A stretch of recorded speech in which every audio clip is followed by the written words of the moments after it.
Oh, how are you? Yes.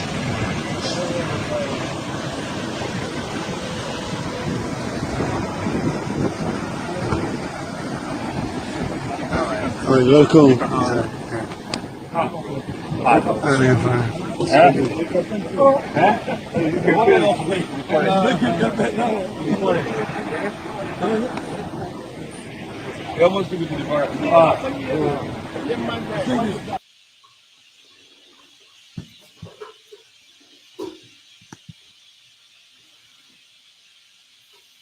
Taking on the case of assault, undisclosed conduct against some of our men at Emo here in River State. On the 9th of April 2023, we collected that a video went viral where a policeman was seen physically assaulting a member of the public. The officers in question were consequently charged for the offense of discreditable conduct, to wit incivility to members of the public, and assault. After the Holy Room trial, the trial found one of them, the man who was actually seen in the video with that stick, as slapping the civilian, the man on white at that point, Inspector Adejo Siaka, TP number 305567, guilty of the charge, and he has been reduced in rank from inspector to sergeant as from this moment. Again, the Holy Room trial actually did not find Sergeant Ndiwa Peobera with force number 479538 guilty of the charge of assault because he never assaulted the man. But he was at the scene. He could have taken certain steps to stop or to halt such an embarrassing situation. But it was actually, he has been given, or he was awarded severe reprimand for not doing the right thing. That is his own punishment. While the third man, Inspector Friday Obaka, who incidentally the driver of the APC there, was not even at the scene when the event occurred. We have released the names of these three policemen, and we have the responsibility of clarifying the offenses for which they have been charged or punished, one after the other. For me to emphasize it again, Inspector Adejo Siaka has been found guilty of this offense of assault and incivility, which is so embarrassing to the whole force of Nigeria and to humanity. He has been reduced in rank from inspector to sergeant as from this moment. While Sergeant Ndiwa Ukwebari has just given severe reprimand, and Inspector Friday Obaka is discharged, and acquitted. So now we're going to the provost. We do the needful, but the message again is that we want to tell our men outside there that if you do good, it's our job to commend you. If you do anything wrong, you'll be caused to face the wrath of the law. The police is a regimented organization, responsible and civil organization that must be the closest to the members of the public. We cannot afford a situation where we continue to widen the gap between the police and the public. Policing at this point in time should be seen more accessible, more transparent, more proactive, and with good, robust, community-based policing styles. So we will not in any way condone any act of indiscipline or any inappropriate acts that will spoil the image of the force or will reduce or ridicule the policing institution in Nigeria. And that is the message from the Force Secretaries. We still want to appeal to members of the public to be on the same page with us. We continue to try our best to make sure we sanitize the system. We bequeath to Nigerians that people-oriented and required policing system we deserve in this country. The police is part of you, is part of your system.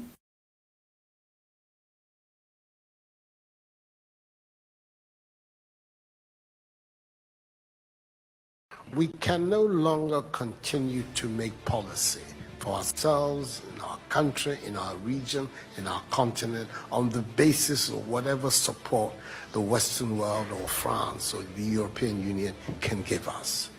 It will not work. It has not worked, and it will not work. Our responsibility is to charter a path which is about how we can develop our nations ourselves. It is not right for a country like Ghana, 60 years after independence, to still have its health and education budgets being financed on the basis of the generosity and charity of European taxpayers. By now, we should be able to finance our basic needs ourselves.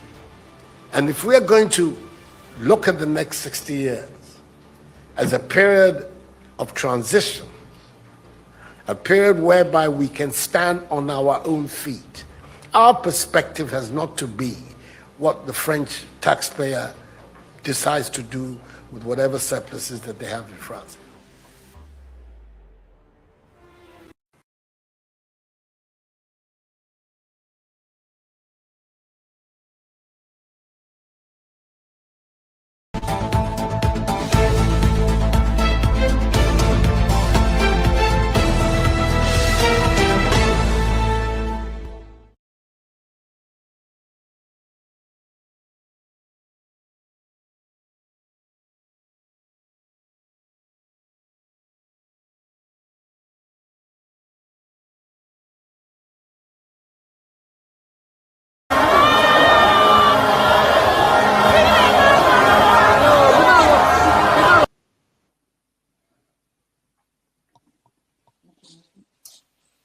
Some of this rally make my blood pressure go up.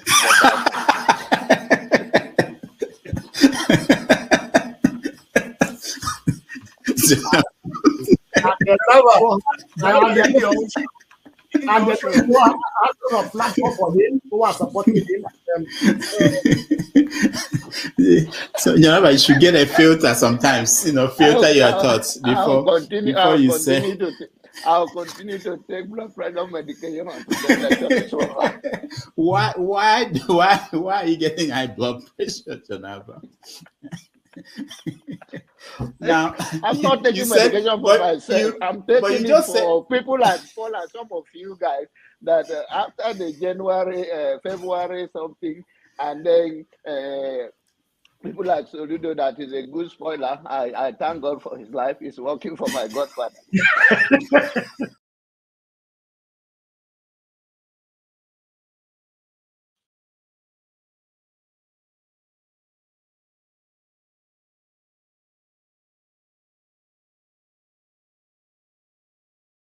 And I am ready to die defending Nigeria in whatever way. When it is God's time for us to go, it is and you no took more my going time to be to on the God. You are ready to defend Nigeria. I gave you my time. No, Please, I'm coming. please. I'm coming. Alexi, hold on. You already started. What I'm saying, defending Nigerians is this. I gave him my time and he's using it to defend Nigeria. No, sorry. Alexi, I'm sorry. There is Tinubu is a criminal, yes, of course, a categorical grade 1 criminal. The only person more criminal than Tinubu in Nigeria is probably Babangida. But he's a criminal, and is he fit for purpose? Absolutely not. Should Tinubu be the president of Nigeria? Categorical no. Is there a better option than him? That is subjective. So show me who he is.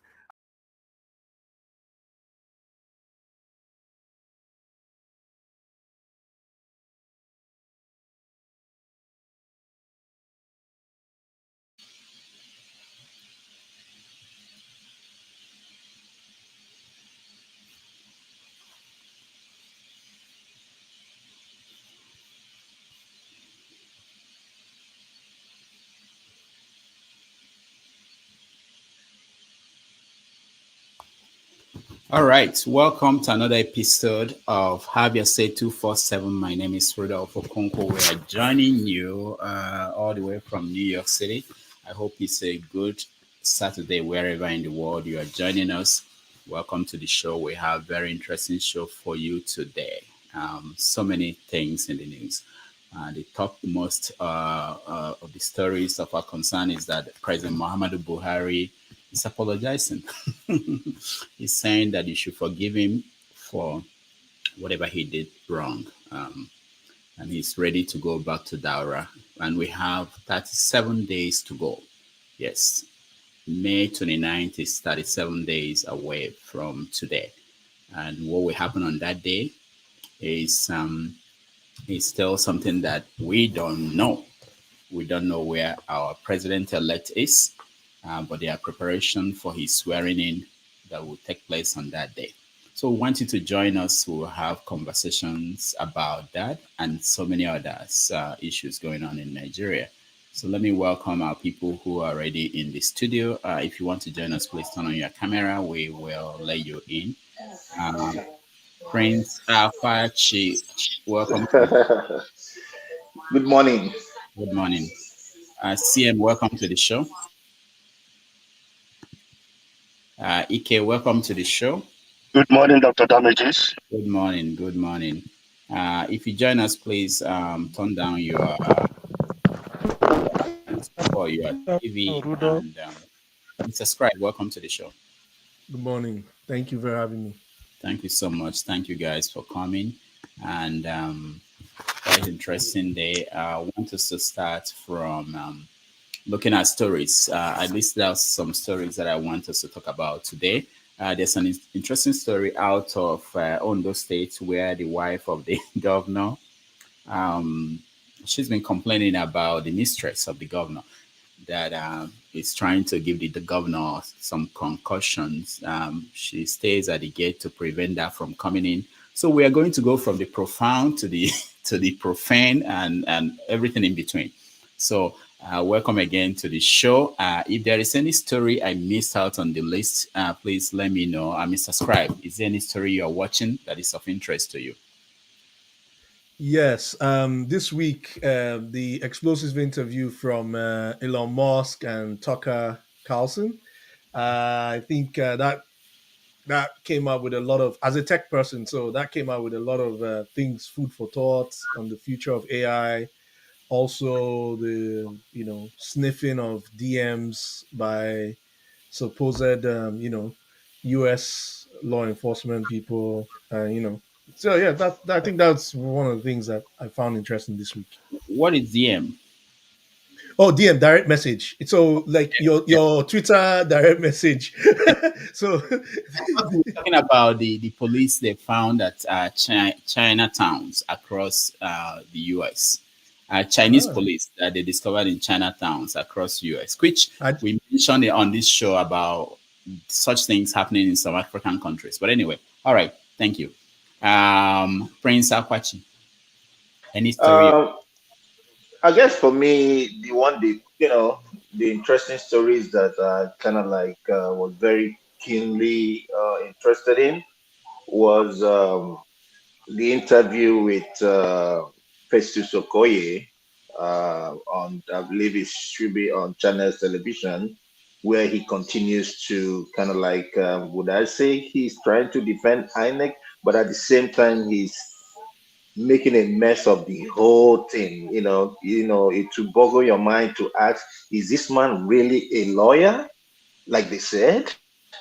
And he is just throwing all these, theories just there for us to consume. Another one I watched was the visit of P2B to Kaduna State. He visited Dati for the Salah celebration, and it was quite interesting. Yeah. Okay, that's good. Thank you.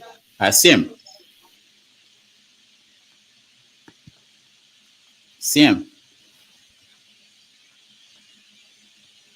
All right. It looks like Siam is sleeping. Siam, do you have any story you're watching? Can you hear me, Siam? All right, let's go to Kenna. Ike, any story that I missed that you're watching? Not really. The idea for gun control in U.S. is one of the news that is going around. My kids are in my school district. 3 of my kids are in middle school. One is in elementary school, middle school, and high school.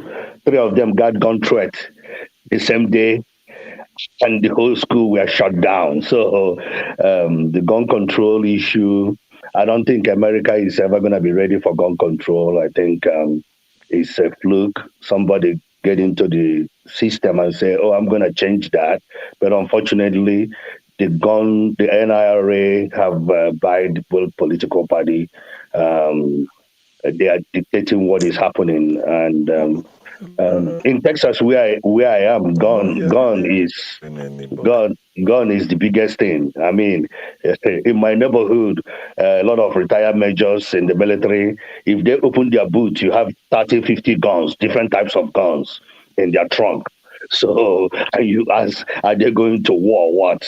But that is what interests me because of in my career, every day I go to work because of drug addiction and controlled substance abuse.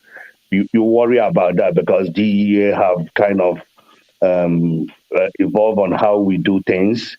So that part is every day I leave, I worry, am I going to make it back home because of the nature of the job and the gun part of it. So that is what interests me. All right. Thank you. Mark, welcome to the show. Mark, are you there?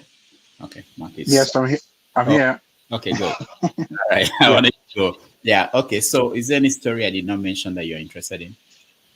Yeah, I just joined I clicked on the live YouTube about 10 minutes ago. No, less than like 5 minutes ago. So I'm not sure. I need a bit of briefing, actually. Oh, okay. Yeah. You just have to follow us as we go along. We talked about 3 stories, at least. The first one is Buhari living in 37 days, and he's been talking. He said that he will go back to Daura. He's sorry for those he he's apologizing for those his policies didn't harmed. And then he said that if people disturb him in Daura, he will go to Niger Republic. He's going to Okay. go away, so far away from all of you that if you guys come to Daura to bother him, he will move to Niger Republic, which tells you a lot. But again, the other story is from Samuel Ortom, the governor of Benue State. Okay. He's been facing criticism from the government of Buhari. Buhari's spokesperson said that he is incompetent, ignorant, irresponsible, and stubborn. He's always blaming the Fulani for the problems of his state. So we have a question whether Ortom, the next person coming up, will do better than Ortom. Hopefully, Janaba will join us and he can weigh in on this because it's his state. Also, we said in Ondo, Akure, the first lady, Betty, has been complaining that the governor's mistress is bothering her and she had to stay by the gate to stop them from bringing concussions to the governor. All right, so these are some of the stories and the other ones they're mentioning to us that we are going to talk about. Let's begin the conversation with, of course, the big one, the Tinubu's trip. Okay, where is Tinubu? Does anybody know? So we noticed last week when we had interview with David Kunde, who broke the story about Tinubu's diplomatic passports, Guinea's diplomatic passport. And we've been getting more stories and pictures and videos of Tinubu in the country with, let me play one of these videos.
Oh, how are you?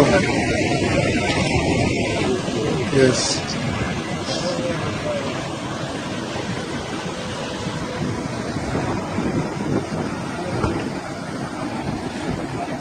Oh, you're welcome. I'm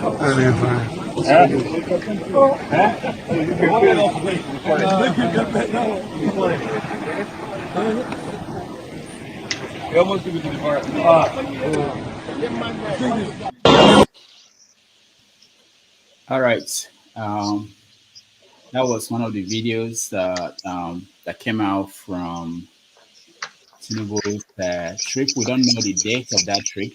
We're going to discuss that too. What are the implications and the fallout? We will play the video of Fashola trying to defend Tinubu and the passport issue. But let's start with Buhari and his apology to Nigerians. Scribe. Before I go into it, I think, Rudolph, please, could we also talk about how you suffered during the week in the hands of YouTube? I think that's also very relevant. And also, I just want to give a shout out out there to some people in YouTube who I know who watch this show and have expressed concern. And please make sure that free press, you guys advocate for free press. With regards to Mr. Buhari, I don't really have much to say. The report card is out there. There is a lot that is to be desired about this guy's tenureship. You know, how can we do it? I mean, there are more people, I would say, better in public affairs to analyze this guy. I don't know, man. I think it's out there. The verdict's out there. I rest my case. But please take the YouTube thing seriously. Um, we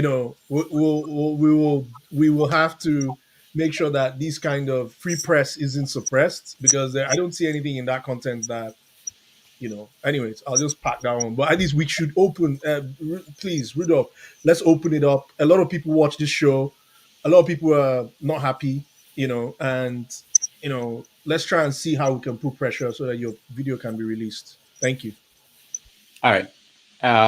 Prince Akwachi, you're next. As for me, Buhari apologizing is kind of like too late. He had an opportunity to make things better, even if at the last minute he never did. Still, he continues to talk about how the election is free, fair, and credible. I don't know the world he lives in, but I believe that probably it's based on whatever reports he's getting from those special advisors that I don't even know their qualification, so to say. I'm not saying they are not educated, but education, sometimes you go through school and then you allow school to go through you. It's not just having certificates that is just the main thing, but just did you really understand what the field you are in and what you are doing, and that's that. And for me, it's a matter of days for him to be gone, but history will never be fair to him. That's all I can say. All right, thank you, Prince. CM.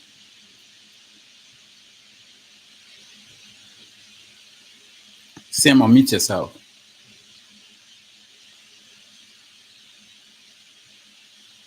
CM, we can't hear you.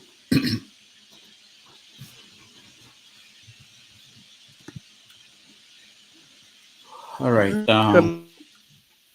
Yeah, CM. Can you hear me? Okay, good. Go ahead. Can you hear?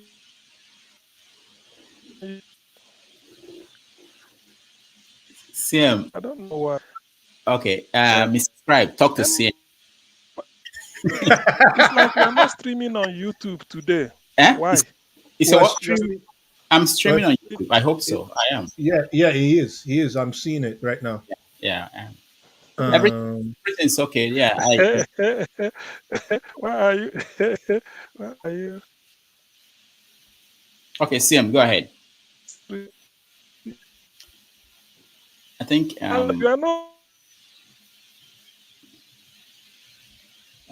Mr. Scribe, you need to clean up CM. I will go through YouTube. I don't. The problem is CM's network. Anyway, CM's network. Yeah. From if you can. All right, we go to Ike and we'll come back to you, CM. Send a text to Mr. Scribe. He will help you out. Ike, go ahead. Thank you, Dr. Damages, once again. By the way, it's Dr. Njakere in Damages. That is one of the things I remember since I've been watching your show. Thank you for giving me another opportunity to be in the mix today. For Buhari tenure, all aspects of what society needs to grow or to get better, he fell in every aspect of it. Let's face the last one. The last one, which is the election. I thought he would use this opportunity to redeem himself. Because if he would have redeemed himself, people will judge him based on this election. But unfortunately, he as an individual dropped the ball. When you talk about the economy aspect of Nigeria, he have borrowed so much money that I don't even know if our great-grandchildren can pay for it. And when you talk about competent, the people he have surrounded himself with, they are incompetent. The ministers, how can you be a minister of Federal Republic of Nigeria and you doing campaign for another president to come in and nobody's holding you accountable for that? We are paying you, our taxpayers are paying the minister, example, Festus Kayamo, and at the same time, you're working for another. It will not happen in America or in the Western world. So he surrounded himself with incompetent individuals. Then when we talk about social aspect of it, Nigeria is a failed state in terms of insecurity, in terms of infrastructure. They always boast, oh, we have put a lot of money on infrastructure. What infrastructure? You build the Niger Bridge, because every time they talk about Niger Bridge, you build Niger Bridge, it took how many years to build it? And it's still not open, even though they open it temporary for Christmas and it's closed again. Then when we talk about insecurity, every aspect of Nigeria is insecure. It doesn't matter where you are. It doesn't matter. And when we talk about tribal aspect of it, look at his cabinet. It was strictly the Hausas are in his team. Then look at the religious aspect of it. Religious have divided Nigeria and tribal have divided Nigeria ever since. This is the worst time. I remember I was a young kid when Buhari took over as a military coup. We thought it was Idiamo that was doing all those things because he looked humble, he looked calculative. We didn't know that Idiamo was a saint in that journey during that time, that it was Buhari that was doing all those things. So for me, his tenure then and tenure now,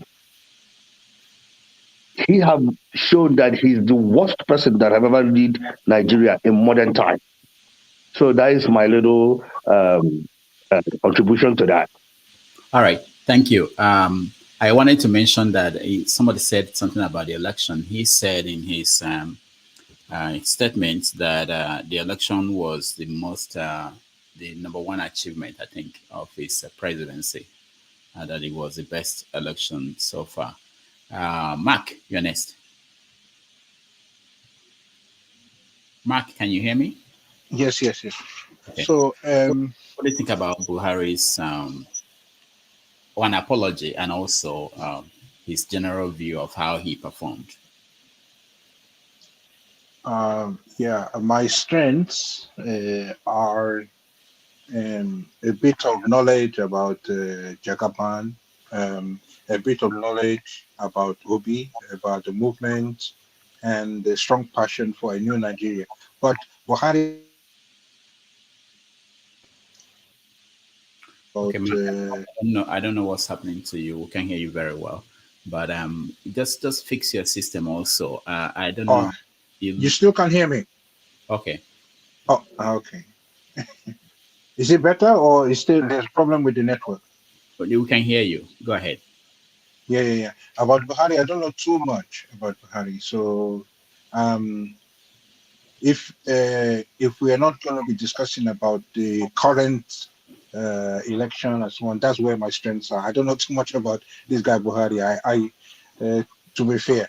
Okay. Thank you. We'll come back to you. Come back to us when we talk about the current election. Femi, welcome to the show. Good morning, Dr. Damages. Yeah. So with respect to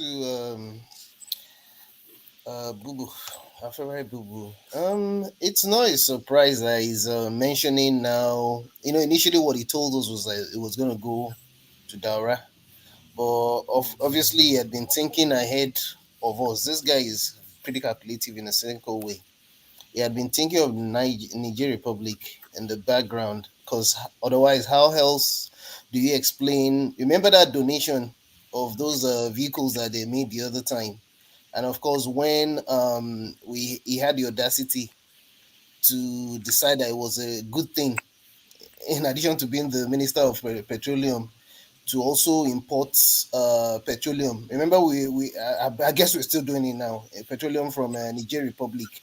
That's not this also discounting the fact that the railway, that they decided of all places to spend our Nigeria's money, the debts that they're piling up on us, the railway to Madara, or what's the name of that city in Niger. So I mean, Maradi. it looks like Maradi. So it looks like he was well calculated. I mean, he knew what he knows what he's doing. And of course, who says Daura is totally safe? Not that Niger is any better, but at least compared with Nigeria. So, it does, like someone rightly said, it just strikes of hypocrisy. It's almost like you successfully plunged Nigeria into even greater despair. And he was already thinking ahead of what will happen. So what was the point of him trying successively 3 times prior to when he eventually won the election in 2015? What was the point of being desperate to grab power, to get to power, when you would get there and not know what to do with it? It's I think it's just inconsequential. It's almost like just a cynical way. And what kind of like just annoying is when you consider the fact that he makes this thing sound like a joke when he talks to. So I mean, I'll just keep it at that for now. There's nothing to say. All right, thank you. Let me go the other way. Alexander, welcome to the show. You're muted.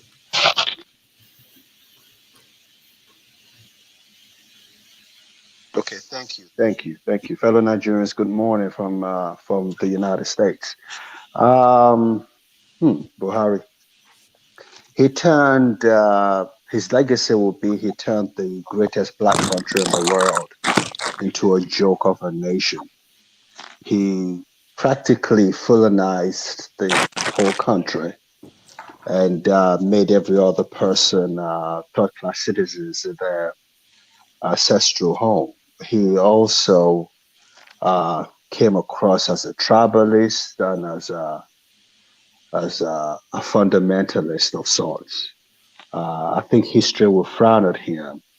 He had the best intentions, but like Tunde Fashola says, indirectly, I don't think he's the greatest leader we've ever had in Nigeria. So sad. I'm excited about the next government because I think Nigeria can only get better. I don't think it can ever get worse than where we are right now. So fingers crossed in the next 4 years, we should be at least back to where we were in the heights of the country in the 70s when the Naira was stronger than the pound. I'm not thinking we will be there, but we have the capacity to go back to where we were at the height of the greatness of the country called Nigeria. So that's my take on that.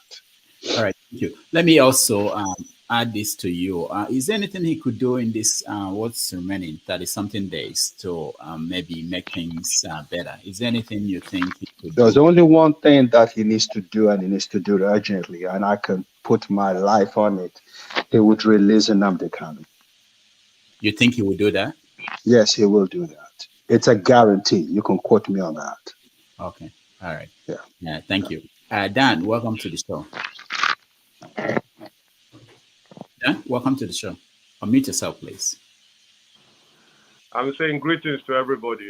And I was enjoying it. I've been enjoying everything. I just woke up from my walk.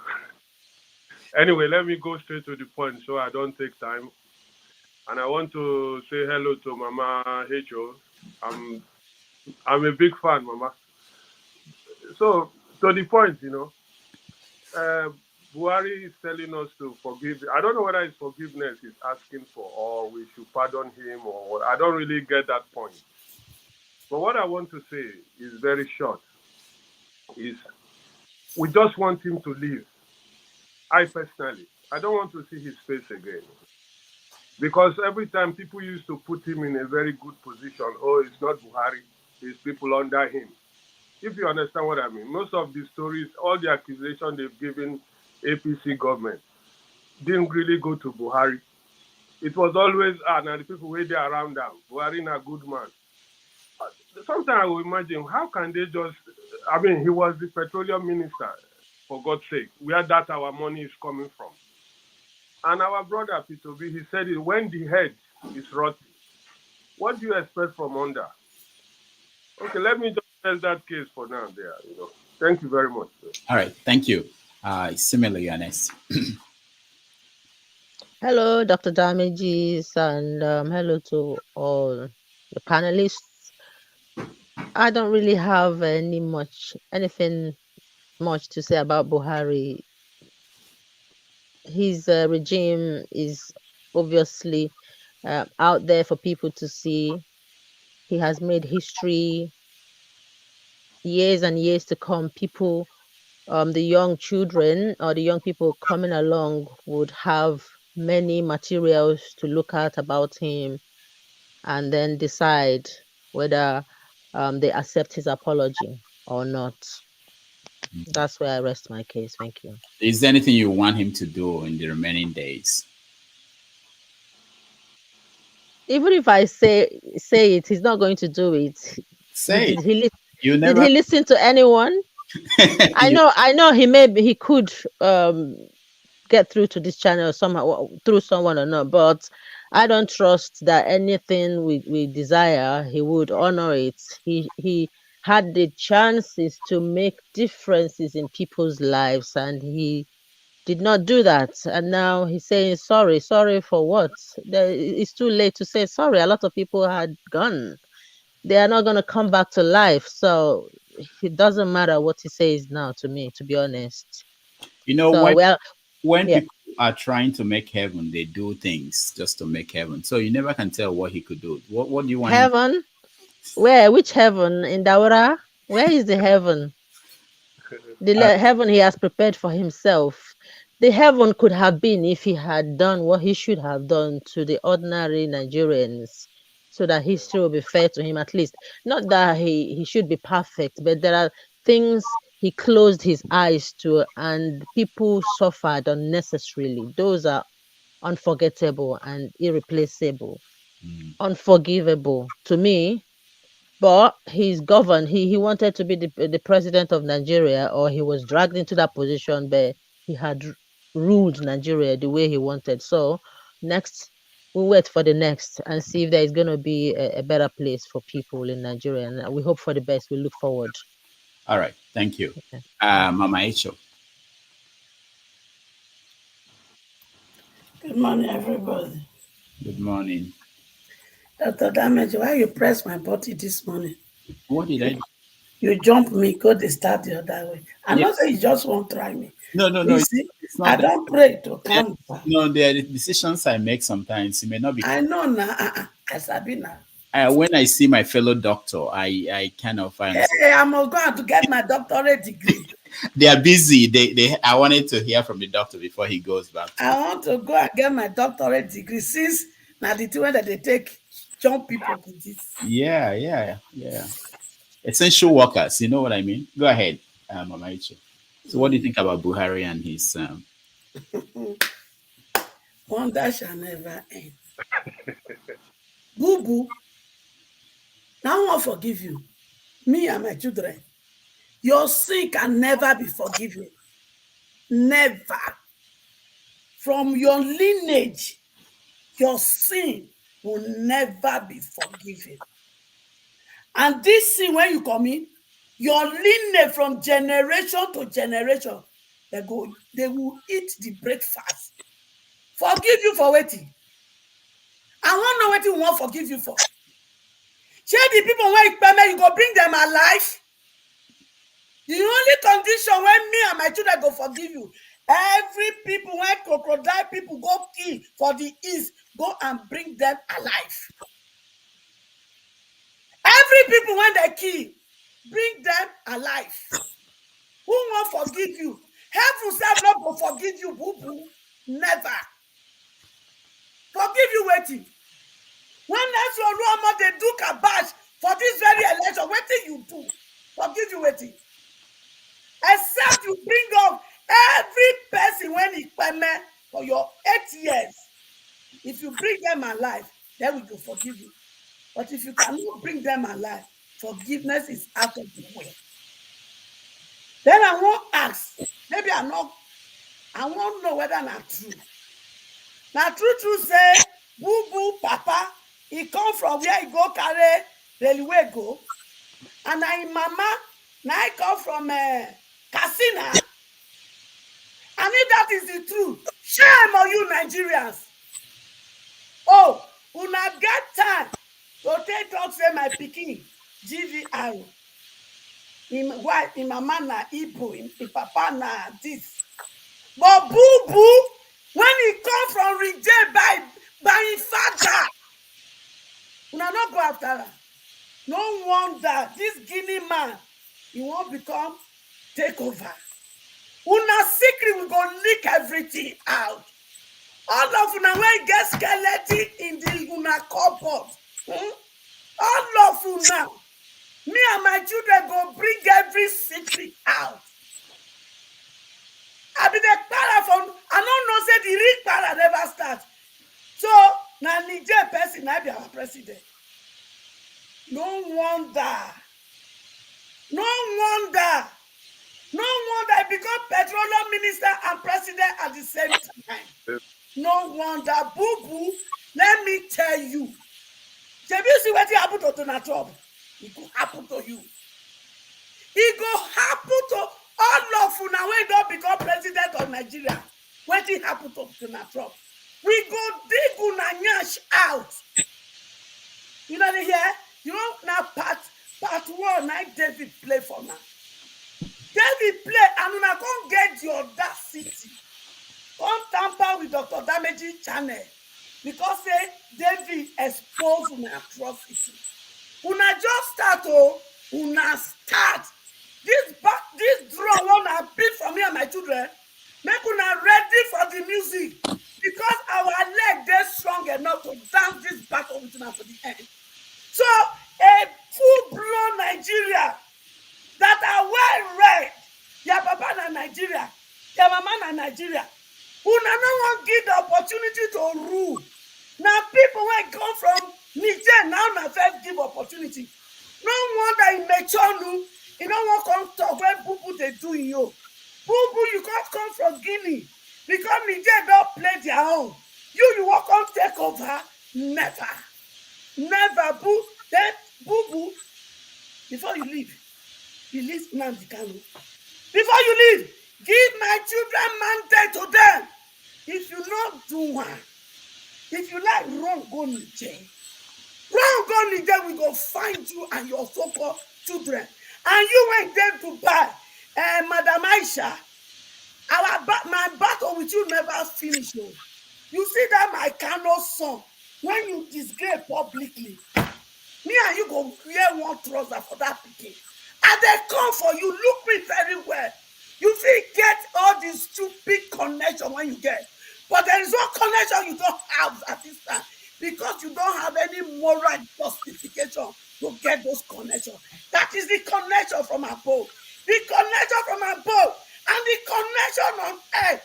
Me and my children will use it to hunt all of you down. Maybe, what it be name? Olusegun Obasanjo. I hear say, you never answer our question finish. Olusegun Obasanjo, who keep Bola Ige, the Attorney General of the Federation in your time. And this one where God there with all of them won't repent, make heaven. No repent for now. Who keep Giwa? Because we go bring all this, we go answer all these questions before now. We go rest in peace. None of you will ever rest in peace in the bosom of God. Because when God gave you people power, you did not prepare peace for yourself.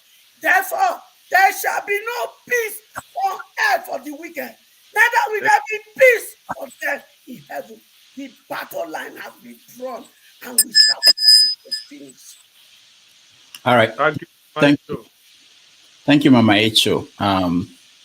I just showed the headline from SaharaReporters.com where it says Buhari was saying, I'm ready to welcome you to the State House by May 29th. He was talking to the president-elect Tinubu on the phone. Also today we heard from Ojuzokalo, who said that Tinubu was not, that Tinubu is not sick, Tinubu is well, and that he will come back soon to inherit Nigeria. Nri Isibo, welcome to the show. Thank you, Dr. Damages, and hello, everyone. My first question to you, Mr. Damages, Dr. Damages, is when are you going to have me introduce you in that your other show? All right, so we can talk about that later. I will tell you how to do that. You can actually do it yourself, or if you come to New York, you can come and do it in the studio. Okay. Yeah. All right. Well, the topic about Buhari, all of us, we follow up Nigerian politics very closely, and we, for me, I think I look at especially the leaders. Nobody's perfect, but I think we have to take the good and the bad because no human is perfect. So, in terms of Buhari, he has done some good things. He has done a lot of bad things, and that's why this leadership thing is very critical. Buhari, in his part, the good things he has done is that remember where we're coming from in terms of Goodluck Jonathan, how every day you're hearing about embezzlement and just the instability of the government. We needed a strong hand, and we needed people to just steady the ship, and that's where Buhari came with his military experience. But we know what we were getting. We know we weren't getting somebody that went to school, somebody that can make good decisions, but we needed a strong hand. Those bad decisions, especially his hatred for a particular tribe, it manifested. It manifested in saying that he will only do 5%. It will only give people 5% voted for him. So, that kind of statement tells you where somebody, a leader, where his thinking is, especially also the people that are advising him. And then all the, the security things, all, going away from the country. So people's antecedents they'll always manifest. And that's why Nigerians were clamoring for somebody that is healthy and somebody that is trustworthy. And so if we transition to the incoming, we know what we're going to get. We're going to get somebody that is untrustworthy, where the crime is just gonna be allowed. Somebody where, you're having fake bishops and fake, it's just gonna be terrible. So, but for Buhari, the good things he did, we have to highlight it. The bad things we did, unfortunately, he did more bad than good. Closing the border for rice, so that we will have more rice in the country. That has worked some part. China did the same thing. So, he had done some things. He had built the bridge, even though it took forever, but he has built that bridge, and they've been promising us that bridge forever. So, he has done some things. And, it's not good to be labeling people that, they're all bad with one hand and they're all good. It has his good moments and bad moments, but I feel that we need to highlight his good moments. You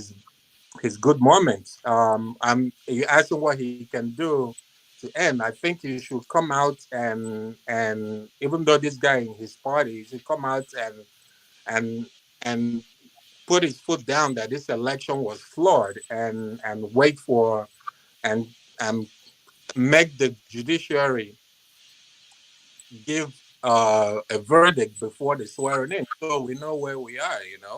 But if he doesn't do that, then I would still hold him and that he hasn't done much to help this country. That's all. All right. Thank you. All right. Thank you. Osi, are you there? Okay. Yeah. You're next. Yeah. Oh, okay. So thank you so much. I'm just tuning in. Incidentally, I didn't know I missed Mama HO so much till till she started talking. you know. So it's good to connect one more time. Now, for me, it's very difficult for me to really assess this guy, from the standpoint of, oh, he did something good and then he did something bad. For me, it's almost all negative. But yeah, I have to give it to him that, at least the Niger breach that's been talked about, even though it was initiated by the Jonathan government, and I'm sure they had the intention of doing that, but he thought he was going to win the election, and he wasn't doing it as expeditiously as he did, and then of course he didn't get elected, but I will still give them credit, even though it's a concession, but we'll still give them credit for at least making that dream come true. But then on the bigger point, first of all, we have to ask ourselves, what is the responsibility of a government? The number one is protection of life and property. And I could tell you that if not for anything, why this Buhari won against the incumbent at the time, what's good luck, was because people felt like, okay, this was a military leader with a strong security credentials, that he was going to come and turn things around. We can all ask ourselves today if that has been the case. During Jonathan's time, as terrible as it was, we were dealing with what? We were dealing with Boko Haram. Today, they've morphed into not just Boko Haram. We have the other one called Islamic State of West Africa. I mean, they're all deadly terrorist organizations. Not just that, we now have to contend with even the more sinister killer herdsmen. These are the things that we didn't have to deal with during Jonathan. It wasn't this bad. And then, of course, if you come to the southeast that used to be relatively calm, we now have the unknown gunmen, ESN, and all those kind of a host of non-state actors. So if we have to judge him even by the very thing that brought him into power, which is securing life and property, he is an abysmal failure. Now, you talk in terms of what else? One of the things that he did, he swore to uphold to the Constitution of the Federal Republic of Nigeria. A court of competent jurisdiction from the appeal court has already acquitted Nnamdi Kanu from all the charges. Now, don't get me wrong, I'm not a big fan of Kanu and the way they've been going about the struggle. But this guy was renditioned all the way from Kenya, illegally. Now, came to Nigeria, has been in incarceration since then. Then they tried and they brought 15 charges, And one of the things is that they kept moving the charges. When this one gets quashed, they bring some other one. Now, at the end of the day, two courts independently discharged and acquitted this guy. What did the government do? They went ahead and made up another one and used a kangaroo arrangement to keep this guy still. So this is a government that swore to uphold the Constitution. But what we're seeing is a government that is actually spitting on that thing that is actually, they swore to protect. So in terms of rule of law, he's also an abysmal failure. And remember that before now, when the Ohaneze Ndigbo and other Igbo leaders have approached him for a political solution to the Kanu debacle, what he told them was, no, he's already in the court. I don't want to meddle in the court. What did he do? But we also know that he's done so because there was, if you remember, when this Lawan, who is now the current current speaker of the Senate, when he was going for the job, there was another guy who was under, I forgot his name, but he was he was actually being arraigned by the EFCC. Now, the government, what they did was to try and, give the guy a leeway to get out of EFCC, simply because he stepped down for Lawan, who was the government's preferred candidate at the time. So you see them messing with even the EFCC,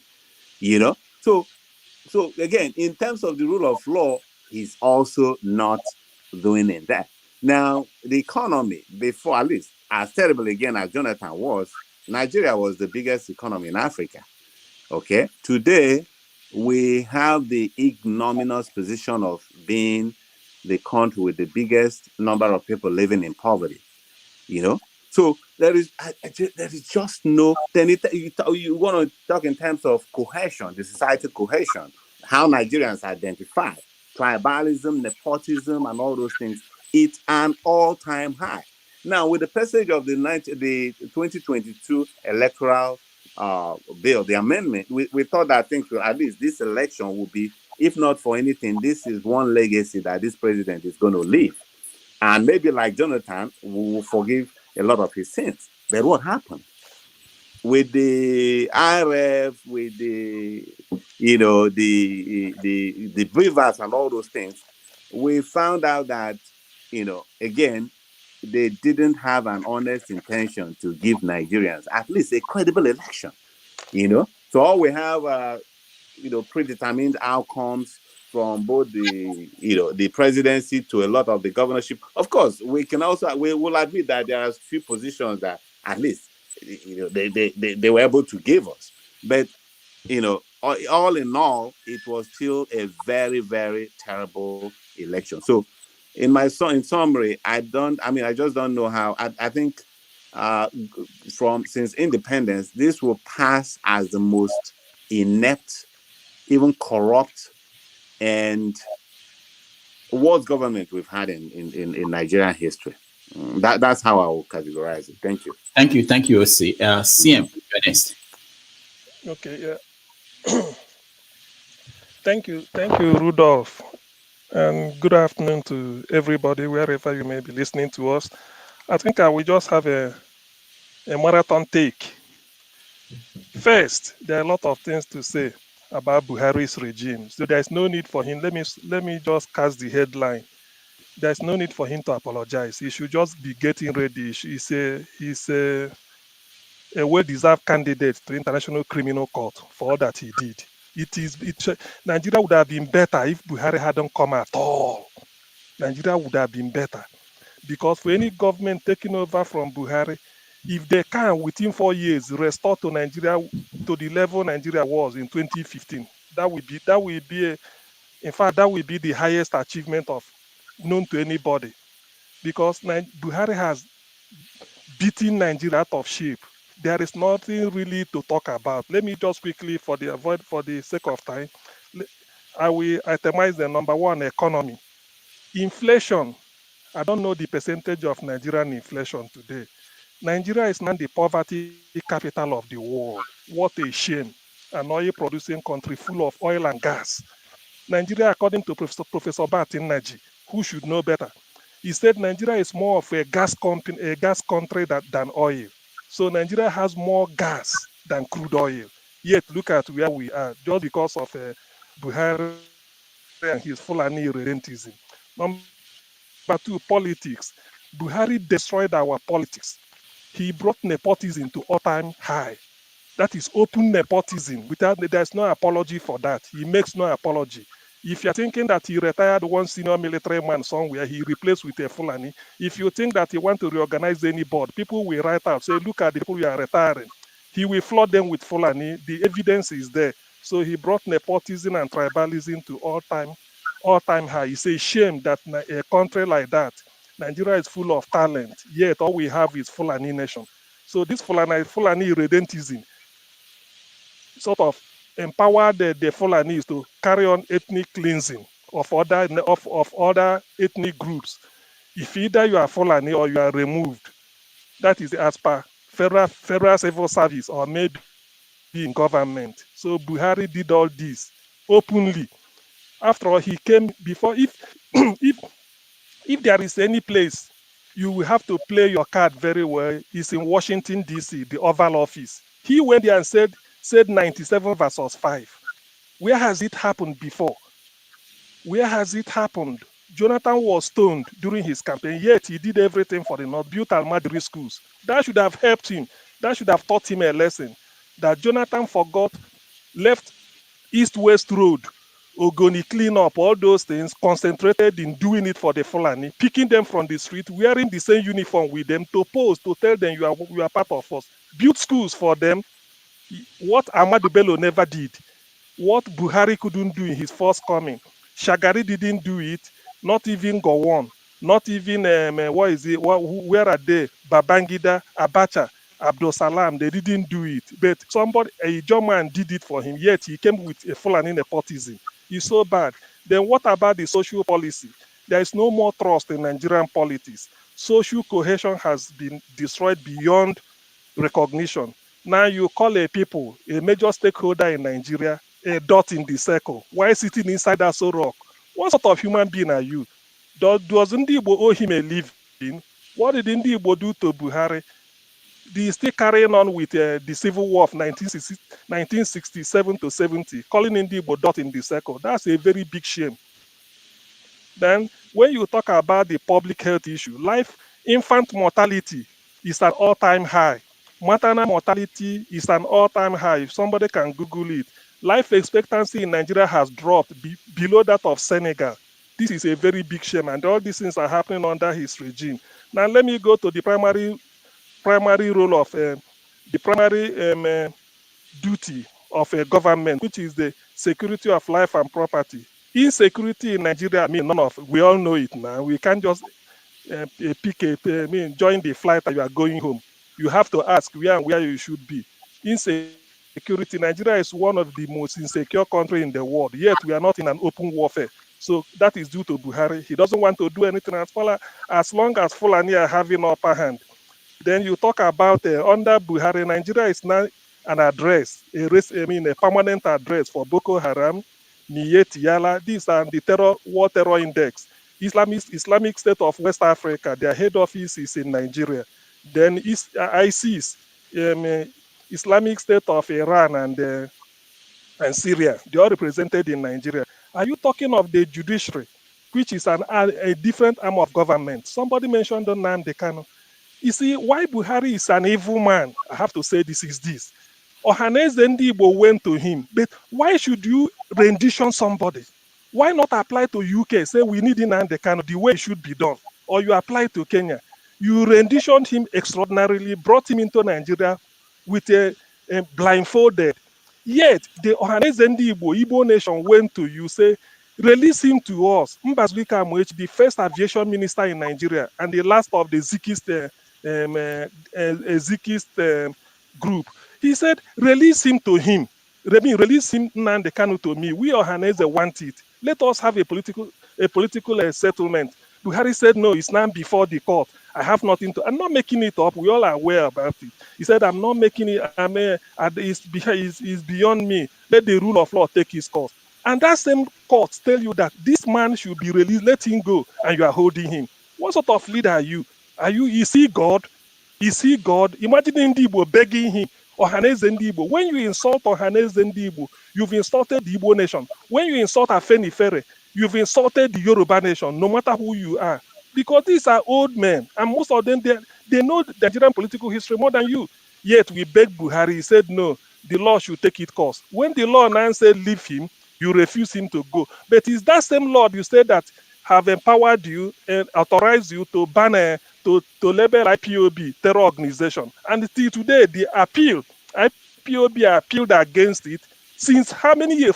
6 years now, since 2017. 6 years now, the appeal has not been heard. What sort of wicked leader I see? So there's nothing really to say about it. Elections are rigged in terms of rule of law. With the consent of the presidency. Somebody bought a phone to contest APC APC nomination for the post of the president, which anybody could do. Ahmed Lawan did it. He never bought a phone for Senate. Yes, under your watch, this type of thing has to happen. You reverse it. Tell the judiciary that this is who you want. The same thing with God's will Akpabio. Am I talking of the monetary policy? Just to round up, he promised us 1 naira should buy $1. Now 1 naira cannot even buy 1 naira. Has it happened before? 1 naira cannot buy 1 naira in Nigeria. If you want 10,000 naira out of your own money, they will give you 9,000 or 8. say that is what it is worth. I'm not making it up. People should phone him and say what is happening. Where is the new Naira note he promised? Nothing. I mean, this man messed Nigeria up. He ran the most corrupt, inept regime ever known to man. What do you think he is? Only promoting Fulani agenda. And people will be telling me that there's nothing to take out. In fact, I wish Buhari hasn't happened on Nigeria. If it were good luck, it couldn't have been like this. Any other person could have done better. So the man should be getting ready. I wish there are some lawyers that will be take it up. He should be a candidate for International Criminal Court. What did Milosevic did that he was tried? What did Uhuru Kenyatta did that his name was submitted to International Criminal Court? Buhari has done 1 million times worse. Is it because he's Fulani and they are leaving him? This is a shame. All these things I'm reading now, these are evidence. He said it. He did it. What is it now they can still doing behind the bars? If it's not an affront on the judiciary, the rule of law reigns supreme in every country. When the court said this should be it, this should be it. It is that same court you relied on to proscribe IPOB. Why? The court said so. Now the court said let him Nnamdi Kanu go, and you are still holding him. Who do you think he is? Ohaneze has to go and beg him, releasing Nnamdi Kanu. Let's go for political situation, political solution. He refused. Let the law take its course. The law has said Nnamdi Kanu should go. Does he know more than the judges? So he felt that the court should have said Nnamdi Kanu, oh, you are guilty, or you should face firing squad. That guy is evil. I don't know about Hitler, but I think this one must be more than Hitler. He has no place in human civilization. I caused the womb that gave birth to him. Thank you. So, CM, is there anything that in the next 30 days or so that Buhari could do that will make you feel less of the way you feel today? In fact, what will gladden my heart is tomorrow. He's being summoned by International Criminal Court even before he hands over. That is where he belongs to. He should be tried and sentenced and probably shot. He destroyed Nigeria. He will be tried. If that he is what I spend my last blood to achieve, look at what does it mean? What does it mean? Even when the law, when people go to court, they say the judiciary is the last hope of the common man. The judiciary say leave him, and these are Fulani judges. Some of them are Fulani judges. Say leave him now, they cannot let him go. By the way, why should you rendition somebody? Has it happened before? Has it happened? They wanted Abakari, the police, the Americans wanted him. America with their superpower could have flown into the country in the middle of the night, pick Abakari and go away. But as a civilized country, they said, no, we need him. They applied the way it should be. Why didn't Nigeria do it? Is it because Nnamdi Kanu is Igbo? They renditioned him, tied him, suffered him there, yet he went to court and God said, look, this guy should be free. And the court said, let him go. And you're still holding him. Who are you? Who the hell is Buhari? Is he God? If people are afraid to tell him the truth, is he God? Who will like it? If it's any of your brother, will we be debating it? Of course, the answer is will he? If the court has said, let Nnamdi Kanu be held incommunicado, I mean, forever, where people would have said, oh, it's out of my hand. But the court said, let him go. And you are holding him. What sort of human being? Is he God? Must everybody bow down to him? Imagine Ohaneze and Igbo talking to him. And he felt that he's bigger than the Igbo nation. What did they do? All right. Thank you so much. Like I said, I caused the womb that gave birth to him. He won't go scot-free. And I say amen to that prayer. I've said, oh, it's out of my hand. But the court said, let him go. And you are holding him. What sort of human being is he God? Must everybody bow down to him? Imagine Ohaneze and Igbo talk to him. And he felt that he's bigger than the Igbo nation. What did they do? Where is this coming from? All right. Thank you so much. Like I said, I caused the womb that gave birth to him. He won't go scot-free. And I say amen to that prayer. I said, oh, what did happen after that? Mr. Dr. Rudolph, waiting to happen now. We hear the story again. I was trying to understand what's going on. I think they don't hijack your thing. All right. Mumu woman just express story say you know go call YouTube again. Shame on you, woman. Shame. All right. of now when they want evil go before una. Una say that Dr. Damage can never come to YouTube. Now you got to do topic for your own. Heaven go punish you. The blood of the innocent go punish you. All the spirit go haunt you and your children from generation to generation. One man. All una evil plan for Nigeria will never come to pass. If they begin to dance, they celebrate. Say you not go ever come to YouTube again. Shame. Our protocol guideline or sort of is almost ready. So hopefully by next week we will present it. All right. I want to protocol will take me come off for this channel. Right. Yeah, I come. Yeah. I'm not involved in the making of it. So whatever they present. So Prof, I think you were the one that we brought on, and then we started having unmute yourself, Prof. That will unmute your, mute yourself, and then get out of YouTube, and then you can then come on. I don't want to bring you on again, and we get the same thing to happen. Get out of YouTube. I'll bring you on, then you can say have your say. All right, go ahead. Prof, go ahead. Right. Wait, I'm coming. Hello? Are you hearing me? Professor Data. Oh. Yeah, we can hear you. I'm Daura. You did good, yeah? You see, I'm very happy you invited me here. My coming here, nothing else I'll say. Amen to HO's prayer. Hear that? Amen to CM's prayer. Amen to everybody that has spoken the way they should speak of this entity they call Buhari.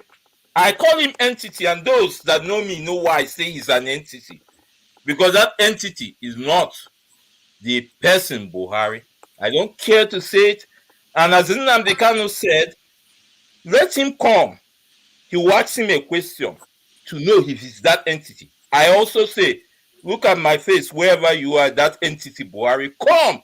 I have a question to ask you. You have ruined the land of that nation, Nigeria. I am someone, I want Biafra.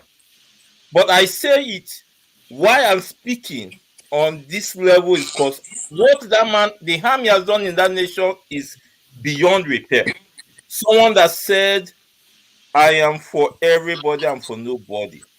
We have seen what he has done. He doesn't obey the rule of law. He finalized the nation.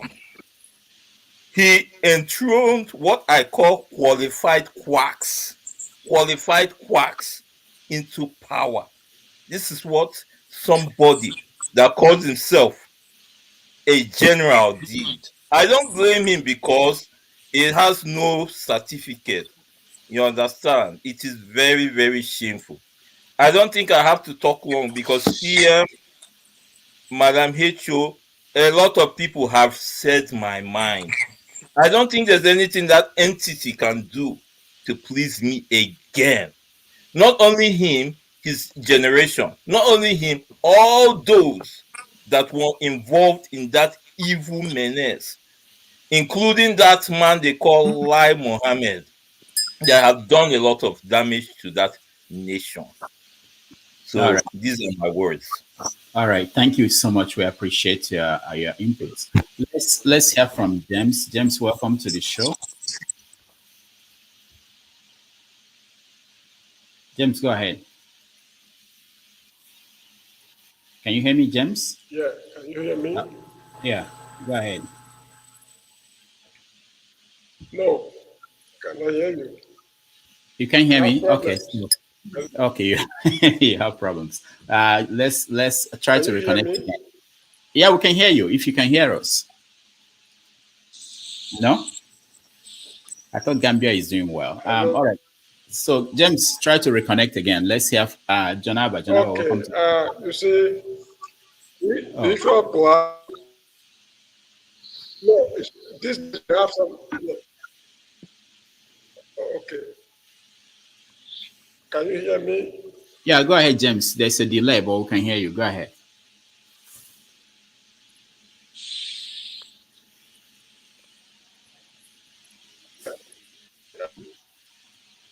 All right, we have to The go. issue of Buhari, in fact, I don't know where to begin because, frankly speaking, the nation has been very good to him. He has held all key positions in the country, but he failed the country catastrophically. There's no doubt about that. I remember in 1984, he carried out a currency exchange something. I mean, he had cause to change the currency. We suffered severely just to get the money to spend. That was 1984. When he was Minister for Petroleum under Obasanjo's administration, 2.8 billion naira got lost in the Federation account. Fela sent all that, and they could not explain thoroughly what happened to that. I remember there was Justice Ayorikepe Commission probing the money. I could. I mean, All right, James. he James, we're disappointed having the country catastrophically. I also remembered, I think I was in youth corps by then or so, he had cause to exit from. Now, there was a very pathetic story.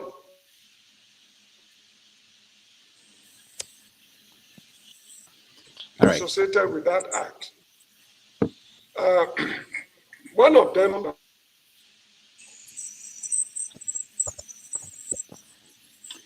James, we have to leave it there. I mean, when he was caught, tell me please. There's a big delay between you and where you are and where we are.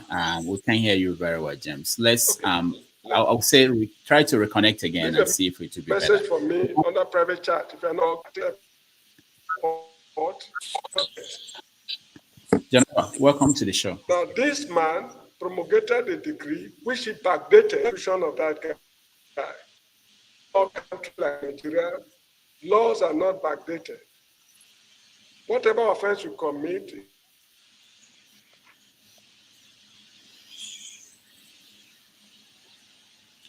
All right, we really. Can you hear me, please? Yeah, we can hear you, James. I'm sorry.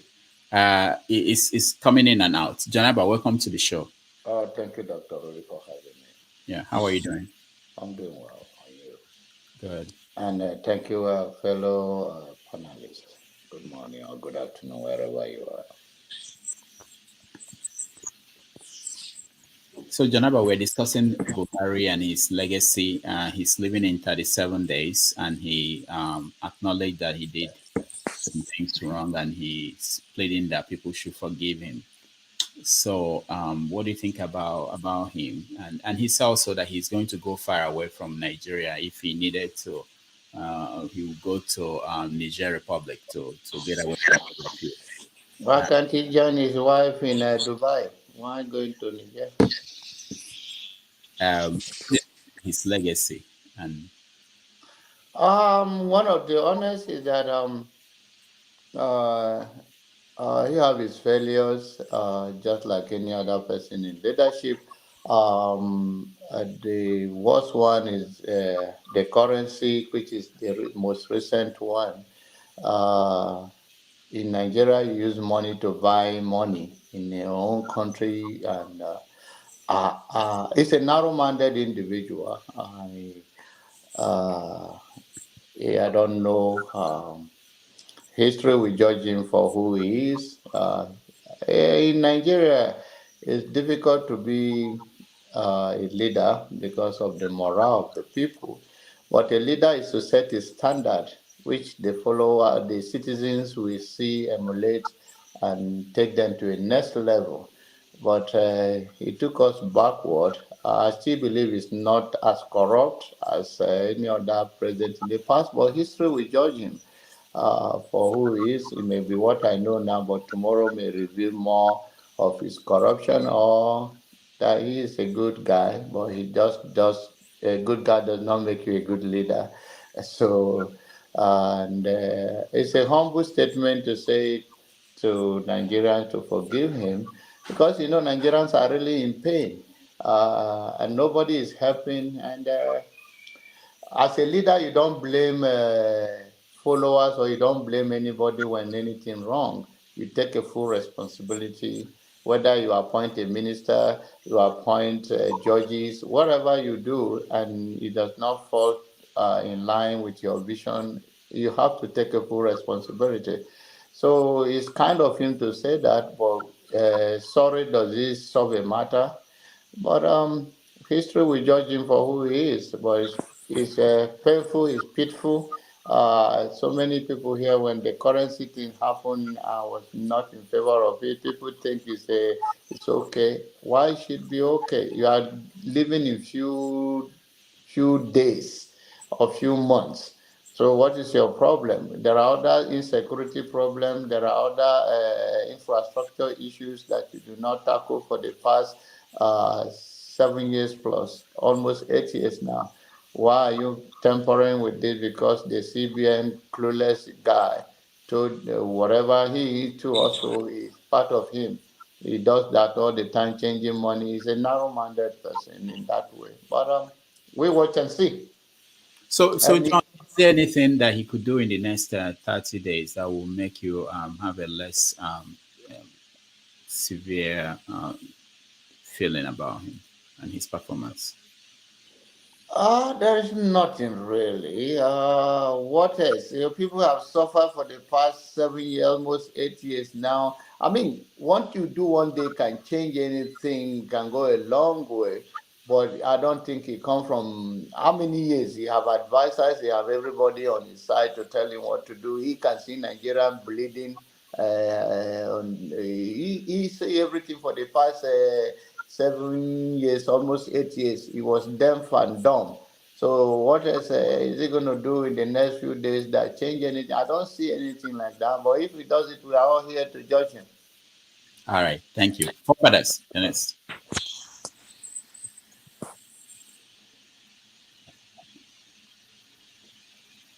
We can't hear you, forefathers.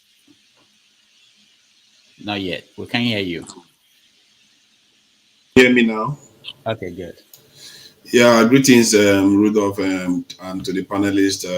Greetings to the chat and to the viewers. Regarding Buhari, I don't know where to start with him too, because I think he is just the same as on the long line of useless leaders that we've had and that have kept us asleep. He spent quite a lot of time overseas anyway.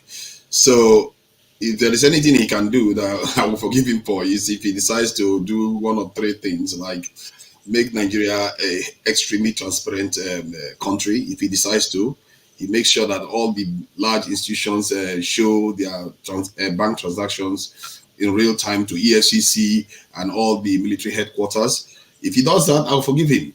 If he decides that he's going to raise our military, our security forces to 2 million amongst all of them, I'll forgive him. But I'm not holding my breath on that. If he decides that he's going to declare an emergency bill to electrify Nigeria, I'll forgive him. But then he's not going to do that.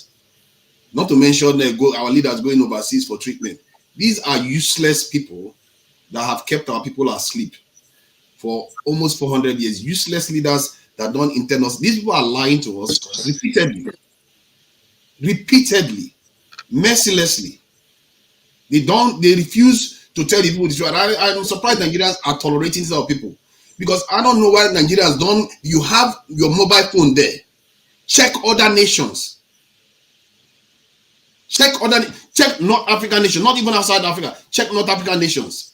This is not how African nations behave. Our so-called president-elect has not showed up for more than 2 months. How do we put up with this nonsense? We don't have leaders. And CM is talking about people going to the Hague. Those people are not there to help you. Did you create a Hague? Did your forefather there? Who tried Tony Blair? Who tried George Bush? Who is going to try Putin? Or Joe Biden that has been funding a war that nobody will ever win?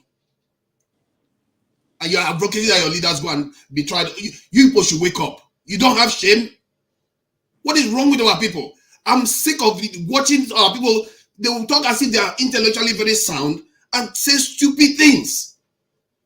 Really stupid things. You say you want law, but you advocate that law should be broken. 4 police officers just died in Imo today because of separatist movements. Those people have children. They have mothers. They have family members. People did all these things. This kind of madness you people have, I don't understand. Our favorite sin is hypocrisy, constantly doing it as if it's like we are built with it.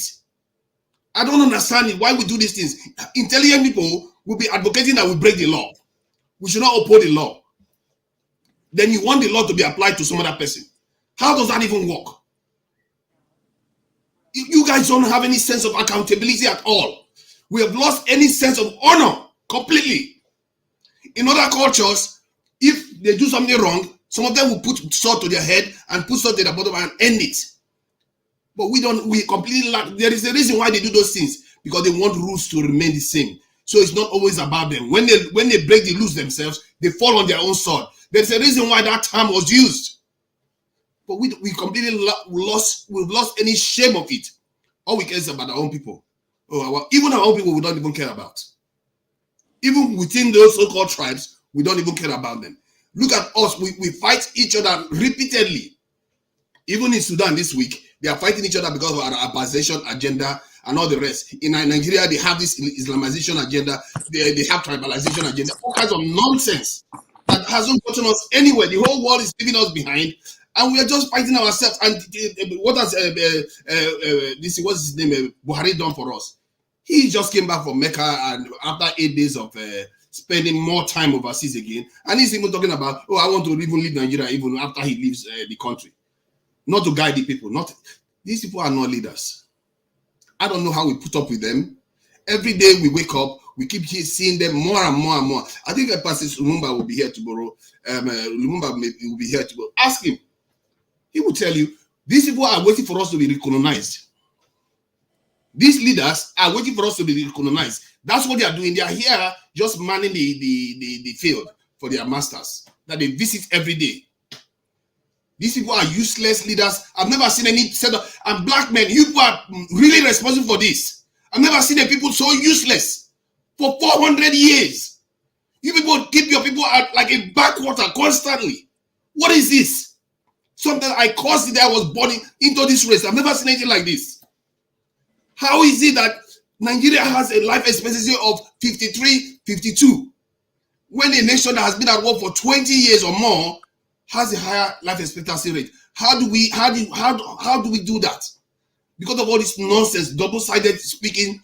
We say one thing 1 minute, we say it in the next thing in another minute. We can't uphold one law. We can't demand that our leaders give us what other nations have. If you say you are educated, you have your devices, check other nations, check their security posture, check how they run their countries.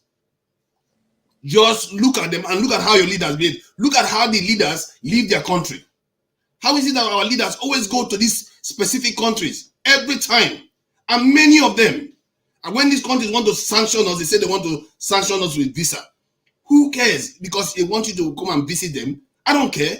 If I was in Nigeria, I was doing okay. Why should you care about going to London? Africa is massive. I don't understand how we put up with these things. And so you actually said if the next leader can take us back to 2015. 2015, all the refineries were not working. What is that? What is wrong with our ambition? We can hold a debate on 2015 after this. We hold a debate. The indices in 2015 and 2023. What are you talking? In 2015, do you buy Naira with Naira? In 2015, do you buy Naira with Naira? What is the level of in 2000? What is unbelievable? It's unbelievable. What is Nnamdi Kanu doing behind the back? Earlier on said we should go back to 1970s. 2016 is even better than. I will come back. See, 1970s is even better than 2015. 1970s is even better, and even that one, by any objective standard, is still useless for us.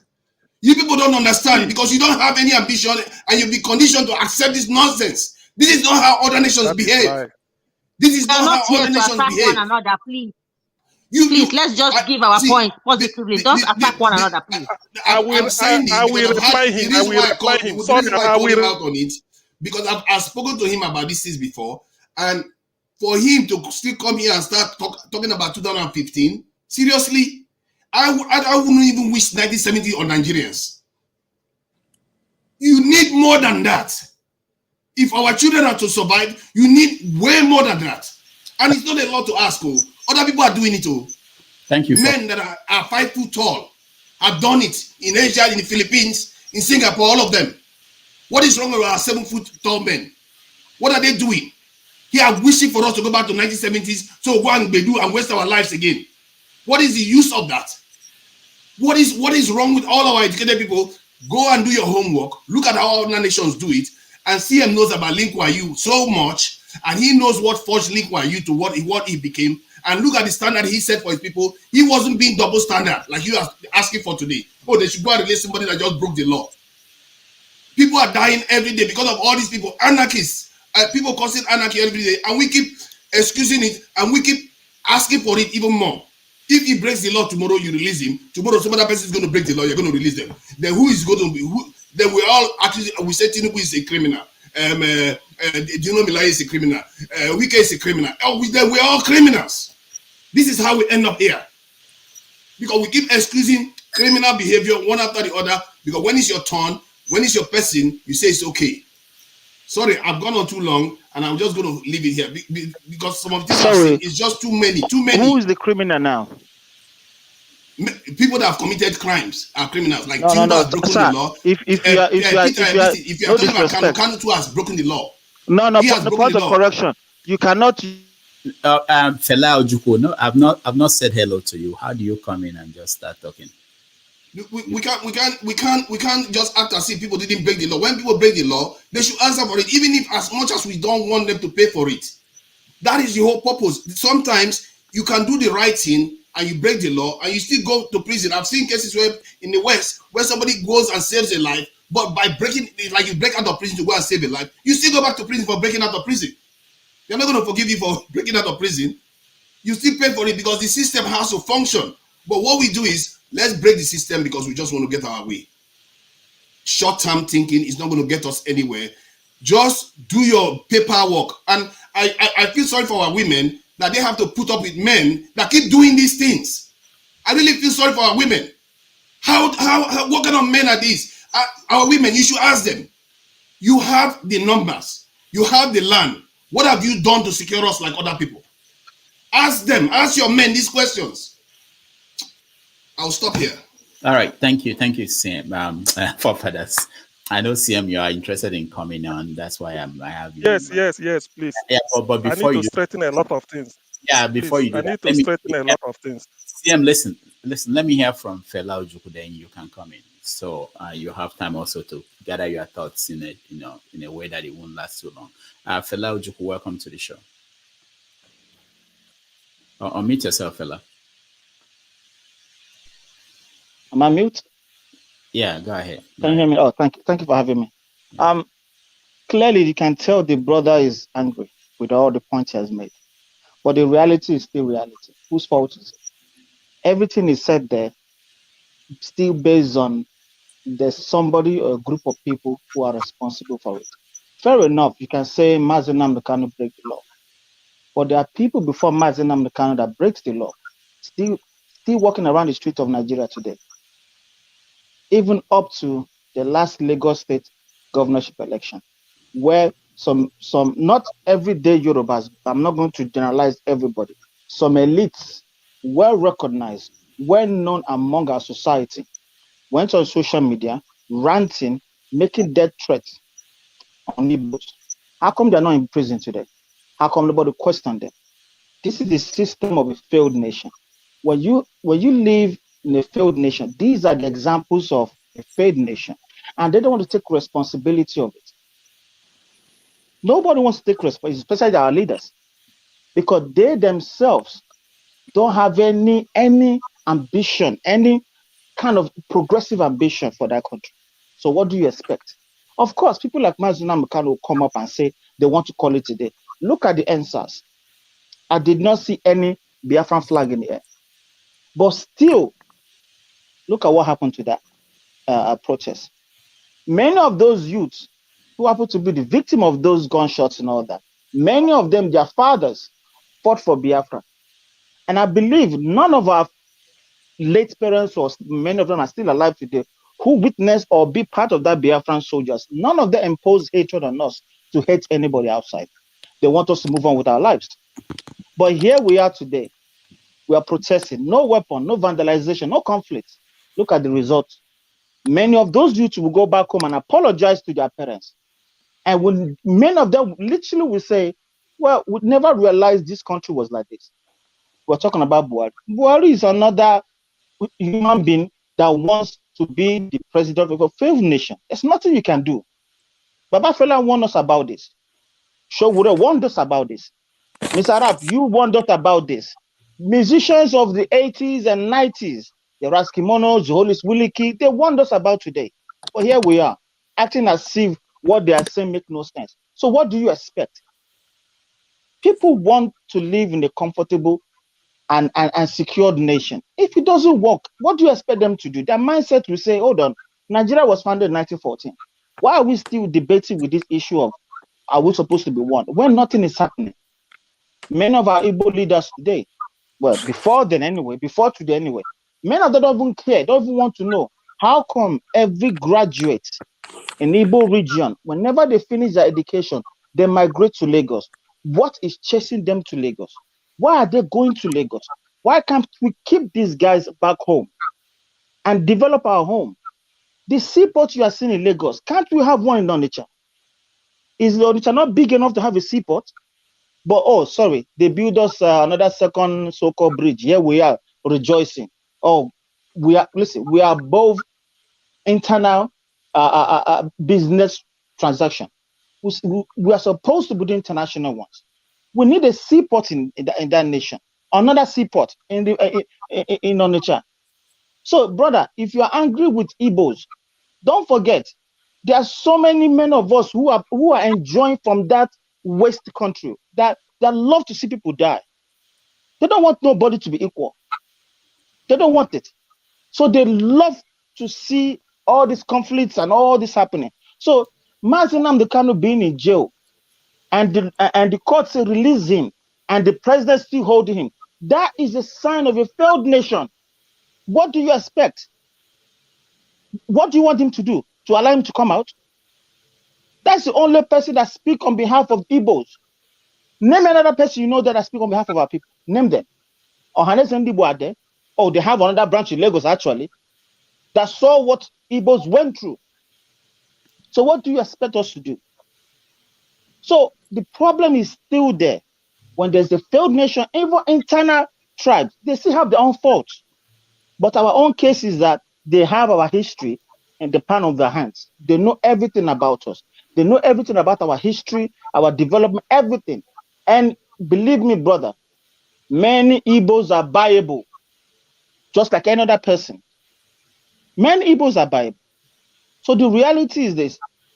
Fair enough, you're angry, but don't get angry at people that want to liberate their own people. Mazi Nnamdi Kanu wants to liberate his people. Don't blame him. From what? Thank you, And Mr. I'm not Raf. agree against Igbo people, by the way. I'm agree Nobody's against about our hypocrisy, and I'm just tired of the whole thing is madness. How we allow this to get to this way? That's what I'm angry about. Yes, it's good to talk about solution, but sometimes it's just too much to watch people that should know better still do these things. It's just too much. Brother? Who are the people? Is it the government or the Look at CM2. Look at CM2 doing exactly the same thing. People that should know better. Brother, he reads who are by the you people? for crying out loud. Who are the people? The What is politicians? the point of getting educated if you cannot even use it? All right. Wait, is it the politicians? No. If you're talking about the politicians, fair enough, but not everyday Igbos. The everyday Igbos are frustrated. Stop just making the it same about way you are Igbos. frustrated. It's not about Igbos. I'm not talking about Igbos. Yeah. All right, we have to have order here. I'll go to CM, but before then, I'll give Mama Icho 1 minute. If you need more than that, you can wait. Go ahead. You see, you guys are intelligent and smart, but your mediocrity surprises me. Your mediocrity, it surprises me. Dubai was a desert. And today, it's a paradise that all of you run to. And somebody, they tell me, say, 2015 was okay. If you don't know, Boo admin, he carry us backward over 1960. Because with your smartness and intelligence, you are supposed to be #1 in the global world. My Pekin, a Yoruba doctor, here in United States, operated a lady because the child in her womb was sick. The child was treated and put back in the womb, and that child came out after 9 months. That is how much intelligence you people have. Then you bring some Dundee into the system that drag us backward, and somebody they compared that to 2015 for me. How old is Dubai? What was Dubai before they become who they are? So now two head people who made Dubai become who they are today. Are the people in Dubai smarter than you people? I'm asking you, Nigerians. I'm asking you. Wake up from this dream. You are more than this. Africa. God bless you with everything to become #1 in the whole entire world. Every raw material that these people are using is coming from Africa. Papa give you a raw material, give you a free. He can still give you a bread. Or make you use una bread to turn raw material. So when you they pray for church every day, it become a problem. It is happy Papa God there. Any day want to gather for church to make request of what he has given to una, I go slap una. Make una reset brain to go do the needful. Wake up, Nigeria! Wake up, Africa! Wake up, children! This is a battle for survival. Thank you. Thank God that you are not, Mama Echo is not God. No slap. All right, Okay. be honest. Okay, yeah. With all due respect, I wouldn't scream because to me, it's very, very rude to scream on somebody, even whatever it is. I don't really know. I wasn't brought up that way. It's not in my character. I came from a home, not a house. That's as simple as that. That is my nature. Now, forefathers to you. Two of us not scream, so don't use that language. Say with a scream. Hey, not for you. I'm talking of some. The way when you do your vibe, match your own there. You're not called two of us and scream. I'm not talking to you. Mama hate you. It's not you I'm talking to. Forefather was screaming at me. When you know the scream, when you the verse, when you the no, I wasn't screaming at him. I wasn't. No. I'm not talking to you, Mama hate you. His forefather I'm replying to. He screamed at me, calling me a hypocrite. Didn't you hear that? Scream when you he called me. He called me a hypocrite. Are you standing in for him? Let me know who I'm addressing. I am okay, good. For any of my picking.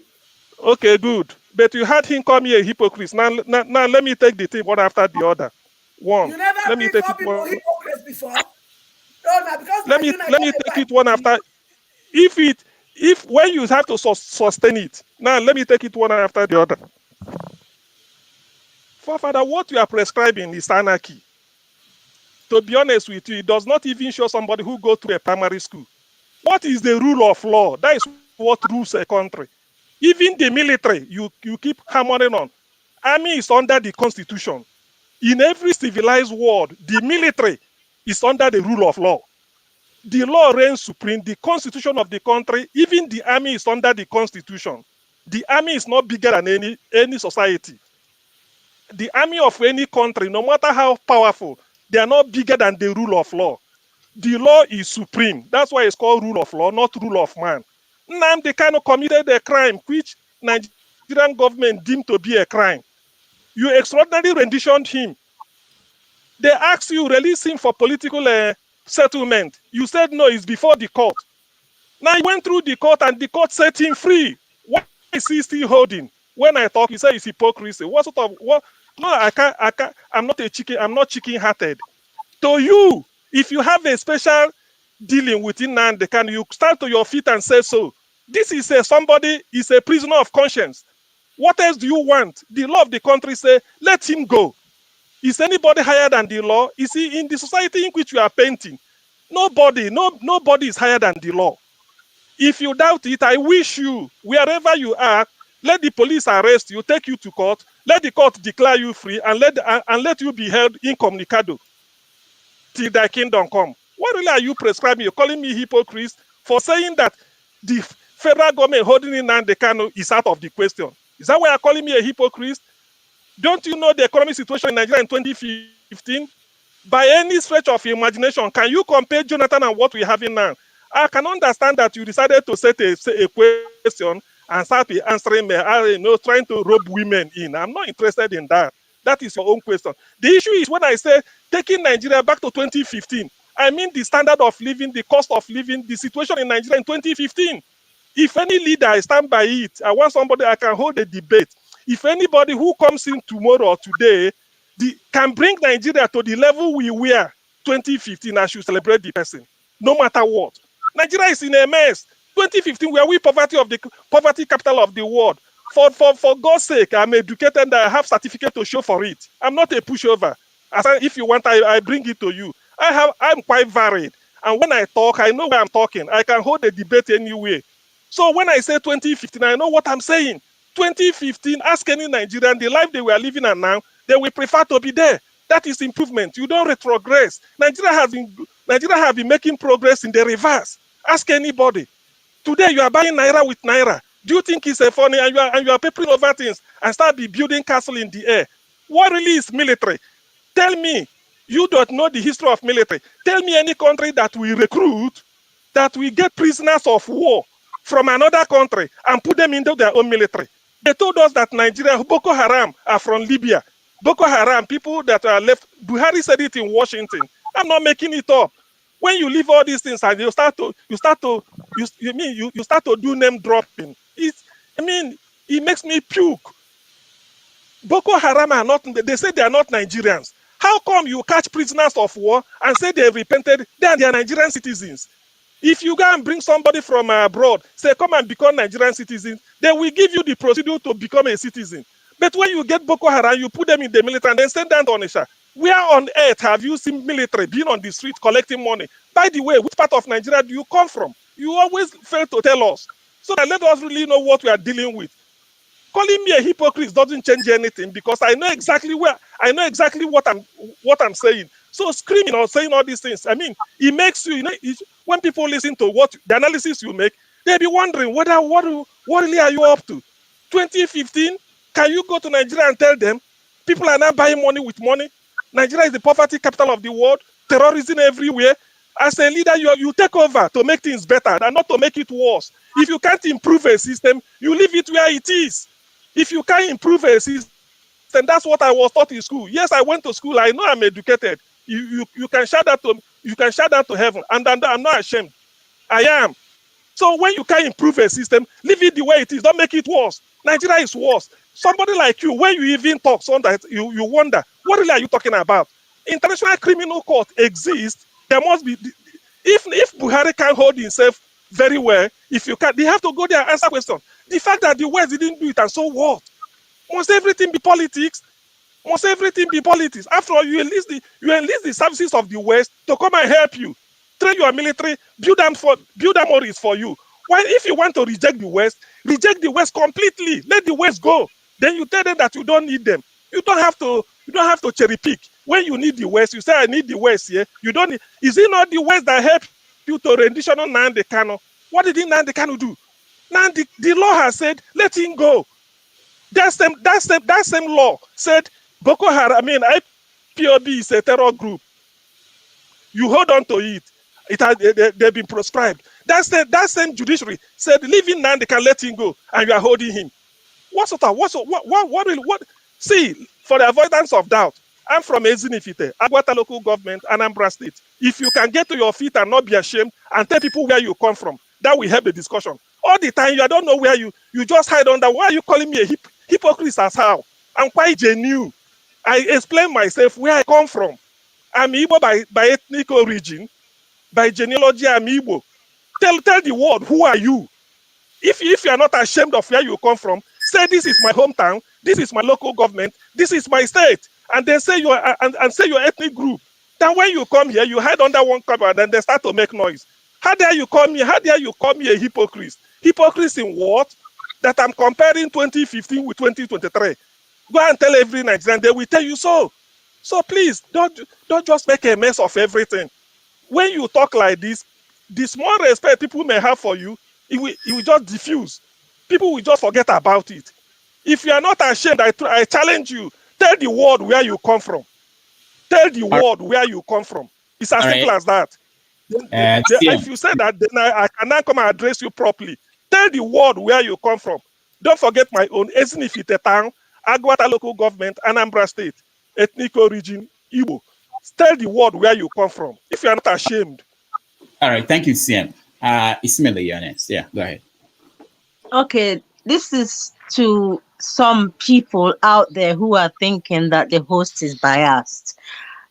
I'm sure you have watched other platforms where the hosts don't even allow the contributors to have their words in, and once you have your opinion, they take it from your mouth and not they stifle your ears. They take your voice from you and make it their own.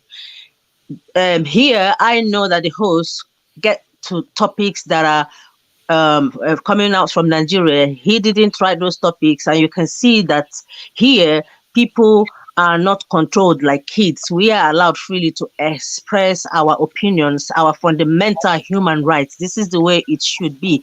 It doesn't mean that we adults shouldn't control the way we put across our points, respecting one another in dignity. Okay, so if you are going to judge the host, please look elsewhere. I'm not trying to defend him, but I don't like it when people come and talk. I'm trying to cause confusion. If you need to see platforms that control voices, please look elsewhere. Don't come here where we are trying to have a voice, or you can come on the screen like us. It's not easy to come here and air your view without shaking. It's not easy. We are all humans. No one is perfect. But if you're going to be behind, sitting there, hiding under the computer and judge people, you need to grow up. Thank you. Thank you so much, Ismail. Sometimes I see comments and I smile. Thank you. Let me. I know I want to welcome a man of prestige and so many people that joined us. I want to hear them and their views, and we want to also move the topic to something next because we have several topics we want to touch. Dr. Berechi, welcome, and Igbo Basics, welcome, and everybody. Thank you guys for joining us. But let me go to I can see man of prestige. Let me go to Dr. Berechi. Berechi, welcome to the show. Happy to be here, Dr. Okonkwo, and happy to see you guys, other members of this panel. I didn't intend to actually join, but it was just the argument between CM and Mr. Fofa that actually brought me in, just to clear up some things. I think Mr. CM is under a heavy dose of misapprehension. I can understand the emotion, and normally when he speaks largely passionately on things that he believes in. And sometimes his facts are not as accurate as he portrays them. Now let's talk about Nnamdi Kanu. He said that the court that is an issue of rule of law, that the government promised that the moment the court decided that he was going to act accordingly, right? So now what did the court decide? There was the Court of Appeal gave a ruling, which for all intents and purposes released, demanded that Nnamdi Kanu be released. Right? Now, the state, in exercise of its own right, filed a motion for stay and appealed that order. Now, its elementary principle of law is that either the motion for stay filed and granted, that everything is called maintain status quo pending the determination of. So there's a legal basis for Nnamdi Kanu's continued incarceration. So it's not. So he's wrong to say that there was that blah blah blah. There's a rule of law that the court gave an order and the order has been flouted. The rule of law. There is absolutely there is Nnamdi Kanu's incarceration at the moment is in line with the rule of law. That is one point I just wanted to clarify. So that he understands that the government has a right. Government has a right in exercise of the rule of law to file a motion for stay, which it did, and that motion was granted. Motion for staying the rule of the court. That I'm getting feedback from CM. Can you allow me to finish? Okay. Because this is purely a legal matter. It's purely legal. Okay, yeah, legal matter. I will get back to you. It's not emotional. It's like there is a reason why Nnamdi Kanu was not released or following a motion application for bail. Normally, if you make an application for bail and that application is granted by a court, it is not subject to appeal. The state cannot appeal a ruling of the court upon a bail application. So there's a reason why the application for bail was not granted, but instead the court determined the motion is called the motion challenging the court's jurisdiction. And now, following which the court dismissed the charges filed against Nnamdi Kanu and granted Nnamdi Kanu also release, or rather that Nnamdi Kanu be released. But there's a motion for stay, which was granted by the same court. So that motion by granting the motion for stay, the court simply technically reversed itself to say Nnamdi Kanu has to remain pending the final determination of the appeal that has been filed. That is on that part. And it is. I don't think it's something that we need to spend so much time just to set that record straight. So the government has not done anything wrong as far as releasing Nnamdi Kanu or lack thereof is concerned. Now, then the other part that kind of got me confused is the back and forth on 2015 and now. I didn't hear forefather saying that I didn't hear forefather making a case for this government or kind of justifying the failures of this government. What I heard forefather say, maybe I'm wrong here, is that he's saying that for us to be aiming at 2015 is that we need more than 2015. That 2015 shouldn't be the benchmark. Like the country is deserving, that we deserve more than whatever that was the case in 2015. I don't think he was saying. He was necessarily saying that's not true. No, that is my reading of maybe I'm wrong here, but I thought he was saying that. You are. I think you are actually correct. I even made assertions to when Alexander said something about 1970. Yes. Even 1970, we shouldn't be aspiring to that. Exactly. He says he wants more. Well beyond that we are big enough to earn more. That 2015 wouldn't cut it for anybody anymore. And I think he's right on that. Actually, I don't know why that became basis for vitriol. To be honest, so those are the two things I really wanted to. I thought I should just come in and especially with respect to Nnamdi Kanu because I know that is always. A minute for he called me out. A minute for right of reply, please. I'll come back to Sam. Hold on. Let me just say something there because something came up. I am trying to, and I got a yes today from one of Nnamdi Kanu's lawyers to come on this show. So, but we haven't agreed on when. So, some of these things will be, hopefully, in the next few weeks, we'll get him here, and some of these things will be discussed. So, I just wanted to mention that because Eberichi and all this conversation. So, I will go to Igbo Basic, and OC wants to say something. But CM, do you need more than a minute? If you need more than a Yes, minute, yes, someone else. yes, yes, Okay, please, I'll because go I to need to that. put this in. Okay, I then don't know no, hold on. Then what. in that case, I'm not a lawyer. Professor Zekome is a lead counsel to Nnamdi Kanu. He see, documented his experience when at this level. He said it clearly that there's no reason to hold Nnamdi Kanu again. So what Ebere Chief is saying here, to me, is just it's just neither here nor there. I don't know. You're entitled to your own opinion, even if it's verging on the lunatic fringe. I'm not bothered. You can entitled to your own opinion. But what I'm saying, I'm quoting an authority, Professor Michael Zekome, fellow of the Chartered Institute of Arbitrators and the lead counsel to Nnamdi Kanu, and Dr. Ejiofor, the lead counsel, all of them. I had what they jointly addressed a press conference and they put it in writing. So when I know what I'm saying, when you're attacking me, you go and attack Ozekome.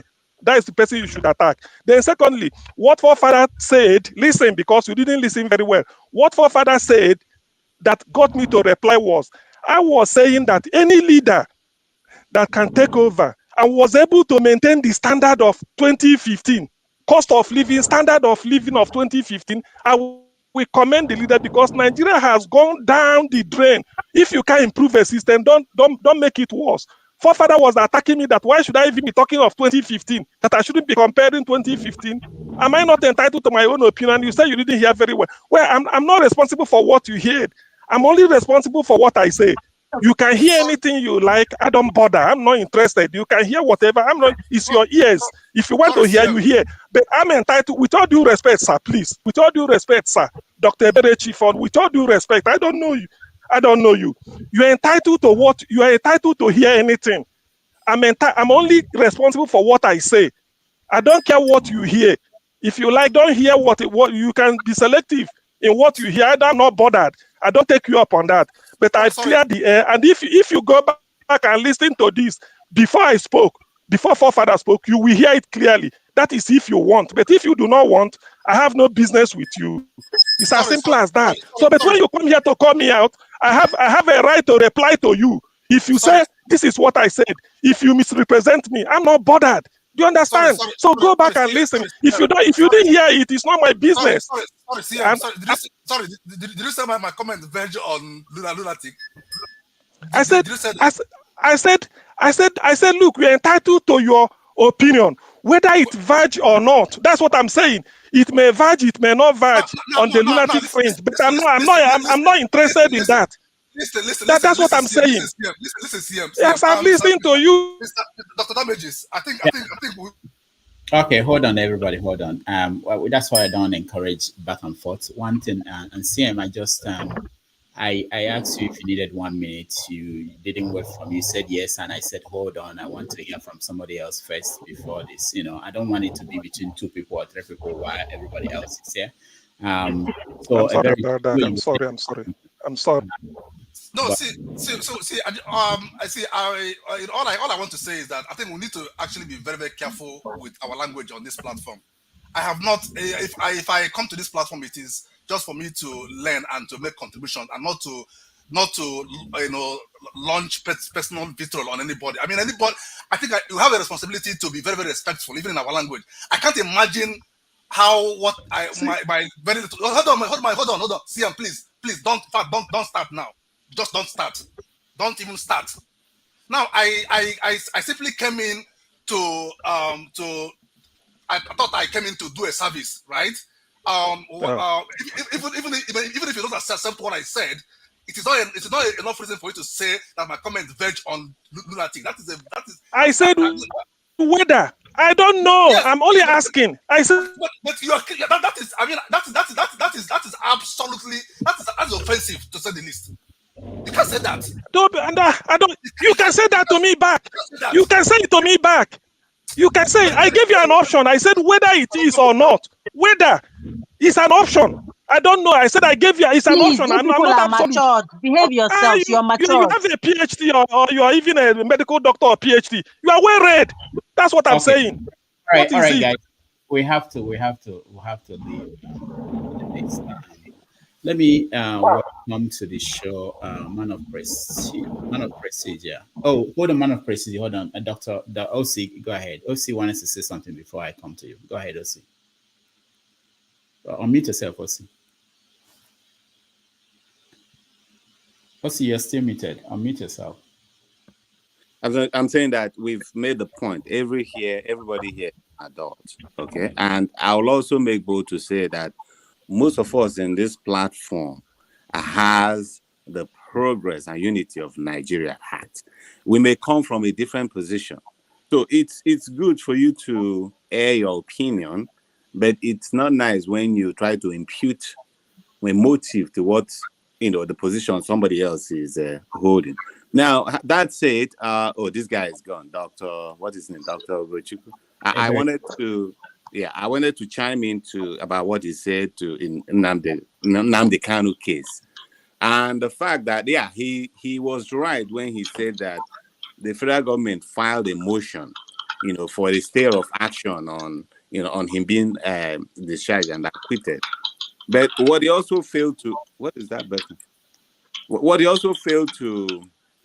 recognize is the fact that most of the things that the federal government of Nigeria is being judged on is based on what they've done before. Because if we remember clearly, even the case between the federal government and ASO that was in the industrial court, one of the things that they advised us was to pay the court action before they take, even if they want to appeal it. Now, in Nnamdi Kalu's case, why was it that they didn't apply that same thing that they were advising ASU to do? What they would have done is let Nnamdi Kanu go. Then they filed those stay of execution, and then that happens. And that's one. Then the other part of it also is the fact that many times they've mended the cases. It's not like they just brought one case. Each time it looks like, what they brought upon the guy is not holding waters. They come up with another one. So it's just like an unending drip. Now, going back to forefathers, look, your passion is well recognized, and many of us are. But I think you might probably be directing the anger to the wrong people. Nobody is saying that Jonathan government is good. As a matter of fact, I'm among the one that will say all kinds of things about the government. But we were speaking in relative terms, saying that compared to what we have now, Jonathan's own was like it's like something that we now have to reminiscence about. But nobody is giving Jonathan a pass mark. He was a very, very terrible government. The same thing we are talking about in Nnamdi Kanu. If you go online, you Google my articles. I've written a lot of articles very critical of Kanu. As a matter of fact, I'm one of those that I feel like I'm a sellout, But that is different from what we're saying. If you want the kind of society which we all want, which is where the rule of law applies, then it means that the first thing to do is for everybody, including the government, including those in high position of power, to obey the law. And that is the problem with this Kanu's own. Because if we don't do that, if we just obey those ones that we feel that we like and ignore the ones we don't like, then what is the yardstick that the society will exist? Anyway, I don't want to push it so much because I know that Damages has other things to do. I just wanted to chime in there. Thank you so much, Chelsea. Let me hear from Man of Prestige. Dr. Kennedy. I know you're there, but I'm coming to you, Igbo Basics, after Man of Prestige. Go ahead. Okay. Good morning. Good evening, everybody. I got lost about what's going on about the personal.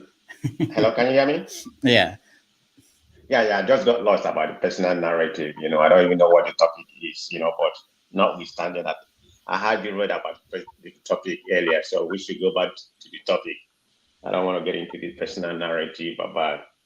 We are talking about Buhari right now, right? Yeah, we are running on that topic. We spent 2 hours on it, so this is you and Igbo Basic will be the final on that. We'll move on to something else. Go ahead. The final, okay. Yeah. It's so funny when I first read it. Say he's going to spend time in his village or whatever. Daura, if you don't like it, we know. Maybe he's from Niger. I don't know if his parents or whatever from Niger. So he probably said he has done a lot. I'm going to leave you alone. Go somewhere and rest. After he has put in this country in the worst capacity I've seen in my lifetime. This is just my own personal opinion because everybody here making a comparison about Jonathan or whatever. Jonathan may be kind of inept, but to my opinion, during his presidency, the 5 years he was a president, is way better because everything has gone bad right now. It's not even something to compare. I don't know why some people come here and justify it, but that's the opinion. In my opinion, I mean, Buhari 8 years in government is the worst I've seen, because look at it. Look at the naira. Look at, I mean, look. I mean, nothing is good. Can anybody even tell me what has Tinubu done? I mean, I'm sorry. What has Buhari done? I mean, it's just a minimum basic. People are talking about infrastructure, the Niger bridge, this bridge. I mean, that is the minimum you expect from the government. Where we are right now, we talk about road. That is expected. We are all paying tax. You expect to build road, build bridges. And in Nigeria, mediocre is applauded when it comes to Nigeria, because they build a bridge. What is expected? And they're not going to maintain it. What in the next 10 years or whatever, those bridges will be messed up, or the road they bridge. I was in Nigeria, during December. I don't see anything. I mean, it was some bridge, some road, and every day, they do something from here and here. I mean, that is nothing. And we here, supposedly educated and everything, we have seen what the government is supposed to do. And we here applauding. To my opinion, he did not do nothing. I mean, he's the worst government I've seen. So let him go and rest. I don't know what Tinubu is going to do. So, yeah, I mean, Tinubu is probably going to be the next president. So it's the same APC. I don't expect anything better. I'm not trying to be pessimistic, but in my opinion, I don't foresee anything in getting better in Nigeria. Man. So, to my own opinion, Tinubu is not better than Jonathan. All right. Thank you. Thank you so much. Igbo Basics. Yeah, thank you, Dr. Damages, and thank you, fellow colonists, and enough is enough. I thought that when we come out to listen to debate or argument or whatever you may call it, that is supposed to actually educate us and for us to not be hyped. I know that in football, in soccer match, if your team is losing, sometimes some people collapse because their team lost. A few things that I wanted to point out here. Number one, it looks like we are very, very combative by nature. And then again, when we speak, we tend to take it so personal that you begin to wonder between the motor park mentality and our own presentation in a civilized forum. You begin to wonder. So my point there is that we should topper it down. We should really topper it down. Speak with respect. If I have an issue with CM or Forefather or Rudolph or any of the panelists, I'll find their telephone number. After we have spoken here, I'll call them personally and have a chat with them. By the time we finish talking, perhaps we will understand ourselves better. And then when we come out again, we should all come out so that all those who are watching us will not get hypertension as a result of watching what we are saying and what we're doing. As far as Buhari is concerned, how many of us here have met Buhari personally? Well, I don't expect an answer to that. I met the man twice, in 2004 at the Sheraton in New Jersey, in 2005 at my hometown in Bere, where he was even given a chieftaincy title, along with the Kweme, Babangida, Ukigwe, and the rest of them. The man, I've listened all morning to the presentation here.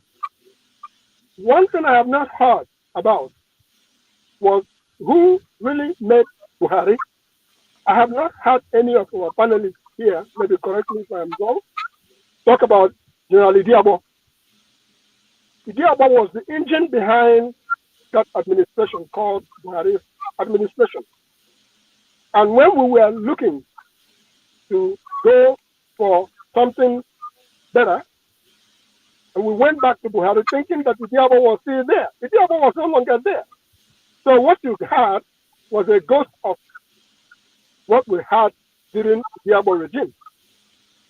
So, folks, going forward, I was listening to a presentation in terms of what is really happening to Africa, not just Nigeria. We're in that trouble. The people, the host country, be it Britain, be it USA, be it The folks don't want you to stand on your own. They don't want you to really utilize everything that God has given to us. The question is that are we going to allow that to happen?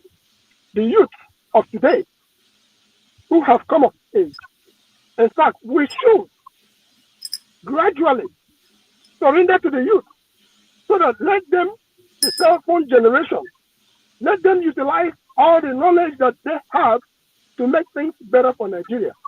As of Tinubu's coming in or not coming in, somebody still have to convince me that the man is not being cloned somewhere. I'm sorry, because we now have artificial intelligence, we have all kinds of things. Last time I talked about presidency. It's about time we kill that concept of presidency so that we hold anybody accountable accordingly. The cabal who are waiting in the wings to usher in the new administration, they are all liable and responsible for continuing to loot the Nigerian state. It is unfortunate if we allow these things to happen. So, in my conclusion, because I'm really on the road, I will appeal to us to please, for heaven's sake, let us tapa it down. Because if you watch network television, you see decorum, you see how people address one another, even when they are trying to hype up. Given that we are Africans and we have very strong voice, when we begin to speak, sometimes you think we are shouting. We are not shouting. It's just in our nature that we are loud by nature. If you go to our parties, that's why our parties are so loud sometimes. Our host people, they wonder, what's wrong with this people? That's our way. So let us try to adjust. Let us try to be civil to one another so that we can come back tomorrow and do a better job. And a man of prestige, I believe I saw you at Megun there yesterday. The presentations were right on point. And anybody talking about Nnamdi Kanu's case, let me just end there. Nigeria is a place where they say our way. Until that concept of our way stops, we'll continue to get the same garbage. Garbage, by that I mean, it is intentional grounding. If it is in people. Nnamdi Kanu being held, it's intentional grounding. They have all the time in the world. For how long now? Now we have multiple cases on top of Nnamdi Kanu's case now. We have tribunals. We have, come on now. If Nigeria truly wants to let go, Nnamdi Kanu, they should speed up the case of Nnamdi Kanu. Let the man go. Mbabilika Amechi was praying, please let this man go before I die. Mbabilika has died. The man is still there. What do Nigerian states have against the Igbo nation? Let me put it that way. Enough is enough. All we're asking, let the man go. Don't be so afraid of the man because it's not just him alone. He is just one person amongst all. I'll rest my case. I'm only appealing for Nigerian government to let Nnamdi Kanu go before the next administration or within the next shortest period of time, as they now have multiple issues on ground with the tribunal. Whatever is going to happen. By the way, we are talking about incoming administration. And we seem to be forgetting the issue of double citizenship dead on arrival. If Nigeria truly wants to practice democracy, the man lied in his form, the man has a different citizenship. Let's treat things the way it should be so that our children tomorrow will be on a better footing. I rest my case for now. Thank you, Iwo. Hold on, Tunaja, stop sleeping. Is that how you're going to command Nigerian soldier? Sleeping on duty? Wake up, man. Why do people keep saying I'm sleeping? When I'm typing on my phone like this, people just say I'm sleeping. What? They are just harassing me on the chat. I'm not sleeping. All right. Before we go to where Bola Tinubu is and his incoming presidency and everything associated with that, let me give James the chance to finish up. And I know he was talking and we couldn't hear him very well. James, go ahead. Yeah, I hope you are hearing me now. Are you hearing me? Yeah. Go ahead. Are you hearing me, please? Yeah, I was saying something about forgiving Buhari for the horrendous atrocities he has committed against the state. The man deserves no forgiveness for one reason. Let me quote, or let me make reference to somewhere in the Bible, though I'm not a Christian. The Bible, Adam sinned only once, and he was severely punished for so long. God did not forgive him for sinning just only once. Despite the horrendous atrocities this man committed against the state, he has the effrontery to ask us to forgive him. What we should be thinking of now is, what do we do with the ashes of Nigerian history? How do we build a new nation out of the ashes of Nigerian history? In France, I remember in 1789 French Revolution, when Louis XVI was removed from office, the French people built on the ashes of their history to have the present French Republic. In Iran, when Shah Pahlavi was removed from office, they built on the ashes of the history of the country, and today Iran is a country to be feared even by the United States. So what do we do with our ashes of history? That is one thing. Then I want to ask a question. Anybody can answer the question, please. Anybody? Nigeria as a country has collapsed compared to what it used to be and compared to other countries of the world. The country has collapsed totally. Why are we finding it impossible to reconcile ourselves with the fact that Nigeria as a country has collapsed? That is the question. Anybody should please answer it. Anybody. Thank you very much. All right. Thank you, Mr. James. I'm not giving anybody answer. That's not the topic we are talking about today. But we get to that another time. Let me play this video and then we finished our work. So is he all right?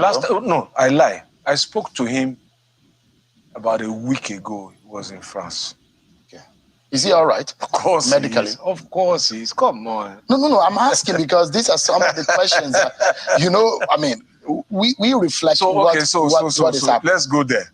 So since 2002, when he hurt his back, almost every time he has traveled, opposition has said he has died, but he still comes back alive. He'll be back soon. But I'm not sure they said he has died this time around. They're just worried. He's fine. They said, look, is he there on a vacation to rest or something? I believe that. I believe that he's taking some time out. He needs it. He ran, I think, the longest, the fiercest campaign.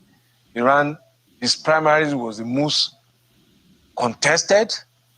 After the primaries, he went around making peace with all those who were successful against him. After that, he was busy involved in planning the re-election. And since then, he just ran this sprint, this marathon like a sprint. And I think that he deserves... You know what some Nigerians have been saying? They've suggested to him about 3 or 4 places that he could have gone to rest, since now he's now the president-elect. Yankari Game Reserve, yes. Ikogosi, Calabar. These are very beautiful places. And we have a president-elect who has chosen to go to France to go and rest. So Nigeria is not enough to rest. These are some of the questions. I am conjecturing that is what he went to do. But Bola Tinubu, I think I know, president-elect, will also be doing some networking. There's no idle moment in his life. And he overworks himself and overworks his mind. I know that he'll be doing a lot of networking, meeting people, planning ahead. All right. So that was Fashola, Babatunde Fashola, trying to answer the question of where Bola Tinubu is, our president-elect, who should be taking over the office of the president in 37 days, and we don't know where he is. All right. So let me welcome Jude to the show. Jude, welcome to the show. Hello, everybody. Good morning, good afternoon, and good evening, wherever you're watching from. I hope it's a wonderful day today. Yeah, Henry, welcome to the show. So, Jude, start us with this conversation about. Yeah, good evening, Rudolph. Yeah, Henry, thank you. Start us with this conversation about Bola Tinubu. He is due to take over power in 37 days. We don't know where he is. We don't know what he's doing. They've tried to explain so many things, and it's not clear to anybody what's going on. Are you concerned? Well, I wouldn't. I'm not really concerned in the sense of not knowing where he is. But what I'm concerned is the continuing preparation to get him installed, to get an illegitimate government installed. That is what I'm much concerned about. Although I still believe strongly in my heart that there is no way Ahmed Bola Tinubu will be installed as a Nigerian president. It will never happen. With all that is out there right now, committing perjury, there's just no amount of crime that this man has not been involved in. And to say that a president of a country like Nigeria, the biggest country of the black race, will have his president as a man riddled with so much criminalities and involved in so much thing. It's unthinkable. It's even unfathomable. So for as many that continue to support this man, I say to them, it's either two things. It's either they are criminals in waiting or criminals partners in crime with Tinubu. Otherwise, if you're not criminally minded, there's no way you can be supporting somebody like Tinubu. It's either you have been benefiting from his criminalities and all that he stood for or he has stand for in Nigeria, the bribery, the corruption, everything, the drug dealings and all. It's either you've been involved or that been indirectly benefiting from the proceeds of his criminalities. So I am not concerned about his whereabouts. Otherwise, I mean, think of it. Where on earth, which country has it ever happened that somebody will be so elected, in quote, after a presidential election, and then that person has come for months now, and they are preparing to, where has it ever happened? It has never ever happened. That is why some people are already saying, I mean, there's a saying now that what does not exist or what cannot happen in Nigeria does not exist. Nigeria is just like, in fact, Nollywood is even better than Nigeria. The drama in Nigeria is too much. It's too much to think about right now, honestly. It's too much. Now, having said that, I want to quickly say what actually brought me here. Just, Dr. Damages, please, just for a minute. The issue of people coming here to continue to support an illegal government, the atrocity the government of Nigeria have been committed by kidnapping somebody from another country and bringing him and then getting him incarcerated for holding him hostage and for how many years now, a year plus now. And some people come here to continue to support that illegitimacy. You can't build a legality over an illegality. First of all, the international community and the International Court of Justice and all the international bodies to which Nigeria is signatory to have said that Nigeria and that Nnamdi's mode of arrest is illegitimate, it's unconstitutional, it's illegal. Nigeria has committed a sin and they have ruled that they should, compensate him and release him. And Nigeria still hold him, and somebody will have the guts to come out here and say that what Nigerian government have done is okay. And then we are all seeking for a good Nigeria. How are we going to get for a good Nigeria when we are supporting an illegitimate, when we are supporting something that is so evil? And this is one of the fundamental problem of Nigeria. Nigeria today, illegality. Government of a country committing, believe that they are not, that the law they make, that they are above that law. And we we continue to support them and say, yes, it's okay that you continue to be above the law. The law is only meant for us, who are their subjects. And we continue to relax and say we want a good government, we want a good Nigeria. It's not going to happen. Anyway, there's illegality, we should call it out. Sunday Igboho was arrested the same way they almost did Nnamdi, the same way they did to him. Sunday Igboho, people might say, oh, because I'm an Igbo man. No, Sunday Igboho is a Yoruba man. But when they were contributing money, when they were trying to hire lawyers to go and plead for his case, I participated actively throughout the process because what they did to him was injustice.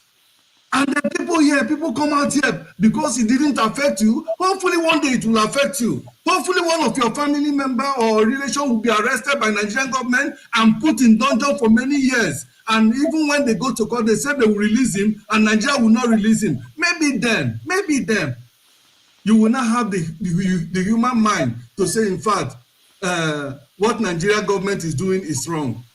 It is wrong. Let us call whatever is wrong. Let us call it out. Let's call a spade a spade. It doesn't matter who is involved. Now, Kanu continuous incarceration is if it speaks to the wickedness and to the unjust situation of Nigerian government. Let us call it out. All right, thank you. Good. Henry, you're next. Yeah, first of all, Tinubu, whatever he is, should not come back, whatever he is. I don't even give it. Amen. Amen for that.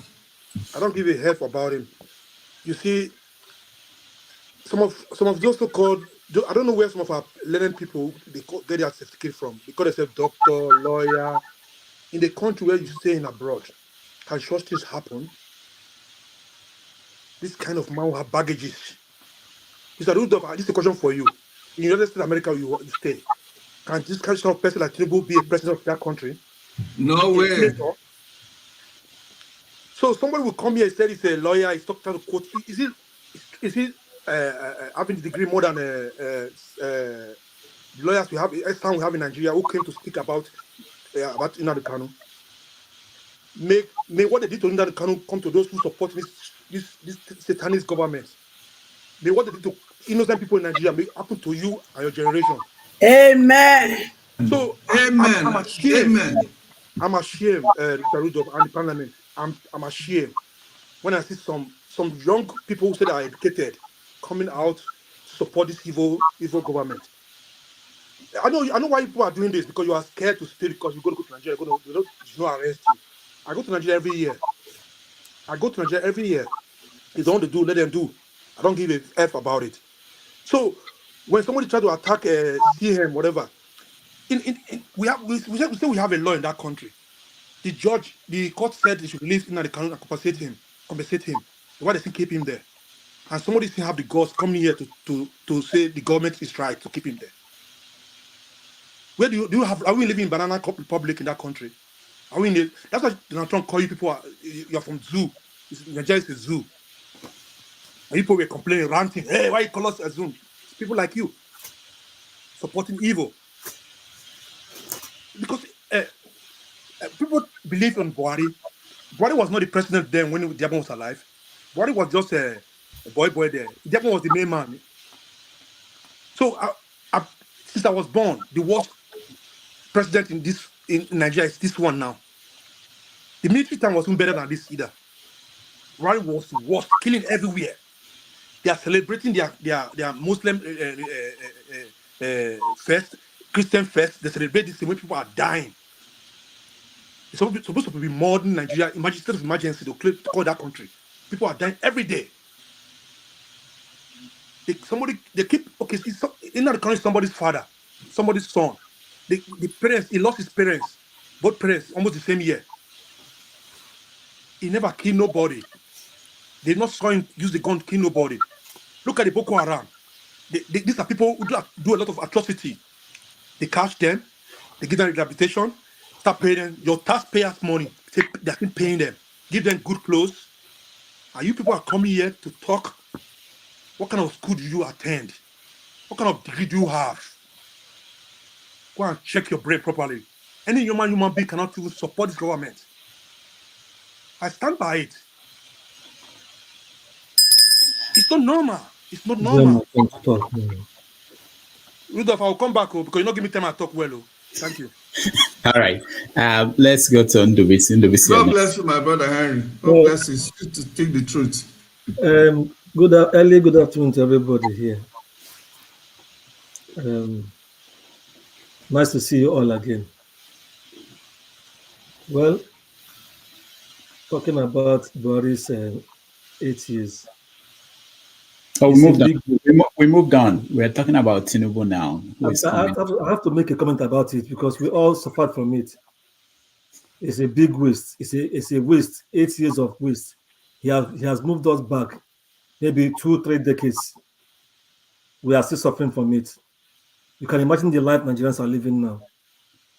The killings, the massacre, the ethnic cleansing, because it's clear what is happening in southern Kaduna, Benue, and some other places are real ethnic cleansing. It's terrible. The military is having a free reign of killing everywhere in the name of fighting bandits. The one happening in my state, Imo State, in my hometown, Osun-Itokwa, is equally that. In the case of going after ESN club members, who they know where their hideout is, instead of going after them, they burn shops, markets. Our market is now a ghost market. Our town is a ghost town, just like many other places. So it's a very unforgettable and unforgivable 8 years for us. Some of our kids born when this man came to power in 2015, they may be suffering from trauma now. How much more with the adults? If we take a little survey, the number of Nigerians that left the country from 2015, when he came to power till now, maybe the percentage may be higher than what we have in the past. Then are we talking of the grinding poverty, all the policies that has been policy and programs that have come to nothing, and then the impunity of his officials, the way they do things and carry out laws, make rules for themselves and implement rules to favor themselves. They undermine the judiciary, and that is even another one. The judiciary has become like a bag, like a purse or a wallet for them.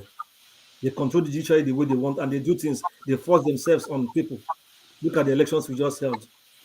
So it's an unforgettable and unforgivable 8 years. You see what he's saying? Somebody who's president that is in a hurry to go back to his hometown, Daura, and if it becomes uncomfortable for him, he can move to Niger. See what the president is saying. A president of Nigeria. So that questions what some of us were saying even when he was running. Some of us warned our people that this man will not. It's an ill wind for us, and people said, "Oh, it's good." Ethnic sentiment and religious sentiment played the big role, and here we are. Then coming to Tinubu now, we are about going, like Mayigo used to call them, we are about going to Buhari Pro Max, an extended and a bigger extension of Buhari is what we want to go into. Somebody who's supposed to be president-elect, nobody knows where he is, and all the revelations coming up. He has dual citizenship, and it is clear nobody has come to counter it with any evidence. And all the dark secrets about him coming out now. And yet people are jumping, supporting him. We are going to become a narco state. Our people will find it very, when he's sworn in, if countries really want to take us serious, we will go through more scrutiny when we travel. They will be stripping us naked in an empty room, one after the other, to check us properly and all that. It's going to be a big laugh, a big scandal for us. And some of us are living in Western countries where things are done properly. This man is not supposed to even run in the first place. When I see the election, see revelations coming out from the election, see River State results, and some other ones that we are hearing now, how those results are. We know he didn't win, but nobody's talking about that one now. What we are saying that, for me, what I know is that under Tinubu, we are not going to get any better. It will get worse. Because some of his team members will know the antecedents. They will say it's their own turn now, and they will run the country the way they want to run it. And like Buhari, he may not even be seen regularly. They will be shooting him. You will hear, anytime you say the president speaks, you hear that one of his spokesman is the one speaking. You don't even hear why is the president speaking or somebody else. We're in deeper trouble, Nigeria. and our kids, the future of our country is my biggest concern. How will they fare? It's going to be a very sad situation. My God help us. Thank you. All right. Thank you so much, Ndubisi, for that contribution. Let me welcome Bright. Bright, welcome to the show. Good evening, Mr. Rudolph. Thanks for having me. Yeah. How are you today? I'm fine. Okay, we're talking about Bola Tinubu, the president-elect, who will take over in 37 days. We are concerned that we don't know where he is. Are you concerned? No, I'm not. You're not? Okay. Why are you not? No. Let me first of all use this expression. The country we call our home, Nigeria, is a replica of the character of the Animal Farm. I don't know if most of us read that novel. You know, the whole thing is just the same. If you read that novel, you will see that the society of Nigeria today is just a replica of that novel. And we knew how the novel ended. That is why I said I'm not concerned about the whereabouts of Mr. Tinubu, because we have accepted the system, and whatever comes, we just accept it like that. So my reason for saying that also is because when you go on the internet and you see or you hear people like they put in their hope, their everything in this APC politics, and they cannot ask themselves the real question of, okay, if let's assume we all pretend and say, okay, we voted for Tinubu as our next president. Is it something too hard for us to ask, for example, where he is, for the APC to tell us, oh, your president-elect is in China or is in Indonesia? No one is saying anything. And the people who are in an alliance with this party, they feel so comfortable as if they don't know what is to come, because if somebody, as your president-elect, is nowhere to be found now, how are you sure tomorrow he's going to be your president from Nigeria, or maybe he's going to be your president from maybe Saudi Arabia? So because the chances are there for you to see now, and you are already accepting it, you are not asking any question. These people are putting you on a test run so that, oh, when that time comes, you're going to accept whatever they are going to tell you, that your president is in Dubai and is giving you orders from there. And you will not hold anybody accountable for that, because now you are not even asking questions, because you need to really hold them now before he's being sworn in. Now you are not saying anything. So when he gets the power, the impunity will be more higher and nobody will say anything. I don't know if you understand what I'm trying to say. All right. So we got it. Thank you. Samuel, are you there? Samuel. All right. Man of prestige, let me come to you. Oh, okay. I'm here, Dr. Savages. All right. So welcome to let me thank you first and foremost for always hosting this show. I want to go to where there's no noise and just be quick with my submission. What I will say might sound a little bit provocative, but I don't intend to provoke anybody. I looked at the Nigerian situation and figured out that somehow the problem might not be the ruling class. The problem might be the citizens. And I'm going to say why I said so. Our inaction is actually enabling these guys to constantly insult us. It's as simple as that. It's as simple as that. Somebody spoke earlier and said, you guys, don't you have smartphone? Can't you Google what life is in other countries, even some African countries? How is it that the biggest African nation, the so-called giant of Africa, is such a huge disgrace and a mess to the entire African continent? And very small African nations are trying to put some dignity on themselves. How can a whole 200 and something million people lack complete dignity? How many are they that are messing us up? So they have power over us because of our inaction. We just have to say it the way it is. I'm talking about the president-elect. Let me tie my submission to the point on ground. Talking about president-elect, my fear of our complacency, my fear of our inaction, my fear of our just looking and accepting anything they do to us. Oh, Nigerians are very resilient people. That's another mantra they've given to us. Nigerians are very resilient people. They can take anything and move on, right? Now, because of that, even when it is time for All right. bring maybe his vice president-elect and say, oh, he was not able to make it. Let him just stand. It's the same ticket. Let the vice stand in for him. The whole Nigerians will take it. Whether it's against the constitution or not, but the Nigerian people, the way I see them, if you insult them to that extent, the chances of them accepting that madness is high. So we need to start talking to ourselves. To what extent must we allow this insult to continue? That's my submission, Dr. Damages, for now. All right. Thank you. Thank you so much. Before we continue, let me play a little bit of this interview with Fashola, and we will go from there.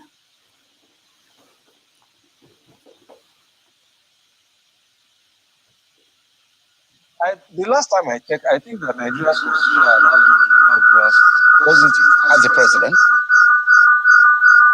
you need to recheck the constitution in respect of being a president. No, it's place of battle. It's place of battle. If you were born to Nigerian parents, I think that I will check that, but I doubt that the Nigerian constitution makes it makes you disentitled if you have dual citizenship, because the constitution allows you to have dual citizenship. I've not gone into the works and housing, and I'm really running out of time. Because you are pressing.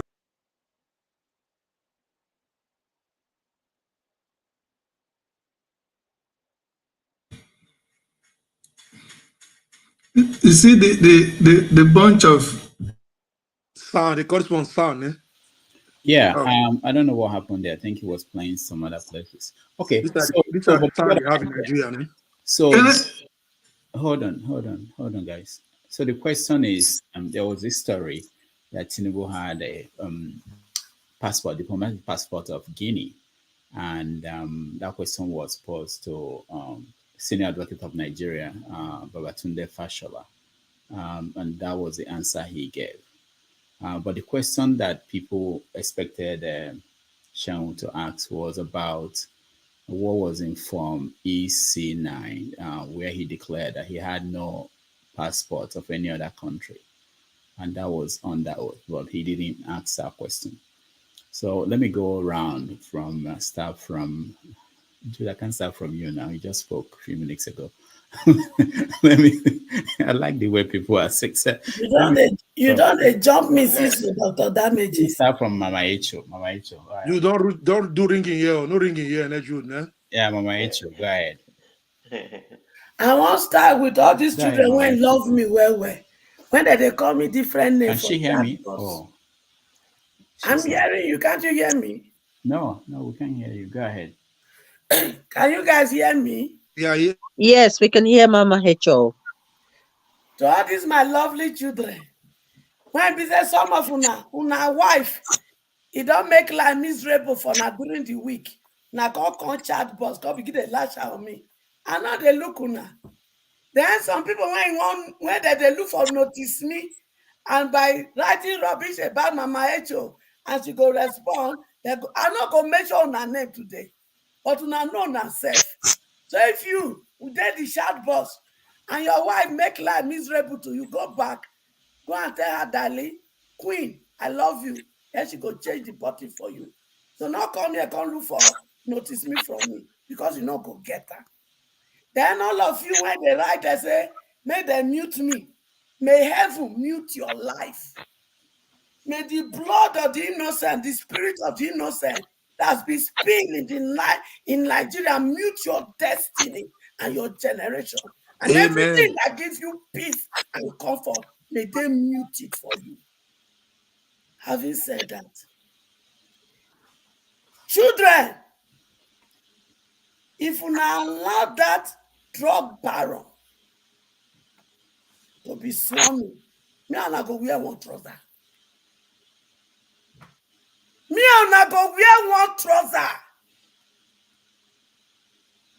Because if now 1 second that drug baron enter office, all of them go they naked for airport.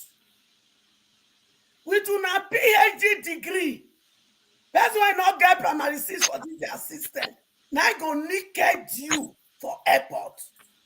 So no come doctor, that made you can't cry you. Not try. He get Guinea citizen. He get Guinea passport. What do na constitution? When we then manage, so what did you tell you about that? The thing when it happen is this shenanigans when I call that country. Now not say I be old school. He reach like this when they take over the government seat. If you not try, me and una go wear what trouser. Look me and look me where. He never enter office. Go Ikorodu for Lagos. Because that they smoke. Area scatter. No one smoke finish. They go come out. They say they be black ass. And when run at the fly. When are they kill on herself? Now people don't take coke. Now they do what they happen. So he never enter. If he enter finish, all the drug cartel all over the world, they go call Nigeria, call Bulukete. And what they go call the happen to children? Abi, now the small children, now one time say this is the best way to select a president. My grandchildren for here they cry. If una let that happen, now me una go wear one trouser. Or no government, una no well. Now they go by police. Kelebe, now they go by. Una not see the people who put us for this mess. Oh, una go not they locate them. Oh no government. Oh no government. If una get hot, they make una do what they do in the times of James F. Kennedy for me. Oh no government. If una know so una they puka well. Make una gather ourselves together. Because they don't beat the drum. And as they beat the drum, then they should wear the shoe to dance. Or no government, I give you a sign. All right. Thank you. Thank you, Mama Echo. Ismail, you're next. Well, I see me, I'm not surprised anything that happens in Nigeria. I believe Africans are the problems of themselves. We are the problems of Africa. Our mindsets need to be revisited, and our foundations need to be revisited as well. So we'll leave that for tomorrow. I don't even know what to say. I'm just short of words because the election had come and gone. Someone was declared the winner, whether we accept it or not. This is my voice, and it will sound whether anyone likes it or not, and it's my entitlement. The election had come and gone. Someone is at court now fighting to get his mandate back. But in Nigeria, we know how the drill goes. We know how Nigeria is. Election with Tinubu. Election with Tinubu will be sworn in, whether we like it or not. He has, I did say it long time that before even the election, he was talking and walking like the president, but people thought I was mad. But it has come to reality. And there's nothing anyone can do about it.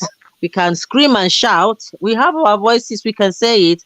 On that day, I'll be shocked if there are no armored cars around waiting for the answers, and he will be sworn in. He will rule Nigeria. Nothing will happen. We get plenty mouth. So let's keep talking. It's happened. I don't know. Talk for But there yourself. should be a solution. There should be a solution. But I don't know it. All Do right. you know it? Please tell us. Thank you. Thank you so much. Forefathers, let me come to you. We can hear you, forefathers. We still can hear you, forefathers. How can you be a moderator here and you are... Can you hear me? Okay, yeah, we can hear you. My audio is playing up today. From what I gather in the Constitution, it does say that one is disqualified from being president if one voluntarily acquires citizenship from another country. And people always bring up the case of Lawan or something. I don't know who that person is, but the person was born overseas, not voluntarily, and they use that language in the Constitution. The people that wrote in the Nigerian Constitution are diabolical reasons for doing what they did. Most of many of us that are overseas applying for citizenship cannot be citizens of Nigeria, and that is the rule in the Constitution. And if that is true and is upheld, how is Tinubu supposed to be president except he didn't apply for Guinea citizenship or they just give him diplomatic passport without being a citizen, because it's possible. But on the passport, it did state that he was a citizen of Guinea. So yes, Nigerian African citizenship may not matter to anything. But we'll see what the courts think about that eventually. Whether he's going to be president or not, personally, my own lookout is not necessarily there because from what I've said earlier, it's clear that we have great challenges. So, he shouldn't be in a country ruled by law. He shouldn't be president. And if he ends up being president, then the law needs to be changed. Because if you have a law that people can violate freely, then it's anarchy, isn't it? We'll just be, we'll have what we have now and maybe worse. Thank you. All right, thank you. CM, there are people who are saying that diplomatic passports is not the same thing as regular passport. It doesn't mean that you are a citizen of that country in that sense. What do you think about all the debates? But the passport itself, it says he's a citizen under there. It says he's a citizen. That's a problem. Yeah. And if he says he's a citizen, except he's lying in the passport, which is another deception again, the Nigerian Constitution will trip you up again because the Nigerian Constitution doesn't like deception. So you see that, and he didn't even mark that he has ever done anything like that. Even at least from what they say, I don't know whether there's evidence for these things. The fact that none of his people are actually coming out to deny it. There are too many things. Let's just see what happens. All right. So go ahead. Anyway, go ahead. Anyway, Tinubu's case is like every week or whatever, another banger will happen on us. So last month we weren't talking of citizenship or this. The thing about Nigerian, I'm not a lawyer, because if I look at the Constitution and it's written in English and I understand it the way I read the Bible and I understand any other newspaper, they will say there's a legal interpretation. That is one thing with Nigeria. You don't know whether we will come out and tell you that a legal interpretation is different. So that aspect, using that aspect to disqualify Tinubu or so, or not, I'm really not keen on that, because that we have interpretation. What I'm after is, let them go to tribunal. Let there be proof or how they arrived at 8-point-something million, and the one that P2B is showing. So let labor. That is the aspect as a lay person. Not that I'm against. I'm in support of what is happening in citizenship, because I know what my opinion. People will tell you, you are not a lawyer. There's a way to interpret it. Okay, like we've had now, voluntarily, involuntary, and involuntary. And then whether if you have a diplomatic passport, you are not a citizen, or maybe you're a citizen. So all those interpretation is left for law. Lawyers, they know how to prove white to be black and black to be white. But what I want is the real election we did. INEC should explain, because that is the strength, that is the basis of a winner. All these ones you are looking at is just Tinubu was not declared winner because of citizenship or should be disqualified. What we are looking at is when they will open up the whole case, let us see how it tallied, how everything gave rise, and then what to thought of whether federal capital is Abuja is part of whether any president should satisfy to the requirement that you should score at least 25% of the votes cast in the FCT or not. So these are the real aspects I'm looking at. This one might be good, but until these two are proven, I don't know. But on the apart from all this, on character, you see, sometimes I don't know why, whether that is why Nigeria is backwards. In the West, we all are in the West. Before you even score the vote, the fact that somebody I remember in those days in 1988, there's a senator called Gary Hart representing the state of Kansas in US in the Senate. He's a Democrat, Gary Hart. It's just because one lady said Gary Hart was my girlfriend or something like funky something or this and that. That's all. The man withdrew. It's not a case of whether he scored a 1 million vote. He withdrew instantly. The same thing with John Edwards, either in 2004 when he was running all these things. So there are a lot of this. So they are going to the character. So in our own case, why can't we use the character of the person?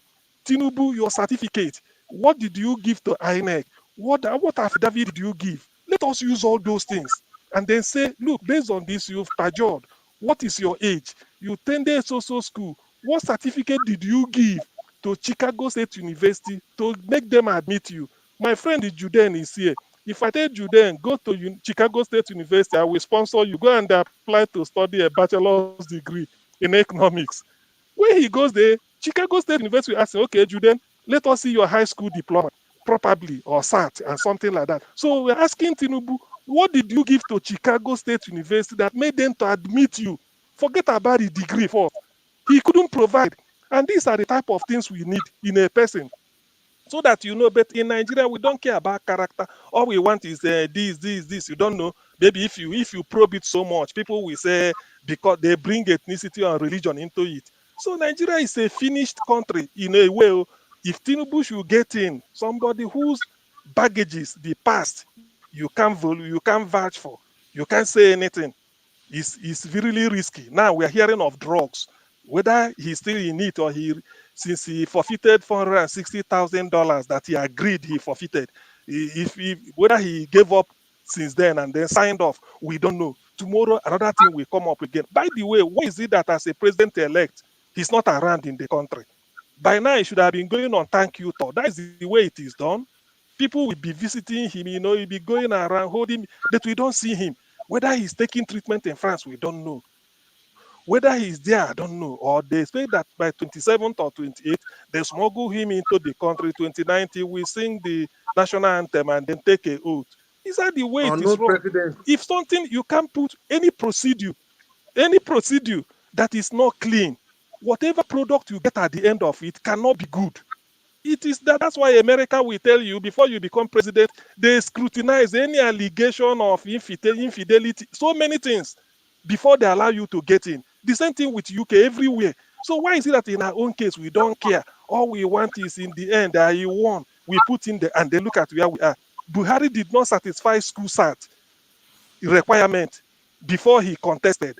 When the thing came to light, people started shouting, calling people names. Oh no, he did this, he became a general. You see, because we don't care. So why make a law? That's why let me summarize by saying, why make a law when you cannot enforce it? Why must we be writing all these requirements when we can't prove it? So Nigeria's case is really, I don't know whether what will happen in Nigeria after May 29th. Well, your guess is as good as mine. But what I know is that nature abhors vacuum. If you do not attend to the people's what they want, anybody is free to do anything. And as far as I know, I'm being selfish here. This is my own opinion. P2B won by my own reckoning. P2B won if they do, because I don't see why INEC should upload 2 results done on the same day. The third one, they didn't do it, and giving us reasons. If you call them, they will be taking from A to Z. So if in the end, they did not allow P2B to take over, please permit me. I'm a human being. I can take any decision I want for my life. And so if I gather 3 or 4 followers, so be it. Because I do not see why I should be banned by Nigeria when invariably the constitution is not a product or it's not touched on us, it's not from the people. The constitution is a lie unto itself, and then you use it to be ruling people. So Nigeria is a case of I don't know whether there is still hope, whether we should be hanging on any thread of hope. I don't know. Every day things are getting bad. When I said 2015 versus 2023, people were getting me wrong. But why then do you not think that? Cast your mind back to 2015. Look at the level of insecurity. Was it like that? Cast your mind if you are from Benue State or the Middle Belt. 2014, were you living in refugee camp? Is that not enough to compare? 2015, people were not living in refugee camp. But the moment is 2016 downwards, they find themselves in refugee camp. So when you go to refugee camp, tell those people, they will tell you 2015 is better. So that is my basis for comparison. But some people may say, oh, let's move. Are you moving? Why some people are in refugee camp? What are you going to do with those people? If it is you, what will you do? So Nigerians are in refugee camp till today when they shouldn't have been there. So Nigeria is really a hopeless case. So it's a basket case. Let us open our eyes and know that it is a make or mar. By July 20, May 29th, which is next month, if all these things work, they swear Tinubu in all these things, there are a lot of question mark, and I'm having a sense of foreboding. It won't work out well because a lot of things will set a lot of so many social reactions into motion. How it will end is your guess is as good as mine. Thank you. All right, thank you. Jude. Yeah, the thing is, look at the question they were asking this guy, Baba Shala, right? I mean, I've forgotten his name. Babatunde, and this man's supposed to be son, right? He doesn't even know that for you to, or probably he knew he's just trying to play dumb, that Nigerian constitution forbids someone that is of dual citizenship to contest for presidential election. To say that he doesn't know or proven ignorant, that attests to the kind of people that are the kind of people that are ruling Nigeria, and that is why Nigeria cannot progress, because we have the worst of human beings, not just the worst of Nigerians, the worst of human beings ruling Nigeria, and there's no way we can go with this crop of human beings that is ruling us. We're not even talking about the fact that he lied under oath in the form that he filled, even if that is a diplomatic passport. But in that passport, I have gone through there was no way it was stated in his ID that is a diplomatic passport. But let's assume it is. But it's a president that is a citizen of another country. But the form that he filled in INEC specifically asks in a layman's term, have you been, being a president, being a citizen of another country, He said no. So, I mean, I don't know how. You see, sometimes some of these legal things, people make it to be so mysterious as if it's beyond, ordinary, or as if it's beyond a layman's interpretation, just like the issue of 20% in Abuja. A teacher set an exam, 5 questions, and say, okay, of these 5 questions, answer 2, and one other question. Answer all these 2 questions and one other question. That does not tell you that the other one that says and is compulsory that you have to answer it if you must pass that exam. This thing is just simple things, But people who argue otherwise, they already know the truth. It's because of the fraudulent society, the unreal society that we live in, that things only benefit someone when they only speak out the truth when it doesn't benefit them. But when it benefits them, they can twist the truth. They can call light darkness and call darkness light. Just like we see Pastor Kiamu, Feni Kayode, and the host of Tinubu's armies are doing out there. It's a shame. And like I said, God is giving Nigeria the last chance to retrace its step. And if we miss it in this election and in May 29th, if we miss it, I think everybody should kiss this country or entity or zoological republic called Nigeria, we should kiss it goodbye. That is a fact. You can take it to the bank. All right, thank you. Bright, you're next. Thank you once again. I just want you to give me time. Let me elaborate a bit on some facts. The Nigerian society today is being recolonized by the elites, the politicians that we have. In doing so, they've been able to collapse most of those big institutions in Nigeria that can checkmate the affairs of the government. And they've been able to take the people backwards into Stone Age through the educational process, whereby the educational system in Nigeria is gone to the wind.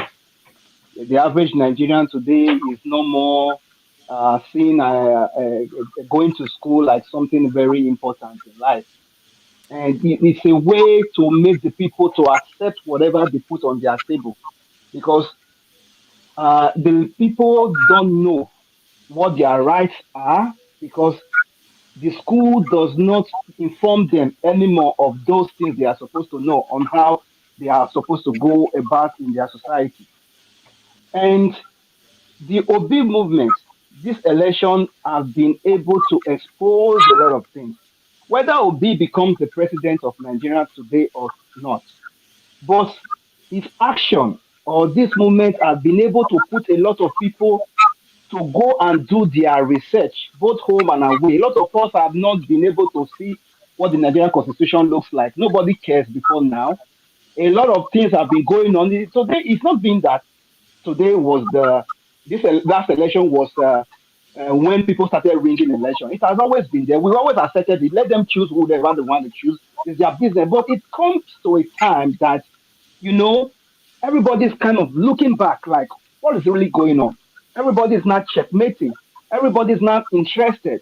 And these people are kind of worried because whatever thing that we are seeing now that is happening, that sometimes you ask yourself, is this really true or am I dreaming? Is this person a son that is speaking like someone who did not go to school? It's because these people have been able to put the system into Stone Age, and they believe whatever they put there, the people will accept it. So this election thing has been pre-planned before now. It's like a script. Because if you take the case of the Adamawa election and you review it, you will see that before that man was, behaving that way, giving out, pronouncing that, oh, this is the winner, without even looking at the election, the results or what. Because he knows he's a part of the system. He knows that nothing is going to happen because they have everything pre-planned before now. But it's just that the system is now like changing for them, and they don't have anything to back it up. They have to stick with the plan, whether the people like it or not. We have to stick with it, and that is what they are doing. I will not be surprised if Tinubu is sworn in, but I will tell you that Tinubu is not going to be in the stadium or whatever whatever place that the soldiers were parading last time for practice for the transition. No, I believe this man is going to be sworn in overnight, just the way we were giving the presidential election when we were still sleeping. You will just wake up on the 29th and see that Tinubu will be addressing from the television station without no ceremony. That is what I'm already seeing. And everybody is going to take it like that. Because they've already put everything down for us to see that this is how they are going to go about whatever they are going to do. And they are already doing it. But the end is going to be, like I earlier said, it's going to be like the tale of the animals farm, whereby the animals became so tired of the system because they all fought for the system, whereby some of the animals became the elite and they put the other animals into slavery. It will come to a time that the Nigerian system will be tired because we all call it Nigeria. We know that some Nigerians are not equal to some Nigerians, because if you go to the north, some things that the northern Nigerians might do there or their laws You in the South, you cannot do it. I myself cannot marry a girl, for example, a girl 13 years old. I will be taken before a court and say, oh, you're supposed to know that that girl is a minor. But up north, somebody can do it and go away with it. So you can't tell me that we live in the same country and we have the same law. So a lot is going to happen after this time, but it's not going to be very soon because it's a gradual process. The table is turning gradually. It's not going to just turn like that. Tinubu will be sworn in. I can assure you for that. But it is going to bring about the end point because something has to spike the people. It is that bringing him in that will make the people get more angrier and they will get to where they are going. Because if you kill the force now, the system will not change. So it's better it gets more worse, then the people will start rebelling and asking for a change. That is my submission. Thank you, Bright, man of prestige. Right. Thank you very much. Let me start with where about Tinubu. Then before I proceed to a factual statement, I think we have a problem. In the meantime, Tinubu has issued a statement assuring all Nigeria that he's ready to work upon resumption of office. But the problem is, he has not issued a statement during the end of, I think he issued that statement at the end of Sarah, but nobody has seen him. That is unlike, even Buhari, who was somewhere in overseas, I think he was in Saudi Arabia, he came home to, to celebrate the end of Salah. Nobody have, seen Tinubu anywhere. I don't know what he went to Europe to do or whatever, but that's a concern. How long has he been? At least, in my own recollection, at least a month and 2 weeks right now. He been AWOL. This is the time, if you are president-elect, this is because of what just transpired during the Nigerian election, very toxic and everything.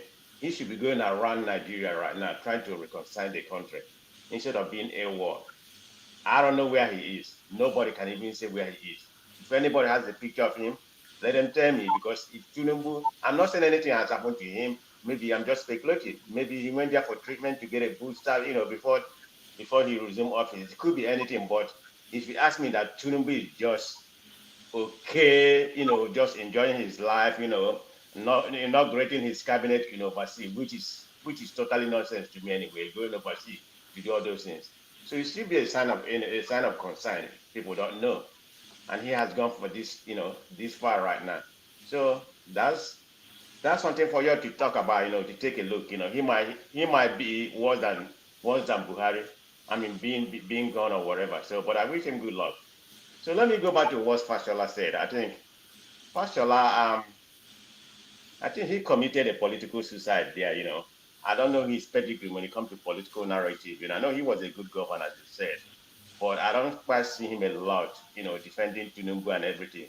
Maybe he doesn't know how to, defend Tinubu or whatever. Politicians will never tell you that they lie. He made it clear that he did lie. Politician doesn't say that. Go and watch here and everywhere. The politicians, they know how to maneuver questions. They will never tell you they lie. He lied, and he admitted, he just committed a suicide, having said that. Let me talk about Tinubu passport. There's one thing I need to tell you. A friend of mine took some Nigeria to, at the airport, San Diego airport. He was going to some other country. He wasn't actually going home. When he presented Nigerian passport, they had to ask him, where did you get money to buy the visa and everything, where you're going? So this is what we may be seeing, because Nigeria is they look at Nigeria in America, right, and all over the world as not a trustworthy country. So this is what what we're going to be seeing. So let me speak about the passport. Give me a minute. Let me speak about that passport. I think people are missing the point. That has to be. I'll be very realistic. That need to be verified. That is Guinea passport. Although we have seen it on the media or wherever circulating, but it has to be verified. If it is verified, then it's true. According to the Nigerian constitution, when it comes to the presidency, even at all you have a dual citizenship. To my own understanding, even at all you have abdicated that citizenship, when you file your annex form, you're supposed to state it. So we don't know what he stated in the annex form. All is speculation right now, but we need to see that. So it's going to be surprised how they're going to be able to maneuver this if it is true. I don't know. Everything is alleged right now. We have seen the passport, but it needs to be authentic. So we verify. We know exactly what happened. All right, thank you. We can go from there. Thank you. Henry, you're next. Yeah, let me go to Fashola. If people can recollect, during the NSAS, it was the detective, the FBI, who went to see camera in by Lekki toll gate. People forgot that. It's a joker. It's one of the tribal houseboy, political ashawu. This is what we call them. How can somebody they call him son? He doesn't even know the constitution, what is wrote there. If he's trying to lie, whatever is like he said he lied, it's supposed to be learned enough to be. You know, it's in TV. He could have said it the way it is.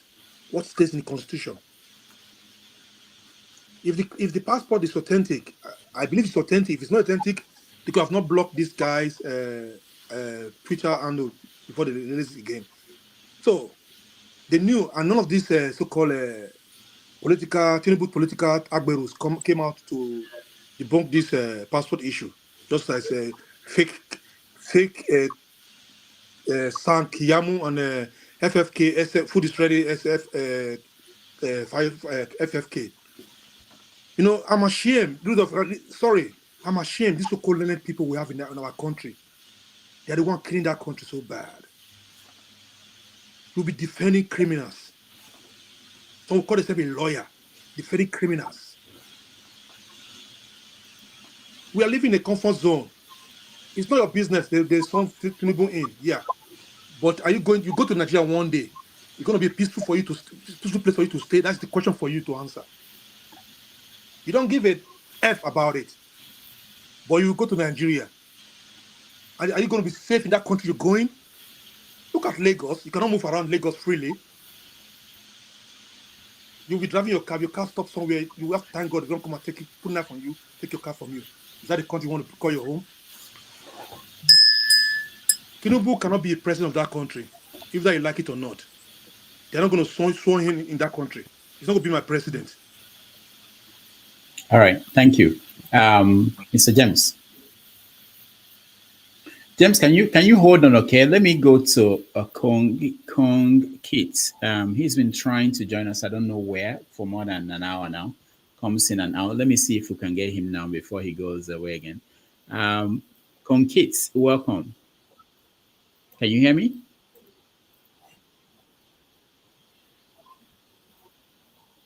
Can you unmute yourself?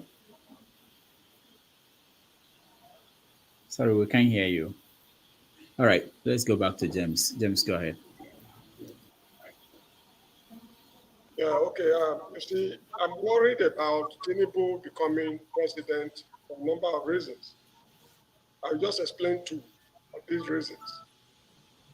He is being accused of being a drug trafficker. And there seems to be some evidence to authenticate the allegation. Now, assuming he is sworn in as president, and one fine day, the US government will tell him, gentlemen, just like what we did in Panama, you've got a drug case to answer Chicago, in court or whatever it is, so we want your presidency immediately. Yes, man. Of course, it will be an embarrassing thing. And the US government will know what the whites can do. They go behind the scene and say we need 10 oil wells to settle this matter. Kiss, man. Of course, he's going to give them what they. Yes, I'm hearing you. Then another. Yes. On another occasion, should I stop? No, go ahead, James. Finish up, James. You are hearing me, right? James, okay. Finish up. On another occasion, maybe as a country, we have something to do with Iran on governmental level, because the US or the Western countries can come to us and say, oh, gentlemen, we are sorry, you can't do that. If you want to do that, Bola Tinubu has to come, maybe New York or California, those kind of things. So these are the things I'm worried about. If he's having dual nationality and he's a drug trafficker, the man is too dirty to be the president of Nigeria. So let us brace up for a very, very hard time ahead of us. We should not be taken unawares. Thank you. All right, thank you. Austin, welcome to the show. Yeah, good morning, good afternoon, good evening to everybody. You know, I was just thinking some days ago, and I asked myself, anyhow, I'll say that I'll need to clap for Tinubu for in the negative direction. Do you realize that this man has the grip on all aspects of the system? When did he start this journey? It must have been very long. It's not a 2-day thing. This man has been planning for more than 15 to 20 years. He just become governor, finish being governor, stay at the back, and work over the years. The judiciary is there, the military helped, the police helped. He has the people. The Agboro is the least I can talk because I know that them you can give them money, everything goes well. But the institutions are working very tirelessly for him. So sometimes I say that he is a type that can harness all resources and putting it now in the negative direction. So that's one thing I've been thinking in the last 2 days. I said, but for real, I will congratulate his astuteness and his ability to hold everybody to ransom. The second question I ask is everybody corrupt in Nigeria? Because if you must hold somebody to ransom, he must have done something bad. Is it that if you don't do my will, if God doesn't bend to my will, I'll accuse God of something? And God must bend to my will. So somehow I was looking at the whole thing and I said, this man is somehow, I would say, he's a nice guy in the negative direction. Because the people he is holding to ransom I'm just trying to say, how did he manage to hold all these resources together? Now, will anything change at the end of the day? I don't see anything changing much. I don't know, but I'm not seeing anything changing because, as I said, if God can bow to my will, then why will I change it? Considering those are the grassroots, what can you do? God has already bowed to my will, so I think things will just remain the way it is. Will really be sworn in? Look, I like dealing with evidence. For now, Tinubu will be sworn in on May 29. Just put it that way. He will come in. The only thing you need to go and pray for those who pray, Lord, because for me, I'm a Christian, but I like doing things. Look, I also believe in this thing. God will not do what humans can do for themselves. God will not come and do what humans can do for themselves. Anything you want Nigeria to be, we are the ones to do that. God will not come and say, okay, you come and you put this. So for those who still believe in God, or I believe in God, let me not say for those who still believe in God, I believe in God. But what we need to pray for those who want to pray is that let him remember some of the good things to do after May 29. Because even if he does the bad thing, you won't do anything. Because as I said, the institutions are under his will. And I will congratulate him and clap for him to have planned this over a long period. It shows he's a patient person waiting to eat when it is time. So that's just what I have to say for now. Thank you, Austin. Sydney, welcome to the show. Yeah, thanks, Rudolph, and good day, everyone. First of all, I want to say that just piggybacking on what Austin said, Nigeria is a massive crime scene. That's what I think it is. Nigeria is a massive crime scene. You see it all around. Tinubu will not change. It's not. If you look at his age, people don't just change. You know, just like Buhari talked about change, he cannot just change from being who he is in the 80s to who he will be. He couldn't change. So people are natural, and their personalities always show. Who is Tinubu? Tinubu is a very elusive person. I'm getting a lot of background feedback. Yeah, let me see where it's coming from. Go ahead. Maybe CM or somebody. So Tinubu is a very elusive person. So what we see now is how he will operate his government. He's not somebody that really likes to talk a lot because he's not as fluent as would expect. So when somebody is not like that, if you notice his campaign and things, he will be elusive.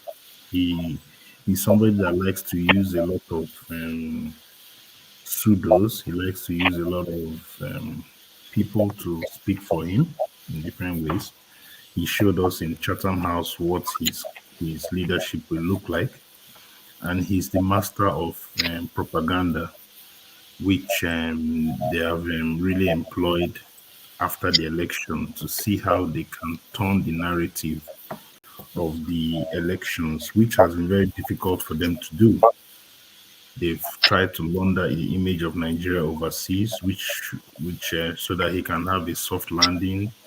Like Mohammed going everywhere, trying to find a way to give him a soft landing so that he can start on a very good footing because he has real legitimacy issues.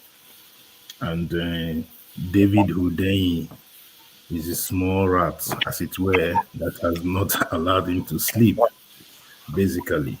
So the Guinea issue is real. I think so, because it's been very difficult for them to clamp on it. They are just trusting that the normal Nigerian media cycle, after 2 weeks, they think we go out of the minds of people. So I think they're just playing a wait and sit game for people to move on to a fresher news. Now, the issue of the passport is not really an issue of having dual passports or having dual nationality. I think the most important thing is the perjury, the issue of lying on an affidavit. So if that is confirmed, then it becomes a real issue for the judiciary. Like what Augustine said, he's a patient man. He's worked out the whole system. However, this last haul for him to become president, especially he has to go through the judiciary. His real concern will be that does he completely have the judiciary, or will the judiciary fight somehow to restore some of their image? So the question is a real big question for some of the judiciary. So it's, what we saw in Adamawa is how brazen something can be, and people can just decide to do that. So the question I always say is, when the judiciary of Nigeria begins to make decisions, they either go two ways. They go through technicality or they go through the merits of the case. Usually, when they want to create a political answer, they will use technicality of a case. So I hope that the petitioners and all that have been able to dot their I's and cross their T's to give the judiciary no much room to maneuver. Most of the cases that the petitioners have put in place is actually more of constitutional issues. Will he be sworn in? Yes, he will. There's nothing that stops him from being sworn in. Our constitution does not stop him from being sworn in. The cases will still be ongoing while he's president, but that's the problem. A Tinubu that becomes president, his tendencies are usually to hijack state. So he will hijack the state. And if he hijacks the state for his own case, then you can you can bid it goodbye, because he's basically hijacked state. As soon as he comes in, he's going to hijack state. He doesn't walk around about that. He's done it in Lagos. The challenge is doing it in a big space like Nigeria. It's going to be difficult, but I think he can do it because he has already he was able to stampede the president on every level. And that is very, very tough for somebody to stampede the president on change of currency, stampede the president in APC, stampede him on every way. I think it's difficult. So it's left for the judiciary. If the judiciary does not stand up for Nigerians, I don't think anything will happen. And it will be another 8 years of a failed government, because I don't think he's strong in terms. He would try his best economically because he has a tendency, which is a positive one. He normally tries to pick the best brains. If you look at him in Lagos, he will always go to pick at least some good eggheads to navigate. So he may try to do that to at least give the economy some balance. But in terms of whether corruption and all that, no, it's going to be same business as usual. Nothing's going to shift really. Just slight change, but nothing shifting. All right. I just, please, can I have a minute? Let me address something somebody brought up in the crowd. Okay, go ahead. See, sometimes I speak metaphorically. If I say I'm making God to bow to your will, I'm not talking of the Almighty God in heaven. I'm talking of the institutions in Nigeria. So it's just a metaphor, please. So as I said, I'm a staunch Christian. I say, even though they say person to lie book by now for the church, they talk, the Lord be with you. So please, don't misunderstand me. I speak metaphorically. If I say God bowing to your will, I'm not talking of the Almighty God in heaven. I'm talking of the institutions in Nigeria. And I'll just chip one thing to what CM said, and what Stephen said. Look, sometimes the judiciary, as I said, people always like to be seen as good. Even when people, when you see bad person, you think one minute you tell us saying good. The judiciary was hiding under the heaven of nobody comes to court, so they don't even know what I'm doing. So they just do it anyhow they want to do it. But this time, Obi is trying to bring people to court. Even those who even know where courtroom they before are now looking for the direction to the court. And they are talking now, trying to say, let us, the election petition tribunal, let us air it on TV so that everybody see what is happening. And as I said, if we succeed in bringing limelight to the court, even if the judges won't misbehave, they don't won't misbehave much, because they know one thing: reputation matters. And that is why sometimes when I see people come on platform here, try to make white to be black because I'm supporting OB or PDP or APC. Don't forget one thing: if you say something today which is a lie, and you say it extremely well, like the specious logic my brother was using that day, we may see it as good. After 5 years, 6 years, or 1 year, 6 months, somebody noticed that thing you said is a lie. From that, David, if you say the truth in the next 50 years, nobody believes you because you have set the precedence of lies. And that is why we see we may choose the best person for this cabinet that is coming. But the point is this: once there is corruption, nothing works. Simple. All right, thank you. Just an announcement, and we take a break. On tomorrow's show, 90 Minutes Africa, we have Patrice Lumumba, Professor PLO. Patrick Lumumba, not Patrice. Patrick Lumumba is coming to join us and talk about who betrayed Africa. How do we overcome the problems in Africa? And he will take your questions. So if you can join us tomorrow at 11:30 a.m. New York time, and he will be here. And let me just play a small profile of him, and then when we come back, we continue our conversation.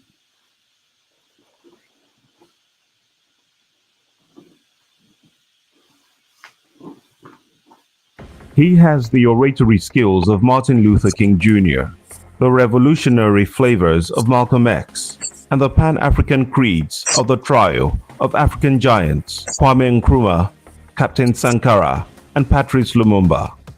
Professor Patrick Loch Otieno PLO Lumumba is a renowned Pan-Africanist and anti-corruption crusader. He is the lead solicitor at Lumumba and Lumumba Associates in Nairobi, Kenya, and the founder and chairman of PLO Lumumba Foundation. Named after one of Africa's greatest pre-independence leaders and Congolese first prime minister, Patrice Henry Lumumba, PLO Lumumba took after his namesake's ideals and traveled across Africa, preaching the gospel of Pan-Africanism and the dangers of corruption. Of course, he admits holds no personal gains for him because of the truth he speaks. I irritate people by speaking the truth. If I wanted to be appointed, I'll be sucking up to some president. I would be sucking up to somebody in officialdom that I may be appointed something. I'm not interested. Professor Lumumba believes Africa's problem can only be solved by Africans when we realize the West is not coming to save us. But they don't care about us. To them, Africa is a zoo of sorts. And until the day that we Africans realize that we are on our own, we are going nowhere.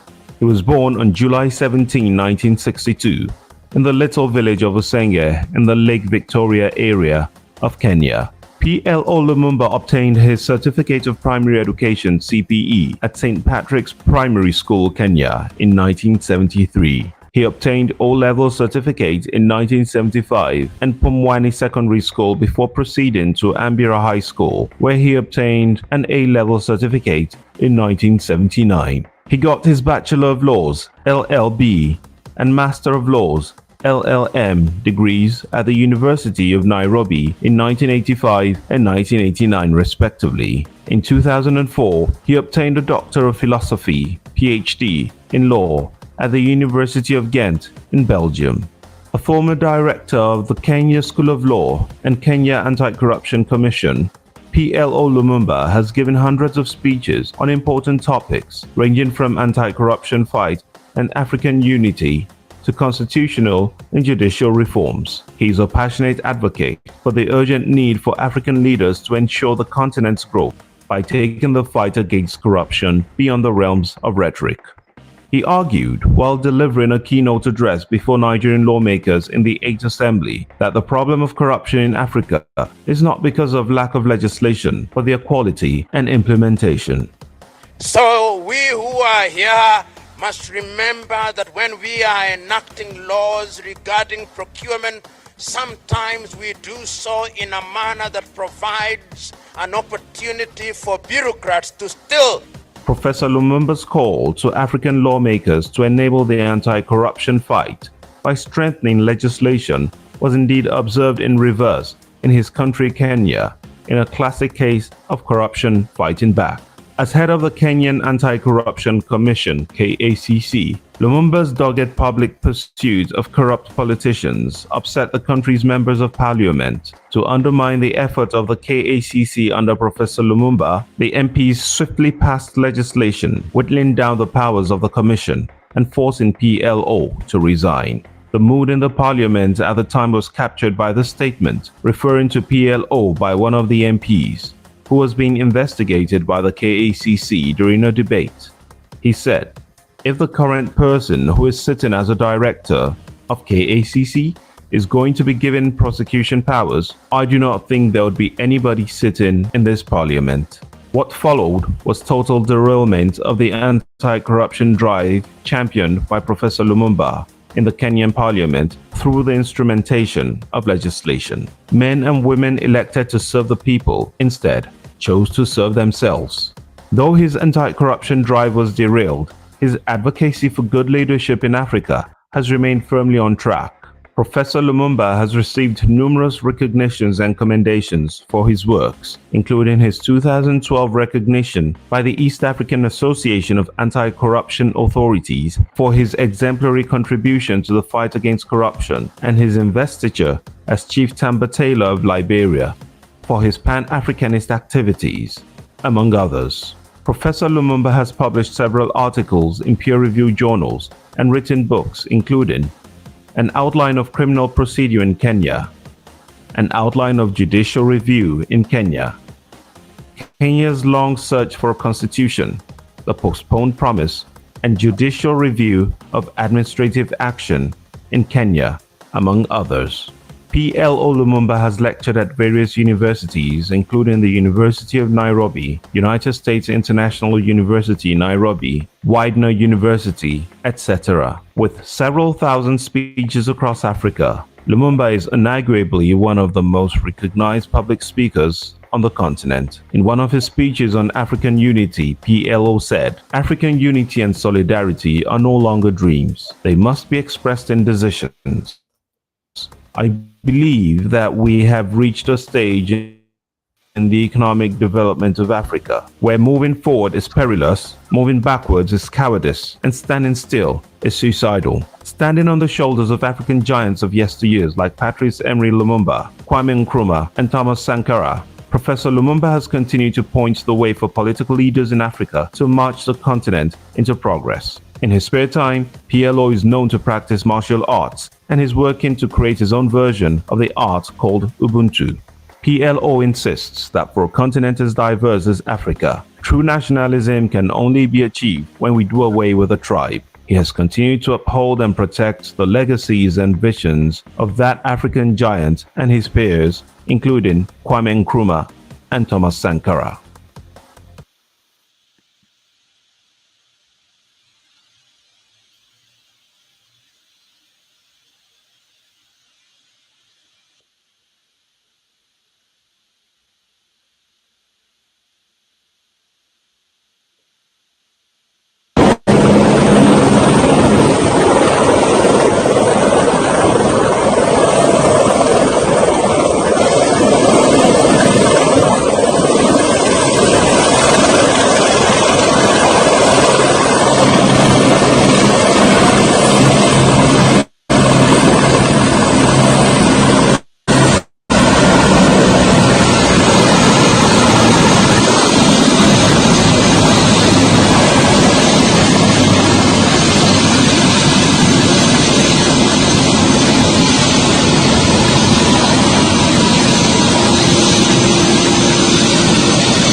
Junior.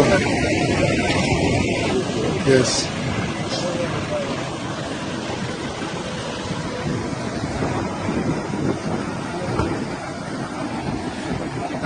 All right, welcome.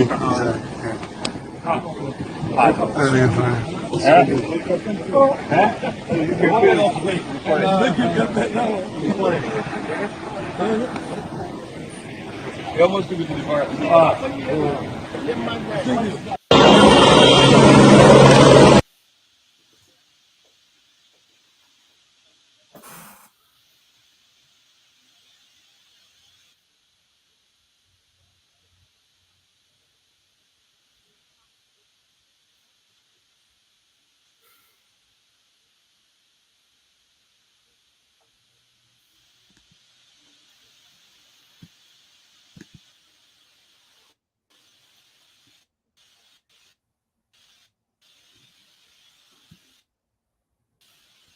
Are we still on the All show? right, welcome back. Yeah, we're still on the show. I'm sorry. Can you hear me? Welcome back. I'm trying to get off this. Okay. All right. I think we're back. Welcome back, everybody. And Yes, I can you hear. guys hear me? Yes, I can hear you, Rudolph. I was about saying, I don't know whether. Okay. I was about. I need a new. Yeah. Everything is frozen here. Okay. Welcome back, everybody. So that was a small. I thought it was about 5 minutes, but I think it was 6 minutes or so. Profile of Lumumba that we have tomorrow. So the issue about Tinubu and his impending presidency is something ongoing. And there are so many stories that they continue to come out, and people continue to engage in that.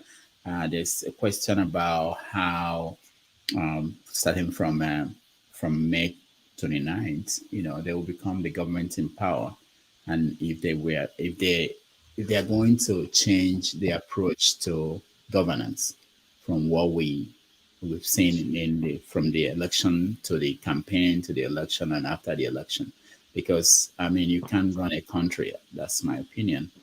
The way they've performed in the last few months. One is that you have to make yourself available to the people. You have to explain things to the people. You have to answer questions for the people. If they continue this way, to be a different country, really different from what we saw in the last 20-something years. All right. Dr. Meze, welcome to the show. Yeah, thank you, Dr. Damages. Thank you for inviting me to your show. Thank you. Okay. So where did I stop? I think Sydney spoke, and we see you are next, I believe. Yes. Go ahead. Yeah, thank you. On what to expect in Tinubu's regime or administration? Yeah, we are talking about everything, including the controversies, the stories from the connection to Guinea and the Malian alleged drug lord. And what to expect now. We are going, because we are moving into that. This should be the normal situation. Think about it. Normal situation. This should be period. The months or the weeks before the inauguration will be periods of celebration parties. But you can't have that if you don't have the president-elect in the country. All right, go ahead, Ndubuisi. Well, some we want to celebrate because they are in his camp. Like they will say it's our government that is coming, so it's going to be our turn. But we all know it's a criminal enterprise, the kind of politics majority of them politicians play. Only very few of them try to think of the people first. But we have all seen from the way they do their things, it's only them, self, every time. So I won't be expecting anything different from the way the country is run now. They will have their own style, different from Buhari's style, but it will be the style. What we see in Lagos will be a bigger way. It's what we're going to see in this government. They will run the government through propaganda, trying to sell their opinion to people, use the media. The media will be one of their biggest assets because they have bought some of the media over. So they will use them with intimidation and order. They will even gag the free press, and they will come against social media. In fact, any Nigerian who talks against them, they might even chase the person to the hole. They will do that. They will try to do some things. They will try to act in a populous way, some things the people want. But at the end of the day, you will know that it's going to be just a smoke screen, because it's not with honesty. Dishonesty is the summary of this government that is coming. They will not be honest with Nigerians. They will try to hide a lot of things, and they will use ethnic division, religious division. They will use all kinds of things to divide the people. When you talk, they will label you, oh, you're an enemy because this is where you belong. Even their own people who want to talk against them, who may want to pull out later and say, oh, this is not what we asked or what we expected, they will chase them away. So it's going to be as if Nigeria is a quasi-military state under them. Nothing really good will come out of it, because ab initio, dishonesty is the watchword. And anybody talking about fighting corruption, where is he going to start from? All the people surrounding him. I had someone talking about why are people that they see people who are supposed to be educated, intelligence, who have in the past have been given a nod by Nigerians. They are not supporting him because some of them have compromised. All the people that will work for him, there are people who have already compromised with him, and those who are not compromised, they want to come in and get their own share. So you can see how it's going. I don't really expect anything good from his government. Concerning where he is, I don't know where he is, but I believe that he's well. Maybe they are somewhere trying to bring out plans on how to placate Nigerians and the international community. Lai Mohammed came this way the other time to US. Alan Festus Keyamo is equally, I don't know if they have gone. All these are efforts to see how they can let the world know that it's a new era, a new dawn. The other time, just yesterday, we heard that the Ukrainian president has invited him to Ukraine. No, only God knows what went under the radar for them to make that arrangement. So, but his past, his connection to drugs, narcotics will keep haunting him, and the world knows.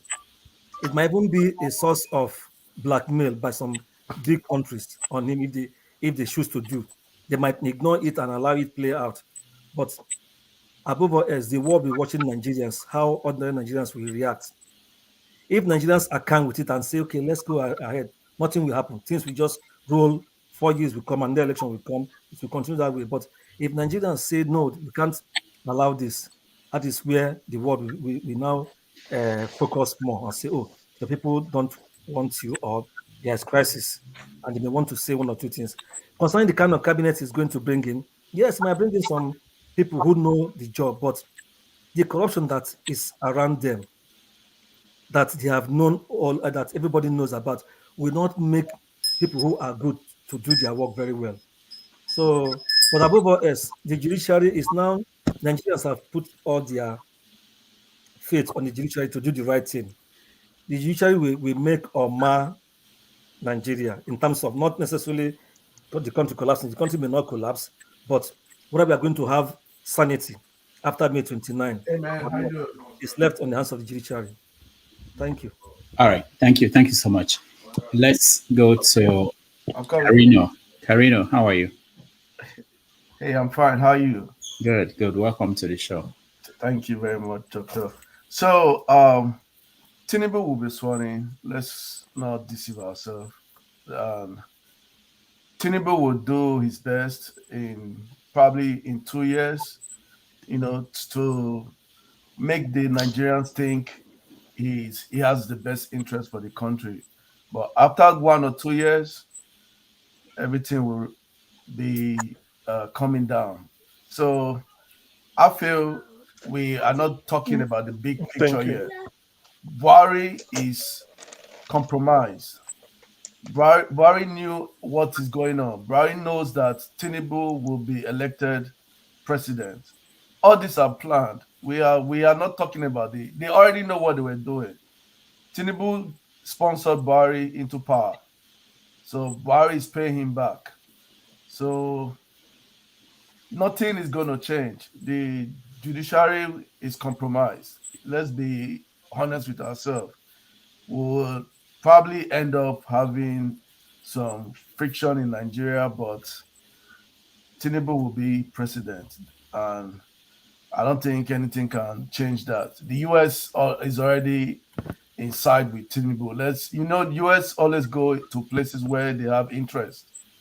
They have interest in Nigeria oil. They have interest in Nigeria things. So they will always support Tinubu because they know that they have Tinubu already. I don't want to use a dialectical language, but they're already holding Tinubu somewhere that Tinubu is their man. So if anybody US is supporting, that's it. So that's my point. All right. Thank you. Dr. Emeze, welcome to the show. Yeah, welcome, Damages. Dr. Damages, welcome. Thank you very much. So we're talking about what's going to happen in the next 37 days. The swearing of Tinubu and all the controversies around Tinubu. What is your take? Yeah, well, regarding the swearing in, I think definitely it will happen that very day. But my take will always be that we will continue speaking the truth until we see changes in Nigeria. So Tinubu is a president that is about to be sworn in like in a month's time. So the question is, where is Tinubu? Where in the world that a president that is to be sworn in a month in a country is outside our country? Where has that happened ever in any country in this world? It's only in Nigeria. So saying that regarding that, I don't think there is how will I say it? I don't think the Nigerian people, they are even kind of ready to even understand what is really happening in Nigeria. So Tinubu itself is following the footsteps of his master, which is Buhari, because that is what Buhari did and nothing happened, you know. Buhari spent like 6 out of 8 years, Buhari spent almost 4 to 5 years traveling out and in Nigeria without even understanding, without even knowing what is really happening in Nigeria. So, sorry, not Fulani. Tinubu is following this footstep of Buhari, and nobody is questioning him. Nobody is asking him questions. He doesn't care. He believes that he's like a god, the way Buhari is. So he sees himself. I don't really know where he is. Even they say he's in France, but I don't really know. Like if really he's in France, what is he doing in France? Someone that is to be called the president of the Federal Republic of Nigeria, what is he doing in France? Is Nigeria France? So we keep asking the questions and we keep speaking truth to power, and we keep speaking truth so that we see institutions work in Nigeria. I keep saying it. Buhari went to France. Why is he in France? Is it because the systems are working there in France? Why not stay in Nigeria and make things happen? If he's in health-wise or otherwise that he wants, I don't know what he wants to go out and do in France. So if he's maybe in regard to, why not make health systems work in Nigeria where he can benefit from that system that he wants to govern? So regarding, I know he will be sworn in, and Tinubu is somebody that people always say he did this in Lagos, he did that in Lagos. Quite all right, it's understandable. Then was when he was still at maybe between 50 to 60 something years old. You can't compare that to what is to his age now. Tinubu is kind of senile. He's not really coherent. He's not mentally and physically fit to hold that position of being the president of the Federal Republic of Nigeria. At this time, he's a good man. I'm not saying that he's a perfect person or whatever. Despite the fact that we understand that he has this a lot of drugs, a lot of conspiracies in terms of drugs, his certificate, his place of birth, every other. He has a lot of controversies surrounding him. But the question still remains: Tinubu of today is not the Tinubu of 20 years ago. It's not the Tinubu of 30 years ago. So, if Nigerians really want things to move forward, if they really want systems to work, they should. I'm not saying because it's Buhari that brought in Tinubu. Everybody knows that. Tinubu never won any election in Nigeria. We will keep saying the truth. Tinubu never won any election in Nigeria. It's Buhari that brought him, and he's following the footsteps of what Buhari did. that Buhari, out of 8 years he spent in as the president, not achieving anything, not achieving even one thing. You can't say anything about Buhari's government that you can boast of. So Tinubu is following the footsteps of Buhari, and in the next 4 years, if he's going to be the president of Nigeria, still the same thing, still the same story, still the same thing we'll be hearing. Nothing is going to work, because he will still follow the footsteps of Buhari. So that is my take. Thank you, Dr. Meze. Mama Echo, go ahead. Dr. Meze, you surprise me. How do you define good? How do you define good, Dr. Meze? So with all your education, defining good is a drug baron. Is that what you're teaching your children? Is that what you are teaching my grandchildren? That a drug baron is a good person? No, right? no, I'm not saying. No. I'm not saying. Match break. When you were talking, I keep quiet. Match break. Yeah. Okay. Please, if you come to this place to talk, call it what it is. Do not deceive this younger generation and make them feel to be a drug baron is good. Don't. No. You're getting me wrong. No, match break. Do not deceive this young generation that by giving Kelebe to children to go and kill people on the street to rig election for him is good. Don't. No, you're not getting my point. You're not getting my point. Match break. I heard you well. Tinubu is never a good man. I am not done. I lost my left leg. I did not lose my mentality. I know the word good. You dey hear me? You cannot tell me somebody who promptly gather some children together and tell them to go and get the ballot paper by all means is good. You cannot tell me somebody who bluntly lie in INEC form that he has no other citizen is good. Please, withdraw that. You're getting it. Withdraw it. Do not use the word good because children are learning from this. No. You're understanding different points. You're not getting my point. Can you hear me? That's a rubbish point. You cannot call a drug baron good. Tinubu never a good man. Never a good man. Mama Echo, that's not what he was saying, you know. You're getting me wrong. You're not understanding me. I didn't say Tinubu himself is a good person. I said Tinubu can be a good person. Is good. You use the word, go and play it back. I heard it. You said Tinubu is a good man. That is of course. Said. No. You're not getting it right. If I say Tinubu, I hear you.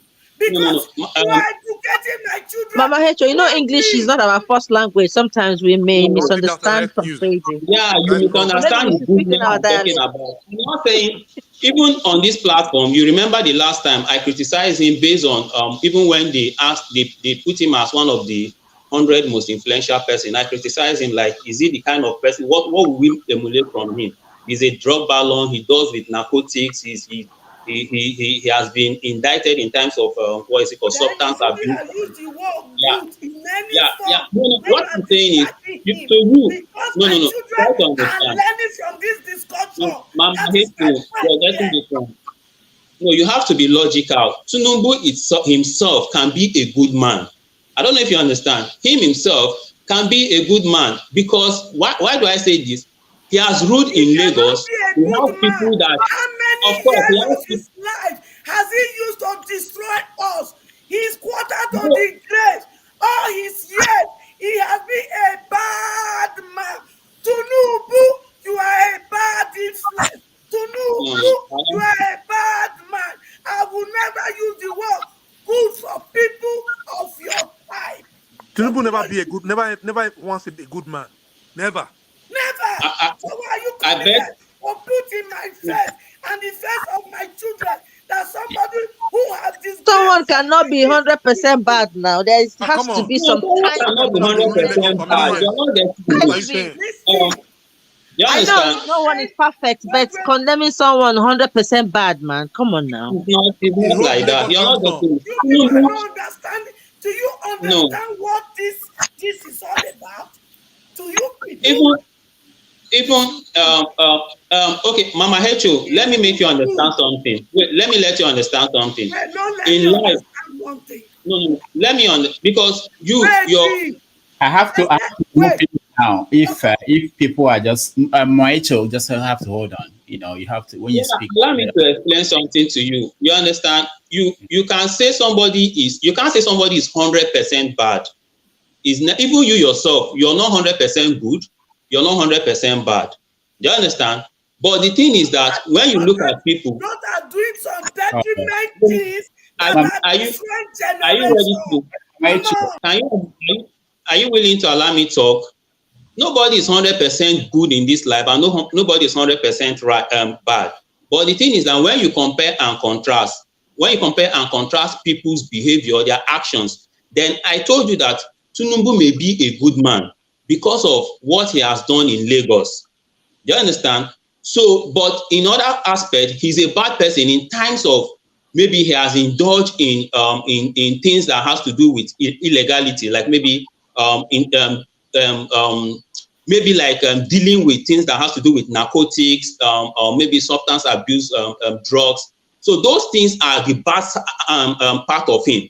Tinubu can still, he has family, he has children, he's good to his children, he's good to his family. You can't say Tinubu is bad to his family, you can't say Tinubu is bad to his wife and all that. But when it comes to national matters, maybe things that have to do with Nigeria, I still maintain that in that aspect, he's not good. But in a way, he's a good person because he has family and he has children and he has family and he has family that he takes care of.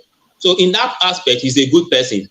But in terms of national issues on how to maybe policies and other, and Tinubu now is kind of senile. You can't compare Tinubu of today to Tinubu of 20 or 30 years ago. So if maybe we were talking about Tinubu of maybe 50 something years, it's not that I can per se give him that benefit of doubt. But my own stand as a professional, as what I've seen in terms of his speech, in terms of his kind of physical, in terms of his physicality and mentality, I see him. What I have against him is that physically and mentally, I don't think he's kind of fit to handle that position of being the president of the Federal Republic of Nigeria at this time. So that is my first take of what I have against him. Seconded by other things that have to do with conspiracies, with maybe him indulging in illegalities and other characters that pertain to his life. But my first stand is that based on what I've seen, his age and in terms of his coherency and in terms of his ability to, like in terms of his physical fitness, he's not that fit to handle that position of the Federal Republic of Nigeria. So that's what I want to Mama Hecho to understand.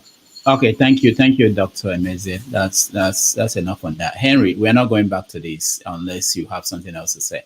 Yeah, Isimele, go ahead. Okay, I just have a few questions. Mama Hecho, I didn't bring you to start talking again. How?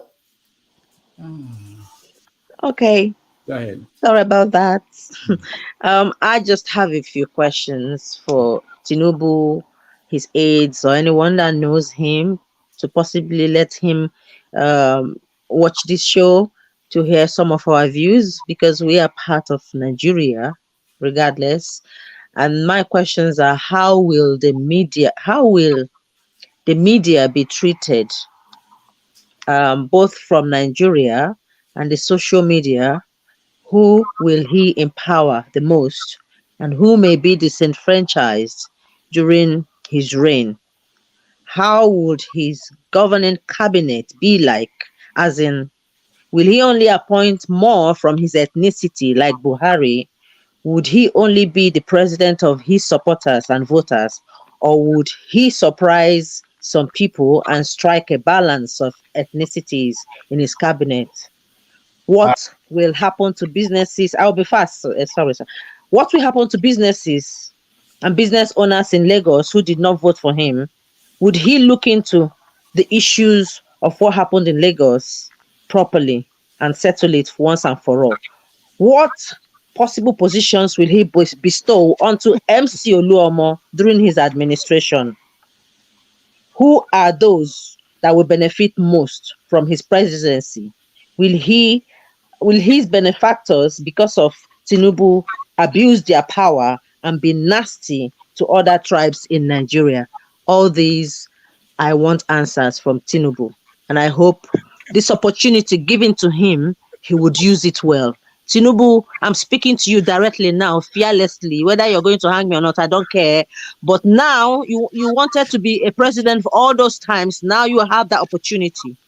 Prove a lot of people wrong. Many people may have not voted for you. They want the best for Nigeria, regardless whether we fight against each other on the social media or not. We don't hate each other as Nigerians, but we want the best. Now you are in that power that you have dreamt about. Don't let us regret it. Let's see what you're going to do. Rewrite history for once, okay? History will judge you if you make that mistake. You have that power now. Use it well. Thank you. Thank you so much. Once in a while, thing happens, and why are you laughing? You did well. You did well. This is my voice. I'm serious. Please, Rudolph, please. I like this type of question. Please. Blow up. Go ahead, CM. These are questions for two questions. Go ahead. You see, Miri, my sister. There's something. Please make sure whoever you are, make sure Tinubu hears my question. So take this message and run with it, please. So don't worry, we are blowing it up tomorrow. Go ahead, CM. You see, Miri, my sister. There's something they say, Ajam Bene in Igbo language. Oh, there's no hope. Something good can come out from somebody who is evil. Tinubu. Give him a chance, worse than please. Buhari. You don't know that. I'm coming. I know. Listen, I'm looking into the crystal ball. First, this is a guy that put Lagos in his pocket to start with. That's why all this money, when you see people going to Tinubu, not really because they believe in him, it's because, like, a dog follows, somebody with diarrhea. Either you vomit or you shit. So either way, the dog will benefit. So that is the way people are flocking to Tinubu. Nothing good will come out. First of all, Emezie says something about his state of mind, given his age. He may be there as a statue. He won't be in charge. Unlike Tinubu, you may know, 30 years ago. Even the Lagos, when he was Lagos State Governor, I don't give him much credit. It's not that he did well so much. People may say he appointed technocrats. Rauf Aregbesola, is he a technocrat? Was he not commissioned under Tinubu? What happened in Osun State? Did he perform wonders? There are a lot of people like that. In the first place, let's come down to first principle. Tinubu, you want to be principal, you can turn Nigeria into Dubai. Come clean on your certificate first. That is the issue. Why make a law? Iboman taught me, he said, there was a law I broke here, but not a big law. So I went to complain. They said, no, if we can't enforce the law, why do we make it? Sorry, go and pay the fine. I went and paid this a parking charge, and it was so careless of me. So why should we make a law that so and so should take place if we cannot enforce it? Tinubu, let's leave Tinubu, let's leave governance. Look at Tinubu as a person. What certificate did you give to Chicago State University that made them to give you admission? It's a simple question. Tell us. You are hiding it. Tinubu, even your age, you are celebrating. There are a lot of question marks about you. That's why we are some people, something like me. I don't come up. I don't see any hope in him because you are hiding everything from us. If you are hiding all this, if you are so clean, why not come clean on all this so that we? So CM, today I'm your sister. So I'm your sister today, CM. All right. After all right. Hold on, guys. Let's go to Howdy. Howdy, welcome to the show. This is not Igbo program, please. Howdy, hold on to the show. Welcome to the show. Sorry. You guys, I was just. He publicly said I am not his sister. So today I'm his sister. That's what I'm saying. I said, let me catch you. That's all. Sorry for the non-Igbos. All right. Howdy. Can you hear me? She's my sister, Tani. Okay, let's go to Justice since Howdy. Yes, I Maybe can I'm. hear you. Can you hear me? Oh, okay. Howdy, go ahead. Go on. You're on. Can you hear me? Okay. Yeah. All right. Where are you, Howdy? Because we're getting a delay. Miss London. Oh, really? I'm in Dallas, Texas. Okay. I don't know why that should be, but Can you go hear ahead. me? Yeah, go ahead. Go ahead. Did you connect via I'm in Dallas, Akwanga? Texas. You asked where I Did you connect via Akwanga or somewhere? Okay, go ahead. Go ahead. Can you guys see that there's a am. Oh, delay? really? I'm in Dallas, Texas. Nigeria network. All right. We can. It takes a long time for you to speak and for Never us. mind. Go ahead. Go ahead if you can hear me.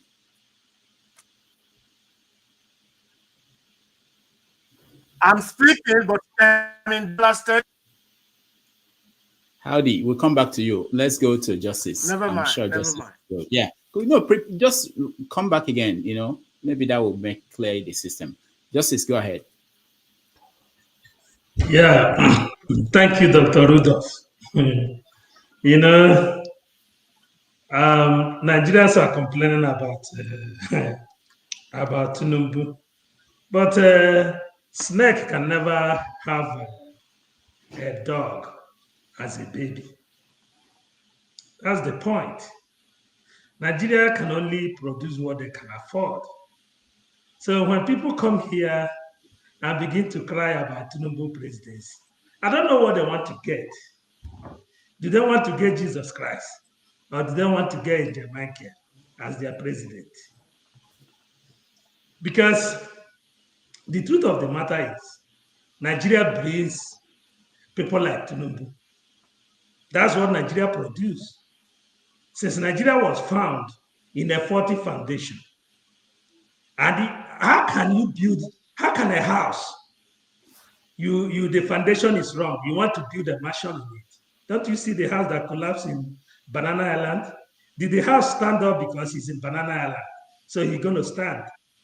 He fell because the house is on faulty foundation. So when people said, oh, Tinubu is not going to be swearing in, Tinubu is not a narcotic, I laugh at them as if they were born today in Nigeria. In 1979, Shehu Shagari told us about New Nigeria. In 2023, they are still telling us about New Nigeria. And the question is, they have never ever asked, what happened to the old Nigeria? Every year we come up making up these stories. Nigeria will get better. We come up, we make up this story. We're supposed to have a better country. And at the end of the day, it gets worse. Tinubu was a governor for 8 years. Likewise as Obi. Atiku was a vice president. Obi was lived in London for years, but he was a governor of Anambra State. Today, if you go to Anambra State, it's a mess. Tinubu lived in Chicago, in America, where I live. Today, if you go to America, to Lagos, Lagos is a mess. Atiku was a vice president. He was a custom officer. Go to Adamawa. Adamawa is a mess. So when people try to compare, what do they normally tell us? Oh, all of them are criminal, but let's choose the lesser evil. That was what they're telling us during the campaign. So what are we complaining about? We know that Nigeria is not working. Nigeria is not going to work. Nigeria is getting worse. But as Black people, it's hard for us to come as a people to decide our future and the future of our children. Even people that are ruling us don't even have, they didn't even believe in the country. Some of them are buying property outside. Some of them are giving their children dual citizenship. So how are they going to trust the system? Their medication are buy abroad. Their hospital, they spend it abroad. And we are all the time. Dr. Rudolph, you open a space, we come, we rant and rant and rant. They still make up their mind and do whatever they want. When they want to conduct an election, did they go to our villages to tell us the policy they're going to do? No, they went to Chatham House, the owner of the system. That's the people. Immediately the election is over, no matter how you cry, Britain congratulate Tinubu. So what are you going to do? You have no power to decide your future, whether you like it or not. In a country that you are telling me you are not going to swear in a new president, you have 21 days to petition the tribunal. The person have 21 days to respond to the petition. Now it take the tribunal 180 days to begin the proceeding for the tribunal. By that time, they have already sworn in the person who won the election, which is Tinubu. He's going to be sworn in 29th of May. Now he's going to be in charge of DSS. He's going to be in charge of military. He's going to be in charge of police. So if you come and talk anyhow, you see anyhow, because that's their way. They will start molding you down one by one. They will go after you with DSS. They will give you some portfolio, or the people that can buy over. If they can't buy them over, they use DSS. Everybody will wear their trousers and Japan, like after the answers. So when we come here and talk, I just come and I laugh because we have talked about this Nigeria for how many years? For 62 years. No electricity, no hospital, no road. But when you tell them, this way we are going is not going to solve the problem. I was even shocked last night. I was listening to Mazen Nandekalo. In 2015, I can send you the video, Dr. Rudolph. In 2015, exactly what is happening in Nigeria today, Nnamdi Kanu say it as if he was there and know how the whole thing is going to play out. And when he say it, you'll be surprised. How did this guy know that this thing is going to happen? And when you listen to that audio, and I begin to realize that just that self-hate is not allowing us to see the clear picture of how we can solve the problem of Nigeria. Because that self-hate is what is destroying everything. What stops us from, as a people, coming together to demand a constitutional change so that we can be in charge of our future? But as it stands now, Tinubu is going to be the president, definitely. And it's going to start where Buhari stopped. If you don't like it, just carry your bag, as I don't carry my bag since 2015, and left the country. You don't have option. I will advise anybody that think Tinubu is not going to be the president of Nigeria. I will advise him to just pack your things and leave, because Tinubu, at the end of the day, is going to be your president, and that's what Nigeria produces.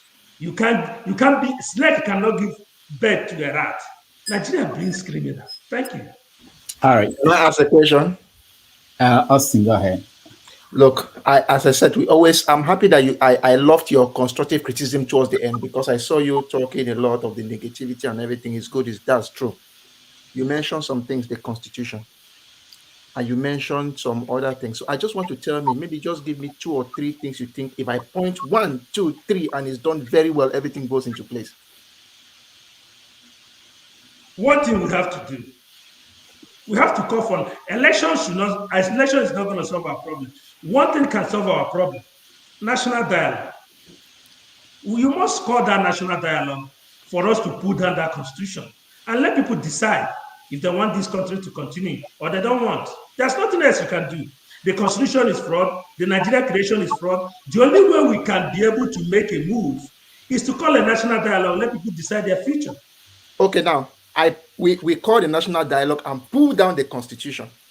Once we pull down the constitution, how do you think new life will now breathe after the constitution has been pulled down? And what especially in that constitution should we pull down that we don't want? The whole constitution needs to be crippled because we don't have constitution. When Obasanjo was sworn in, Obasanjo didn't swear in with that constitution. Do you know that? Obasanjo have already sworn in before they bring the constitution. So in the first place, we don't have constitution. So what are we talking about? That constitution should not be there in the first place, because that was not what Obasanjo used to do. Exactly. You know one thing, the constitution says that I should remove my cup and keep here. If that is not a nice thing, they will say, okay, remove this thing from that constitution. So which particular thing, which if I drag down from the constitution, Nigeria gets better? The whole constitution. What are you saying? We have never had any constitution, because the 1999 transition, the constitution was not there when Obasanjo was sworn in. So why are we running with that constitution? Okay, I think I'll just say one thing. It is said that the strength of every nation lies in his people. If you destroy the people, if you destroy the men in a country, in a nation, that nation is on its way to doom. Nigeria is his people. Nigeria is not a paper. Nigeria is a creation of Britain. Create Nigeria of your own. That's the way to solve this problem. What are you saying? We are talking about Nigeria as if Nigeria was existing before 1914. It was not Can I there. talk, please? Can I 1 minute? Okay, hold on. Let me answer this question. No. Hold on. Rudolph, let me talk to Justin 1 minute, please. No, I know you will, Henry. I'm coming to you next, but let me just say that tomorrow. I don't have anything with Henry. Let him make his own opinion. We are here to say to make our say. You know, Henry are happy slaves. So do your own opinion and just forget about justice. Okay, Justice, let me say that I just wanted to point you to just make sure you know that tomorrow we have Professor PL or Lumumba. So we're going to get into how Africa came to be and all this conversation about what you just said. Nigeria was a creation of the British and it was, so we're going to get to that. Anybody who is interested should join us tomorrow. Who was I going to? Henry, yeah. Henry, go ahead. Mr. Justin, you're talking of there's no law or constitution change that. In your state where you come from, the East, are you people united there? It's a question first. Henry, let me answer your question. You call it Nigeria not working. Let me answer your question. No, let me finish first. Let me finish first. You see, we have to start somewhere. That's why we vote for Peter Obi. Because he have our thoughts, our thinking. He have the same thinking like we do. We want a better Nigeria to change from you have to change from somewhere. We have to change from somewhere. Not the way you are saying it. We are looking for Nigeria. You want to look for Biafra. It cannot come tomorrow. It cannot come 10 years time. You don't know when it's going to come. Are we going to use violence every time? But Henry, when I make my submission, I never mentioned Biafra. Do you see how yourself there? Yes, we are united. We are trying to work together to be. Henry, don't let your self-hate destroy you. We are never one Nigeria. We know that. Don't let your self-hate. Where I come from, we are united. Don't ask me this question. It's a question you can ask my 4-year-old boy. There's a place we are united. Even my 4-year-old boy with his brother, they sometimes quarrel. So it doesn't matter. No. I have 3 lovely kids. You see them dragging their toys. Do you understand? Some people before. What I'm telling you, you see my 3 lovely kids. You see them dragging their toys. You have to go there and say, you understand? Why the cost of people Osun in the East? Why did they abolish Osun? Which day they abolish Osun in there? This thing you are talking about doesn't make sense. No, Henry. Henry, you are not making sense. Okay, guys. Listen to me. I'm going somewhere. Let me finish. No, you can't finish now. I think this is not going the way I thought. Let's what I'm saying, we are talking about change of constitution. We cannot just wake up and say, okay, let's change constitution today. But we don't have people who have this idea to change constitution. Like if Peter Obi come in there, we the people will come out and speak about amendment. So what is the difference between Obi and the Tinubu? All right. So you see why I said you shouldn't go back and forth. Let me go to CM. You don't allow me to talk then. Henry. You don't allow me to talk. Thank you, Henry. CM, go ahead. Please. You finished now. Briefly. Go ahead. Briefly, what I wanted to answer was the question Augustine was posing. What is wrong with the Constitution? Augustine, I'm not a lawyer, and I know you're a scientist like me too. Professor Mwabweze, a constitutional law expert, he said Nigerian constitution is a pressure cooker. Do you know why? Because whatever you do, the highest law in the land, even if the law you make in your village, as long as it is inconsistent with the constitution, that constitution will prevail. It is only good that Nigerians, being a country of different people, should come together and they agree on what should be in their constitution. Do you know that the people of Ogoni, this is a practical example. I'm not from Ogoni, but I feel for them. when I read a book about Ogoni, I shed tears. I couldn't finish it the way I wanted. Those people can go to can sue the government. When they went to shell everything, the moment it gets to Supreme Court, they look at the title. Every national resources belong to federal, no more. Case closed. But if you tell Ogoni people, rather, let us write a constitution. Ogoni man will say, let it put it there that the resources of any place belong to so-so place. Maybe so-so percent belong to federal. This is what will bring peace and progress. Nigerian constitution, like Justice pointed out, we all know, Obasanjo, it was horribly done. So since then, why is it that whenever you talk something about the constitution, those that are benefiting from it will say no? So why people are voting, someone like me is rooting for P2B is that if a Rufai committee, because Buhari came saying they will restructure Nigeria and change constitution, if a Rufai committee has done their job and do it, people will say, okay, why I'm rooting for P2B is that when he gets in, this time what Buhari failed to do because he favors his people, we now sit down. That's why Afenifere, the Yorubas, are supporting him because they said this constitution should be changed. Those that know it, Ozekom, all of them been talking about it. Professor Adeyeye at the House of Senate raised it up like this before he left. He said the problem with Nigeria is here. The operators have told you because you are handicapped. Most of those things are roped in. So that is why people are clamoring for the constitution. Everything is wrong with it. You don't do a constitution for a people. Constitution should reflect the opinion of the people. Nobody represented the Chekiri in the constitution. Nobody represented the Ogoni. Nobody represented the Bachama. Nobody represented the Igbo or the Kanuri or the Efik or even even the Yoruba.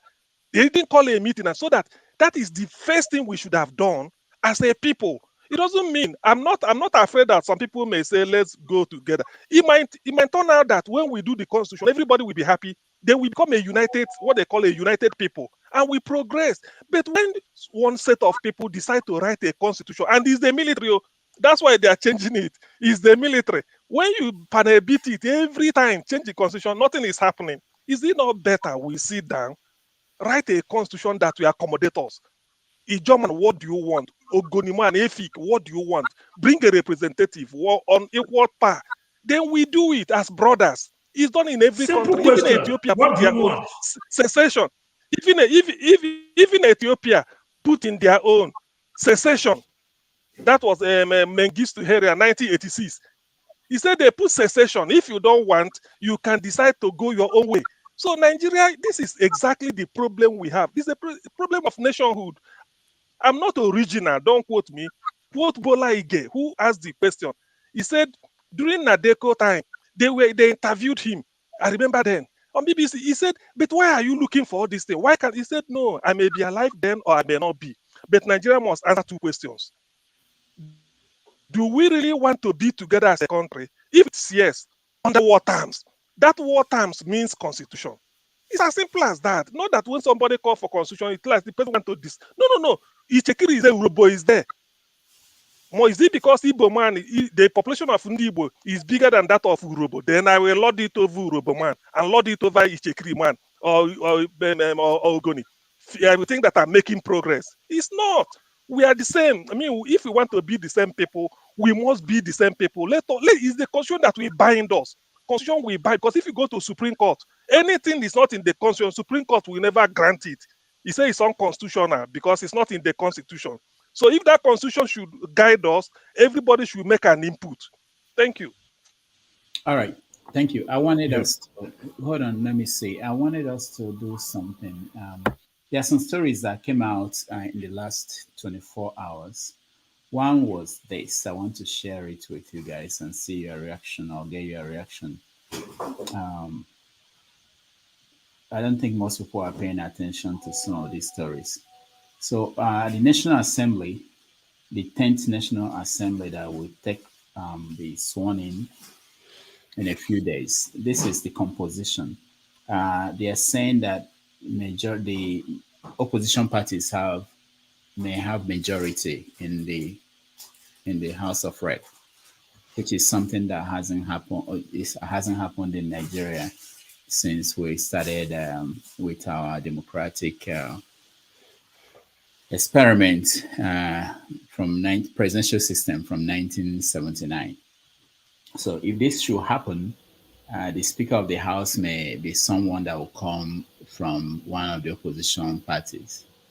But incidentally, today, or I think yesterday or early morning today, there was a story that one PDP member of the House of Rep elected died yesterday. So Yeah, from Taraba. yeah, so if the split is 182, according to this story in leadership, I think it's 182 to 181. So if that is true, then we are back to 181. I don't know. This is I'm following the story here from Leadership newspaper. Okay, the other story. Yeah. Anybody heard about that? Can I say a few things? Go ahead. Yeah. I think I mentioned this few months ago that the House of Rep will have a real toss-up because I don't think the ruling party has a stronghold in that section, and it just takes there will be real politicking in the House of Rep for the speakership, which is good. What it does is that means laws can be changed, and that's moving back to things like constitutional change and all that. This is where we can start seeing real shift in the policy. I know most times we want things to be done now, but sometimes throughout nations you have different times when there's a political shift, especially in the House of Rep, where there's a lot of labor. I think almost about 4 parties are really competing, and I think the opposition is coming together to create a bloc. And if they do that, then they will take speakership. In terms of the person that's died, I think it's from Taraba. It's a PDP member from Taraba, and it's a House of Rep elect, which is very sad. So hopefully his family and people around will be comforted in that loss. Now, coming to the issue of constitution, I wanted to talk about it in respect to the judiciary. The judiciary is in a very tight space with regards to this petition. The things that Obi is really pushing for is something that will either change our constitution. It is something that hits the constitution. And so the judiciary has to really think carefully if they want to radically shift the Nigerian constitution. Because if you talk about the issue of dual nationality, if you talk about the issue, I don't know that he has put it currently in his petition, but at least the 3 areas of his petition, one of them is the 25%, which already has a precedent of Buhari versus, I think, Buhari versus Jonathan, or one of the presidential elections he ran. It already has precedence with 25% in FCT. If the judiciary goes against their precedent, that will be very landmark, and especially it will affect the way we read that constitution. Secondly, the area of if somebody that has been convicted or has an issue with narcotics, the constitution is very black and white about it. So the question with the judiciary is, how do they go against the Nigerian constitution? So it's a very, very tough situation for the Tinubu team and the judiciary, and also INEC. INEC has bundled the election, and there are too many evidences with regards to the INEC guidelines, which they have gone against. So it's a very, very difficult situation.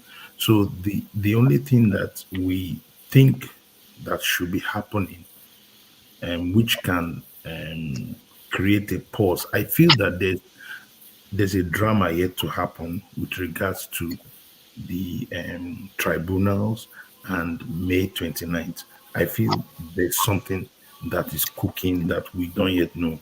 However, if they go ahead with putting Tinubu as president, there's a second challenge. The challenge is the challenge of leverage of the international community. The international community will have massive leverage to work from the back channel. That means the Nigerian president is compromised. And if a Nigerian president is compromised, anything happens. That means they put him on a hold, and then they can determine how they want to shift international policies for the Western nations. So that is one of the big challenges, and the backdoor leverage that they may have. And it's a very stressful thing in terms of how it impacts Nigeria globally. So we need to start thinking of the real solutions. Hopefully that the judiciary can wake up to their demands. I would really like, just to end on this, I would really like that in the House of Rep, that they can be able to have that big split, let the opposition come together and take the speakership. That will really give the upper house, the Senate, real good battle, because that means for the president to pass anything, he must really get the opposition in the house together. That may be what can check a president from moving too far. My fear for the Tinubu presidency is especially in media. I think they will clamp on the media. They would do all it takes to change narratives and really stop the Twitter obedience. So they will do whatever they want to do on that. So that's one of the challenges. I wanted to ask a question. I think I saw something about Dr. Rudolph. I don't know that it was true, where you were being shut down for your YouTube or something. One of your YouTube Yes. podcasts was being mentioned on Twitter. So I wanted to just confirm that. So that's the kind of build up we're seeing, which will be worse than the military government. All right. Thank you, Sydney. Anybody else who wants to weigh in on the issue that is about what will happen in the House of Rep? Let me just say something. I want to just take a bow, then Okay. I'll come back later. Go ahead, Austin, then CM, I'll come back to you. So I think it's a good omen, because sometimes when you have people of the same party who are just the majority, it makes decision making to be very tough. Generally, most of the time, they always say two-third majority in the House and all those things. It therefore means to lobby people for two-third majority will be very difficult. If I talk of lobbying, I like using the voice of reason. This is the right thing for us to do. We do it the right way it's supposed to do. But we know that sometimes all these things don't work in the politics in the house, because people need to be given extra money to say, okay, I'm voting for this or not voting for that because of some extra money. So for me, what I think for now, I think it's very good. We have almost this 50% of the opposition and the main party members. But the only thing I'm trying to beg is that if we see something which is good for the Nigerian people, we should support it, not because this person, maybe let me use for example now, let's say an APC senator says something that is good, but because I'm an opposition and I don't like the APC, I say, okay, no, I'll not support this one. No. But it is too dicey now. I just wish that first it's good for democracy, and secondly, I wish it will not be used for evil, because once it now gets into lobbying and all those things, then they will start having some problems.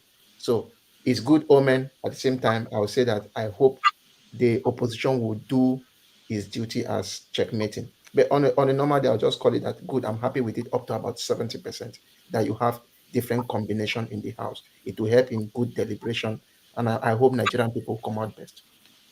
All right, thank you. But don't be surprised that when they go in there, some people will switch parties. Thank you. That is exactly what was in my mind. Get paid and people will now say, no, we enter the next ship. Because some people in the ruling party might need few votes to be the speaker, and then they'll go and buy people. You know, Buy anything. others. So that's one Okay, thing. it's been a while. You said something.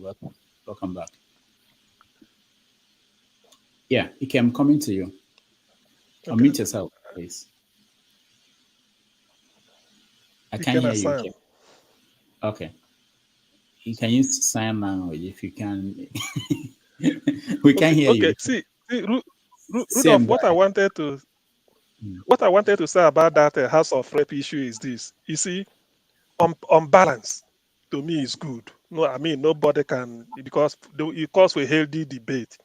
But knowing Nigerian politics, because it's very fluid and dynamic, how am I sure that after electing the person in the opposition, he won't cross over to the ruling party? Maybe they're promising something. He will cross over and he still become the speaker. Or buy some people over, they cross over and become the majority. So they nullify that principle that should have given for a healthy debate. You see, because so many things. That's why sometimes this corruption destroys everything, even reasoning. However, if maybe I want people to prove me wrong. If it didn't happen, it's good.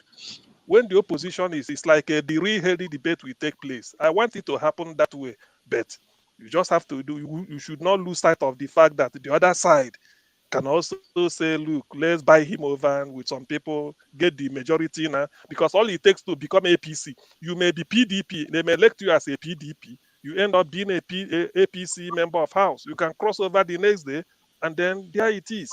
So that is the thing, unlike everywhere. So that is what I want to say. I hope maybe I'm wrong, but we wait and see. All right, Justice. I have been old enough to know Nigerians, to believe any politicians is at your own peril. If you look at the history, sometimes we forget easily. Roger Sokrocha formed what is the name of the party he formed? And he jumped the party he formed and went to PDP and contest for primaries. It happened in this country. Ojo Zokalo from was it a PP or something? PPA. Today he's in PPA. PPA. Thank you, my brother. Today he's in PDP. Hakim win the governor of Hakim win the governor of Imo State under PPA. Am I true or false? Today he's in APC. Yes. Even this APC we are talking about. Atiku, Saraki, all of them was in APC. What happened after the election in 2015? We all can tell the story. Today in Imo State, we are having audio that are circulating online where they have already started bribing Labour Party members so that they will not be so strong to make sure that the hopes of them are, and $1 million are being paid. Allegedly paid. Let me put it that way. This is the country we are in. When there's no what is the authentication of that audio tape? Because my brother, at least Sahara Reporters is the news we have been that always expose some things. At least it's the Sahara Reporters that I saw the news. So I'm not making it up. So if you ask me authentication, go and ask Sahara Reporters that carry the news. At least they are news outlets that can. Yeah, but everybody else carried the news about P2B talking to the Bishop Oyedipo, but at the end of the day, we realize that it's a fake thing. So can we? At least P2B spokesperson came out and said it's true. Maybe they doctored it, but he acknowledged that it's P2B's voice. So you can't. No. Are you saying that Andy Okonkwo didn't come out and acknowledge the conversation? We realize that it's bits by bits of information put together. But it was Obi voice. So now what we are saying is this. Don't get me wrong. A spokesperson of a Labour Party said that there was a conversation had. So whatever they had in the conversation, whoever that doctored it, that one should come and approve. And the Obi have never denied it. I have never seen Obi deny it. No, bro. I think you're wrong because. Okay, let's forget about this one. What I'm saying is this. What I'm saying is that. Wait, what I'm saying is this. We have no Nigeria Most of us here, none of us is in less than. Most of us are in early 20s and early 30s. No, Nigeria I'm not. for I'm Nigeria. not. I'm in 50s, man. I'm sorry Oh, to tell you. hey, I'm telling you now. So Nigeria for the past 62 years have never worked. We have to agree on that. And today, all we are hearing here is the same story we have heard over and over again. Nothing have changed. So But what what we are is your saying, suggestion? What is your suggestion? What is your I fundamental want to suggestion? disagree with you with You regards say to that nothing we has will changed. strip the whole Because 1992, this was the 1999 same constitution. narrative. We have a constitution before 1999. It didn't work. So what is you know, the what problem is I have with this kind of argument is that you guys will come and make your own opinion. When another person is telling you that Nigeria is not working, let's balkanize Nigeria, you guys will start fighting as if Nigeria have worked. We are saying that Nigeria have not worked for the past 62 years. Let's come together and decide if we're going to work or not. The constitution has been a failure. Now you are now saying you want to tell me that Obi is going to court. To show your hypocrisy. The court Obi is going is the same court that have sent them the Kalu free. And none of you is talking about it. No, but we talked about it. You are not talking about it. If you talk about it, you will tell your government to obey their law. That's how the democracy works. No, but whether you like the person or not. Justice, we're talking about this here since. We're talking about this earlier. Okay, but you are thinking. Analyze this. Oh, even Peter Obi have never spoken anything about the injustice meted against Nnamdi Kanu. But he's going to the same court to get justice to restore him to number one. And the question I want to ask is simple. Hope Uzodinma in Anambra in Imo State came fourth. Today he's first. So Peter Obi might be the second person that will come from third and become first. So tomorrow it become an anomaly that anybody can be on the fifth and go to first. So don't criticize anybody here. So do you understand? My question to you, because you keep on raising a lot of issues. You raised about Nigeria is issues now. Nigeria have a lot of issues. But we tell you, we can solve it once. So ask your question. Actually, I disagree with you. No Nigerian believe that Peter Obi will solve the whole problem of Nigeria. Nobody believe that. Fundamentally, what we believe is that he will put Nigeria in a positive trajectory to get to where we need to get to. For us to reverse what happened in Nigeria in the last 100 years, not even 62 years, in the last 100 years, or how we become, we have to start from a place. The journey of 1,000 miles starts with one step. So we have to start somewhere. We have to believe that when we start somewhere, we will get to that promised land. Supported. If in America, that is you say you have question for me. Are you going to ask the question? No, the question I'm asking you is that, in your opinion, you said something about Nnamdi Kanu as still be in jail after the court released him. Have you read the information about why Nnamdi Kanu is still in detention? Because somebody came over here this morning and put it in perspective why he's still there. I disagree with them. Nnamdi Kanu does not have any reason to be there for a minute. In the first place, because Nigeria go against the world, the concept of law. They shouldn't kidnap somebody and bring it to Nigeria. That shouldn't happen in the first place. But the question is that, why is he still there? And somebody put it in perspective earlier this morning that the reason why he's still there is that the same court that let him out, the same court rule against whatever they ruled earlier. Is you know what the guy said? So, No. It's important. It's important that when we say something, we have the right information. That is just all I'm saying. Okay.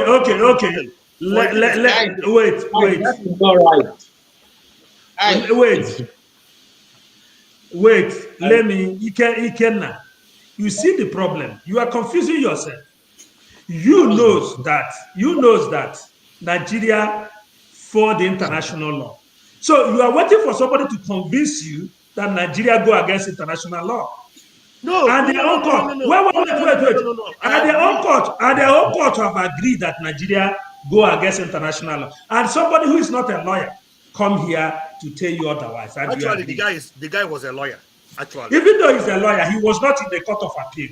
He was not the people that make that judgment. So, do you know why Nnamdi Kanu is still in the place? Because Nigeria have no law. Nigeria is a lawless country. That's why he's still in the detention. It's a lawless country. Do you know that I can be arrested today without any judgment? They will send me to jail without any judgment. Justin, everybody know that. We know everybody know that. So if you are coming here to defend your law, in America, if FBI knock on my door here, they have evidence of me, or maybe I will go to court and challenge them.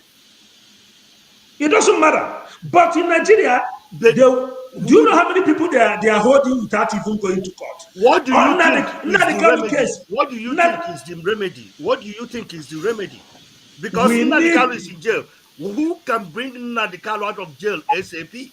What is the remedy? You know, you say what is the remedy. All of us know what is the remedy, but none of us have the balls to take out the action. When Nigeria, none of you have the balls. You think that a violent country like Nigeria, or a country that doesn't respect the law, that you can get anything from being lawful. That's what is called self-disobedience. That's what is called civil disobedience. But the solution to Nigeria is total revolution. We need to balkanize Nigeria. We don't have any option. What Nigeria gave us to start that revolution. You said what? To start that revolution. The people that restored the state of Israel was not in Israel when they started. So you don't make that assumption of where I am or how I'm going to do it. Do you understand? But you have to believe that Nigeria will not work. Nigeria need a total balkanization. People have to come and decide. I was asking Harry. Most of us respect our space. I told you an example. I have 3 little kids. Sometimes when you buy toys for them, they want to start fighting because of what you gave them. What do? When they go to their room or when they are in the living room, they are disturbing and crying. Oh, children have taken my thing. What do you do as a father? You went there, separate all of them, give them what belongs to them, let everybody go. There will be peace. But in Nigeria have a dangerous diversity. We will argue this thing till we all die. Okay, let's example. We are rotating presidency. Do you know that some of us will die over 1 million times? The turn for us to be president will not reach our hands. Okay, hold on. That's why we support Peter Obi now. That's why we support Peter Obi. That's why we support him. After supporting Peter Obi, what happened? We're going to get it. Believe. All right, hold on. Just a second. Hold on, everybody. Let me welcome the priest of peace. Welcome to the show. It's not a priest of peace, it's a priest of violence. Priest of peace, are you going into church or what? Where are you going to with your red cap? Unmute yourself. Okay, I'm in the office actually. Okay. So I just got into the office. Okay. And yes, thank you for bringing me in. Somebody is calling me priest of violence. I'm not a violent person. The only thing is that truth is the only thing that can set you free. And we are here to always set the record straight. These guys have I wasn't following until now. And I heard about why MNK is still in detention. I will tell you why. The federal government is behind him staying behind bars up till now because they want to destroy the structure of IPOB. And since they have failed from the onset, they have failed to destroy that structure. That is why they are using this Derima in Finland. Because of his activities, IPOB was labeled terrorist by IEP. But when the chiefs were down, IPOB was able to show them that we are non-violent. They are non-violent. And they took that terrorist nomenclature out of it. So the Nigerian government is using that Derima in Finland. Have you seen the video of Livingston going to Maryland to to the place he said they have a government in exile. It is a fake. I saw it. Yeah, it's fake. So I still wonder why people are still listening to this guy. I don't know the reason why people still listen to him. It is very, very unfortunate that people still listen to that man. It is unfortunate. So the reason why MNK is still there is two things. Number one, because of a Ekperima, the government is using to destroy the IPOB leadership, but they have failed and they are not going to do it. Second, MNK brothers are going about asking for money or whatever from the state government and senators, Odus Okalo and them and all that. So they have been going there presenting them. They don't speak for IPOB. IPOB has a structure. One thing people should understand, I want to make it clear here. One thing people should understand that IPOB has a structure. And remember what, if you are listening to MNK, Mazin Nandekanu said, in 1,000 years, nobody will be able to infiltrate or destroy the structure, because that structure is like a government already. It's like a government. It is hard to penetrate. So, like I said, the reason why he's still there is because of two things. Ekperima in Finland and MNK's brother. I will never have a brother like them. I know that some of you here know that. Yes, there is some level of truth that the Igbo leaders have sold their people. Because okay, hold on, brother. Hold on, brother. Mm-hmm. Hold on, brother. You see, when we talk about Igbos selling, listen, it is everywhere. Here in America, they do it. I live in America. I'm a priest in America. Here, it is done everywhere. In Germany, it's done. In Europe, it's done. People sell people. Government take money for their own interest. What is happening in America now? Mr. Okonkwo might not agree with me. I know you don't like Trump, but I'm a Trumpant. I love Trump. I love him because of his policies. I don't give a root about what anybody says about Trump. That man is for America first. His country is number one. When we understand that, that is period. Buhari is not for Nigeria. Tinubu is not for Nigeria. And when we understand that, it is pure. So, selling Igbos, it has been there for 1,000 years. It happens. Even in your family, you see people that will sell you. Your brother can sell you. Fundamentally, the priest, I disagree when people always compare America and Nigeria. I disagree with that because they are not in the same league. Exactly. I agree with you. Can say that this is Division 1. Nigeria, in terms of League of America, is Division 100. You can't compare two of them. Brother, I agree with you. No, not in everything. You can use America as an example to what is going on in Nigeria. No, you cannot. No, let me tell you now. Let me tell you. You know, some of us sometimes we say history this, history that. There was indigenous people in America. What happened to them? We have indigenous people in Nigeria. What is happening to them today? So why are you not talking about it? Why are you not talking about what is happening in Benue? Why is the reason of massacring people?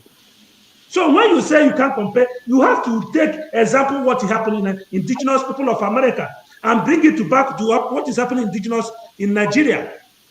And that is where you draw the comparison. So let's now remove everything I said. You can't compare. Let me tell you what I think. When it comes to indigenous issues, I don't think you can really compare that with America. You know why? Nigeria is a kind of, let me say, the diversity in Nigeria is very, very detrimental to the existence of every tribe in Nigeria. But in America, complexity. So in America is different. That is why you cannot bring comparison. America has people came here from different countries, but in Nigeria we are indigenous ourselves. We are there for more than 4,000 years. Fulanis are not indigenous. British are not indigenous. Let me tell you, for Nigeria to work, there must be a dominating force. If you want Nigeria to work, one section has to dominate everybody. But that's what Nigeria now. That is what who will dominate? Just that is not right. Why are you saying that? That is why. Okay, hold on. Nobody's wait now. Let's have this conversation. Let's have this conversation. Why do you want one part of why do you want one part of Nigeria to dominate your? That is why we should not be in one Nigeria in the first place. It's that domination that is making Nigeria not to work. Everybody wants to be on top. Okay. Let me round up. If we separate ourselves, that domination will not be there. But as long as Nigeria remains, dominating spirit will be everything that everybody's chasing. Justice, how many? Let me round up, please. That is your own mindset. I think that is your own mindset, you know. How many countries do what? How many countries would Nigeria disassociate with when Nigeria? Nigeria can disassociate to 200 and something countries. In Europe, we have less than 1 million, a country that is less than 2 million, and they are a country of their own. True or false? So no ethnic nationality in Nigeria that is less than 2 million. So why can't we have a nation? Because we are white, they are black. So this is the problem. Yeah, okay. But hold on, everybody. This thing takes time and it's a process. You can't just say that Nigeria succeed yourself and it will happen in a twinkle of eyes, you know. So this thing is something that takes time and it has to go through processes, you know. So saying that Nigeria should divide today, it will not happen that way. So we have to at least one way or the other, doctor, one way or the other. I am still a proponent, and I still believe that Nigeria will be balkanized because the trend we are going. That's the only solution. The pattern of when you look at the pattern of things. I know what the government is trying to do now is to how do they put it? For tomorrow. Let's keep some that you know that this thing is going to happen definitely. But let's postpone it, the evil days. It is going to happen, whether we like it or not, because the diversity of Nigeria is something that will happen today or tomorrow. The diversity, Nigerian diversity is the worst thing that has happened in the whole world. Look at India. India has the diversity, even up till now. But that diversity, one thing that works for India is that they speak the same language, even though they have some dialect. But they have something that binds them together. But Nigeria, there is nothing. You see, oil and water cannot be together. So I have been a proponent of let us go back to the regions we have before so that we can walk ourselves through and see if we can stay together. So finally, let me round up. What you're proposing? Regional is different. Hold on, everyone. Hold on, okay. The priest of peace. I have a question for you. Okay, thank you. I was at a different platform and somebody came and asked me a question about the media and how the media is reporting issues concerning the Biafran movement. He was not happy that the media was most stories illustrates the story with the picture of Simon Eber. So you said something here that the structure of IPOB is strong and won't change for 1,000 years, something like that. Yes. Where is that structure? Why is the structure not showing up? Why is the structure leaving the space for another structure to take over? And the structure is wandering, because the structure you're talking about is like the presidency now. When they say presidency in Nigeria, the presidency, the structure, we don't see the structure. The structure is not having any conversation with the people, and then the structure or the people who believe in that structure are complaining that another structure, alternative structure, is dominating. They are faceless criminals. You can't be on this struggle and you are faceless. You have to show your Ask face. me a question. Justice, wait, yeah. He asked me a question. I'm asking Let is, me ask. yeah, you got it, yeah. Yeah. Okay. Me also, I have something to say about it. I know you have interviewed Mazen Nandekano, right? Yes. You haven't. And I believe I want you to go back to that interview again and listen to it. And when next we come online, then I'm going to listen to it and then I'm going to ask you one or two questions. Now, to answer your question, Mazen Nandekano said that there is what they called Directorate of State. And that Directorate of State have been issuing out press release off and on for the past 10 years. And he made a statement and said, in my absence, listen to every instruction that comes from the Directorate of State. And that is the structure. Let me tell you, that structure, I will tell you just a few things that is made up of that structure. Number one, it's made up of press. It's made up of religion, politics, economics, and security. This is just 5 I will say here.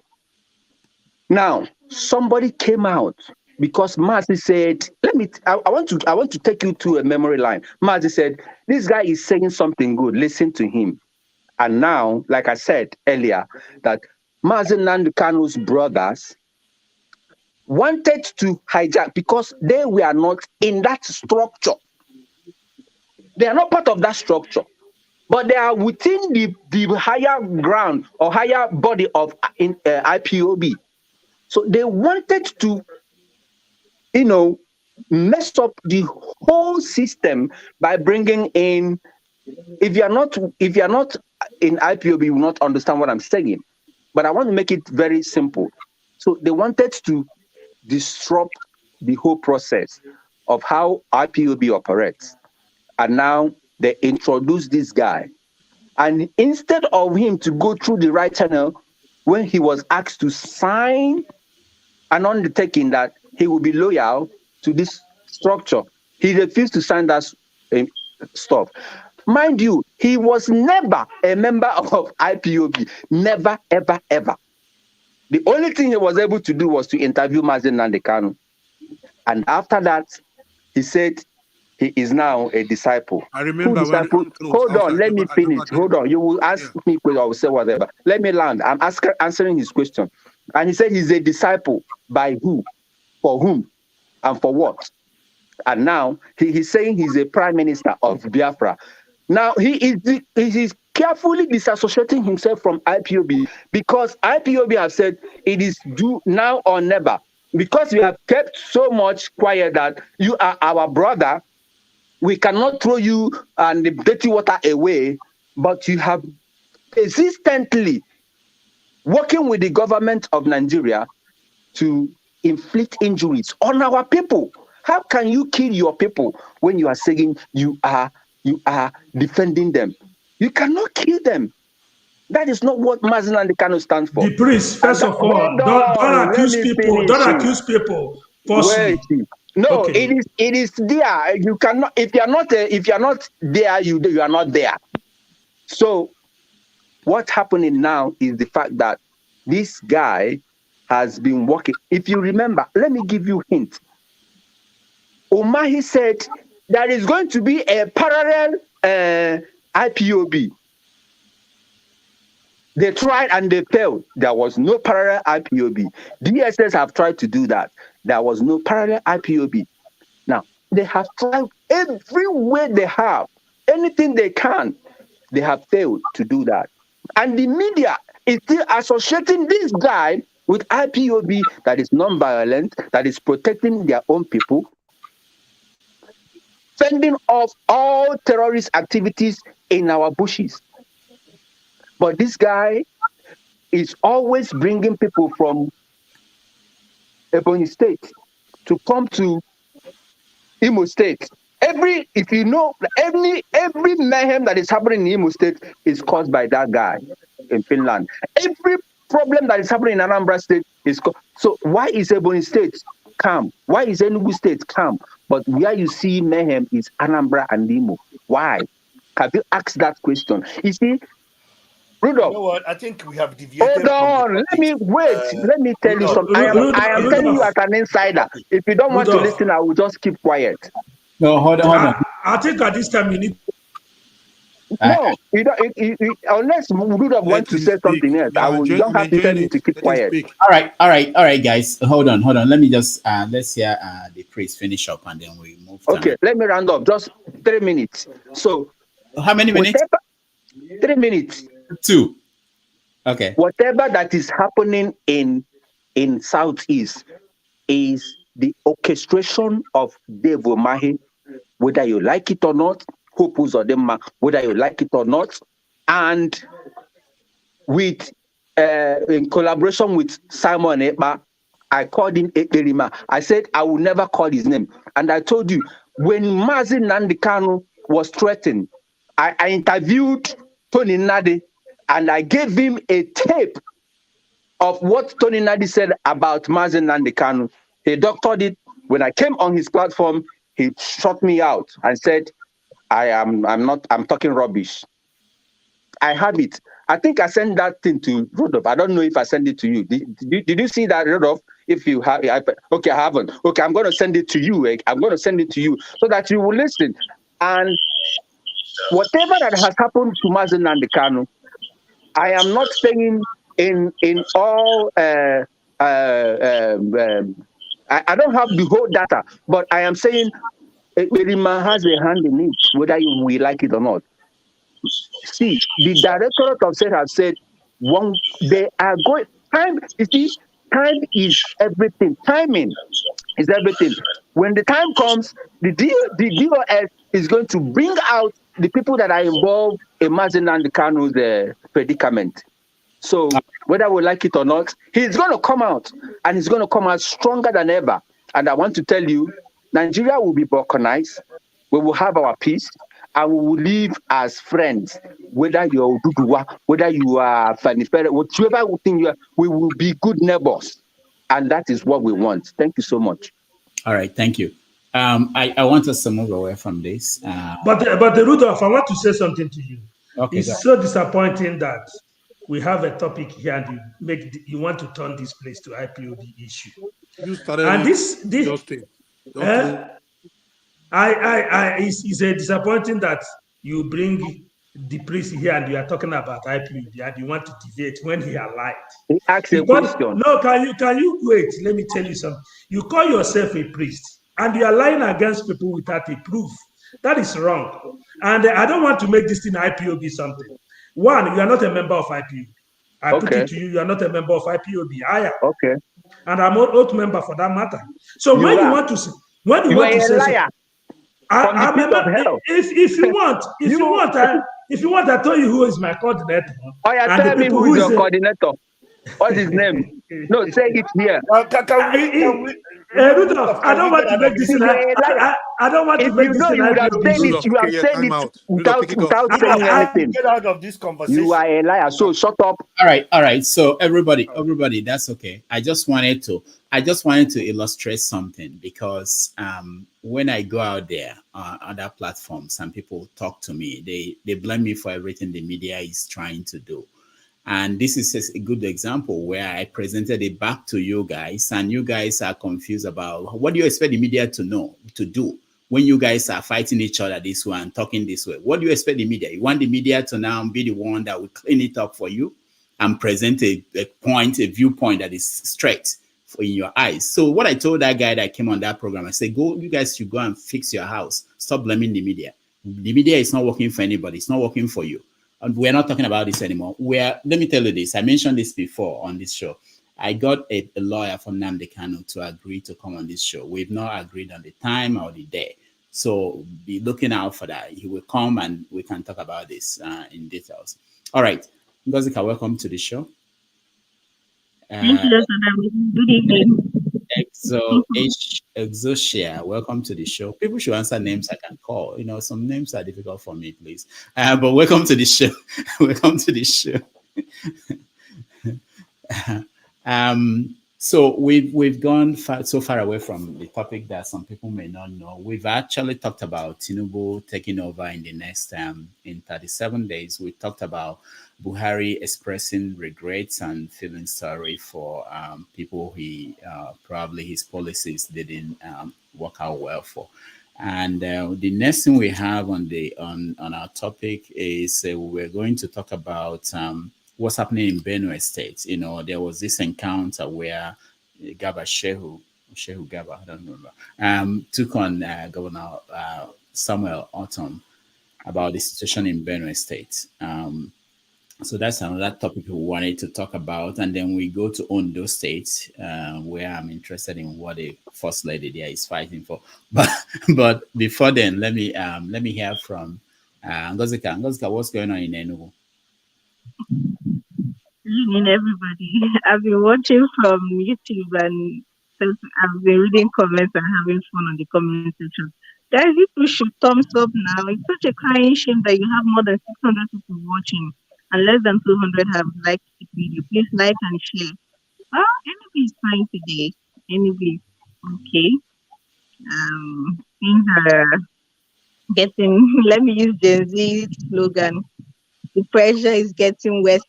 It's getting worse. It's getting worse. But we think nothing much from this. We're just waiting for our governor to do and come and be going. The other man promised us water in 180 days, and we can't wait for the water to start running. But are people happy with the election? The presidential or the governorship? Governorship, because I know that the Labour person was very close to PDP. Well, he's gone to court. Okay. He's gone to court, and I've said it on this program that unfortunately, Enugu is a traditional PDP state, and I tried to explain. Yeah.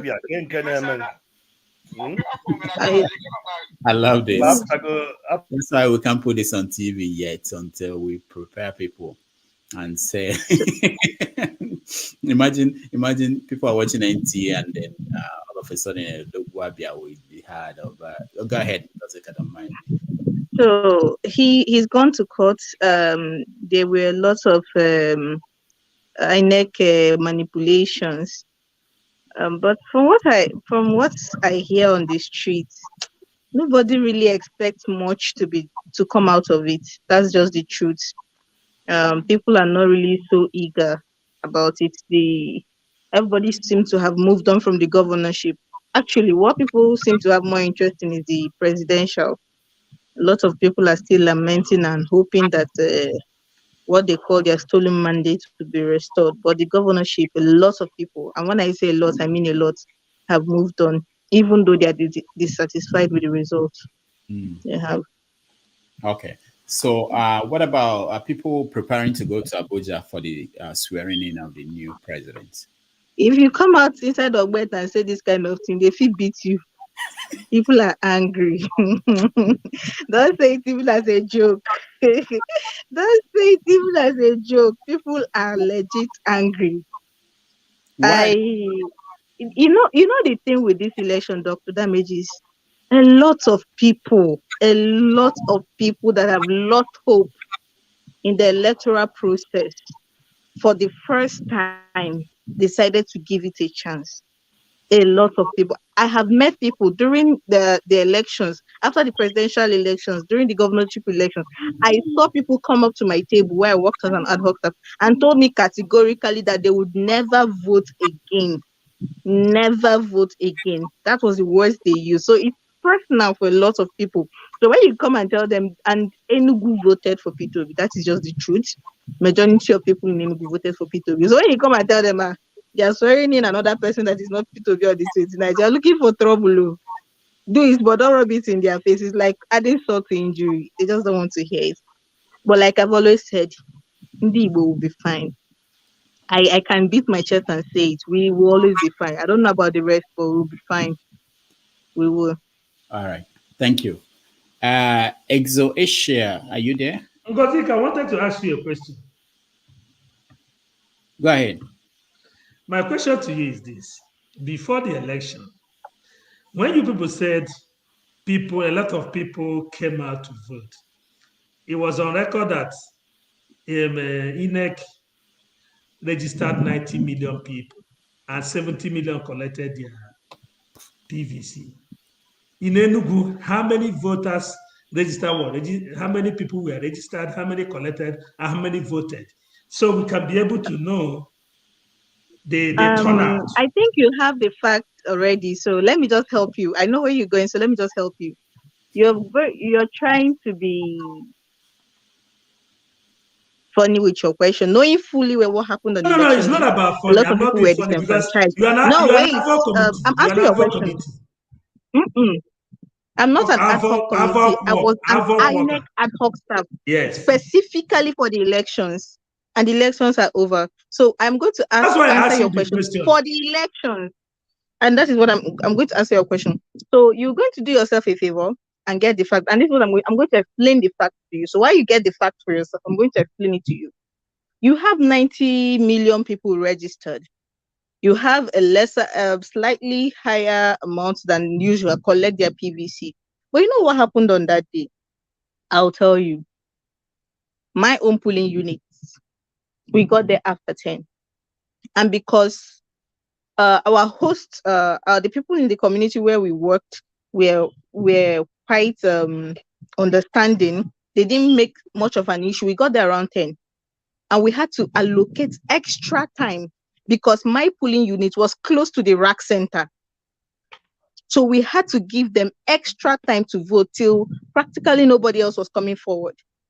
Now, take these two situations where people's polling units were far away from their rack centers. Imagine you were working in a polling unit that you had to drive like 3 hours back to your rack center. And you got there 2 hours late after elections were supposed to start. And you already have this bunch of people waiting for you. And beavers start malfunctioning. Everybody knows that during the presidential election, there were serious issues with the beavers. Serious issues. I think they kind of corrected it with the governorship because we didn't have much issues with that. So when you come on here and you try to tell me that because people read, excuse me, please, I'm answering your question. When you come on here and try to be funny by suggesting, okay, a lot of people registered, so a lot of people voted. So why are you saying a lot of people did not vote? So why are you saying that people voted? People came out. Whether or not they voted is another topic. Whether or not the vote counted was the true reflection of those that voted is totally another thing. And I think that is what we are. That is the ongoing situation. That the people who came out, some did not vote, some were prevented from voting, some materials did not get to them on time, some that materials got to them on time. The materials finished.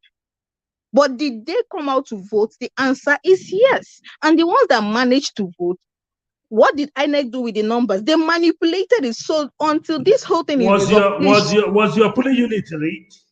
Oga, I have said it on this show, and I take an exception to you using my polling unit that is inside a ward that has more than how many. I asked a question. Was your polling unit read? No, you are going to let me answer it. You do not get to ask me a question and tell me how to answer the question. You don't do that. And I see that you're being cynical about this whole thing, so I will not dignify this with any more answers. So let's just leave it at this. I know what you're trying to do, and I'm just going to clear you on this. It won't work. People came out to vote. Stick that in your head and let it be that. Okay, thank you. But you can I say something? You made us to understand that your polling unit was not rigged. So Ngozi, thank you. Thank you so much. You see, you have been very, very objective whenever you come to Dr. Rudolph's platform. Whatever I have followed you, and whatever you have said here, always you have been very, very objective. You know why? Because you are on ground. I just came back from Nigeria 2 days ago. I spent 2 weeks. It is uneasy. The atmosphere in Nigeria is still very uneasy. Because you know why? Nobody knows what is going to happen in the next 35, 37 days.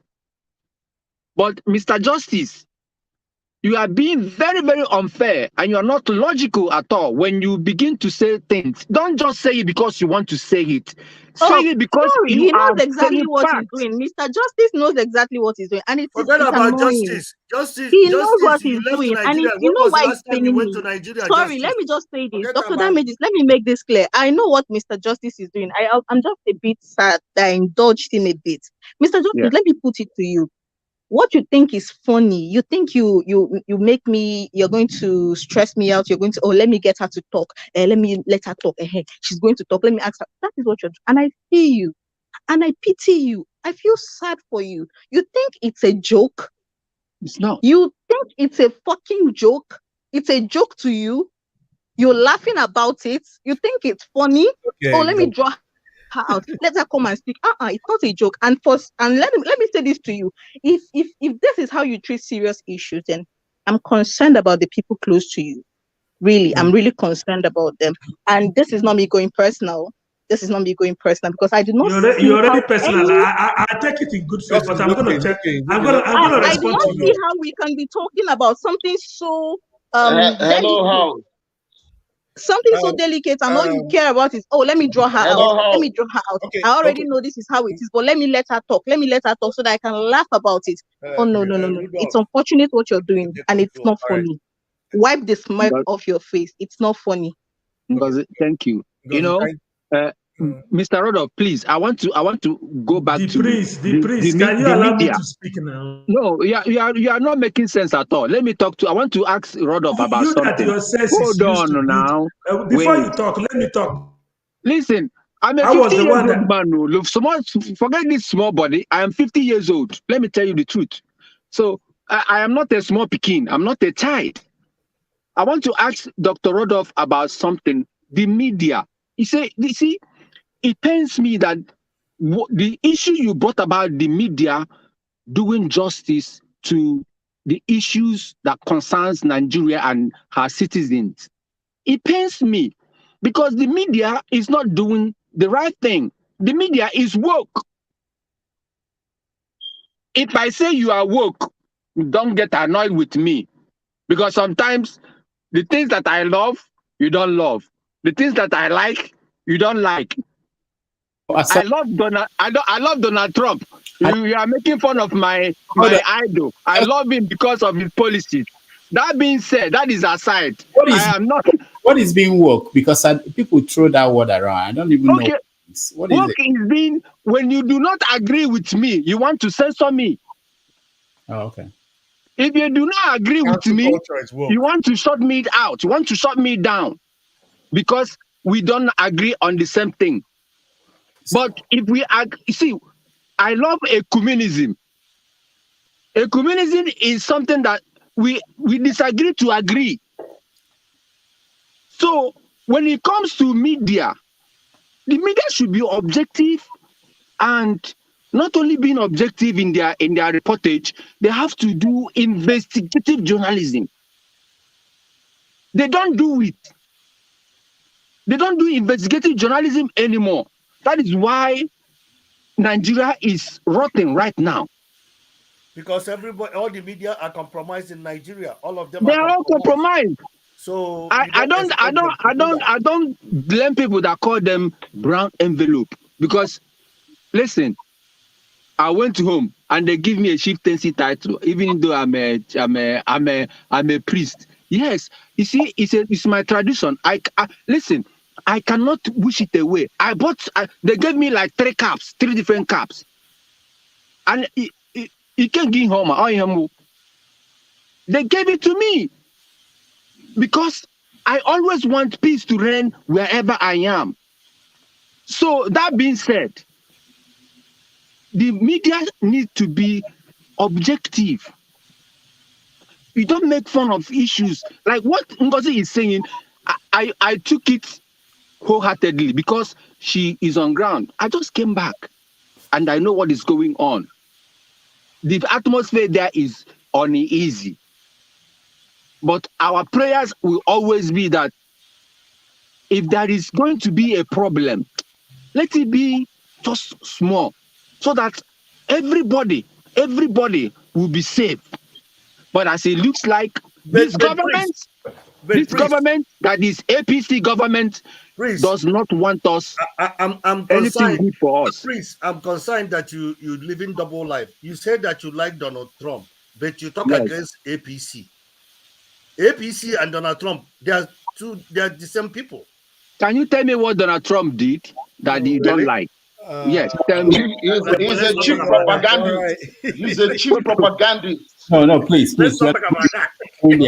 Don't worry, we will talk about that in the when Rodolph, when you have time, bring issue of Donald Trump. Let's just talk about Donald Trump. Yeah. Okay. Thank you. When we get to that, we talk about that, but not today.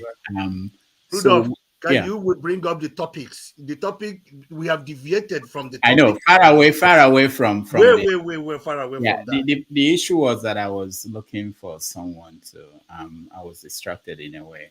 But it's okay. Sometimes it happens. So Justice, I'll give you a chance to say something before.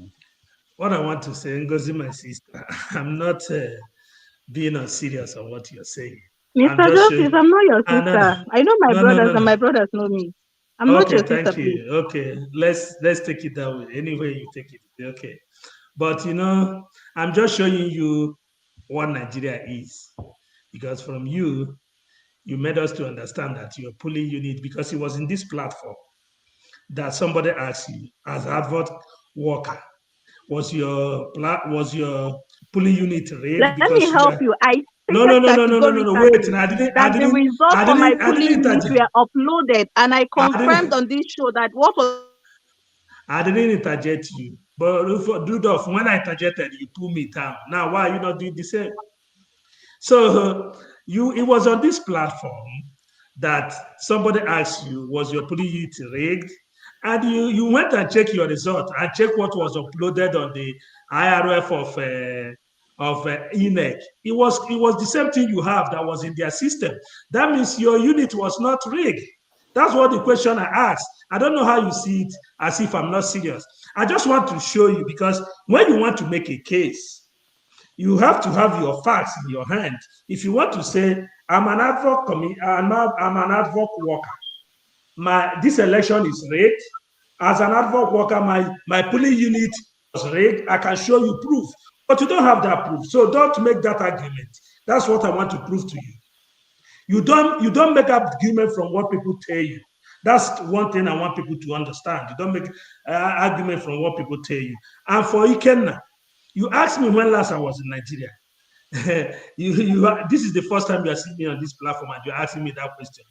If you want, I show you the last time I was in Nigeria, but that is not a subject of discussion. That is a black man mentality. Asking you when last are you in Nigeria, as if that Nigeria is a place for you. That's why you are.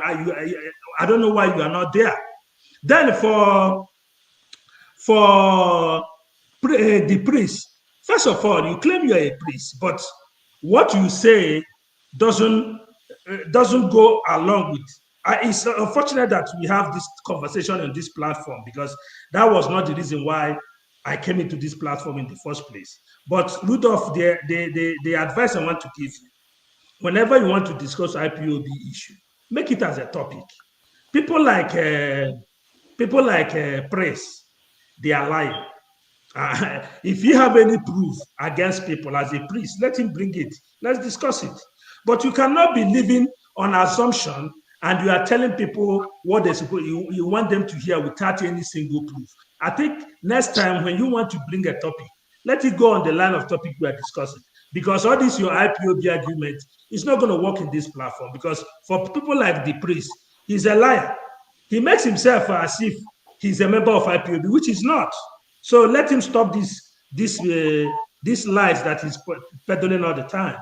When you hate somebody, because somebody kicked you out of his program, your self-hate will have not allowed you to understand that. Justice, I think I disagree with you.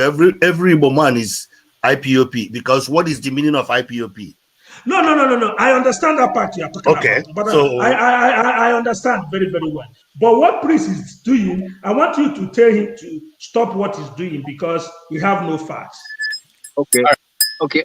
Rudolph, I No. don't want to answer. Rudolph, let's continue with the other topic. Shut those two people down. Let's continue. Yeah, we have to. I'm not answering him. I just want to say something and go back. There is too much noise in the office, so that's why I came out. Okay, so I don't want to answer Justice because he has paraded me on the chat. When you look at the chat, I just look at it and I saw what he wrote. I'll pass because answering you is You are still myself. answering me. Rudolph, can we move on? So, Rudolph, yeah. What I want to say is concerning the media, because you raised a very fundamental issue about the media reportage. That is my concern. If the media could do just like what Ngozi is saying here, the media could not even report the actual thing that was going on during that election. They are landing softly. And this is the future of Nigeria we are talking about. And what does this represent? It shows that Nigeria has no future and is still irredeemable. And I want to believe that you were here like 2 years ago before the death of Obadiah Malafia. We were all on Njenje media, and I was literally crying, saying that the only thing that could save or salvage and bring down this government that hates his people so much is for everybody to shut down Nigeria. I was in Nigeria like 2 weeks, and 2 days when I got to Nigeria, Obadiah died. Something was cooking before that. You see, what am I saying? We need, for me, I would love a better and a bigger Nigeria. But it's irredeemable. It's not going to happen, whether we like it or not, because the structure of Nigeria that I have always brought about here, it is the problem that we have. The structure, until we have made away with that structure, then we'll begin to talk about a new Nigeria. But once this structure is still in place, that I call the empire structure, forget it. Tony Nadi might have something that, I might somehow, somewhat agree with. But he has his own. Generally speaking, I would love a better Nigeria. But is it feasible? Is it possible? It's irredeemable. It's not possible. When you look at our diversity, it's no good. Our diversity is the worst thing that has happened to us. It is better Nigeria is peacefully divided so that everybody will go in peace and we will be good neighbors. I rest my case. Thank you so much. All right. Thank you. Thank you so much. Man of Prestige, welcome back. Yeah, thank you very much. Thank you very much. Let me share this story and I get your reaction on this. So, Tinubu's campaign issued, they've been putting out statements on behalf of the president-elect, and then they mentioned their transition committee list, and some people had issues with the composition of the transition committee. So I want to come to you guys and get your view on that controversy. Let me start with Man of Prestige. Are you following the composition of the transition committee of Tinubu? Well, I saw the headline, but I don't know what the composition is. Can you enlighten me on that? I mean, sometimes I don't bother to read that. When you come here, you are a political analyst. Man of Prestige, listen. Yeah, but I'm just saying, Dr. Damage, give me a break, okay? But what I'm saying, can you just... Well, hold on. You were not eating akara on the street and suddenly you found yourself here. You're a political analyst, so you should have your facts ready. Let's go to someone who might have. Come on, Dr. Damage, don't do that to me. I mean, I said for that one, I'm not privy about the composition. I'm familiar with the caption. We'll skip you. Why is there an issue? That's the first. Who is talking? Oh, okay. All right. Who has an Why idea? are they having a problem? Is it biased? Is the composition biased or tribalistic? You know, Nigeria. Some people feel that way. So that's the question. Some people feel that way. So, okay, I'll let other people speak. Maybe I can get information from there. Go ahead. Yeah. So who has? Let me go to. I've been trying to get you to talk. Exoshare. Can you hear me?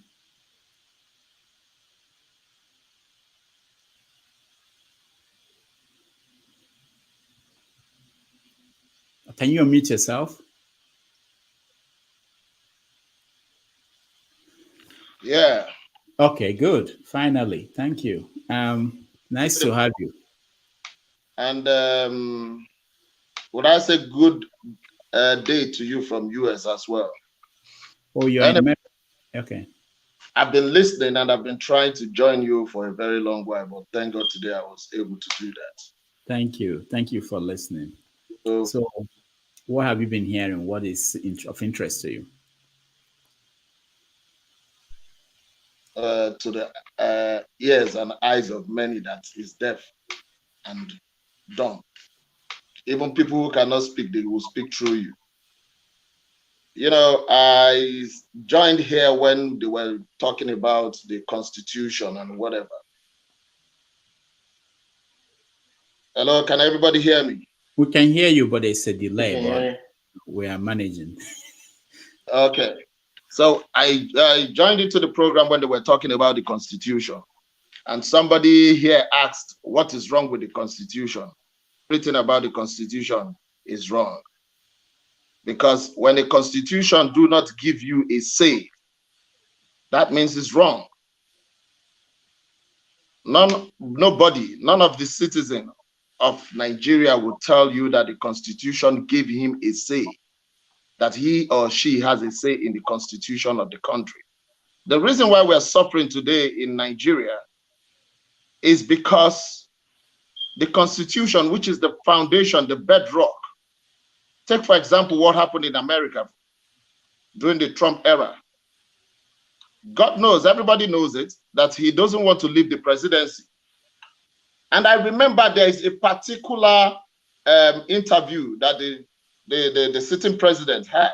They asked him, the way things are going, if Trump loses, are you sure he's going to leave office?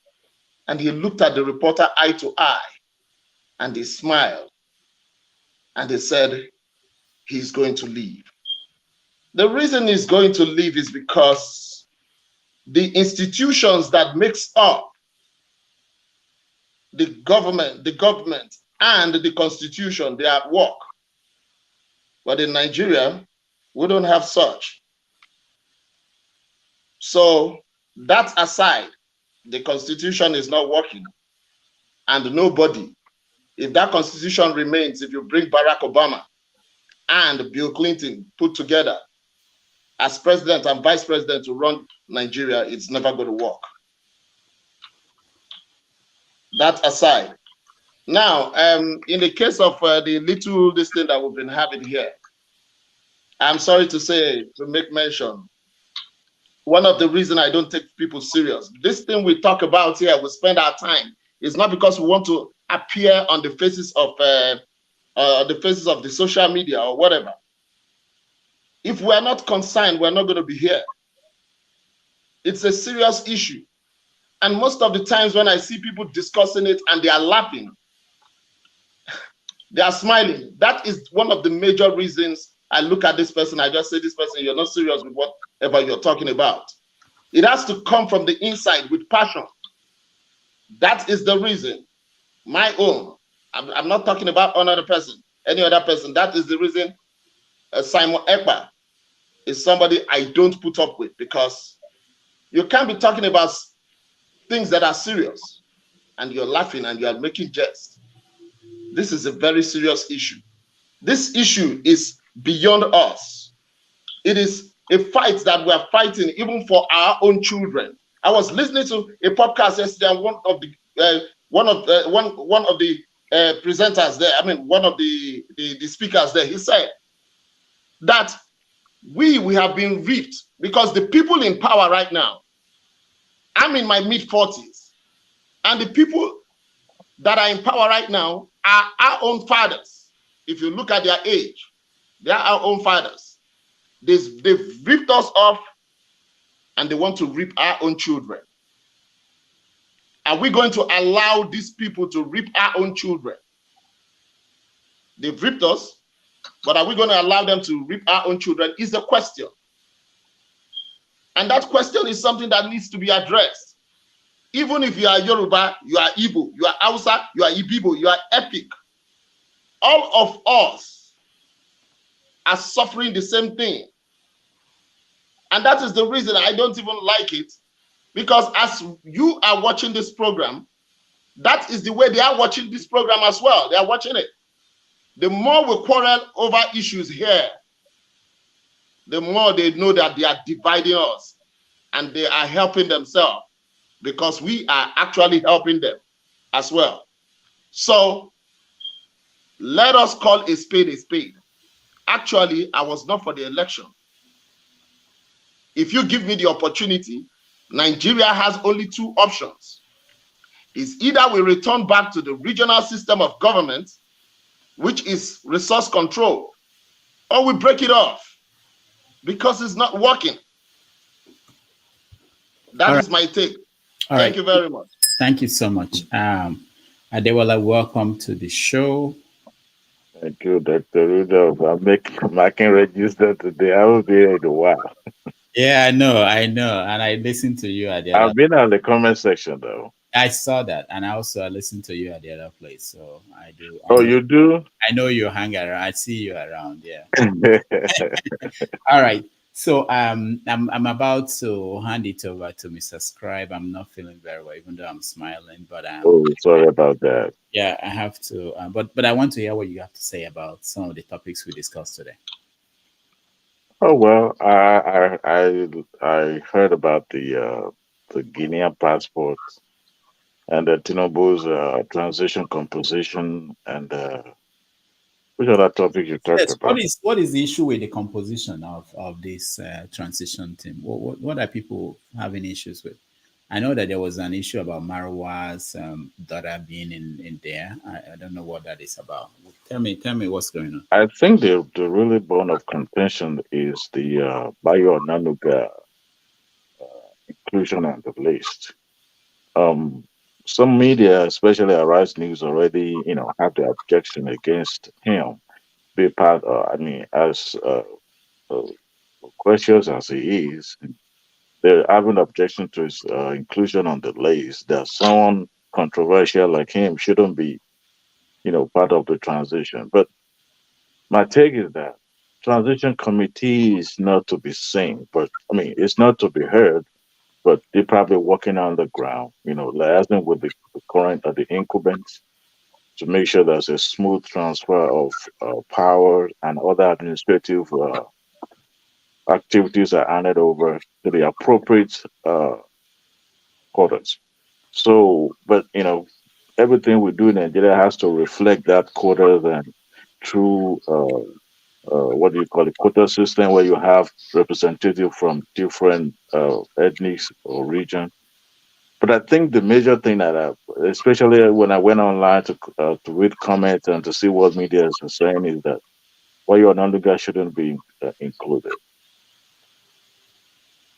Okay, all right. I think there was another complaint from some other people saying that they were from the southeast. Is that? Yeah, Rudolph, can I comment now? I was able to preview what the composition is, so I can intellectually comment on that if you give me a chance later. Wow, I'll come back to you. See, this is what we're talking about. When they call you on CNN and say, "Come and join this panel," you prepare for that. Well, I didn't know that was going to be the topic, but I'm preview with it right now. So all right. Hold on. Okay, Adewale, do you have anything to say about that one?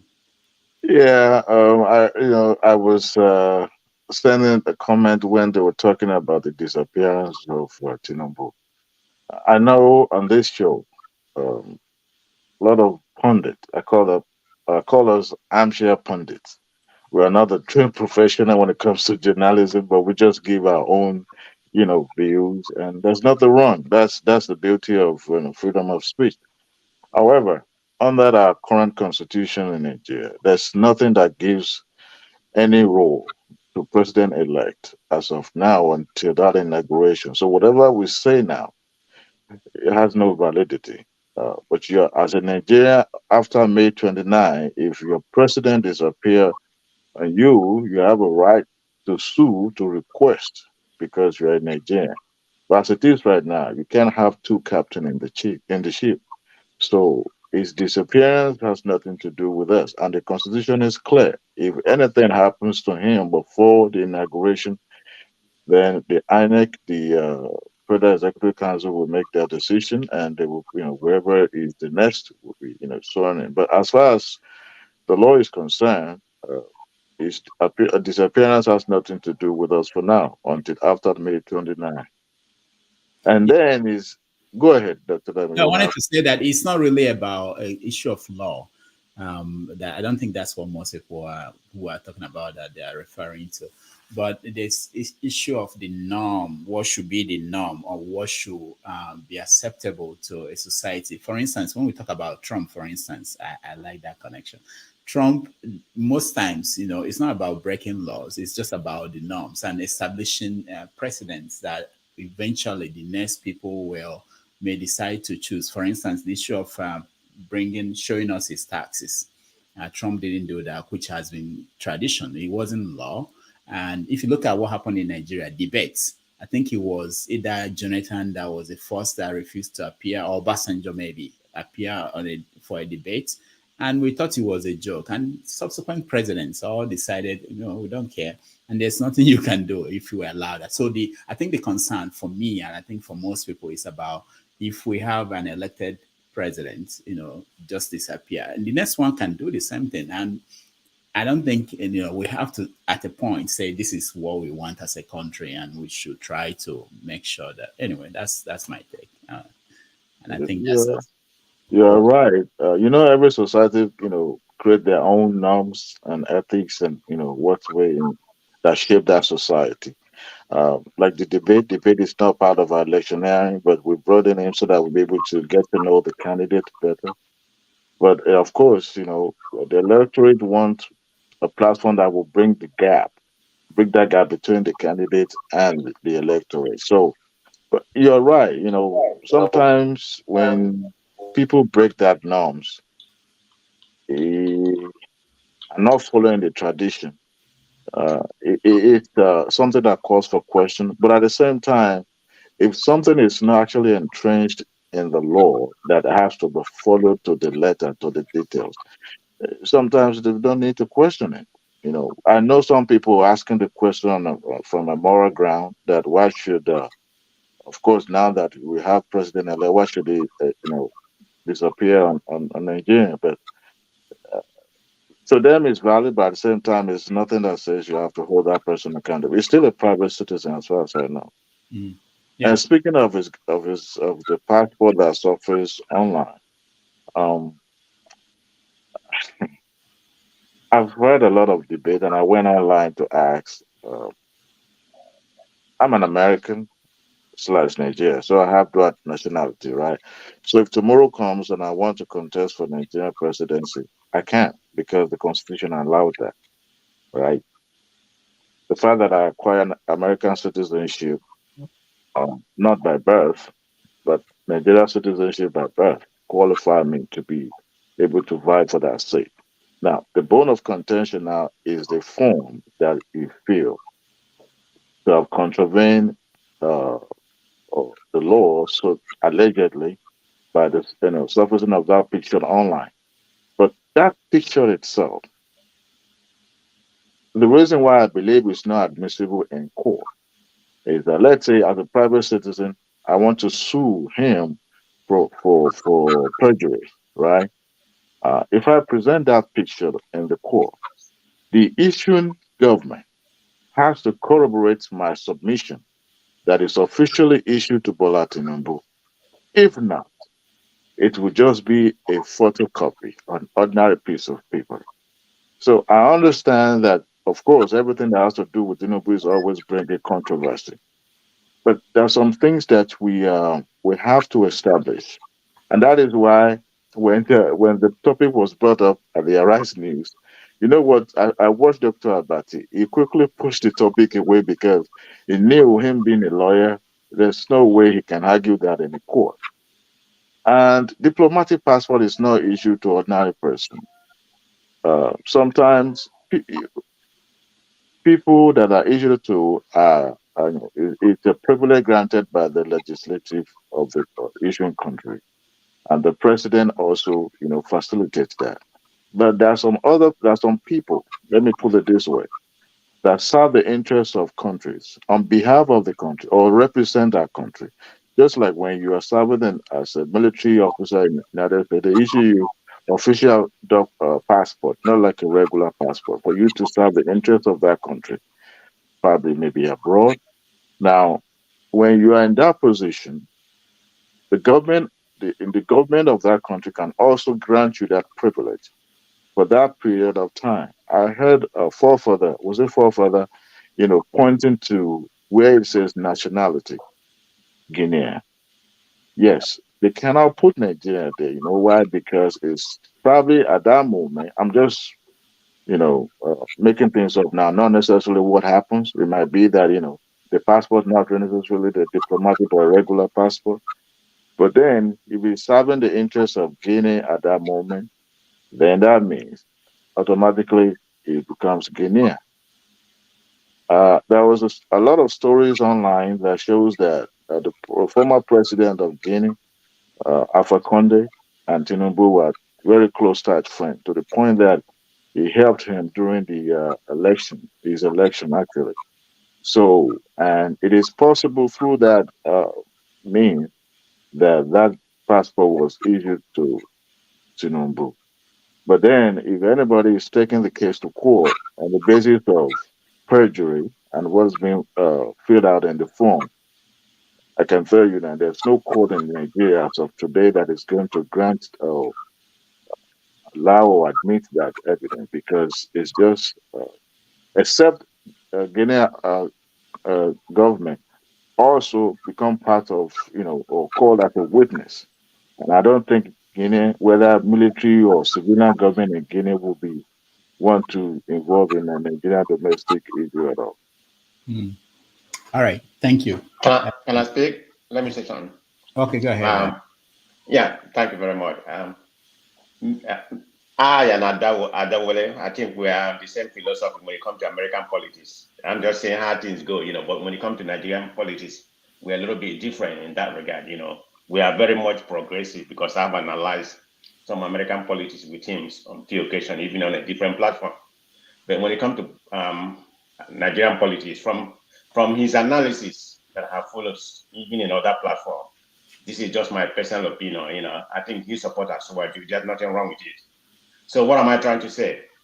Because what Adewale is doing here is kind of stealing, about everything. He's trying to normalize everything. But when it comes to Trump, exactly, if there's a parallel about Trump and Tinubu, he's going to condemn Trump. But when it comes to Nigeria, everything about Trump is, is good. That's the kind of narrative he's painting here, kind of normalize everything that Nigeria has done. And when it comes to APC, I don't know if you're affiliated to APC, but from the narrative, this is just my personal opinion. There's nothing wrong with it, but the spinning, that's what you're just doing here. Okay, I'm going to call it spade a spade. You're normalizing everything. When we talk about passport and everything, it hasn't been authentic yet. Nobody knows whether the passport is, whether the passport is authentic or not. That I will say. But, see the way you spin it about, the government, forgery or not forgery. You're not a lawyer, in my own opinion, what I understand. But if you're a lawyer, you let me know. You try to present your opinion like a lawyer, nothing is going to happen, But let's be more realistic. The way I understood the passport, if it is true now, I'm not saying it's true because I don't have any evidence to authenticate it. That's for the panel in Nigeria to decide. I mean, there has to be a project because in the statement, if it is true now, I'm going to say that this is an alleged, and he signed that he never had a passport of any other country. Even at all, he has abdicated that passport. He should, the person will say, yeah, I've had this country passport, but I've abdicated the passport. Then you're not committing any forgery. But if that's the case, I mean, with my small lawyer experience, I'm not a lawyer. I will say that's he committed a forgery. Yeah, there's no doubt about it. We should call a spade a spade. But anyway, having said that, I just had to get to my brother well on that. Let me go back to the composition of Tinubu transition. I just read a little bit about it. I don't know what the problem is. He has the right to pick, whatever his transition team is. It's not supposed to be made public, but in Nigeria, everything is wahala. When you come to Tinubu, it is so mystery. That's the problem. Right from everything about Tinubu is so mysterious. That's the problem. I don't know. Maybe that's what got him to this position. Everything about him. So when it comes to that composition, he has the right to pick anybody he wants. Whether he picks somebody, I didn't see any Southeastern Nigeria, but it doesn't make any difference to me. He's the president-elect, probably going to be the Nigerian president. So he has the right to pick whomever he wants, as the president. I don't have any quarrel with that. I've seen the composition. I just want to make a statement about that. All right. Thank you. Thank you, man of prestige. I will now leave, but I want to thank everybody that joined me. Subscribe. We take it from here. I know Forefathers is coming later. Uzo, welcome to the show. The diamond is whenever I want to join the show, you're about to leave. Are you scared of me? Me, third time I'll have this. Whenever I got the show, after I hand it over to Mr. Scribe, I have a forefather.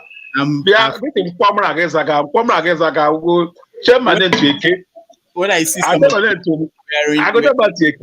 only singlet, I always get scared, because the next thing is.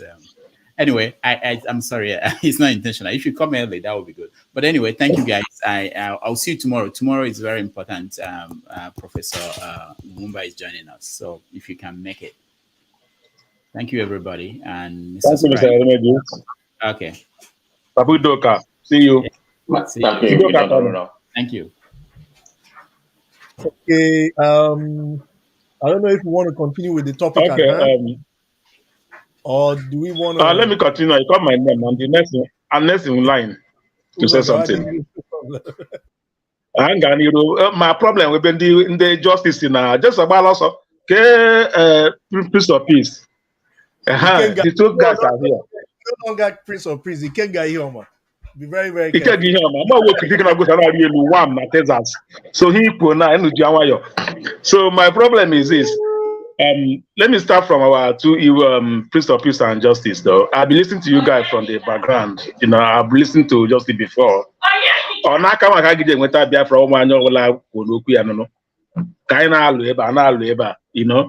doesn't want it. We that are like neutral, that are looking for a way out, and we hear people, IPOB and not IPOB. Only the way we want to conjoin, I can't take the form, pay our dues. Now, Nakawa can never do a Rugausa. I'm a man, no. I'm not Wakawa can never get a room here. I don't know. That's my own point. We should try to put it together. Uzo, when you speak, about translate. Okay, I don't want to ask me to translate. Actually, onye Tinubu wire ego the loan near for ya. More don't enter. please use or speak English. They are non-Igbos here, please. If you don't mind. No. When we speak, we're just making some so we can laugh together. So my point is this: we that are from the Southeast, though, are from the IPOB. Sometimes we come online like this, we drag. I don't know what we are dragging for. We are all pursuing one a peaceful coexistence of the Igbo nations. Let's live in peace. Everybody live in peace. That's what we are pursuing. Nobody is pursuing a way to, unless somebody is pursuing a way to build house or build upstairs, I don't know. But what everybody is talking about from the whatever Igbo organization is peace in the community. So it had time we should leave all this. This I never do. When we come like this, we will talk under one umbrella. I know that Igbo, the way we reason, we are different from everybody is chief on his own compound. Nobody, you are chief on your own compound. The way we thank our community stuff like this, we should be able to speak under one umbrella. We, someone like me, that is not a member, that okay, what I'm seeing is not good. Where do I fall in? I can be able to say, okay, let me belong. On the way things are going, I don't even know where to belong anymore. That will be aside, though. We should have to make it better. Next time, I'll add the damages that he should make a believe in IPOB dialogue. You guys should come here and dialogue. We listen, then we can judge. not another show. We can start throwing blows. You know, if you want to make it IPO dialogue, every IPO member come here and tell us reason why this is bad, that is good. Let's listen to you. They make it an IPOB dialogue. Not that we are listening to IPOB people. End of the day, we can make our decision. Okay, what is right, what is wrong, but not in the middle of a conversation that benefit the country. Somebody will come and bring IPOB issues onto it. Me, I don't buy that idea. And Mr. Adewale, my own point is this: you are saying a president-elect, he would also be holding responsible for anything. Guy, as that day they declared elect, he becomes responsibility of every Nigerians. But he's going to be a president the way it is. It becomes the responsibility. Now, 31, a month plus, nobody will know who our president-elect is. And you say he lives in America. I imagine a president-elect in America, up to 1 month, nobody knows where he is. No information, nothing. And you think that everybody keep quiet and just, okay, he's not yet the president. No, he's not done that way. Let's call a speed. This guy be elected as the president. Yeah, people don't agree. But at the end of the day, he's going to be a president. We should know where he is. We should fish him out. We should smoke him out. Because he's not a public figure. He's not a president of 2 million plus people in Nigeria. Anything happen to my brothers bad in Nigeria, you see responsibility right now. So we should know his whereabouts. So shorting out that we should know it's not any responsibility. No, it's not. By now, it's going to be like, okay, putting his everything together. Even to today, Garba Shehu was blaming Buhari failure on 6 months sick leave he took. After 8 years of Buhari administration, they are blaming his 6 months absence of sick leave on the issue of Nigeria. So tomorrow now, it means that tomorrow Tinubu will tell us that because it's not 1 month after he's elected, he was not able to constitute his cabinet, that's 1 month he spent outside the problem of Nigeria after 8 years of rule. Is that what they're going to face in the future? I don't think that this is going to work, though. So let us be careful. Let us know that he has said to do this work. The first day he picked up the phone, the first day he was elected, it's everybody's eyes and the eye of the ego. We're watching him. As we're watching him, we'll hold him responsible for it that happened to Nigeria. So my own point is this, man. Let us be careful. If the government if we accept him as our elected presidency, so he should also be there for everybody, not hiding. Nobody know where he is. I will say hashtag why is Tinubu. If you can make it hashtag why is Tinubu in Twitter, Instagram, Facebook, hashtag why is Tinubu, then he will come out and know where he is. But nobody is caring where he is. That's my own point. It's one of the Thank you. Mr. Justice, I can see your hand up. I don't want us to drag this issue at all. Okay, I want us to move on.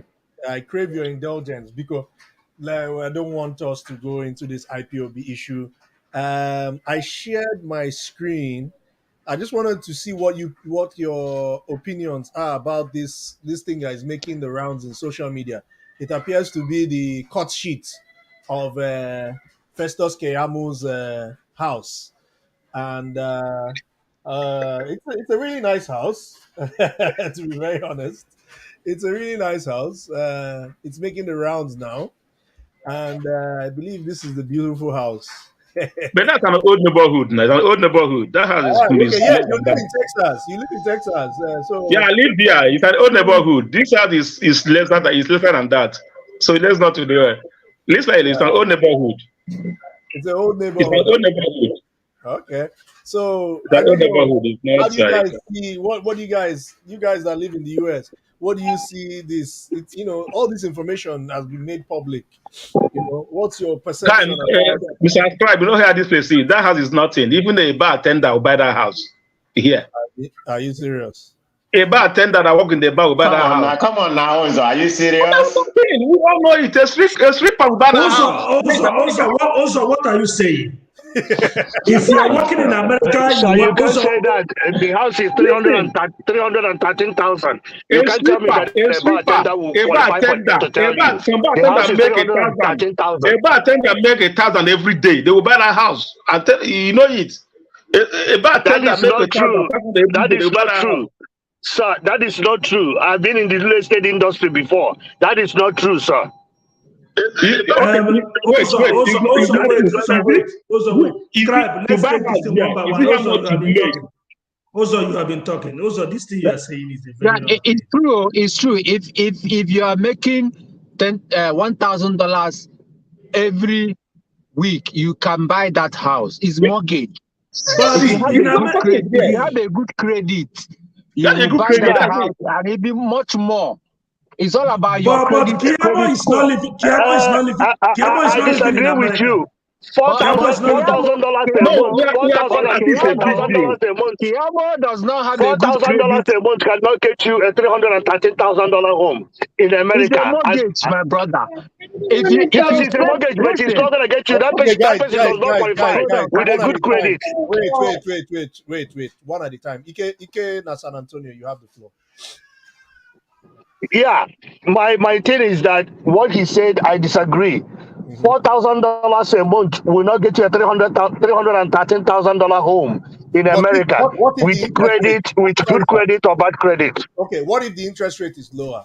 I know the interest rate is about Even if $7%. the interest rate is lower, he cannot get it because that Okay, mortgage, what? 313,000 is about No, about wait. $2,000 a Wait. month. Now let me play devil's advocate. What if, like he Uzo first said, he said somebody making a bartender making inclusive of tips $1,000 every day, and the person takes the cash Not and No, puts every he day. didn't say Week. every day, every week. He said every day. No, it was Prince of Peace that said every week. Uzo said every day. So if he takes that maybe a lump sum of say 100,000 and makes a Can payment, I which say is something? Do you know how much 1,000 every day, 5 days a week, multiply it by 25, it's multiply it by 300. 4 It's weeks? 300. Do Let's you say know? Do you know how much? 365. 300. Let's say the person, assuming the person works 365 days, is $365,000. Can I Assuming. tell you something? No bartender in America, unless if you're an escort, make that much. Because remember, when you make that much, you have to file it on income tax. And But for them to qualify you, your income tax will reflect on your income. What are okay, we talking about? again, San Antonio, I'm playing devil's advocate here, but you do know that there are people who in the media out there. There are stories that we've seen that where people wash money. They do make it legal. What if the person declares it as a gift? But the point I'm telling you, as long as they file it on income tax, that's fine. If they file it on income tax. But what I'm trying to tell you is that a bartender that make $1,000 a month is not gonna claim it in income tax. I guarantee you that. Okay. All right. Let's go to. Is there anyone else who wants to? Okay. We have some people that just joined. Let me just welcome them quickly. Scribe, I want Maxi, to say welcome. something. Augustine, welcome. We've been talking on a myriad of issues since today, so I'll just give you the options. Really quick recap. We've talked about where is Tinubu. We've talked about, I believe, the president-elect issues. I don't know if you've been following, and also we've delved into IPAB a little bit. Yeah, you are free. You're welcome. We'll start with Maxi. You have the floor. Please go ahead.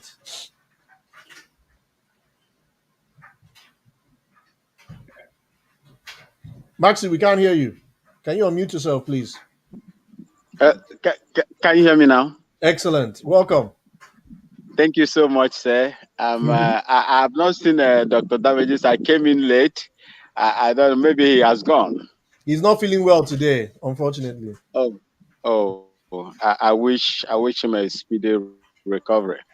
Amen. Good evening to all of you and those that are listening to us and the comment section. I looked at the topic of today, exit, Buhari's exit. The forgiveness. I read about what he said. I would like to tell you people that the Major General Muhammadu Buhari that I know is a disappointment to the entire Nigerian people and the world, Africa and the world at large. He did not perform. Like I know him. I worked with him for about almost 1 year in Gamji. His house is very close to Yaradua if you are going to Racecourse Road in Kaduna. I expected much from him. But what I have seen for the past 8 years is nothing to write home about. Nigerians were killed mercilessly in large numbers, and they continue to kill them. People were deprived under his watch. So many Nigerians are in IDP camps. They are not fighting war in Nigeria, but they live in ID camps. I witnessed that in Sierra Leone. I saw that in Liberia. I saw some of it in Congo, in Sudan. But coming to Nigeria, for me, as a former military officer, is an eyesore. He did not perform well. He did not deliver to the Nigerian people. I think that Nigerians are happy that he's leaving. And I don't think there is anybody that is happy with his performance. I'm coming to Festus Kiamu's house in the United States.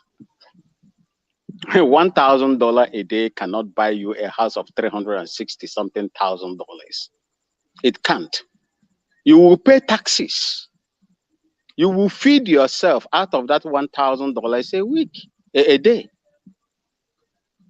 If they are not corrupt, a minister, it is only in Nigeria that a minister will travel out and acquire a building of $360-something thousand, and nobody, asks questions. And when you ask questions, they gag you. They call you a fool. And that is the Nigerian money. It is your oil money. It is your gas money. The tax you pay, that is what they loot to buy those houses abroad.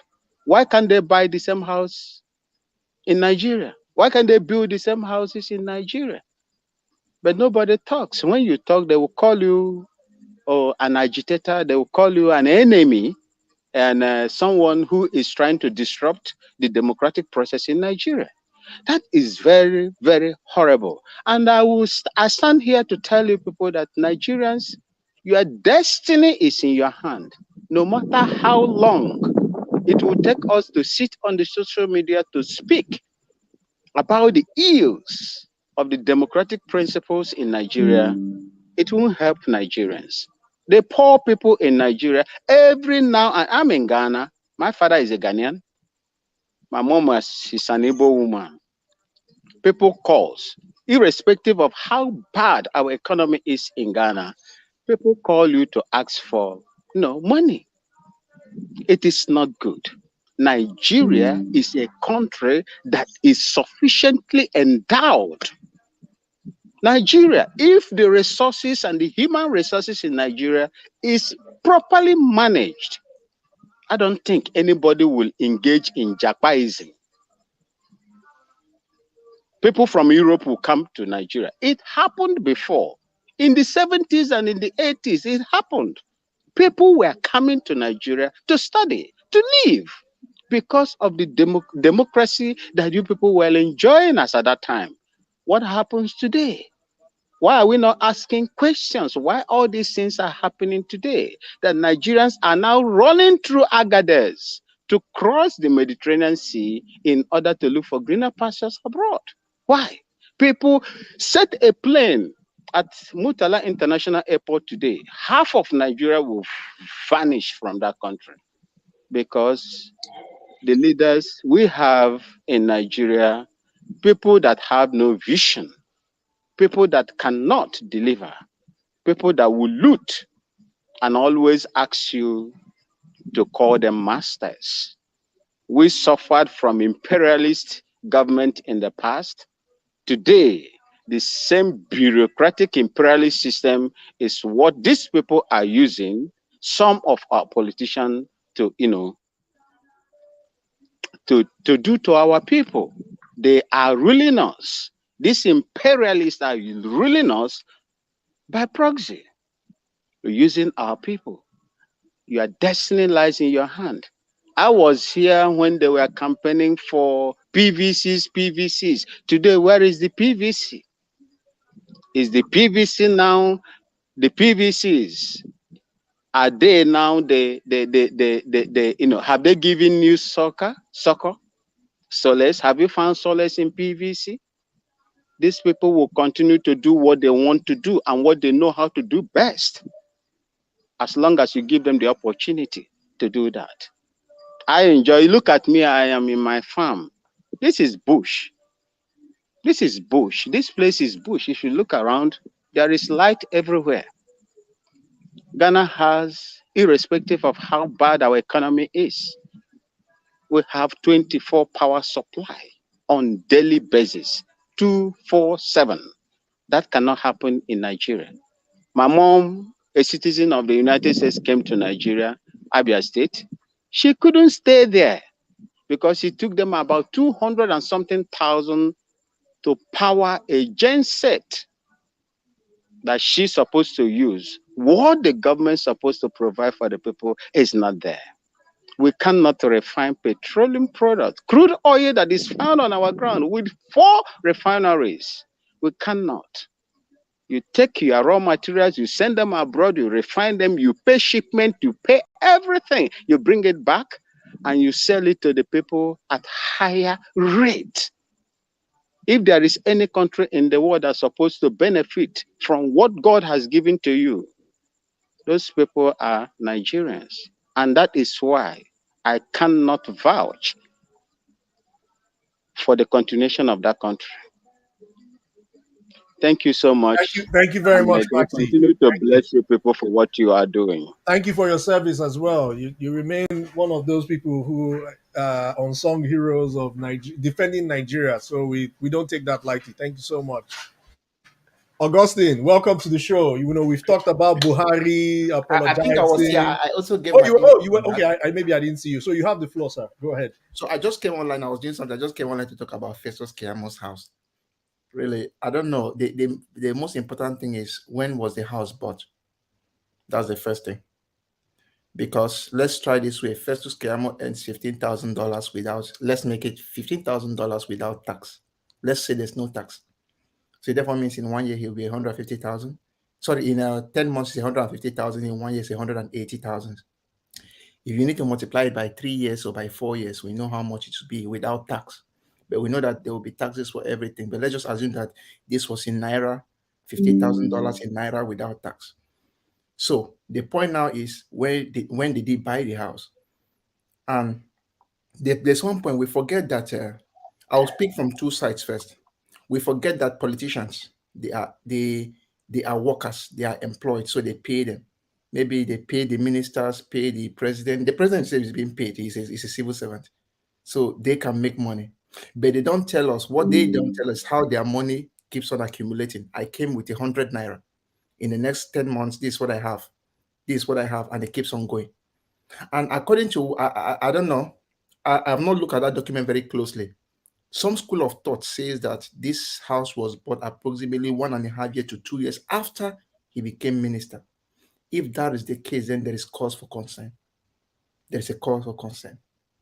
Because, yes, it's true.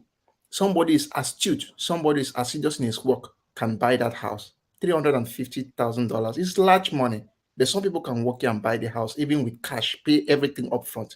But you need to work over some years. You don't need to just hit at a time. So you work over some years. So, and moreover, I don't know, the last time I was trying to look at some pay, those, the last time I look at some, how much basic salaries of some public office holders, all these small councillors and the rest, and all those people as you keep on moving ahead.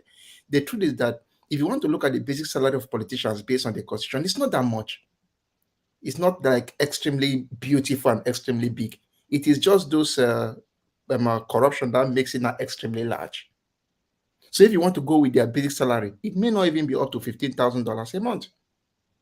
That's the point. So that's where you have serious cause for concern. And if you ask me, on a normal day where we have a society that is working, these are the things you need to look into. How did you get the money? How did you buy these things? So based on my own point of view, Festus Keyamo can buy a house, but when did he buy it? Is he immediately became a minister? If that's the case, then there is some hand of corruption in it. That's just my own take on it. Okay, thank you very much. So we're going to switch the topic. I don't want us to dwell too much on. Can I speak on that? Just a minute. Okay, just 1 minute. Go ahead. Okay. Yeah. I think everybody's missing the point about Festo Kiyomi. Augustine has properly stated, he made some valid point in reference to that. He's making like about 1,500, he can't come here and buy a house under credit. He can't do that. Most of the houses Nigerian politicians buy, they pay cash. I'm privy. I live in California, but I'm privy to go to Florida all the time. But not Florida, which is Jacksonville, and Central Florida, which is Orlando area. There's a lot of Nigerians. Most of the houses, apartments in Orlando, go visit Orlando. They are owned by Nigerian politicians. So all these houses they're talking about Festo Kiyomi, that's nothing. That's the chicken chain compared to what Nigeria lavish in America. The kind of house they buy, 360. Of course, we know he couldn't just have afforded by just making his $1,500, $1,500 a month from Nigeria. There's no way. But Festo Kiyomi, we're talking about it's very minimum. If that's the only house he has or whatever during his when he was when he was in power or whatever portfolio he had about that time. That's nothing. I'm telling you, compared to other people, you're not to look at other. Go to Orlando and see most of the houses, apartments in Orlando. They're owned by Nigerians from north to south to west. All the politicians own the house. I can start naming them right now. I'm familiar with some of them, but that's not important. I just want to make sure, say we are missing the point. That's nothing, okay? Compared to Nigeria, other Nigerian politicians, the house they own, overseas. That's all I have to say. Scribe, I want to say something. This is where I have some problem. We always try to make Nigeria look like it's a normal society or it's a normal country whereby you can make analysis and it work. We all know that Nigeria is not a normal society. We all know that what Nigeria can produce is people like Kiamo. I don't know why we always have this argument. We know that Kiamo salary cannot earn him a house in America. Even if somebody earn $1,000 every day in America, everybody who lives in America knows the process of acquiring a house. Even a Trump cannot buy a house cash with all his money. He needs a financing company to do that. But we know that all these our politicians, they come here and they pay money cash because What part of the world do you live? I live in America. I live in America. What part of America, if you don't mind me asking? I live in Nevada. Nevada. Yes. Do you agree that you can pay cash for a house? You can pay cash, but the way America operates, make it easy for people to acquire a house under credit and mortgage. Do you understand? That's what I'm saying. So it make it easy for you to do other things while you are earning that your amount of Second money. question I have is that Festus Keyamo is a very, very successful lawyer before politics. No. Let's see. He can wait now. You don't know his affiliations. You can, for example, if you look at that court sheet, you can clearly see that, he bought it with the help of some Savannah, something like that. So there are many ways. What the point I'm trying to make is that there are many ways to acquire a house. So, anyway, you might want to. Let me agree. Let me say, okay, I know you are playing, like you said, you are playing a devil advocate. Continue. But the truth of the matter is that it's only for balanced conversation. Can I add something? It's only for a balanced conversation. You are playing a devil advocate. That's what you said. So I agree with you. So, but the priest, wait. But the thing I want to tell you is that if at this our age, they are still carrying us in our back and sleeping with our mothers, I don't know when they're going to stop, because we know these criminals. I call them criminals, and they will not stop till we stop them. So all this our grammar here is not going to stop them till we stop them. Okay, I'm good. I wanted to take you on that, but I just want to leave that for now. Mr. Scribe, can I comment on that one? Okay, Adewale, you can go ahead. Then I'll Scribe, go to the priest. Scribe, my hand is up. My hand is up, please. After Adewale, the priest, and then Mr. Magzi. Oh, and then Wada Ungozika. I will come to you. And go ahead. Yeah, please go ahead, Adewale. Sorry, go ahead. I think the greatest sin any Nigeria commit is to join politics and be part of or seek for public office. Um, Kiyama was a successful lawyer, like you said, before he joined politics.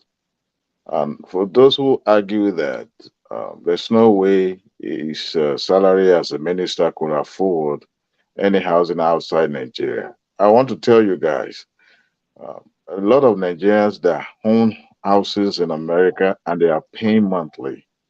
They have a way of doing that. I have a family member that does that as well. So, regardless of the price of the house, there's no law that says you cannot own a house outside Nigeria, even though if you're a public office holder.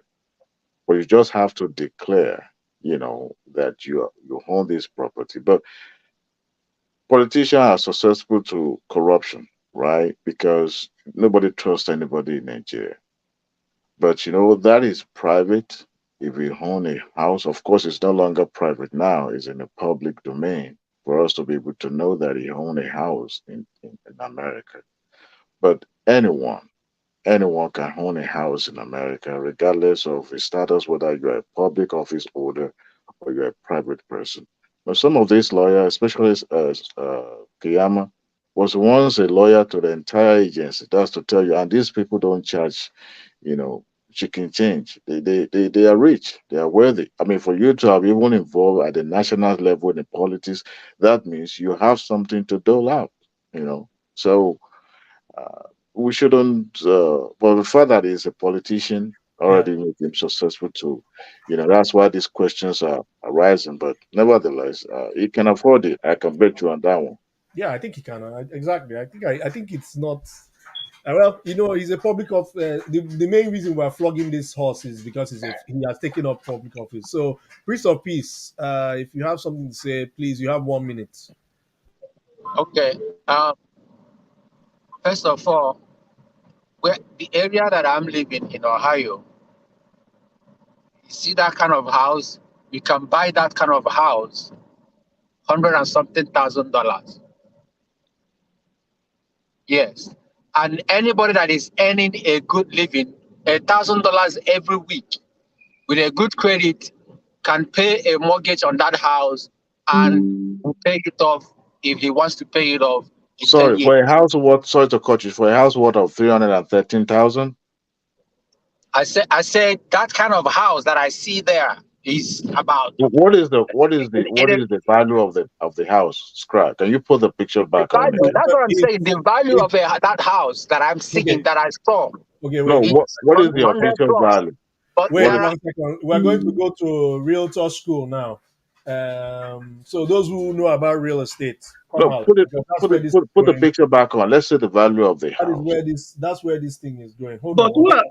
why are we here talking about a man like me? People are supporting me short. Can I finish what I'm saying? Okay, go ahead. Continue what you're saying. Yeah. Then we'll come back to this. For Kiyamo, he can buy that because he had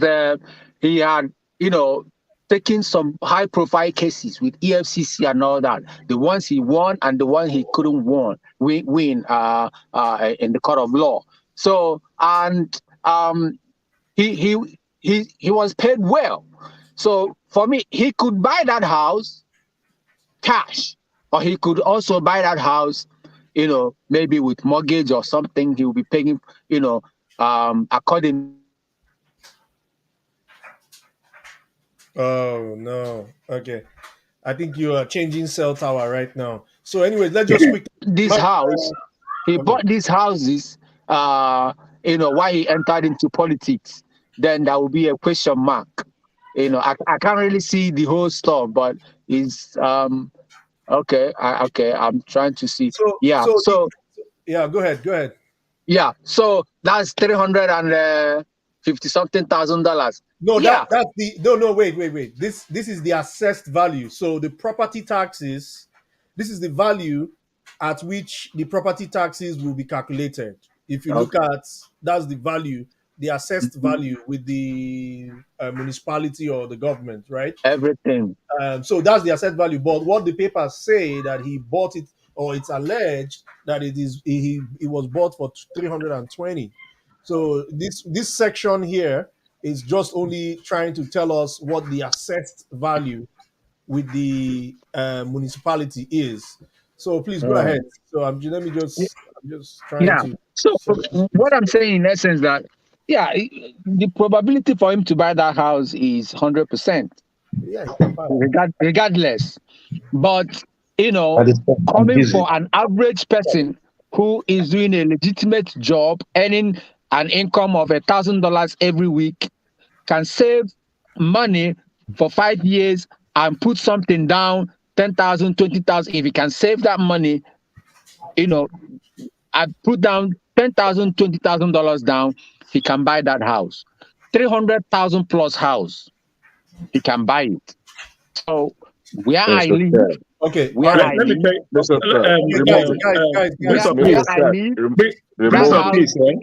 okay, Prince of Peace, your 1 minute is over. Thank you very much. Prince of Peace, I'm here in Houston. He bought this out in Houston. I'm here in Houston. Let me tell you. With 7,000 monthly, all right, 50,000 down payment, you get a house. You get a house of 315,000. Okay. With a group credit of 750 or 720.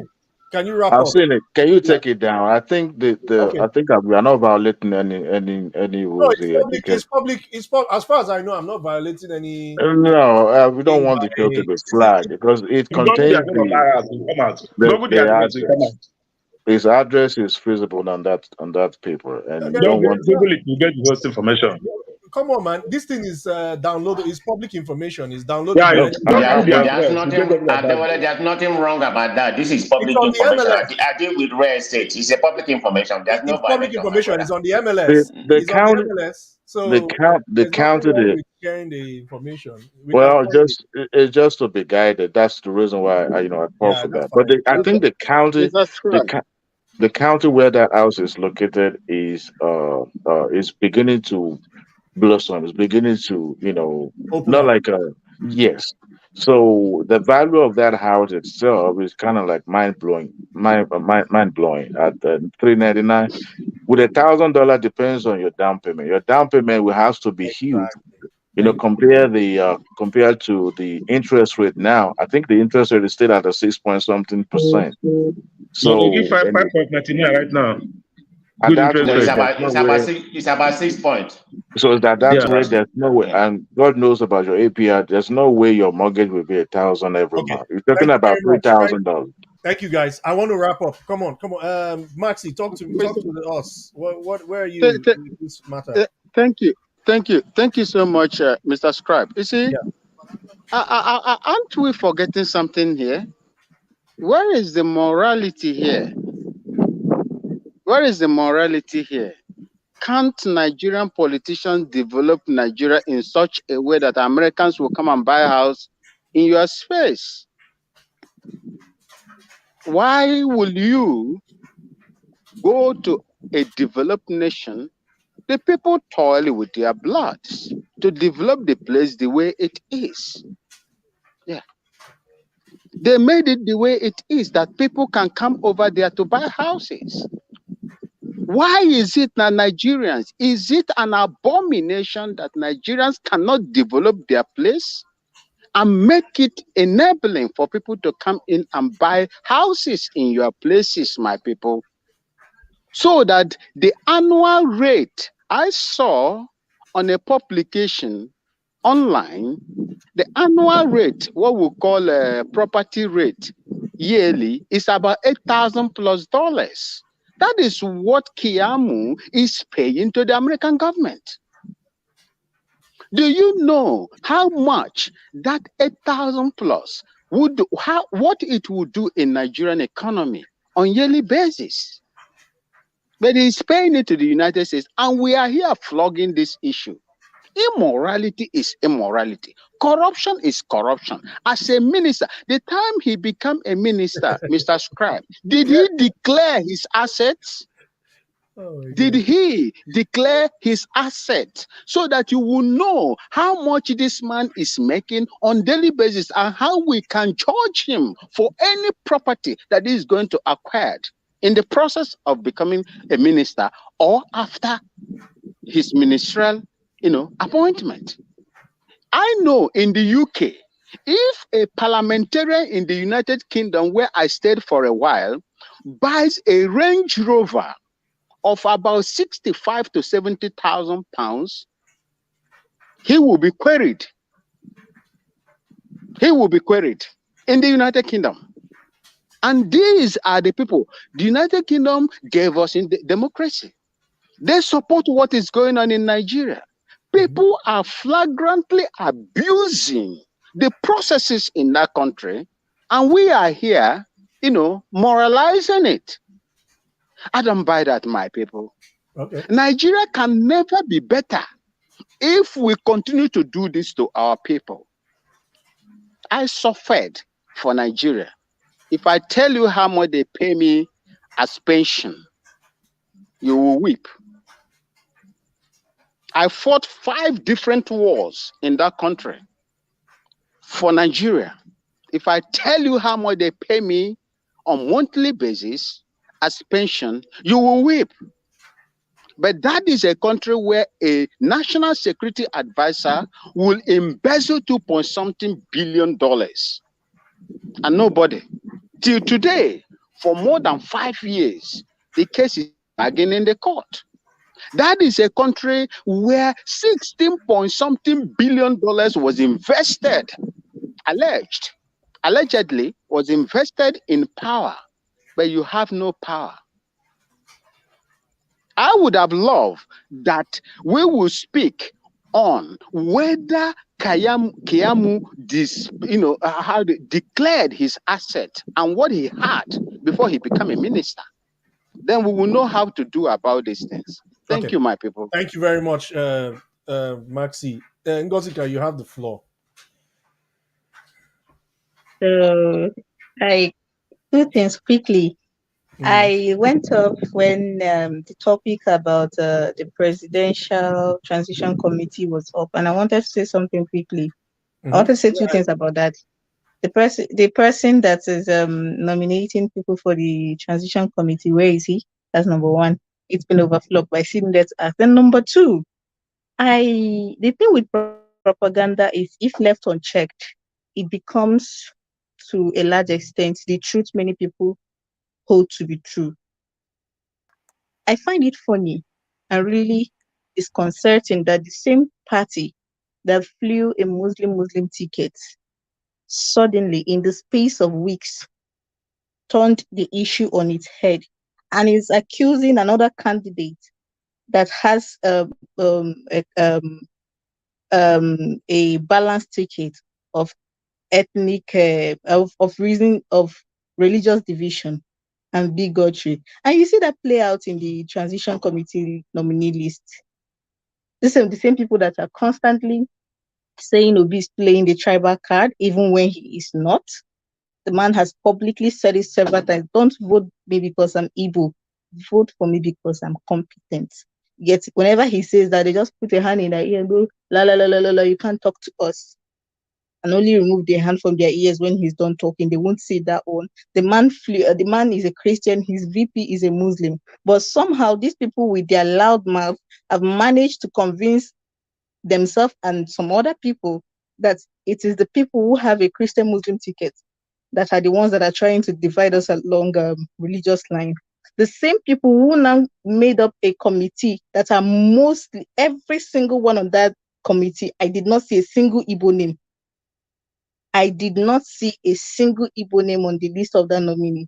Are the ones trying to convince us that Obi is playing the tribal card. I mean, it's insane. And then the second thing I wanted to clear is my little, I went off a bit earlier, and I want to say this, 2 things. It's not the question that got me going. I answered the question. I refused to do so on Mr. Justice's terms. He wanted facts. I told him he had facts. He asked a question and I answered it. And then he went about, what about this? What about that? The whole whataboutism was what he hyped me. He was playing by a script I know most of his kind do. You No, it answer a was question, they go, okay, what about this? What about that? And what about this? And then he came on the private chat and asked the question. I'm making this public so that we're clear on something. He said, Ngozi said on this show that the result of her polling unit was correct. That means there was no rigging. And I replied him, I said, I traveled yesterday. I was not kidnapped. Does that mean there's no kidnapping in Nigeria?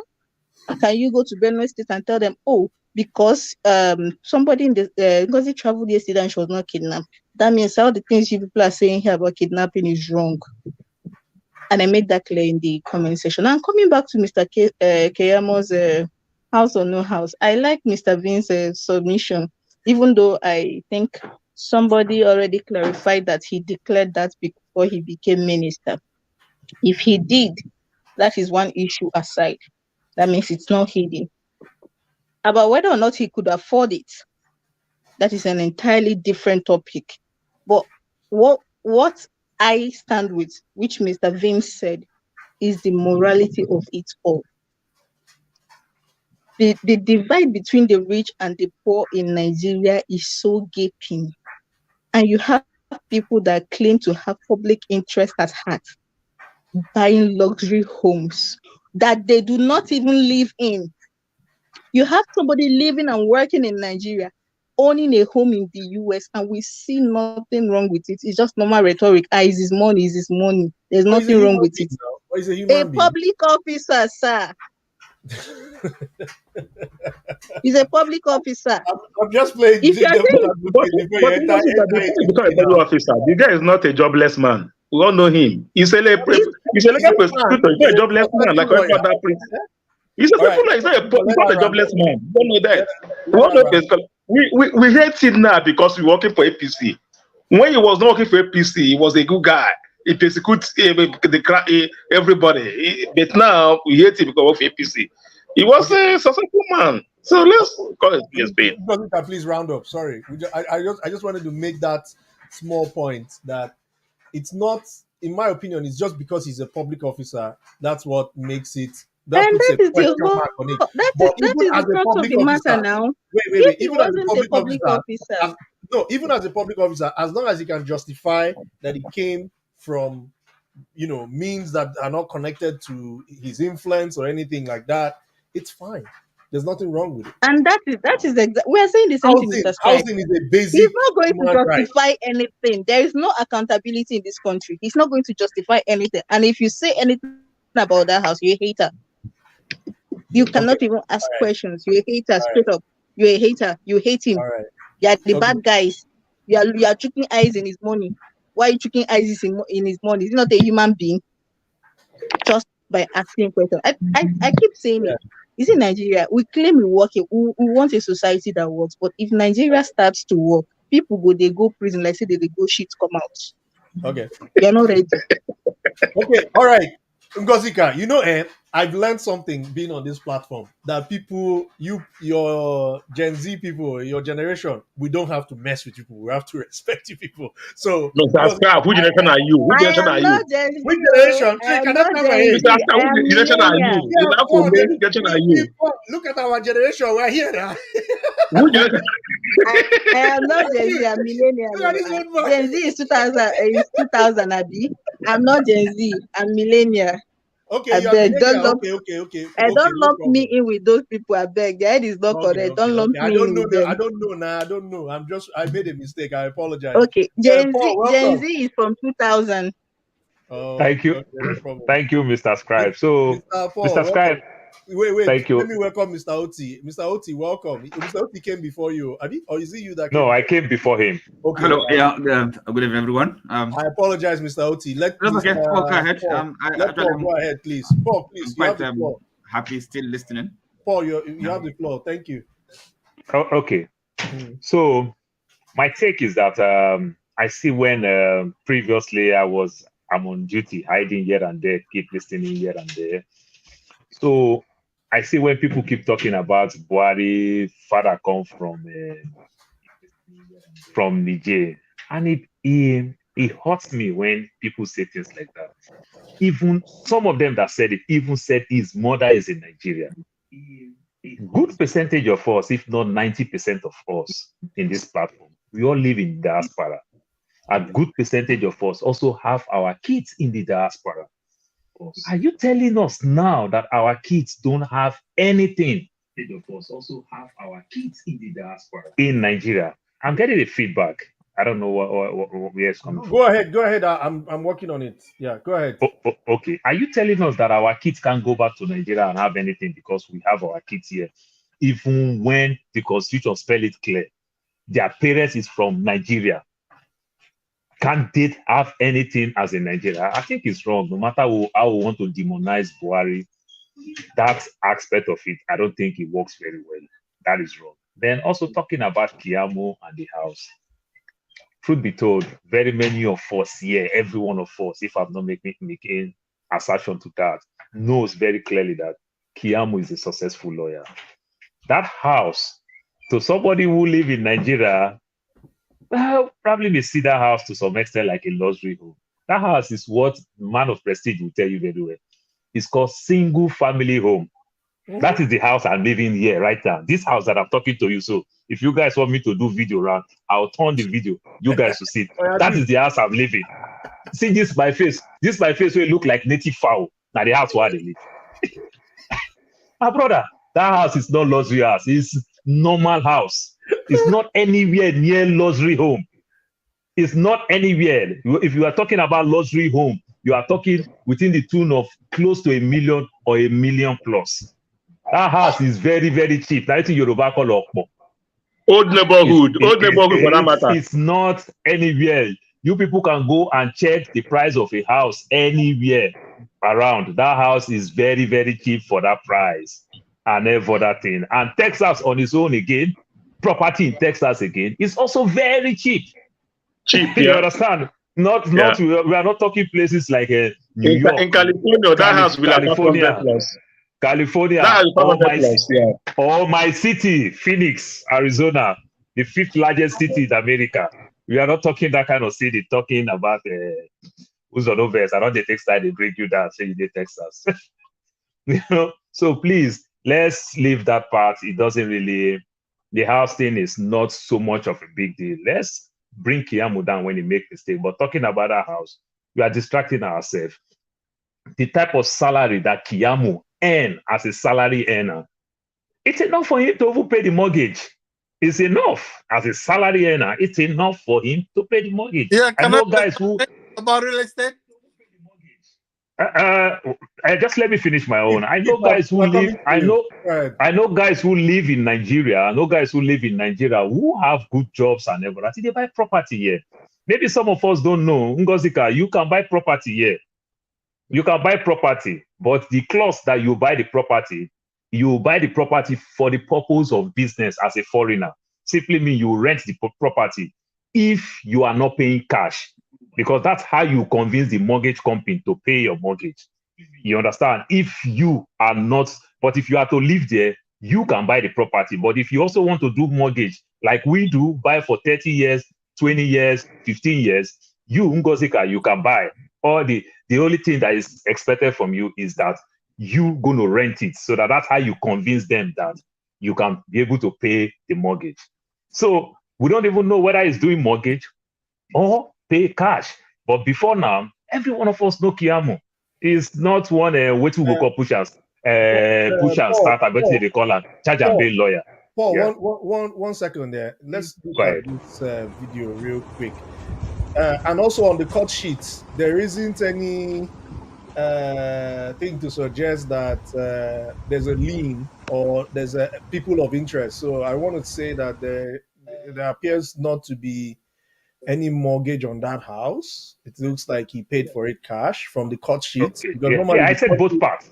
The cut sheet will tell you if there's a lien. You know, for example, if you buy HVAC or on a plan, right? They'll put a lien on the house and things like that. When we looked at the shortcut sheet, there wasn't anything like that. So it suggests that he paid for the thing outright, cash. Obviously. And That's there's what nothing, and the point I kind of said both sides of it. That in terms of mortgage, or even if there's no mortgage, still that property is not that expensive. Okay. It's not that expensive. You I don't know. understand? Come on, the position of a minister, Festus Keyamo owns his chamber for a very long time. He's been a successful lawyer. You understand? So buying those type of property, I don't see any big deal and every other thing.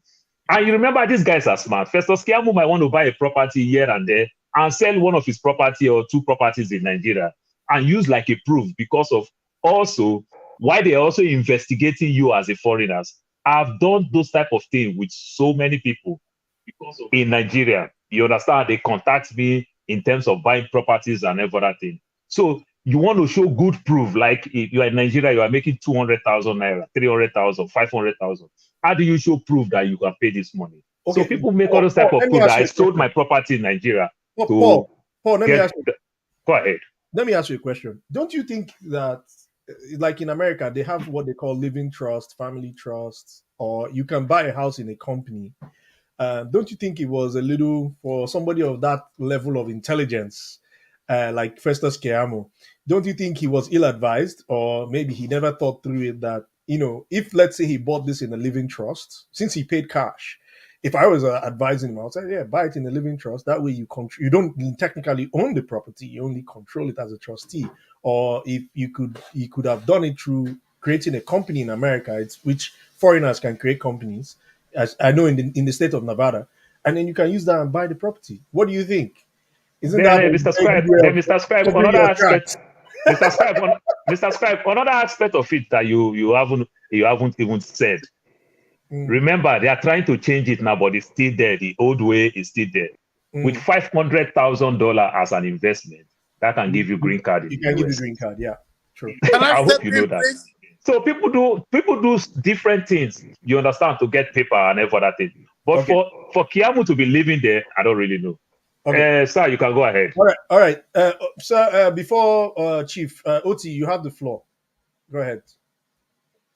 I don't. What really is what's the subject? No, so today we can comment. You can comment on any of the topics that we've had. We started the day with talking about Buhari's apology to Nigerians. After that, we asked the question, where is Tinubu?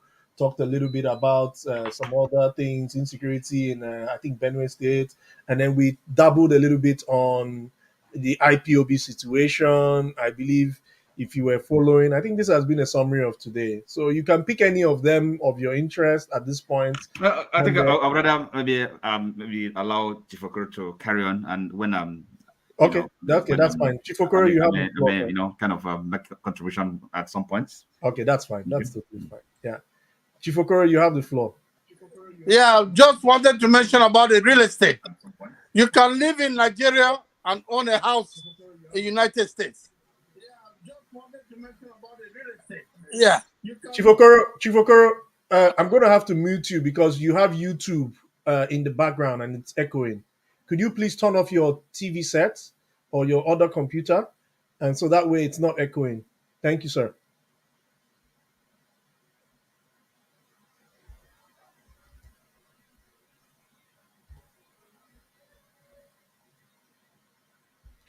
Okay, go ahead. Yeah, let's see. Let's try. Okay, I said you can live in Nigeria and buy a house in US and sell that every day. All you need is somebody with a good credit to back you up when you go to the bank. So you have somebody like your wife, your sister living over here can go with you and put the down payment down, and then they'll do the mortgage, and after 1 year of payment, then they can pass the deed to your name. A lot of Nigerians do that. I own over 3-4 houses here. I work here in New York. Buying a house is not that difficult. You just have to learn to pay your bills. You have to be able to pay your bills on time. Okay, what's your opinion about buying houses in corporations, family living trust, and things like that? Don't you think it would have been a more intelligent move from a senior advocate of Nigeria?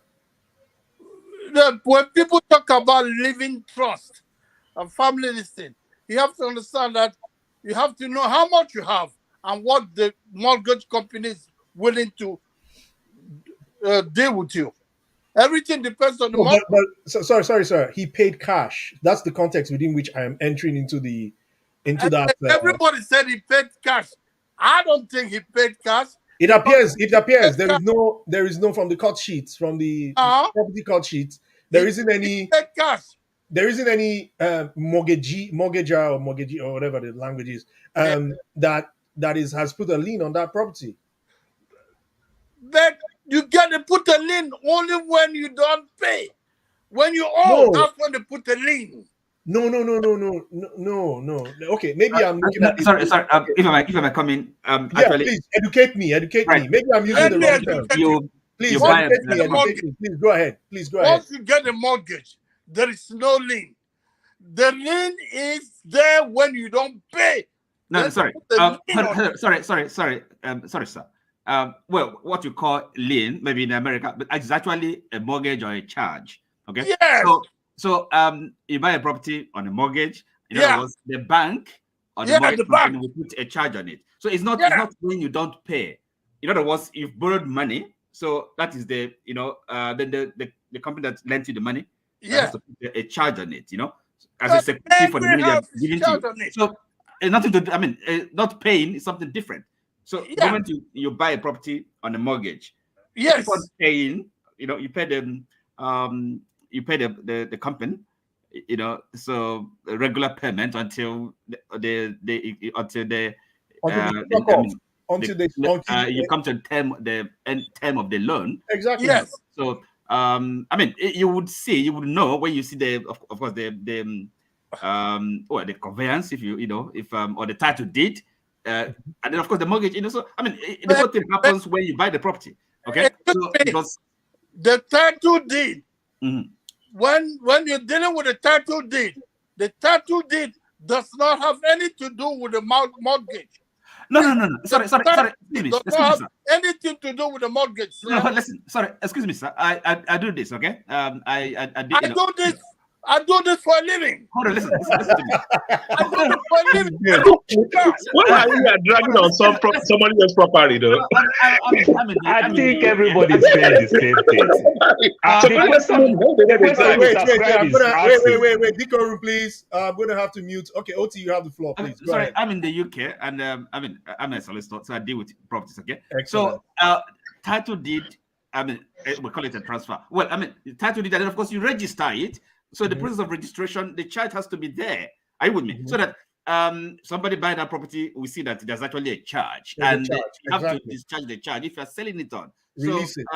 This is I don't know in the US if it is different. It's the same. But it's the same. So I don't know. We don't call it a lien. It's something different. It's a different legal. No, the language of me using. Okay, I apologize. Yeah, it's something different. It's call it a charge or a mortgage. Okay. It's in the family of languages.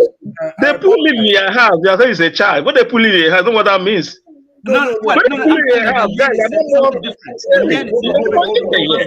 Sorry. Wait. We can't have two people talking at the same time. Sorry. Let me just say that my use of that term is in the same context of what Miss Barrister Oti has put forward. Now, maybe I stand corrected if it's not sufficient. Let me tell you what a lien means. It's not that bad, Mr. Scribe. So a lien is, for example, if it's kind of a security. Maybe now I've done work for you. Okay.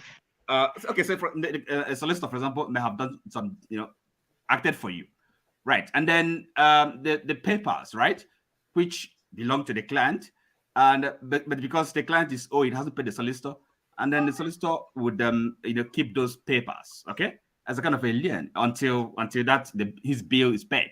So that is just like the way you buy your car, you don't have the title till you finish making your car note, then they send you your title. It's just the same thing. It's these are kind of different legal, maybe concepts. Maybe you're talking about a lease, a hire purchase, and all that. But a lien is something different. A charge, we're talking about the property, real property, as against personal property. So, but thank you so much. No, my use of that language is totally in line with everything that you explained.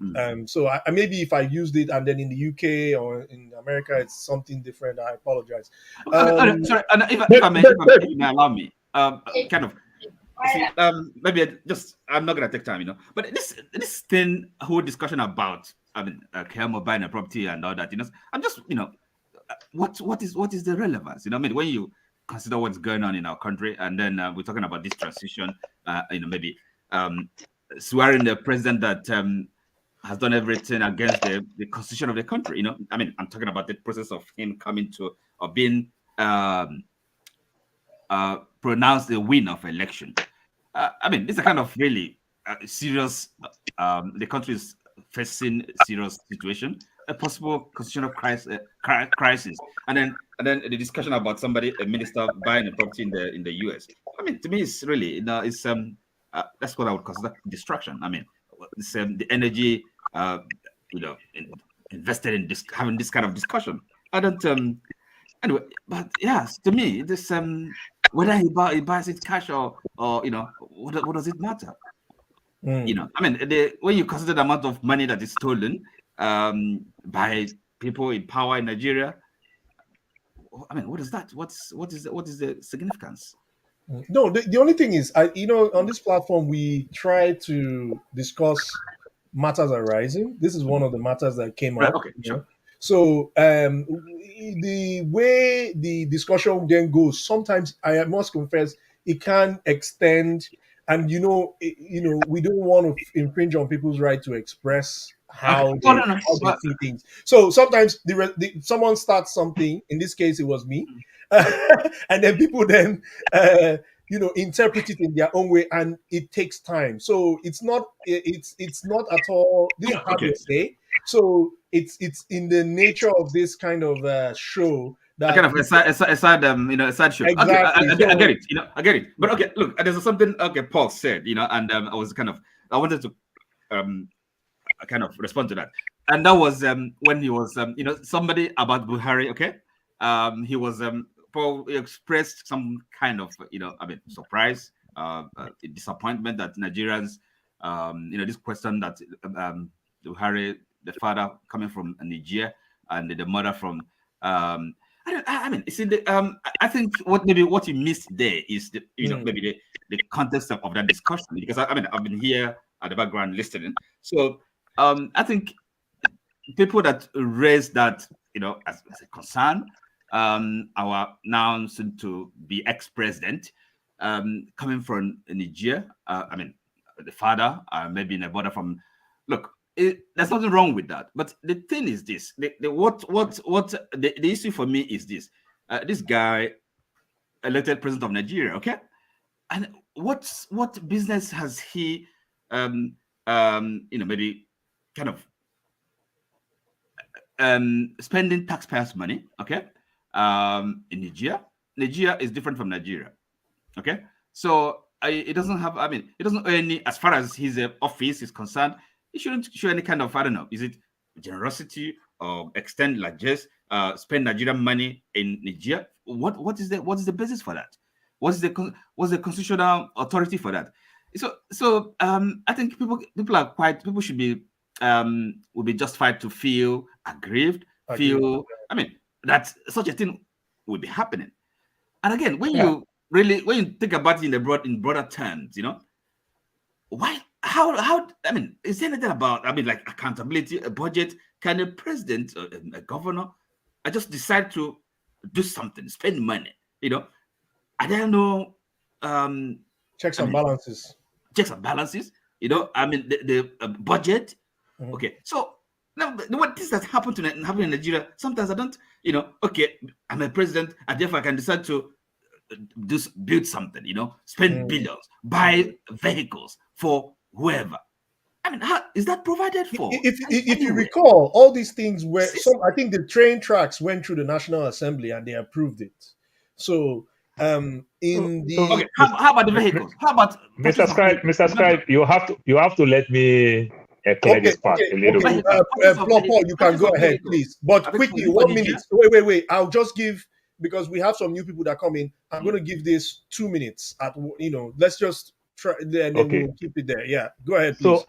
So I know so many people going to hate it saying this, but putting that rail from Niger to Nigeria, by the border to Nigeria, It is a very good concept, but people just will not like it. I am the son who used the railway hospital in Lagos.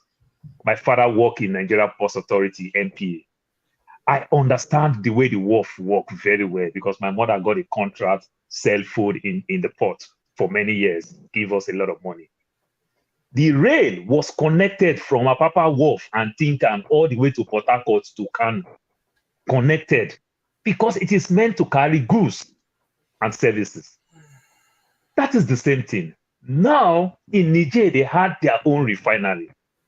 If Nigeria is to buy stuff, gas, whichever thing, from Niger to service the north, I think it's 100 times better than a truck driving all the way from the north, all the way down to Lagos, just to go get PMS, just to go get diesel, when they can buy from north. So Nigeria is buying. Are you suggesting? I mean, is somehow there's some sense in. Of course, we don't have a refinery. The one that they take from Lagos is not coming from Nigeria. Does Nigeria or Niger? Do they have petroleum? Do they have? They have refinery in Niger. That's why they put that in there. So they buy product to service the north. Yes. They have petroleum.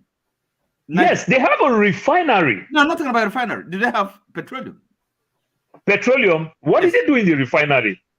They refine petroleum products. It's the same thing. A refinery, anybody can build a refinery. Okay. Yeah, that's exactly what I'm saying. They refine petroleum. Where is it coming from? Coming from where? Where is it coming from? That I don't know. I hope you understand that the so-called Texas that we know today, that Nigerians go, many countries of the world go, they don't even take their own. They also bought crude, probably maybe bought crude from Saudi Arabia, refined and sell to Nigeria. No, okay, but so it's just the same thing. So if Niger have a if Niger have a refinery and Nigeria is buying from them, it's economical way. It is very, very cheaper than go buy all the way to say Venezuela, any other places, and bring from Lagos. If you say you don't know where the crude is coming from, then you are not sincere at all. Because that is from the Niger Delta, from the south of Nigeria. But you're saying you don't know where it's coming from. Okay. I will choose to take your word. I still want to agree. No, you don't have to take my word. It is no. I will take your word.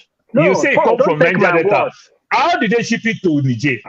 Why would they even ship it to Niger? How do they ship crude to Niger? I'm asking you. Since you know that it comes from Niger Delta, I put the question back to you. How did they ship it to Niger?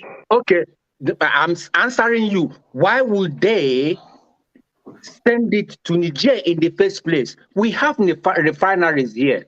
Our four refineries are not working. Hold on. As at this day now, we literally import everything we use. So if they're supposed to go buy in Venezuela, to go buy in Houston, if we are buying in Niger, what is wrong in that? So, but follow. It congest traffic in Lagos. Okay, guys. Wait. I'm going to start muting people. Okay, wait. So we are overflogging this issue. But I think there is room to explore it a little bit. So I want to understand what the topic is now that we're discussing. We're discussing.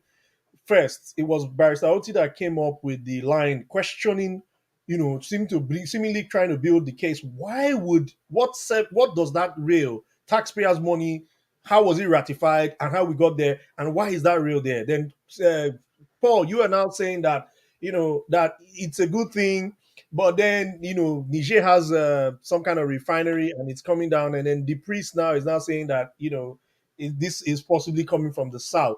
So I want to understand that what we are discussing right now is Buhari's tenureship in terms of favoring Niger Republic to what end? Is that a good topic? I think yes.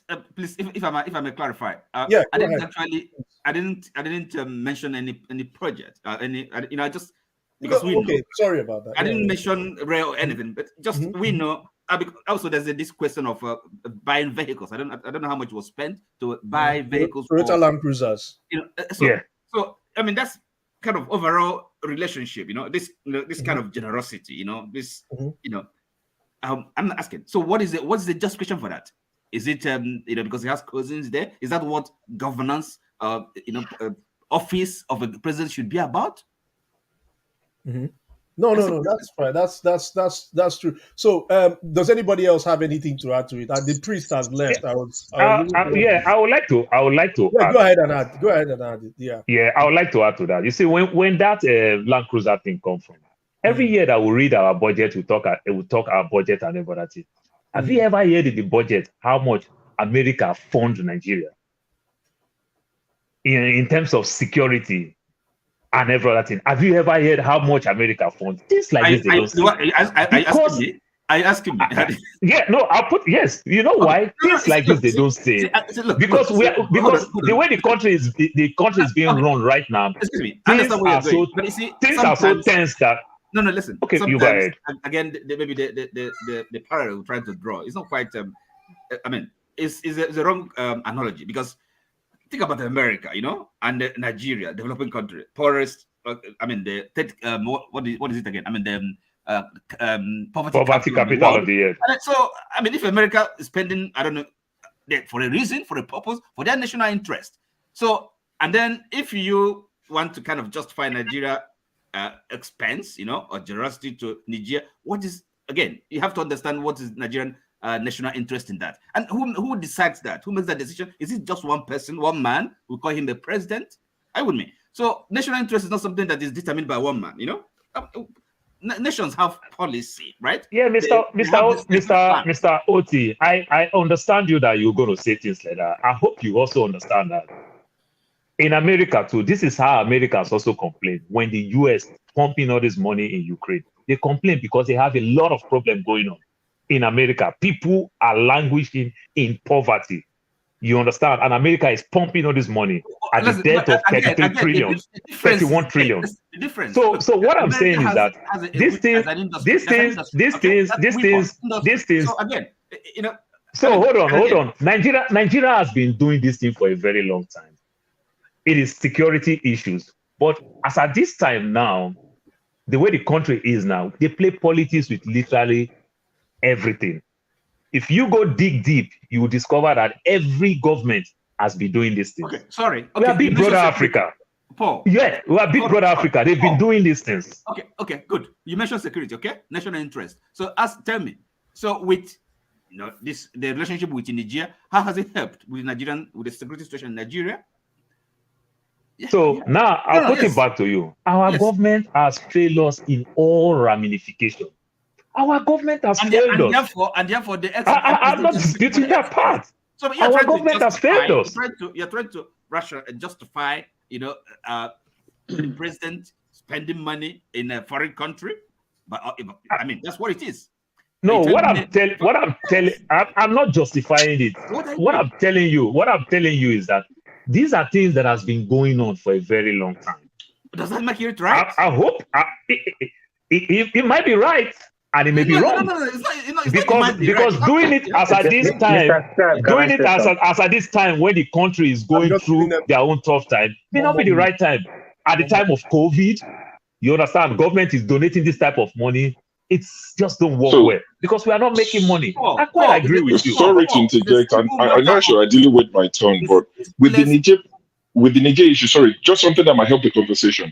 With the Niger issue, Buhari is not hiding it that he has ties with Niger. I don't know if his father is from Niger. I mean, there's a publication from 2021.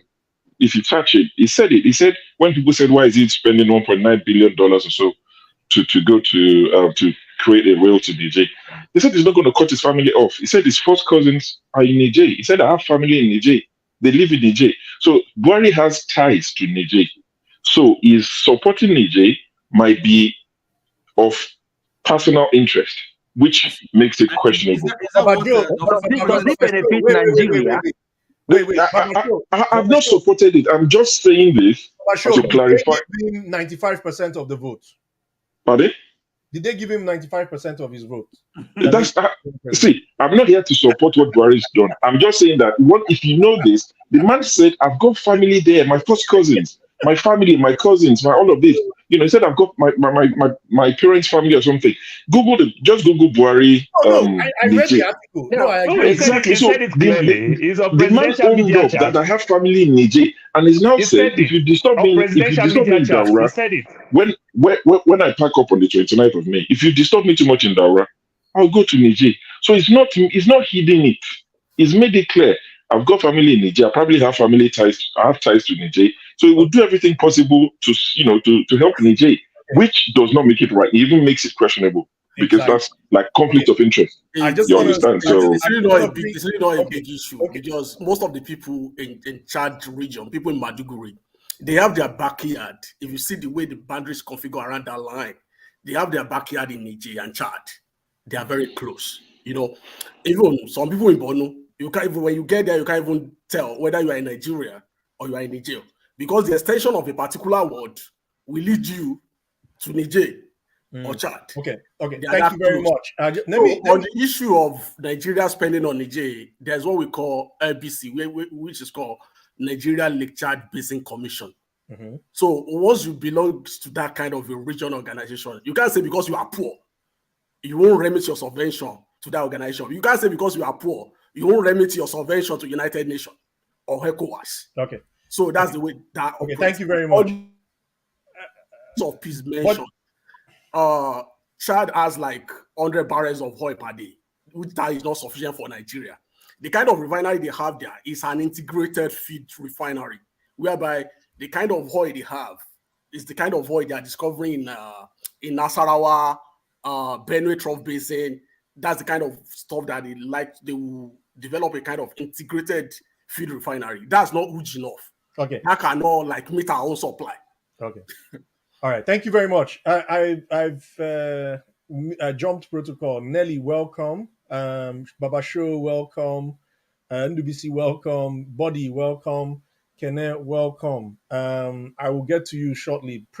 The Priest of Peace. I'm just going to give you 1 minute so we can wrap up this topic of Niger. So Mr. Scribe, why don't you call me Baba Paul? Must you call only Show Baba Show? I know him, but okay. From today, you are Baba Paul. I used to know. No. See, Show. I used to know somebody called Show, and we used to call him Baba Show. Sorry, I don't think Show has ever told me that I should call him by Baba Show. It was a slip of tongue. I used to know what Show Babu, but so we used to call him Baba Show, Baba Yankee. Sorry, go ahead. Okay, so you see, there are nations could go into bilateral agreements, business agreements. Like here in the United States, there is NAFTA and all whatnot. And that is to benefit America, not the other way around. And when you look at the way, I'm using Trump as an example, his policy is America first. He wants to make sure that America, things are done here, you benefit from here, and anybody coming in here will come in here legally, and whatever thing you're doing, America will get your back. But the globalists don't want it. But when you come to Nigeria, there is no interest. It doesn't, whatever bilateral thing they do, it doesn't benefit Nigerian one bit. For Buhari to do a rail, or borrow money from China to do rail from Daura to Niger Republic, it doesn't make sense. The oil we are talking about and the refinery in Niger Republic, does it benefit us? We ship our oil from here to Niger Republic and then we ship it back here. While we have oil refineries here that is moribund, is not working. Can you prove that fact that they ship oil to Niger? No, just prove it. Continue with it. Paul, wait. So the government cannot and have never or have good intentions to make sure that the refineries in Nigeria is working. So the interest is not for the people. It is for special interest that, if we call it conspiracy theory, people, the deep state in Nigeria, the cabals there, it is for their interest. And when you look at it, as many of them that has oil wells. Look at them. Look at their names. They are there. They are not hiding, and they ship these things outside and bring it in. And you and I are paying 200 and something naira for 1 liter of oil. Thank you. 1 liter of. So it doesn't make sense. It doesn't benefit Nigerians. I told you, I just came back from Nigeria 3 days ago, and the whole atmosphere, and Ngozi agree with me, is uneasy because nobody knows what is going to happen in a couple of days. So for him to start telling us that he's going, already he's made it clear he's going to Niger Republic. He's not staying in Daura. He's running away. And he has messed up everywhere for 8 years, and he wants to run away. And me and you is here arguing what he has done. Come on, people. Thank you.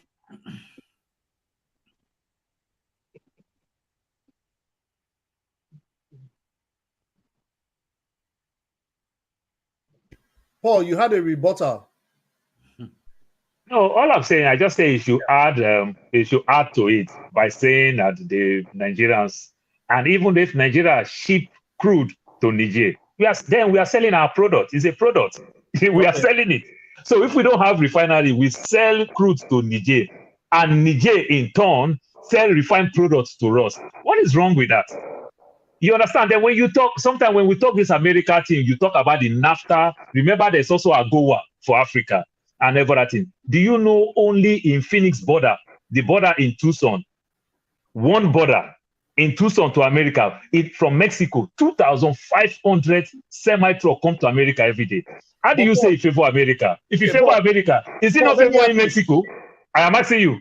Paul, let me give you a devil's advocate angle. The way you're seeing it, I think it makes sense. But the way we were told, right, is the problem, right? Wait.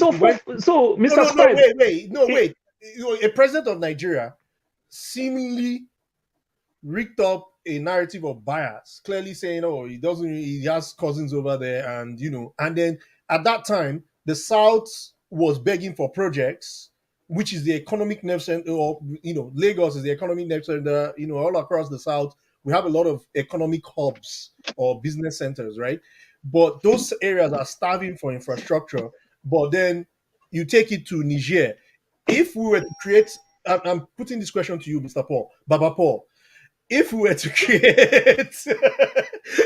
create, a priority list of economic, a priority list of economic hubs that needed infrastructure, don't you think no, I wouldn't say Ajekuta. Don't you think maybe an Onitsha or a Newi or a Lagos or Sangwota would be of higher priority and would give us quicker returns than Makradi? So, Mr. Scribe, I like what you said. Me, in particular, if I want to say it now, it will look like I'm being biased. This thing, it depreciates my father's own property. You that say you came from Nigeria, I don't know whether you find yourself from my tool all the way to Apapa Wharf. There is no road. The trucks sleep there. They shit on the road. They do everything on the road. Coming from the other side, from Ijora, you are coming from Ijora to Wharf. The truck, they mount on the road. This is just how would I even call it? They sleep there, they stay there. You can't blame them. I'm coming from Kano. I only had traffic on the road. Not like I just parked my truck on the road and my truck is bad. Do you understand me? So if all the trucks coming from the north to come and pick PMS or diesel from Lagos, and they can go to Niger and buy, you understand? For them to even drive to Niger, they bring this project here. If that can service the north, and even reduce the weight, the traffic, save our road more in the north, I think it's a good project. Let's be frank. Nobody is saying. You understand? So what I'm saying is that the thing is that Buhari, as a person, is not an orator. His use of word may be very, very wrong and bad. His use of word. Paul, excuse me. I really want to move on, but it's getting tougher. Okay. Now, the vehicle that was bought. So why couldn't the government buy the vehicles from a Nigerian manufacturer? So that's why I always tell you this thing all the time. Nigerian assembly plants. We always take, for example, look at the US. Look at all the police vehicles. Ford, and Cavalier, So the Chevy, why can't all Nigeria do it? American products, the and government. every other thing. So at every given time, government seems to do the things, have a good purpose, you understand, of doing things, but at the end of the day, the downline of it, they're going to mess the whole thing up. Listen, sorry, excuse me. It don't make any sense. It don't make any sense. When I stay in Nigeria, when we stay in Nigeria, we see South Korea, we see Germany, we see American, all these American products everywhere. I don't even see any French car in America. Listen to me. It's a simple matter. Sometimes, kind of try to maybe overcomplicate this or overflog issues. It's a simple matter of the government not really caring, no sense of, public good, public national interest. They don't care, right? You're 100% right. Excuse me. This chap you're talking about, this president, so he's told you his reasoning, so he's not thinking about the nation. Look, it's a simple matter. He could have bought the vehicle from a Nigerian manufacturer. It's not some produces. You're right. All right, simple. So why didn't they think about it? Are you with me? So it doesn't matter all these explanations. They don't care. They don't. It's like they are doing this thing. They are Before you all move on, Mr. Scott, what they used to do. Okay. Quick question. All right. Wait. Hold on, people. Hold on. Sorry about this. I'm going to have to. So I know, Baba Show, you said something, but I don't know if you want to go forward. Then we can move on to Body, and then Body to Kene. So are you talking with regards to Niger or just in general? Anything. You guys have just come in. I just want to give. I've followed the show since it started. Yeah. So in terms of Buhari's apology letter, there's no need for it. Good riddance. We can't wait for him to leave. Whoever comes in, I think, will do better than in Buhari has done. So he doesn't need to apologize. And the fact that he's even apologizing, sorry, do we as Nigerians write a reply to say we've forgiven you or what? So it's pointless. Doesn't mean anything to me. What else has been discussed? Keyamo, it's a non-issue. Keyamo is not a small boy. He's a big boy. Before politics, he's a big boy. Even in politics, a bigger boy. And I've been, like I said, I live on Twitter. That's the only social media I use. And he's written a thread. It's so like a long thread responding to these allegations. And he said he declared his properties before he became this, and he declared again second time. And he said that house is the list of the properties he owns in the US. He said he has multiple properties. That's all declared. So if he's telling the truth or not, I don't know. I'm not going to spend time investigating that. It's a non-issue for me. But he said he has multiple properties. He's been investing in properties for years, according to his Twitter page that he wrote today. What else has been discussed today? Can't think of anything. With Buhari, like we said, it's going to go to Niger if you disturb him. So when it's election 2027, this rank candidate people go and do with all these old presidents. So he's telling you, don't come and see me. I'm gonna be in Niger. Nobody should come and canvass when it's 2026 and you're looking for endorsement. So Nigeria is Nigeria. You would find people that would defend rubbish. You find some of us that would keep shouting from the rooftop to say we can do better, let's do better. I hope it gets better. We can only hope for the best. Oh yes, these Ondo State people. The wife of the governor said the mistress is always cooking food, love portion, concussion, send them to the husband. So, see, it's almost like these people they're out of touch. They don't even know the struggles of the average citizen. So your own issue is, she said, I've carried him to a place. I think I saw it on Twitter. She said she's carried him to a place where it's one of these Afrobeat songs that she used the words of the Afrobeat song that don't carry him. Yeah, I think it's that song, like cough something. Yeah, I think it's the cough lyrics that she's carried him to. She's carried him to a place where he likes or something. God help both of them. If he's cutting mistresses, that's good for him. It's a non-issue. Another one that I won't do on. I won't waste time. It's gossip. This is like gossip. Gossip. I'm not interested. Nigerians are suffering and dying of malaria, typhoid, basic things, and you're here talking about bullshit. Next. Not interested. So if there's anything else that has been discussed today. Buddy, please, you have the floor. Yeah. Okay. Thanks, Mr. Scribe. Yeah. In a follow-up to the question you're asking about the Niger Maradi rail line, is you questioning why is Nigeria extending the highway to Benin Republic across Lagos? So those things are there to serve an economic interest, whichever way we look at it. like Mr. Paul said, that like Buhari might not be an orator, but there are economic reasons behind this thing. We know the way Chad usually ship their stuff because they find it difficult to ship their stuff to Nigeria because of the complicated situation of things. We don't have a rail that link up from south up to the north. That's the major reason. And if you can investigate that, you can look into that. It will serve us more in getting more revenue by extending our rail corridor down to that head instead of them shipping through other neighboring country. Because they ship through Benin, they still have to pass through Nigeria. So of which we won't be able to take tariff of that kind of consignment or goods they are bringing in.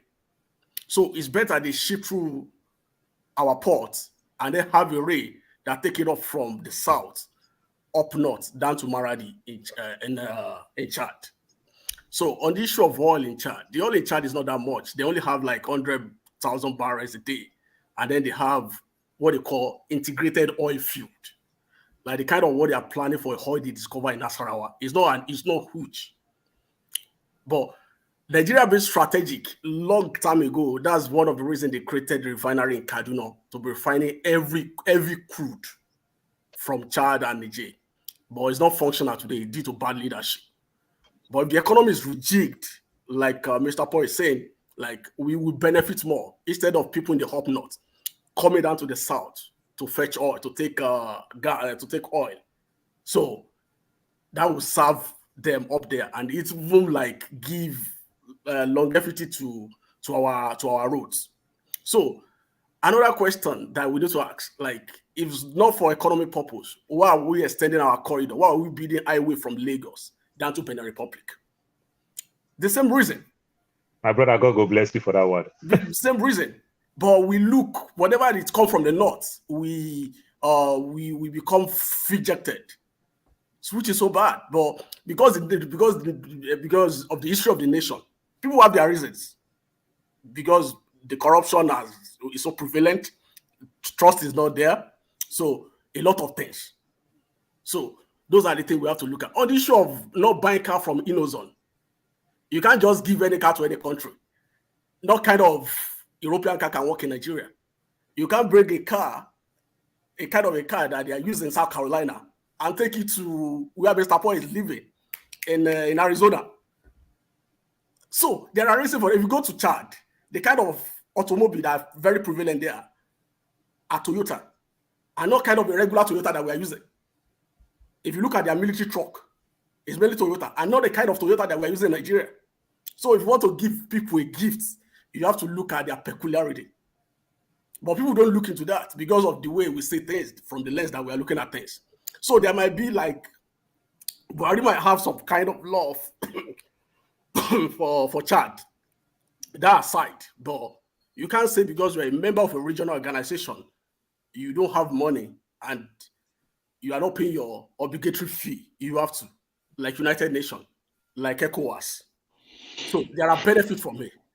We might not be tapping into it because of maybe we are not strategic enough. Because over time, people have said, oh, our international relation policy is bad. Even somebody was telling me of recent that even our Navy is just operating at the level of what do you call it, a water guard, that we are not exploring our ocean enough. That our Navy shouldn't just be at the port. So our Navy is like a lifeguard. It's just looking for people who get off sea. We are not protecting that territory. We should be positioning ourselves close to Sao Tome and Principe. Are you serious? Or that we should be able to dominate the Gulf of Guinea. That's true. Yeah, because it's over 2,000 nautical miles. So at a point, they suggested that Nigeria should create a guard separately out of the Navy, that the Navy should be able to move up sea. There should be that kind of separation so that we'll be able to dominate our territory. But we don't have capacity. The kind of leadership that we have, they are not strategic enough. They are not strategic thinkers. That's why we are failing at the national level and at the state level. If we look at our state governors, I've said it on this forum that our state governors should have a business-like mind. There is nothing stopping Rivers State from being a bigger player in oil and gas industry. There's nothing stopping Rivers State government from being a major player in the power sector. But these governors will sit back No, wait. In the national constitution, there is a fifth constitution. There are exclusive lists in the 1999 constitution. No, let me wait. And there's no devolution. Wait, we don't practice full federations. We're not federating units. No, these people don't know. Let me shock you. Let me shock you, Mr. Squire. Let me take you back to 1963. Wait, 1963 or prior to 1963, the provincial systems that we had full autonomy over their resources. So how would these things that you're saying of River State? So, Mr. Scribe, if Delta State can invest heavily on Econet, how come Delta State can't partner with an oil company since they don't have the rights to invest heavily in Delta State to get proceeds from there? Okay, go ahead. I'm asking you. Sorry, let me land on my thought. Let me land on my thought. On his thought, but yeah. Early 2000 and early 2020, 2021 or 2022, there was an Upla about Savara State taking advantage of the gold that he has in his backyard. Why would federal government allow Savara State to be mining their gold? And they came out clear. They said, no, they are not mining gold. What they do is that they gather the artisanal miners. Whatever the artisanal miners, whatever they come up with, they collect it from them. They process it. The same thing also state government is doing. There is no miner that federal government will issue a license to because federal government control the natural resources. But who has the right over the land? The state. Nobody will just take a license and go to your backyard and start mining without the permission from the state. That's where the state will come in. No, but wait. You said the federal government has right over the minerals. The mineral, but not the land. The government has right over the state. The land. State has the right over the land. Over the state. So therefore, you have to go. You have to get the permission from the state. Yes. To reach before the you mineral. process what is in the land. I don't know if you see the conflict here. No, it's not conflict. That's why the state need to create a special purpose vehicle for that kind of operation. That's why they have to come together.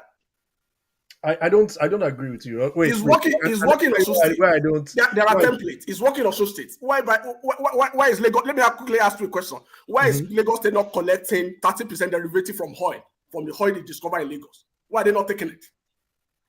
Because Lagos State government has what they call Ibile Oil and Gas Company with what's the name of this Lagos State man?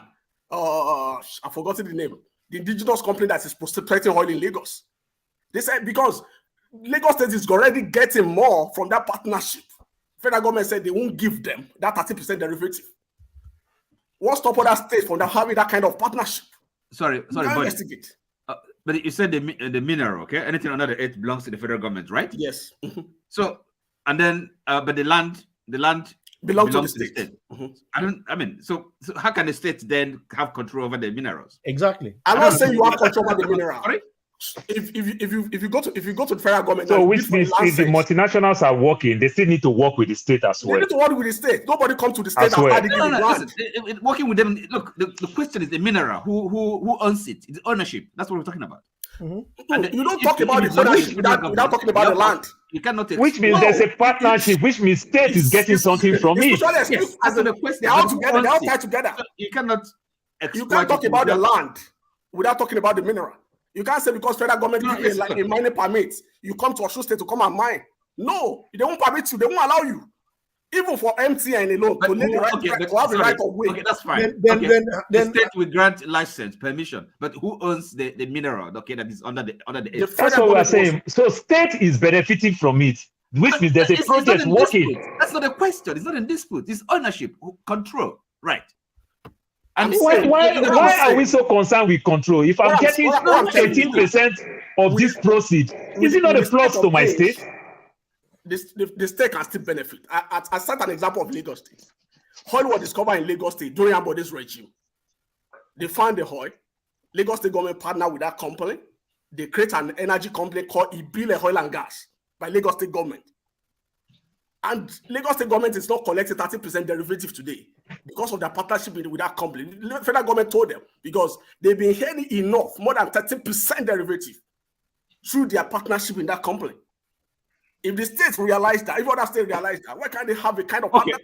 That's fine. Okay, that's fine. But imagine a situation where, the state, everything it belongs to the region, if you like the federal units, and therefore they enter into this arrangement with whoever, and then only pay whatever, maybe 10% or 5% of the value of that of the resource to the federation account.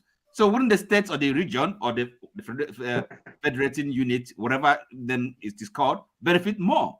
That is the control. That is the ownership. That makes a difference. Are you with me? So instead of talking about 30% or 15% there, we're talking about maybe 90%, 80% ownership. If even in America, that's the whole. That's not what it's not happening. I tell you. Yes, and that is where restructuring comes in. That is what Scribe was talking about. The state of New York cannot personally appropriate all his revenue to himself. The state of California, it's not possible. It's not possible. If you, I don't know, Mr. Paul. I don't know. Maybe you've been to. Excuse me. Been to West Virginia. If you've been to West Virginia, you will know that West Virginia. You can't compare West Virginia with Illinois. If you've been to Kentucky, you can't compare Kentucky. Sorry. The 50 states is 50 countries. Just use one word. What we had before in the they still have to bring all they have to and share. Buddy, I think you're complicating this thing a little bit. Because... No, Mr. Scribe, there's no complication. Mr. Scribe, I just cite one example. No, Paul, let's not complicate. I think we are complicating a lot of issues. Yeah. Hold on. Let me cite a layman's this thing. Okay, all right. When EcoNet came, Delta State invest 18% on EcoNet. Edo State invest. Can you listen? Which means is that not the PPP plan? Kind of. What I'm saying is that a multinational, an investor is investing in your state. Can't you partner with them? Why are we so concerned with what is under the ground? Wait. EcoNet came to invest in Nigeria, not Delta. And they invest with EcoNet. So if an oil company is coming to invest in your country, instead of them to go source funds from banks all over the world to bring this investment, states can also partner 20% with them. The proceeds that is coming from this investment, states can make something from it. You understand? I'm not arguing with you on the part of these minerals belongs to me. It's still an investment. Why should states invest in something that they already own?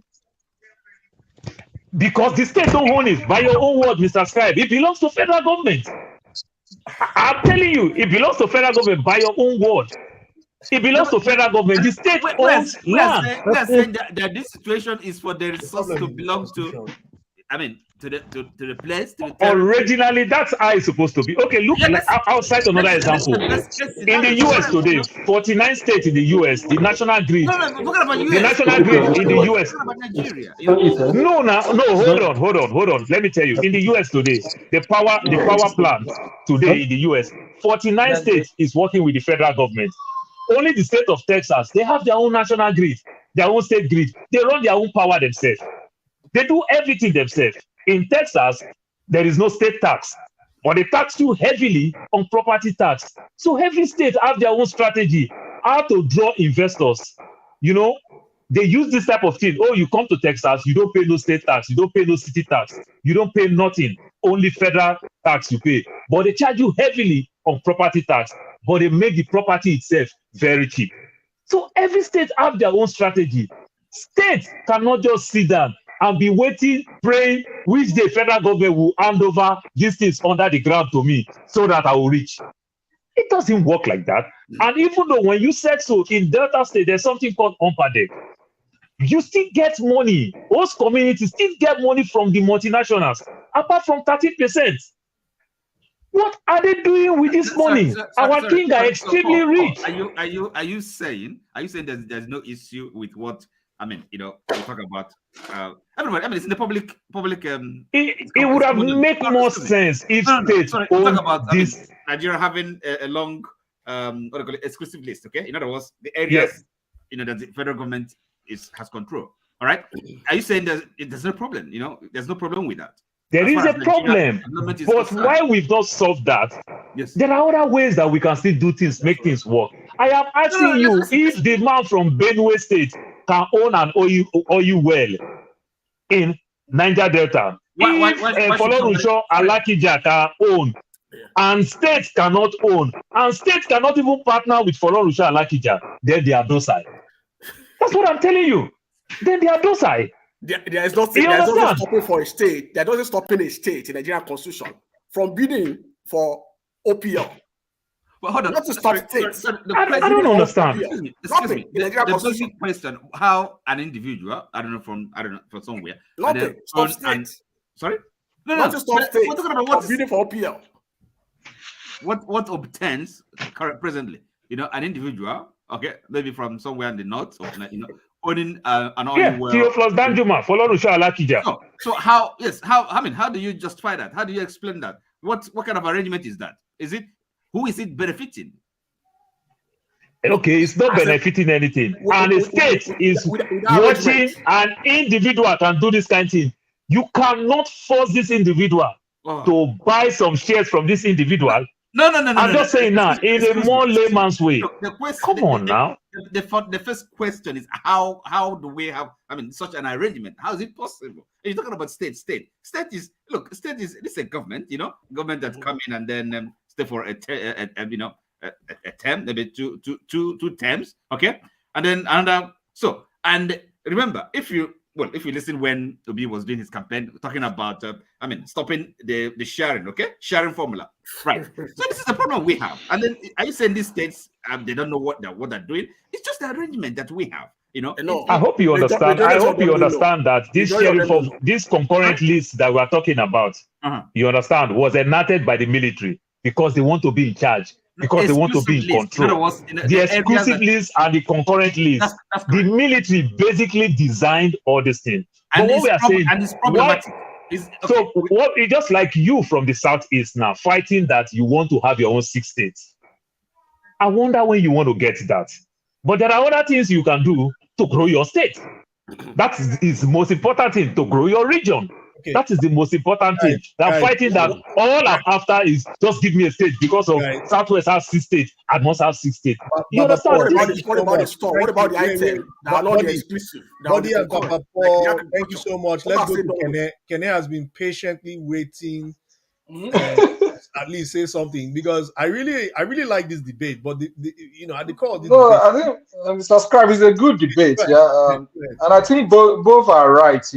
There is a problem, like Oti pointed out, that maybe the structure of the country is not right. The constitution is the problem. The constitution, but that is not only the problem. There are things that the state can be taking advantage of.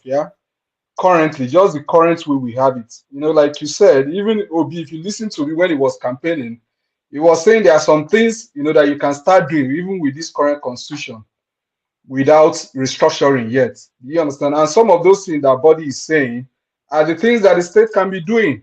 Why is the state not bidding for, OPL, and doing some other things? Why are they not bringing industries, to their state and say, okay, you maybe contribute 10%, give my people an employment. I know people were criticizing Obi to say he brought maybe a beer company to Anambra State. But that is a good way. You bring a company to your state. Okay, I own 15%. Based on that agreement, you have to prioritize, maybe give 80% of the employment to the people in my state. So those are the things that the state can do. And something like state like Port Harcourt, why is Port Harcourt not having like 50% share in one of those big oil companies? There's nothing stopping them. Those are the things they can do. Why we still, kind of keep complaining about the constitution, which is a bigger issue, which that still need to fix. So that is my take. My take on that. Okay, that's fine. With regards to the fact that maybe Nigeria, we don't really think hard. We say okay, US or Canada is pumping money to Ukraine, but mind you, they are not giving cash to those guys. It is their companies here that are producing those weapons and sending to them. I currently have a company that I'm auditing. They produce weapons and all those things they send to Ukraine here in Canada. So they don't give them that money. It's not like I don't support them giving them the money, because I believe Canada still have a lot of things to do. But in another way, the government are even there, even though you are criticizing them, they are not giving them those cards. They are using that thing to build their companies here, creating jobs, employ people here. But Nigeria is not doing that. There is nothing wrong in Buhari extending the railway to maybe to the north as well. But the key question is the railway that you extended to the north. Is it what is the local content in it? Was it 100% constructed by Nigeria? Is it not money we borrow from China to construct rail to to Niger. That is what I'm criticizing about it. If you don't have money, don't be borrowing money to be doing for that Christmas in another person's country. That is not acceptable to me. Do you understand now? If you borrow the money from China, maybe you extend the railway to the east or to Aba. I could understand that. But don't borrow money and use it to extend railway to another country.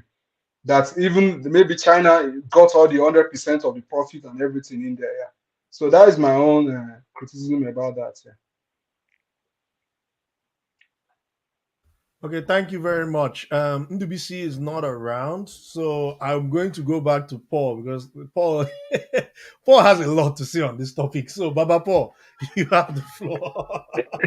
Make you bring. Brother, You know what I think about Paul? I apologize. I don't be Baba Paul again. Okay, it's not. You don't feel the weight. Before somebody go call me Baba Paul tire for airport, I no answer. Then they go give me knock for my head. So don't be you at the causes. All right, go ahead. So I think Kenny just spoke my mind, and the thing is that as a country in Nigeria, if every one of us here, we might have our different expertise in our different field, our professions. If we want to talk about our industries in Nigeria, we all weep. We just look like we are all nagging. It just look like we hate our country so much or this much. That's how it is. We always fail, even when we have good purpose and everything. We always fail in terms of the way we cut deals and everything. That's why, like when I argue with the praise the other time, if over 5,000 trucks are trooping in from Mexico to America every day, and it favors America. If it doesn't favor Mexico, guess what? Mexico failed. I live 2 hours away from Mexico. From one other side, from Yoma, 1 hour, 30 minutes, I'm in Mexico. Very many of us, now I don't have dentists. If I want to go clean my teeth, I want to go do anything, I just drive to Mexico and go do it very cheap. It will cost me like $400 in the US, and it will cost me $17 in Mexico. But guess what? Every one of us drive to Mexico to go enjoy ourselves. The Canadians come to Arizona to come enjoy good weather because they're dying of cold. To come enjoy good weather. But Mexico, they jump fence to America. That is the same thing with Nigeria. Because Mexico has failed. If they can have this kind of good deals with America, they can better their country. Who is to blame? So we always do the wrong thing. We are big brother Africa in terms of West Africa. In terms of Africa as a whole, sub-Saharan Africa as a whole, we are big brother. But we don't use it to benefit ourselves. We might use it to benefit other countries, but we never use it to benefit ourselves. Look at Thabo Mbeki during the era of Mandela. At the time, Obasanjo was so mad. Obasanjo said, if we can't use guns, let us go bring all your juju where you get. Make we go use juju go favor South Africa. Even a military man. This is how we felt and loved South Africa. Look at what South Africa is doing us today. Who is to blame? Are we not the one trooping every day to go look for visa to go to their country? Are they coming to our country? Look at the nonsense that UAE is treating Nigerian citizens. Is it their fault? Have you ever seen any UAE man travel to Nigeria for lesser Hajj or anything? Is Nigeria not so much of a Muslim country? Have you seen any one of them? So this is our problem. We always give ourselves so much problem. If you don't mind, I will yield the floor to Forefather. Forefather, add the military aspect of it, please.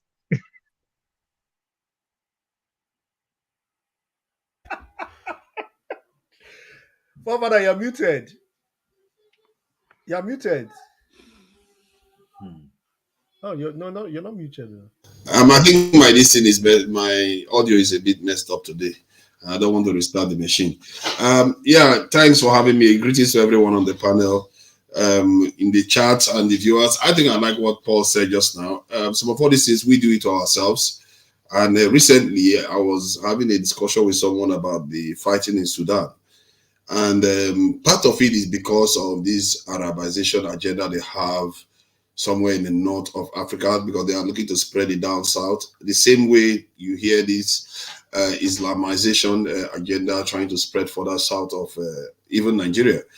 And I said, look at how our own people are fighting each other. All of them are basically Africans fighting each other because of another foreign agenda. And I asked them, especially the Muslims we have in our country, and Africa today should ask a serious question, especially black ones.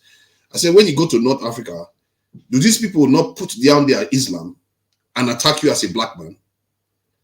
Why is it that when you come to this in your country, you put their Islam first? When they don't put their own Islam first, you go to their country, they treat you like animals. They literally, the way they call black people is slave. The way they refer to black people in their countries is slave. That's what it means. And we go there, and that's where our president was for the last 8 years. 8 days, I mean.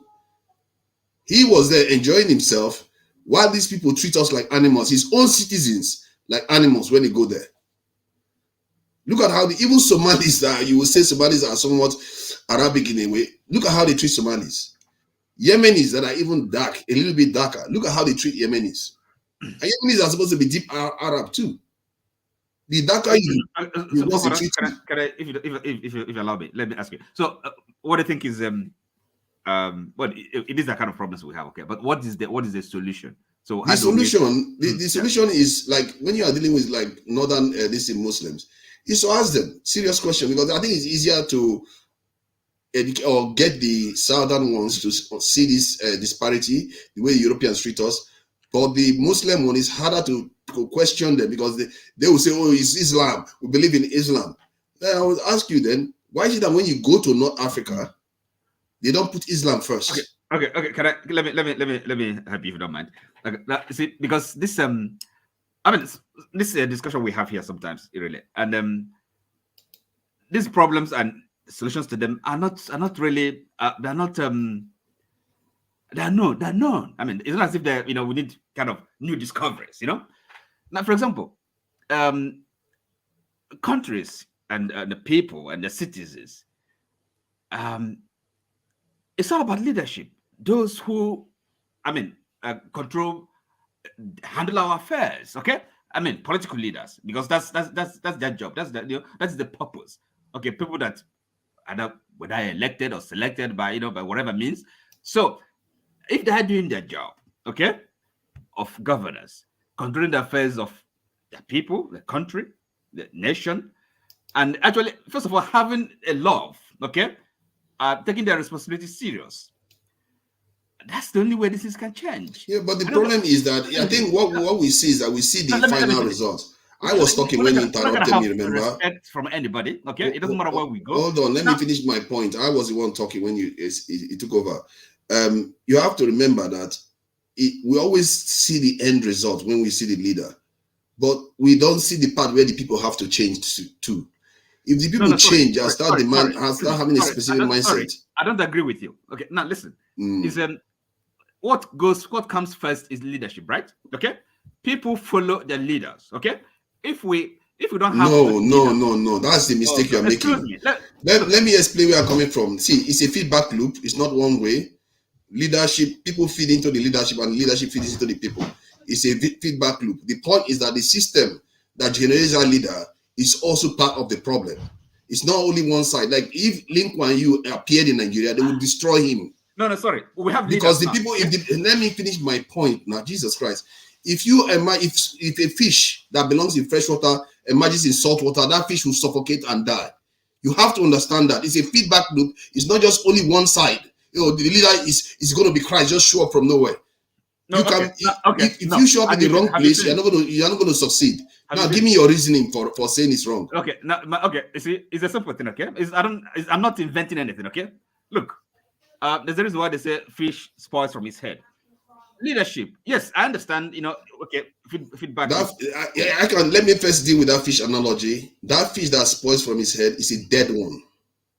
A living being is spoiled by what they consume. Hold on, a living being is spoiled by what they consume. If you drink alcohol, it's going to impair your judgment. If you consume the wrong kind of food, it's going to impair your judgment. That is why what our leaders ingest is the people, is the culture. Right, okay, now, forefathers, right now, leadership. Okay, he doesn't seem to understand, appreciate what this leadership. You always kind of blame the people, blame the victim. People need leaders, and when you have good leaders, and then the followers will follow. Now, because take this, this example, we're talking about today about Keyamo going to America. Nothing wrong with that, okay? But then they really, why people are talking about it, perhaps, maybe the subconscious, why it resonates. It may not have anything, there may not be anything wrong with it, okay? It's not illegal, it's not immoral, but now a minister, a public servant, a functionary, okay? Now he's going to America, he can afford a house in America, nothing wrong with that. And then, of course, he's flaunting it, that, I'm in America, another man's country. And so what is the pride? He is supposed to be really, his position, his role, and not a public servant, an official. Where is the example? Where is the, like, that love? Where is that, my country, being really proud of my country? Okay, after all, it's part of his job, to kind of midwife Nigeria, a developing country, wherever, we're making progress, we're not making progress. He has a role to play. He's visible. People look up to him. Where is his moral example? Nothing. Okay, I've made money, I'm successful, I'm in America, I have houses in America. This is the kind of leadership we're talking about. So these are leaders, and then people are looking up to them. So it's about leadership. And if you think about it, everywhere is about the quality of leaders. And then we create them. We are the one that create those leaders. Well, yes, I know. Look, we create them, okay, including our culture, okay, our mentality and all. But people somehow get it to the top, become leaders. And then what happens? What do they do? So even at that level, they can still learn, okay? After all, there are some good leaders. There are examples, good examples amongst them. Okay, and then of course the people that are suffering, they're really suffering, and then there are the people that you blame first. Okay, they need that to be. It's like a sheep without a shepherd. Okay, so who do you blame first? So I'm not necessarily blaming the people. I'm just saying that we have to have a sort of cultural change and realization, because if you have that, a leader. I can even give you an example. This is why what you said is not even like linked to the evidence and how the leaders have to change the people. Leaders can change the people, but if the people are not ready for change, that leader will not make it there in the first place. Or if the leader made it there, they will remove that leader. Let me give you an example. Let me give you an example of what I'm talking about. If a leader now that is ruling Nigeria tells Southeasterners, you are going to become Muslim tomorrow, do you think the Southeasterners are going to agree? No, they are not going to agree because. What kind of an example is that? See, I'm trying to give. You are not listening. You are not listening to my point. I'm just trying to make a specific point. That is just a kind of construct that I'm trying to create in your mind, so you understand that how the people affect leadership and vice versa. If a leader says that, why do you think the people will not change? Because their mind is made up. It tells you if our mind is made up in a certain way, the leaders cannot control us. It's because our mind allows what they are doing to keep happening. Otherwise, it will change. If we say we are not going to accept insecurity and we need to be secure like other nations are, the leaders will change. They don't have a choice. Just like those Christians never agreed to change their religion. Forefathers. First of all, you have to understand. The concept of leadership, right? It's not that it's not an imposition. Okay, you're not forcing something down people's throat. Okay. Now you're coming back to my point. Like it is fed. Fed through from the people. That's why again, look, even this leadership thing, that's moral example. You really have to show by example, okay? And people look up to you. And again, people will see that you're serving their purpose. You are their servant. Remember, even somewhere in the Bible, you say that the first she's going to be a servant. So leaders have to be servants. They have to listen to the people, dictating to them. All right. So you have to understand their needs, and the people too. They're not stupid. They know when somebody is acting in their interest. Okay. So that's the way it works, and then they follow you, right? So but when the leaders, right, they are corrupt, they're self-serving, they are kind of dictatorial, that is there for their own self-regarding motives and all that. What do you expect? That's the kind of, So last week, on this same day, on Saturday last week, Okech, I think his name is Okech. He was here last week, and he gave an example where I think in the NLC, where they went to try to change something in Nigeria, and they were, going to protest and, force government to do something.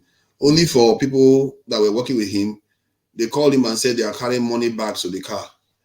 And They are carrying everybody is taking their own money, their own bribe, and the politician will tell them exactly what they need to do after they pretend as if they are opposing the politicians, and then they pretend to have what they call artificial kind of opposition against the government.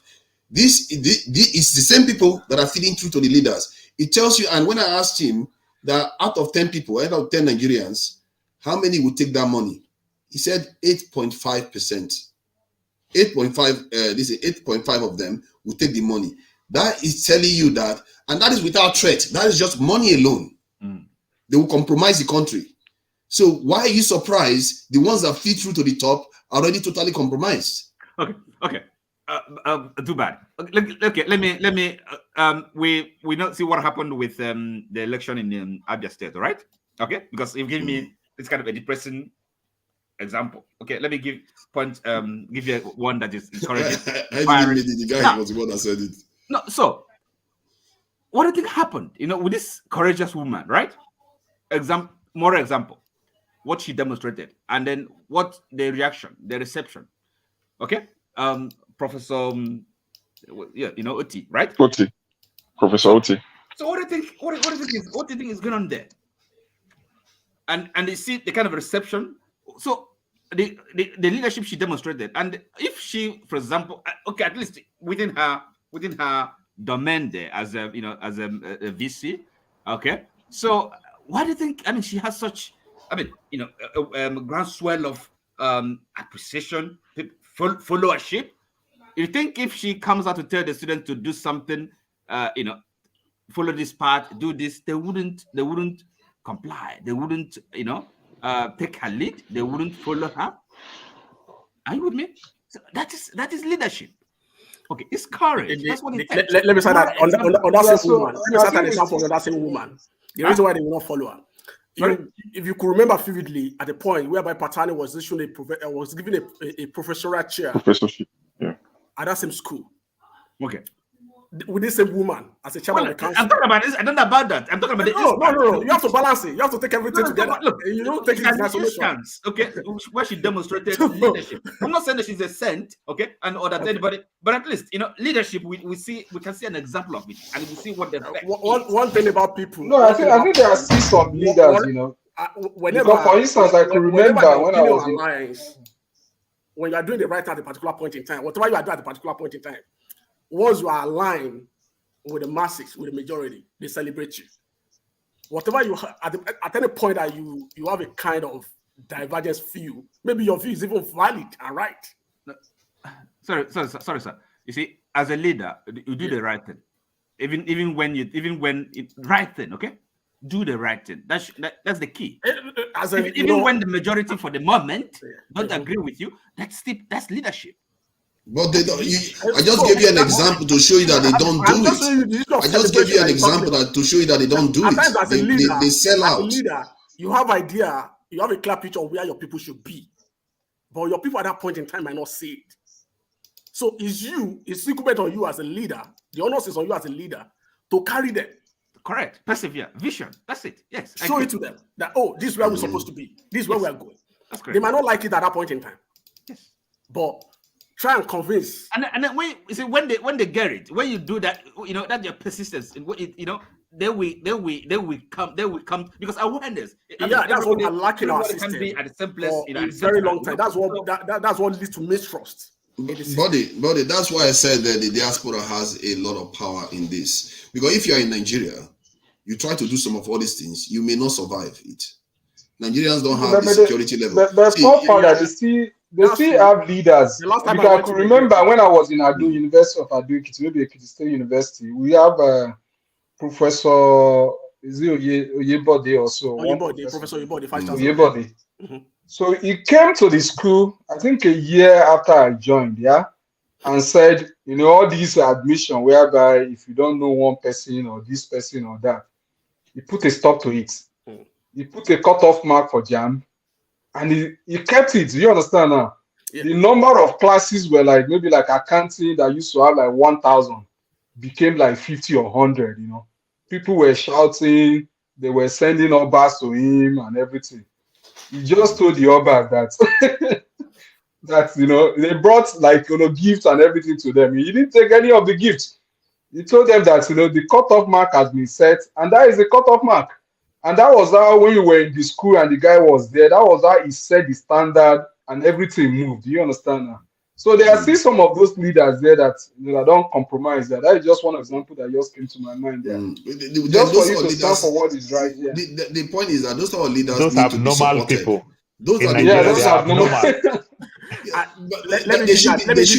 The point I'm making is that they should be, let me just add this one, it's 30 seconds at most. The point is that those type of people should be supported, if necessarily, from the diaspora too, because on the ground, they are thin on the ground. Like the guy that I gave the example last week, he's not going to have his own money bag, while the other one have money bags. He's not going to excel in the society. So you have those good people have to be supported to rise up the rank. And I think there's a place for the diaspora to play in this, because on the ground, those who are losing. That's another issue. Like those people that were mentioning, they are strong leaders. Are we an organized group? And at times, most times, strong leadership are not sustainable. Once we don't have them anymore, we go back to where we are. If you look at JAM today in Nigeria, JAM, the leadership of JAM today is very strong. The same way we have during the era of Daura. I don't know any one of us could remember those leadership that we have in NAFDAC after Daura today. We can mention two. Exactly, you're right. So those are the issues we are facing in that country. After Daura, we have Fibian. We have the guys, I think Fibian Osujo or something like that. Like Dr. Fibian that came after. We have another woman from Osho State right now. So they can combine together. They can be compared. That's where Daura. Institution building comes in, of Daura. And here when we talk about rule of law, that's where it comes in. That's how vital it is, because it can, again, development or whatever, it can't just depend on individual ability, on personality. No, but that's important. But beyond that, kind of having checks and balances, institutions, and the rule of law. And I think that's the simplest, if like, kind of idea of that, because people play by the rules, and that's kind of that way you have practice, and then the practice established, and that's what institutions are there for. And therefore, when that individual, that personality is no longer there, the system, that's what happens here in the West. That's what I've got. If you look at what happened in the election cycle, it's good people observe election cycles in Nigeria. I think it helps you understand why Nigeria is what it is. You start seeing the fissures on how the people are manipulated, how even the security service, every single one of them, top to bottom, from DSS to the Olokpa on the streets, they are all compromised. You see officials not obeying the law, like in your very eyes. They are disobeying the law because they're taking orders, and those orders are coming from superiors. So it shows you the structure of what is going on there. So how do you stop that kind of stuff if you are not on the ground encouraging the ones that are going to do the right thing? Because those people already have people on the ground. That's why I said the good ones are losing. Favorite, you see, this answers this question, if like kind of a paradox, or of this leadership and followership, right? This example you've just given now, because you see what happens with that election. So what do you think? How do you fix it? System. I mean, this kind of really is it chaos, right? It's not everywhere. It's again, leadership. Say, for example, the man at the helm, Mr. Jakubo, if he did his job, right, took his responsibility seriously, if he was moral, did the right thing, and then the whole ANEC thing, it would have succeeded. We wouldn't have the mess we had. I would mean, but at the head, it was very, evidently compromised. And what do we have? What did we get? That's leadership. That's from the top. Yeah, leadership can be compromised, but the follower decide not to obey. Then the follower can decide not to obey. The correction starts from the head. You know, I agree. I totally agree. I think it still ties back to building the institution, yeah? Sorry? It still ties back to I building don't that think there's a right institution. way. Yeah, go on. Yeah, it ties back to building that institution as well. Like INEC, maybe the power is too centralized in a way that one man can just decide everything. Yeah. Sure. I know maybe, like, I don't know, maybe we don't necessarily need to follow what the US does, yeah, because US election is state by state, yeah. So it's kind of a bit difficult for one person to kind of influence everything, yeah. Which is why it was so difficult for Trump, yeah, to kind of talk to one person and one person, make the changes, yeah. So maybe that is what Nigeria needs to look into and say, okay, is there a way that we can devolve INEC? Maybe not entirely the way they do it in the US, in such a way that maybe each of the state rec, yeah, has such power, and in such power, it won't just be him making that decision.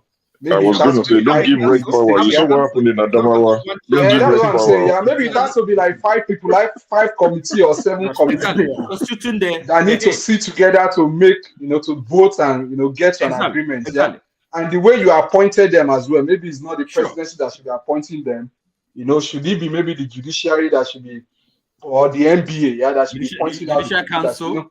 Like a judicial council. The guy that went to Abadamawa is a barrister. Is a member of the NBA. No. I'm just saying, just making it. Yeah, maybe judicial council make a decision to say, okay, each state have like five election official that is appointed, and is go to maybe the House of Assembly, they verify him and they appoint him. Yeah, so that he's not kind of beholden to anyone. Kind of, yeah. I'm not saying it's not gonna be perfect in one day, but that will go a long way. Maybe reduce it by like 60% of the issue that we have. Yeah, this election. Hey, if the election was uploaded and everything was fair and fair, Tinubu might still win, yeah. But the problem is that once that thing happened, that the result is not being uploaded, what was happening in Port Harcourt, in Lagos, in the east, in the north, that kind of give that that impression that this thing was pre-planned, yeah. And you can't take that away, yeah, that this thing was not pre-planned, because the INEC himself has not even come out to explain to us what happened. That's true. That's true. I just think from everything that we're talking about, when we're talking about institutions, let's just stick by institution. Institutions simply means seamless without human being. Humans might be there doing their job. The power of technology. Sometimes some of us don't really understand that these guys that work in the West, they also like to steal like every other place. You understand? But if I work in my office, nobody from HR to accounting to management, they don't see cash. They don't sign anything. It just makes things work easy and every other thing. So by the time we put things in place very well, it will just look like, how do I want to put it? It's like a minister becoming a minister of a Ministry of Works and Housing. You understand?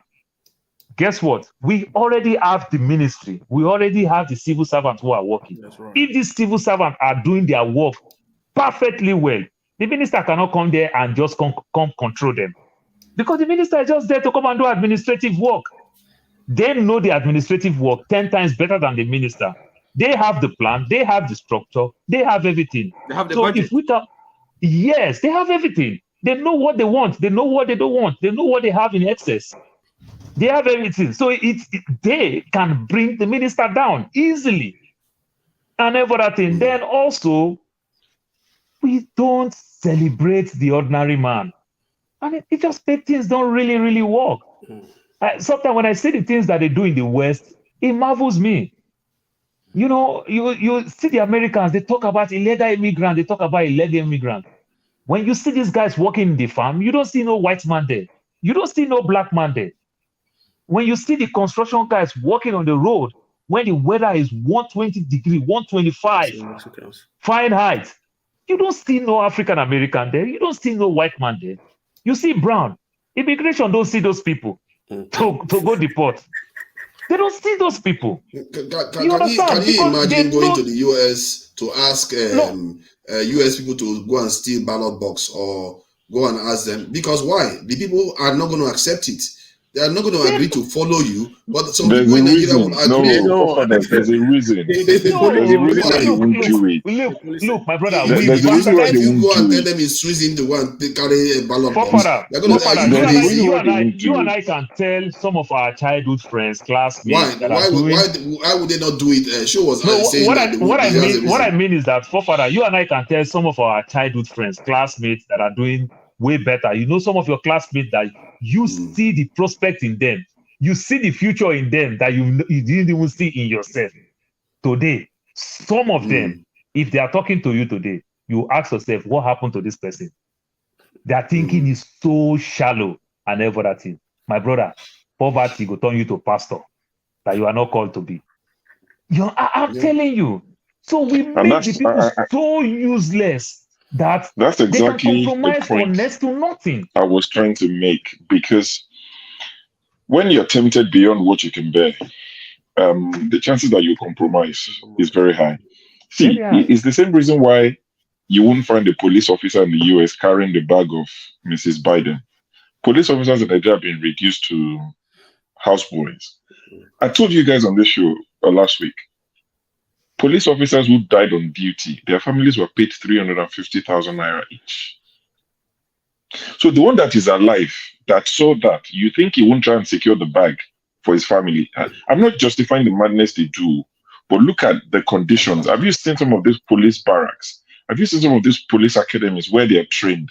So all these things would affect why people would take 10,000 naira and go and steal a ballot box. It's like somebody coming to me in the UK and say, sure, go and take ballot box. For what? For how much? You understand? So people in Nigeria are going through some, I'm not justifying it, but when you've subjected people, when you've, the famous saying, they've weaponized poverty so much that the guy, the wreck in Adamawa case, that now, he's missing. Annex said they're calling him, they can't find him, they don't know where he is. People are actually tracking the private jet that took him, because so pictures have surfaced and videos of where he boarded a private jet. So people looked at the number on the private jet, and they've been tracking it. The last place they tracked it to, God, this same Ibadan that I grew up in, it was last tracked to Ibadan. Now people are tracking. How can INEC say they can't find that guy? There were police officers that guarded him to board a private jet. Police officers. But that police officer would not say anything because he's been reduced. How much is he on? How much does he make? By the time they offer that police officer and say, thank you for coming, give him 20K, he's happy. So this is why people in the Western world won't do it. It's like, for that you live in the UK. When I lived in London, because I pay attention to a lot of things. You see gambling, betting shops in the poorer boroughs. You go to Cannington, from that Cannington Street to Barking Road. They're like literally next to each other from Cannington. But before you get to 2 miles up there from Cannington up, you see 20 betting shops. You go to Lambeth, it's the same. You go to Peckham, Brixton, they're next to each other. But you go to Chelsea, go to Fulham, on the whole of Bishop's Avenue, there's not one. So when you're poorer, you're more desperate. You will do virtually anything just to double what you have, just to, just this. That's the way it is in life. And that's why our politicians are deliberately weaponizing poverty. Because if they educate people, if they provide hospitals, your mind is settled.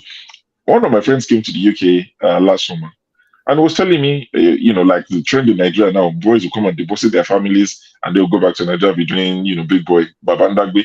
He came to deposit his family in the UK. So he stayed with them for about 2 weeks before he went back to Lagos to carry on with his hustle. The guy said he's not used, Jonava is not here. He said he's not used his high blood medication for 2 weeks. He said he literally has not used it for 2 weeks since he's been in the UK, and nothing's happened to him. He said, because I'm not thinking diesel, security, they will lock estate gates. All these things that it's like when you have so many programs running on your computer and it slows it down. That's the way an average mind is in Nigeria. Your mind is not resting. You are thinking of so many things, too many. So when people like that are offered little, the chances are they will take it. You might find odd one or two that are very principled that would say, no, I would rather die. But most people will be like, you know what is the point? I have a nephew in Nigeria. a lot of my friends think he's my son. This boy is 20. He was 22 in January. Yeah. He was meant to finish from UI like 3 years ago. Because of strike, he's still there. All his friends that went to private uni, they've left like 2 years ago. So I would ask him from time to time, you know, when I talked to him, I said, do you know who Ken Saro-Wiwa is? He said, what's that? You ask him some, you know, so it makes you think dying for a noble cause in Nigeria is even worth it. In the UK, in the Western world, US, you will see they will write their name, they will have a placard, they will, you know, memorial, they will do remembrance. In Nigeria, you will die. Police officer will die for something. Who will remember him? A police officer died in the house of the former governor of Ogun State recently. I think that's almost 3 years ago. Was it a long time ago? I only just read the news when they said somebody opened the 2019 election. It was during 2019 election. You understand? So that police officer, now, I don't even remember his name. Nobody will remember. People just die needlessly every day. They asked him to open the gate. I think that part of the problem is that is our awareness of where we are, what we represent in this world. Because in terms of poverty, there's poverty in India, there was poverty in China, there was poverty in many Asian countries. They worked their way out of it, and their level of tearing and destroying themselves wasn't as grave as what we are doing to ourselves. And there is also the aspect of external catalytic events. We didn't have that. Most of these people did. And what that does is he concentrates the mind of the people and they focus on an agenda to get themselves out of that mess. But we are in a mess, but we don't know that. We are complacent. As a matter of fact, we travel to the people that are partly responsible for our mess. So we are like in a slumber days. How can we fight? How can you know that how can that police officer know that the job they are doing is vital? They don't understand how vital it is. Even if they die, 4 of them just died yesterday from some attacks in Imo. I think so actually. So their job is vital, but they don't necessarily connect it to the bigger picture of how it is beneficial to the people. But the truth is, this is essential, and every single person that is doing good in our community, they are essential. As a matter of fact, we need them like crazy. Every single one of them is exceedingly important. But again, how far is it a structural problem, and the solution again has to be structural. Of course, individuals, have to, at whatever level, whatever you do, individual consciousness awareness. Okay, it's a struggle. It's difficult, challenging. All right, but again, you see, we have the politics. They have parties in Nigeria with power, struggle for power, and these are the people that really, in the end, they if Nigeria is gonna change, well, I think we say we're in a democracy, right? We're playing politics because that's what we've got now. We don't have anything else, okay? So a revolutionary change, at least, that is what I think it requires that, because I think it's just when you consider the enormity of the problem and where we are, it can be anything but revolutionary. But of course, revolution come in different forms. It doesn't have to be bloody and shooting and all that. With this election we just had, I believe there's at least there was an element of it, semblance of something revolutionary, right? It's not easy, and I wouldn't say it didn't succeed, or rather that it failed. I can't say that. But then the question really is,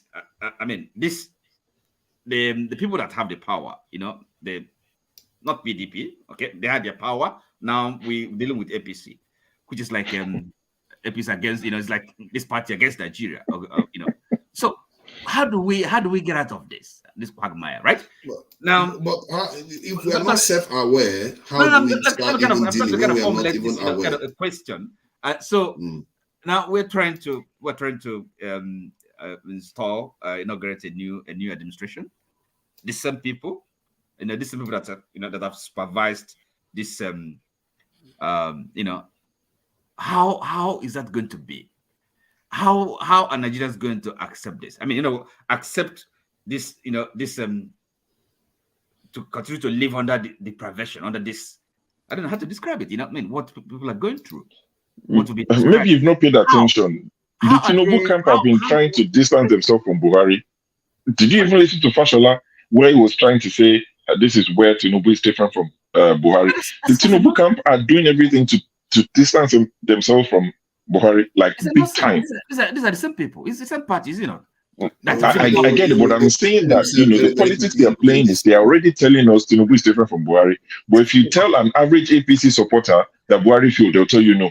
So if he hasn't failed, why is Tinubu distancing himself from Buhari's last 8 years? You understand? They see. It's a crazy one. We talk about leadership. Okay, the character of this the guy that's gonna be on the throne. So what is the hope? Where's the prospect? Look, we really have to kind of be honest and frank to ourselves. Sometimes people are, no. It's not gonna work. I don't understand the point. I think what he's trying to say is, at the end of the day, you need strong institutions, but institutions don't build themselves. Men would build institutions, and who are these men? So what Oti is saying is, are you saying Tinubu is going to build a strong institution? Not these people. Not because they are Anybody can. Anybody can do it. That may just be how he wants to write his own name in gold. Maybe only a few people are president elect. Only one person is president elect at the time, so he has a chance to be able to do that.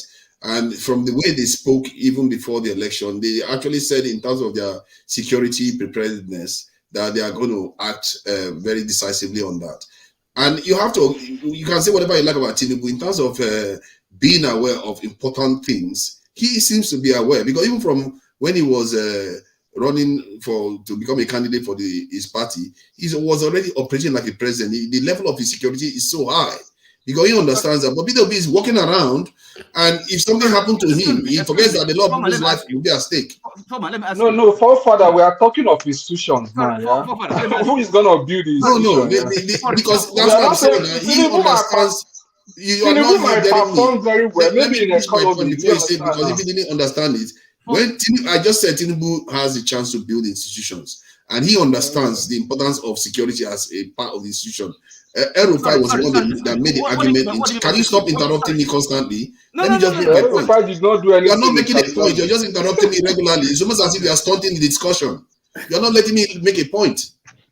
So my point is that when this guy got to Chatham House, it was Erufai that made the argument regarding our security, that he was we are willing to actually upgrade our security, something that we've never done throughout, even during our independence period. We've never done it. So if they do it, that is a chance for them to actually make a change. So he has a chance. But the question is he going to take it? Okay, are you finished? Yes. Sorry, excuse me. Sometimes you miss the basics. I'm sorry. I mean, the elementary things you miss. Come on. Now, a president, right? Somebody who's a commander-in-chief, right? What has he said he's going to do? I mean, what has he said? Has he answered any question? He said university undergraduate to spend 8 years in uni. Sorry, excuse me. He said he was going to increase the size of the community to up to 1 million. You amaze me sometimes. No. Let's be factual. He has said a lot. Like what Fafana said. He said the size of the military is going to increase it. And then we can link that to his performance in Lagos. The most secure state in Nigeria today is Lagos. He just seems to be interrupting for any reason. You're not listening to people at all. I don't even think he even knows the fact. He's just interrupting people. You don't seem to be aware of the real facts of the discussion. You made the point. Are you still updated? Have you checked out? No, because clearly Tinubu said a lot. I said a lot. You can't say he didn't say anything. Hey guys, no, sorry, excuse me. I'm addressing foreigners, please. Buddy, you might not like him. That's the point. You might not like him, but when it's it's not about liking him. Let's say the fact. It's not about liking anybody. The guy talked about the security. He talked about the economy. Hold on. Forefathers, what has he said? Can you just tell me one thing he has said about security? And then, you said somebody else. Is he going to be the president? No, somebody else. He appointed. He was there, and he was one of the first to say he was going to increase the size of the military. He said it first when people were laughing at him with Abado and stuff. When they were laughing at him. He said it in Kano. Yeah. He said it. They've been saying it for a very long time, and there is a reason why all our presidential candidates are saying that they're going to raise the size of the military to 1 million. Every single one of them was saying it, including Kwakwaso. Right. Okay. So, and you think the size of the military, that is our top priority. Security forces. Yes, it's a big one. Okay, good. Right. So how about this issue of leadership we're talking about? Moral example, character, quality of leadership, the people that build the institutions. How about that? Yeah, you will get that when you're appointed. I don't know what Tinubu. It won't run the government. I don't know what Tinubu has that moral leadership. So forefather, was it not last week we were talking about Lee Kuan Yew? Yeah, will Tinubu do that? Yeah, that's the question. Yeah. You know what? But if you also talk about Lee Kuan Yew, he has the capacity to do it. The question is whether he will choose to do it. He has the capacity to do it if he wants to, because if you look at his people, they are very, very draconian. The way their people are coming across, they don't let anything go. If you do anything, they'll fine you. Yeah, that's how Lee Kuan Yew was very draconian. You don't know? Yes. Lee Kuan Yew, at a time, they call Lee Kuan Yew that Lee Kuan Yew is like Stallion. Lee Kuan Yew is like, what is this Australian guy, German guy? Hitler. They call Lee Kuan Yew in his country, they call him Hitler. Okay, you understand? Because Lee Kuan Yew deal with the people. Interrogating you guys. Okay, that's fine. Let's play this role. Okay, so so really, you're telling me you guys are hopeful? You have no. He's not been around for the last 3 months. No, far from it. No. The guy disappeared for how many months since he won election? How can I be hopeful? Sorry, excuse me. Is either you're hopeful? I'm not stupid. Okay. There's prospect or there is not. You got to be consistent. So, tell me. So, where I said he has the capacity to do it if he chooses to. If he chooses to, yeah. Who has the capacity? Tinubu has the capacity. Somebody who cannot stand up. Somebody cannot hold him. No. Leaders are giving way for him. He cannot stand up. Leaders are giving way for him. No. He cannot swim under the carpet. So where is he now? No. You just talk about institution. You just talk about teamwork. I hope you know that one of the most populous states and one of the richest states, not the richest, one of the richest states in America today, Texas. The governor is on a wheelchair. Okay, listen. Okay, he's on a wheelchair contest election again, November last year, and won. There's nothing wrong with the wheelchair. So no. If Tinubu is a wheelchair, no. Might also insult him for that. Let me shock you. What about Buhari that was falling on the staircase of the plane? You have to. How well has he done? All right. Who? How well? Yes. After 8 years. Hello, Buhari. Good. Come on, let's be realistic. Guys, excuse me. No. Think about it. No. See, what Forefather is saying. Oti, what Forefather is saying. What Forefather is saying. Forefather is telling you that if he's willing to do the right thing, he has all it takes to do it. If he is willing, but if he's not willing, well, there's nothing we can do. So, you understand? There's nothing. That's what we are saying. But saying that. Paul, I asked you the question. Excuse me. Can I ask something here? Paul, I asked you the question. Are you hopeful then? Are we on the are you hopeful? So I will quote Francis Bacon for you. Francis Bacon said, "Blessed is the man that hope not, for they shall not be disappointed." Is that what you want? No. Okay, guys. Is that what you want? Okay, guys. Hang on. Number 4. You don't mess. Okay. So can I forefathers? Can I ask you? Oti, please, can you round up your points so that we can? No, I'm interrogating them. I'm not making. I'm just asking questions. Okay. All right. And if they want to carry on answering, I don't mind. So, right, forefathers. Okay, capacity and ability. You've talked about that. I mean, if they are willing, and I don't see why we should have if. There shouldn't be conditional. If you want to be a president, there's a job to do as a president. It's not a matter of if you are willing. You got to be willing to do it. Is it not? It's a job. It's a responsibility. So we shouldn't have any conditionality there. This is what I mean by feedback loop. If the people were in a position whereby they will not accept anything less, they will have to do it. But because the people are not in that space, they have room to choose whatever they want to do. You will get good leaders, you will get a terrible leader.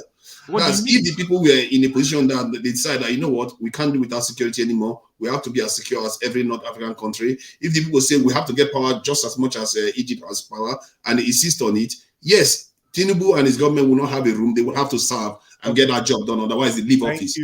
But they will not do that because they have. Sorry, let me finish my point.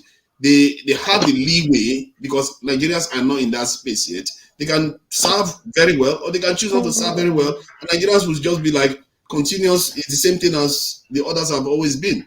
So that's the flexibility that they have. Okay. All right. Thank you very much. I'm gonna go for a quick break. When we come back from that quick break, we will come back. Can somebody answer me? What happened with Buhari administration? We will discuss this. All right. We're going for a quick break now. It's called Spirit of Love. We're very pleased Who to sang you welcome break? Majek Sashek.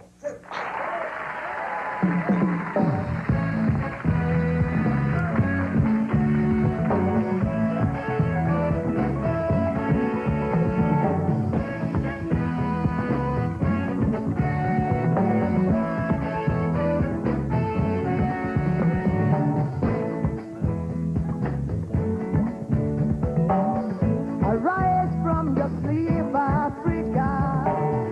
Rise from your sleep, America. There's work to be done, Africa.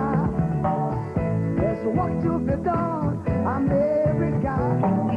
But if we unite, we will be free so long, too long, so long, too long. We've been sitting down so long. We've been fooling around for too long. We've been sitting down for so long. I have not been fooling around for too long. So long, so long, too long, too long, so long, for too long, too long. Hey.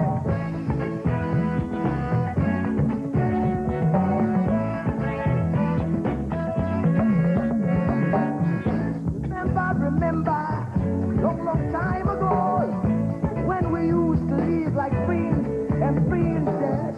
Remember, the pyramid of Egypt, when we used to live like prince and princess. Remember, Marcus Garvey, who are the dream for New America.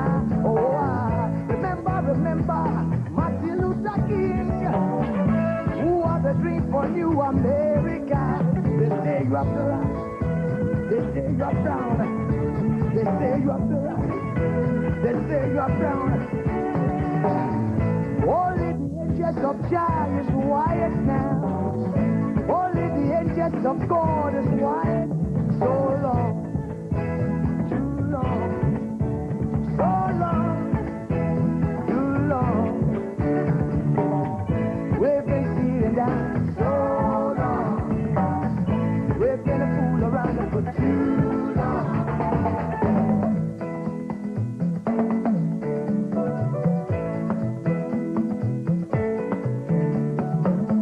Arise from your sleep, Africa. Arise from your sleep, America. There's work to be done, Africa. So much work to be done, America. But if we unite, hey, we will be free so long, too long, so long, too long. So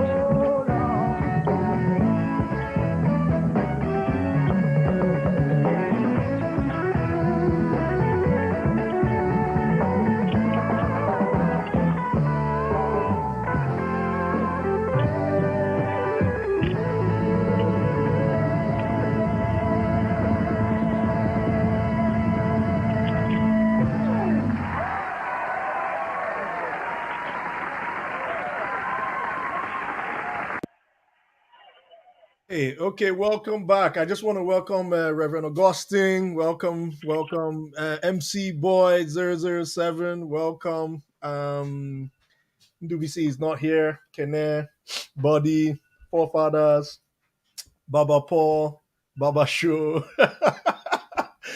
and Miss Barrister Oti. Thank you so much, guys, for waiting. But I'm going to crave your indulgence. I want to go with the guys who just came in. MC Boy 007. What do you have to contribute to what we have today? We've discussed about the Buhari's apology. We have talked about Tinubu, people's whereabouts, Keyamo's house, also Akere Dolu. We touched it a little bit, and some diversion to IPOB. You have the floor. All right. All right. Thank you so much, Mrs. Scribe, and thank you, fellow panelists.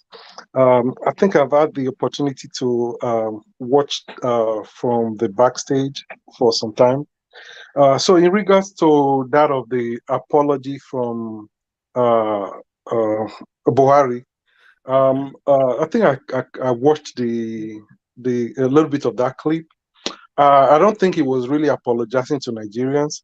It was just, in my opinion, I think he was inferring an apology to people he think he may have offended. So he wasn't really apologizing for his administration or whatnot. So I wouldn't think anybody should accept that as an apology for the nation. We were just saying, oh, if there are some people that may have offended during the course of whatever, I'm sorry. So that is for that. Then there's one other area that some people touched earlier that I wanted to touch on, which is the area of the passport, the Guinea passport.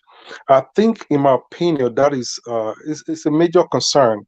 I think I've heard Mr. Paul make when he came to the studio. He made mention of what about our children that are born in diaspora? What about if they decide to go back home and try to be a president of that country? Is it possible for them to be a president? But how the constitution stands as of today, it might be a little bit difficult for them to be president of the Federal Republic of Nigeria. As the constitution stands as of today, people that are natural born can easily become president. Then the second part of it is that the person must be at least 40 years of age. Then that's one of that condition. Then there's another condition that talked about the person having attained the highest number of votes and all that. Then the issue of passport is there, well written there. He said if a person knowingly acquire a foreign passport, so that's a big issue. So like the current president-elect, why that will become a problem for him? I know somebody was trying to say that he has a diplomatic passport. Even that's even worse than having just a Guinea passport. Because before you can have a diplomatic passport, you are actually representing that country. So if you are a Nigerian and you said, let me get a diplomatic passport of Ghana, Nigerians will give you a diplomatic passport. No, a Ghanaian just say, hey, come and hold our diplomatic passport. No, you have to either be a citizen of Ghana, then the Ghana government, even if you are not a citizen yet, the Ghana government can even give it to you so that you can represent them. So in other words, all the time he was holding that passport, till maybe he's expired or whatnot, he was actually representing the nation of Guinea. So then where that one is also a problem for him, I'm not trying to persecute him, get that one right. So where that one is also a problem for him is in the application to INEC, when he was applying to contest for this position, there's a place that they said, although I'm not privy to see the original document, but from what is out there, that what he marked in that place, he said no, he has never acquired or received any citizenship of another country. There's a column that also say name the country, and that place was blank. If that was his own form, I'm not sure if it was or whatnot. So, having looking at all that, that's in my opinion, that's just perjury right there. And if any citizen of Nigeria decide to take up that one for Obi, Peter Obi, that would be difficult for him to use as of today because he already filed his case with the with the court.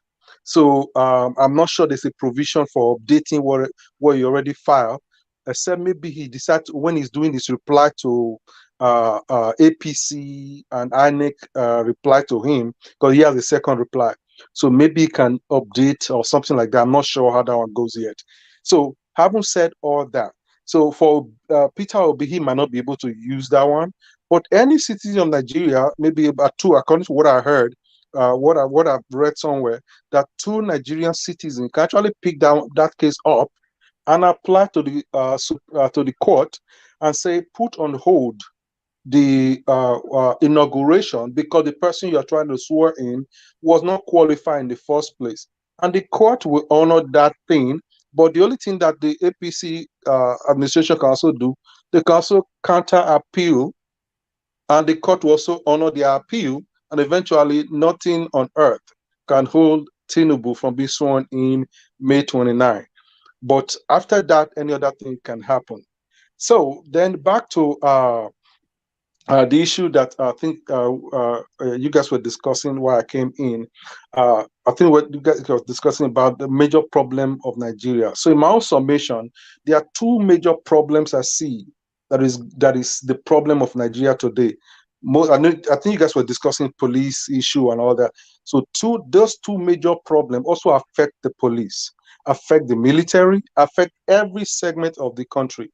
Most people will easily say, oh, Nigeria constitution is bad, let's tear it apart, let's throw it to the garbage can.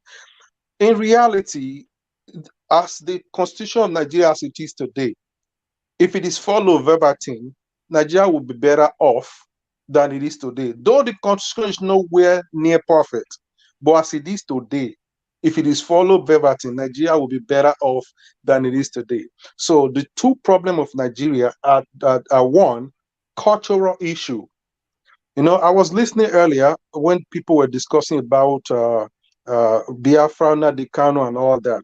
Then if you narrow down what most people that were arguing for those agitation, separation, division, if you narrow it down to what their thinking is, it's simply, oh, I want a place where I can easily speak my language. I'm asking, our children that are abroad doing well in UK, in United States, there are many of them are medical doctors, engineer, different field, in the law in the area of law, in the law industry. Discover that they are doing well. It's not because they speak their local dialect. It's because they find themselves in an environment that is working. Number two, they put all they have in them into that field that they are practicing, and they are doing well, and they are honorable people in the society where they are today. So the argument of, oh, just cut my little area for me, and I can speak my language comfortably, and I can practice my local culture, my local tradition, then I'll feel comfortable. But not knowing that that's not the problem. The problem is the kind of culture that we are all brought up with. That is a little bit of a problem, that we don't have that openness to progressive lifestyle. We just believe that, oh, the way our forefather did it, the way they broke the cola nuts, and the way they threw the wine, the wine or whatever, that's how we're supposed to do it. Then we laugh, we'll go, and we'll feel good. Okay. But in 2023 society of today, the world is more than that. I was discussing with my brother here in Houston the other day, and I said, there's one thing that when people that argue for, just cut a little portion of Nigeria for me and I'll be fine. I said, do you know, not only that, there was something, I'll take it back. There was something I was watching on TV. Some people were dancing over one little thing that happened that didn't make sense in my opinion. So when I called my brother, I said, do you know, I feel so disappointed Say why? I said, the people were dancing over one little thing that is really insignificant. And at the end of the day, yesterday, one young man, though is a mature man, but still a young man, and that young man just though he attempted, sent to the space a space rocket that is 3 times more than the space rocket that Americans sent to the moon the last time. 3 times more. I said, just one man. You know where he's from? South Africa. Do you think he's going to be thinking, oh, what about my Zulu friend, the way we used to? He doesn't care about all that. He cares about what am I going to do to make this world a better place. That is his focus. But guess what? We are just fighting about, no, the way you guys share cola nut is not the way we do it. The way you guys greet in the morning is not the way we do it. At the end of the day, those ones, the cultural problem is there. Now, how does it affect our police? The culture in the police system, for example, okay, for culture is the first thing I said I would talk about. Then the second problem is the structural problem. When I mean structural problem, I'm not really talking about just the constitution or whatnot. Talking about the way the country executively, so to speak, is structured. Now, what business does the police department have to do with the with the presidency? You see, that's already a problem. Because even in the United States here, there's no one state police department that is tied to White House, to Washington. It doesn't exist.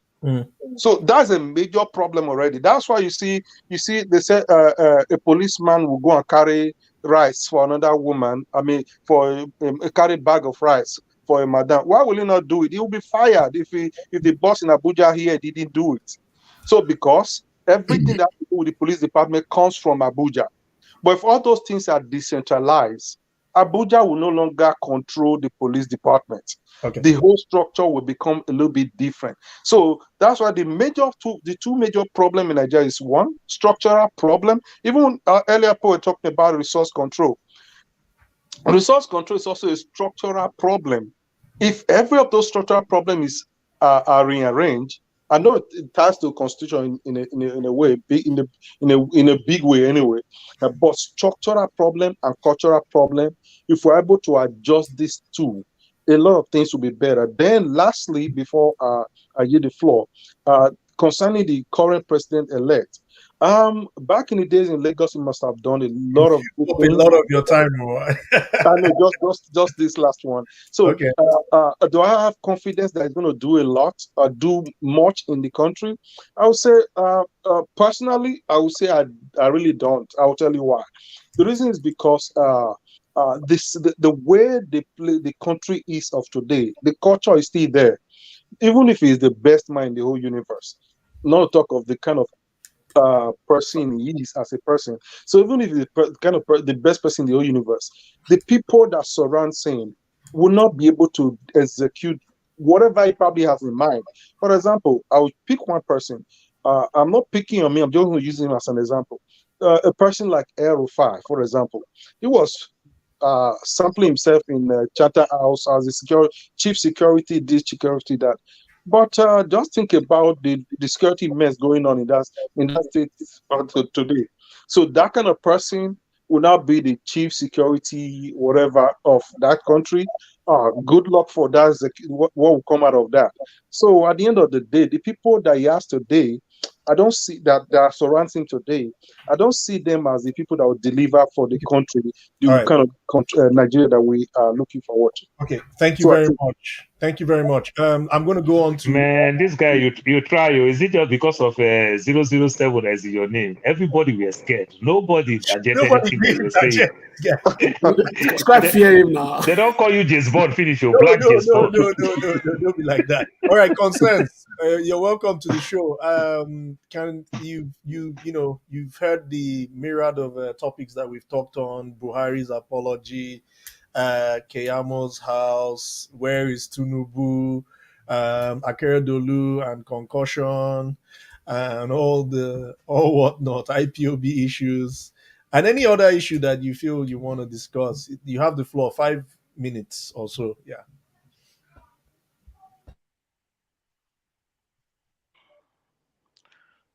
Sometimes, my brother, I'm so disappointed with some people, mostly we Nigerians, and moreover, those in abroad who claims to be in abroad or who is in abroad. You see, I've been in abroad for many years, and I've lived in many countries. And it worries me, somebody come to compare Nigeria with America. That's nonsense. You don't compare Nigeria with America. Compare Nigeria with a place like Malaysia, Singapore, Namibia, Botswana. That's where you compare Nigeria with. What does Nigeria have that you compare Nigeria with America? Because of the oil? Oil doesn't make a country. What makes a country is the government, the institutions in that place, how they are being run, how justice is being dispelled. And no country can move forward with the kind of injustice in Nigeria, with the kind of bloodletting in Nigeria. Nigeria has become a place of mass killing every day where we are not at war. So how do you tell me the country can move forward? How do you tell me? I see some people justifying building a rail to Maradi. In the east, in the west, only Lagos have rail. Then you have to build a rail to Maladi, Niger. Niger. My brother, let us be reasonable. What is Maradi to West Africa or even to Nigeria? Talking of Nigeria. What is the economic gain from that place?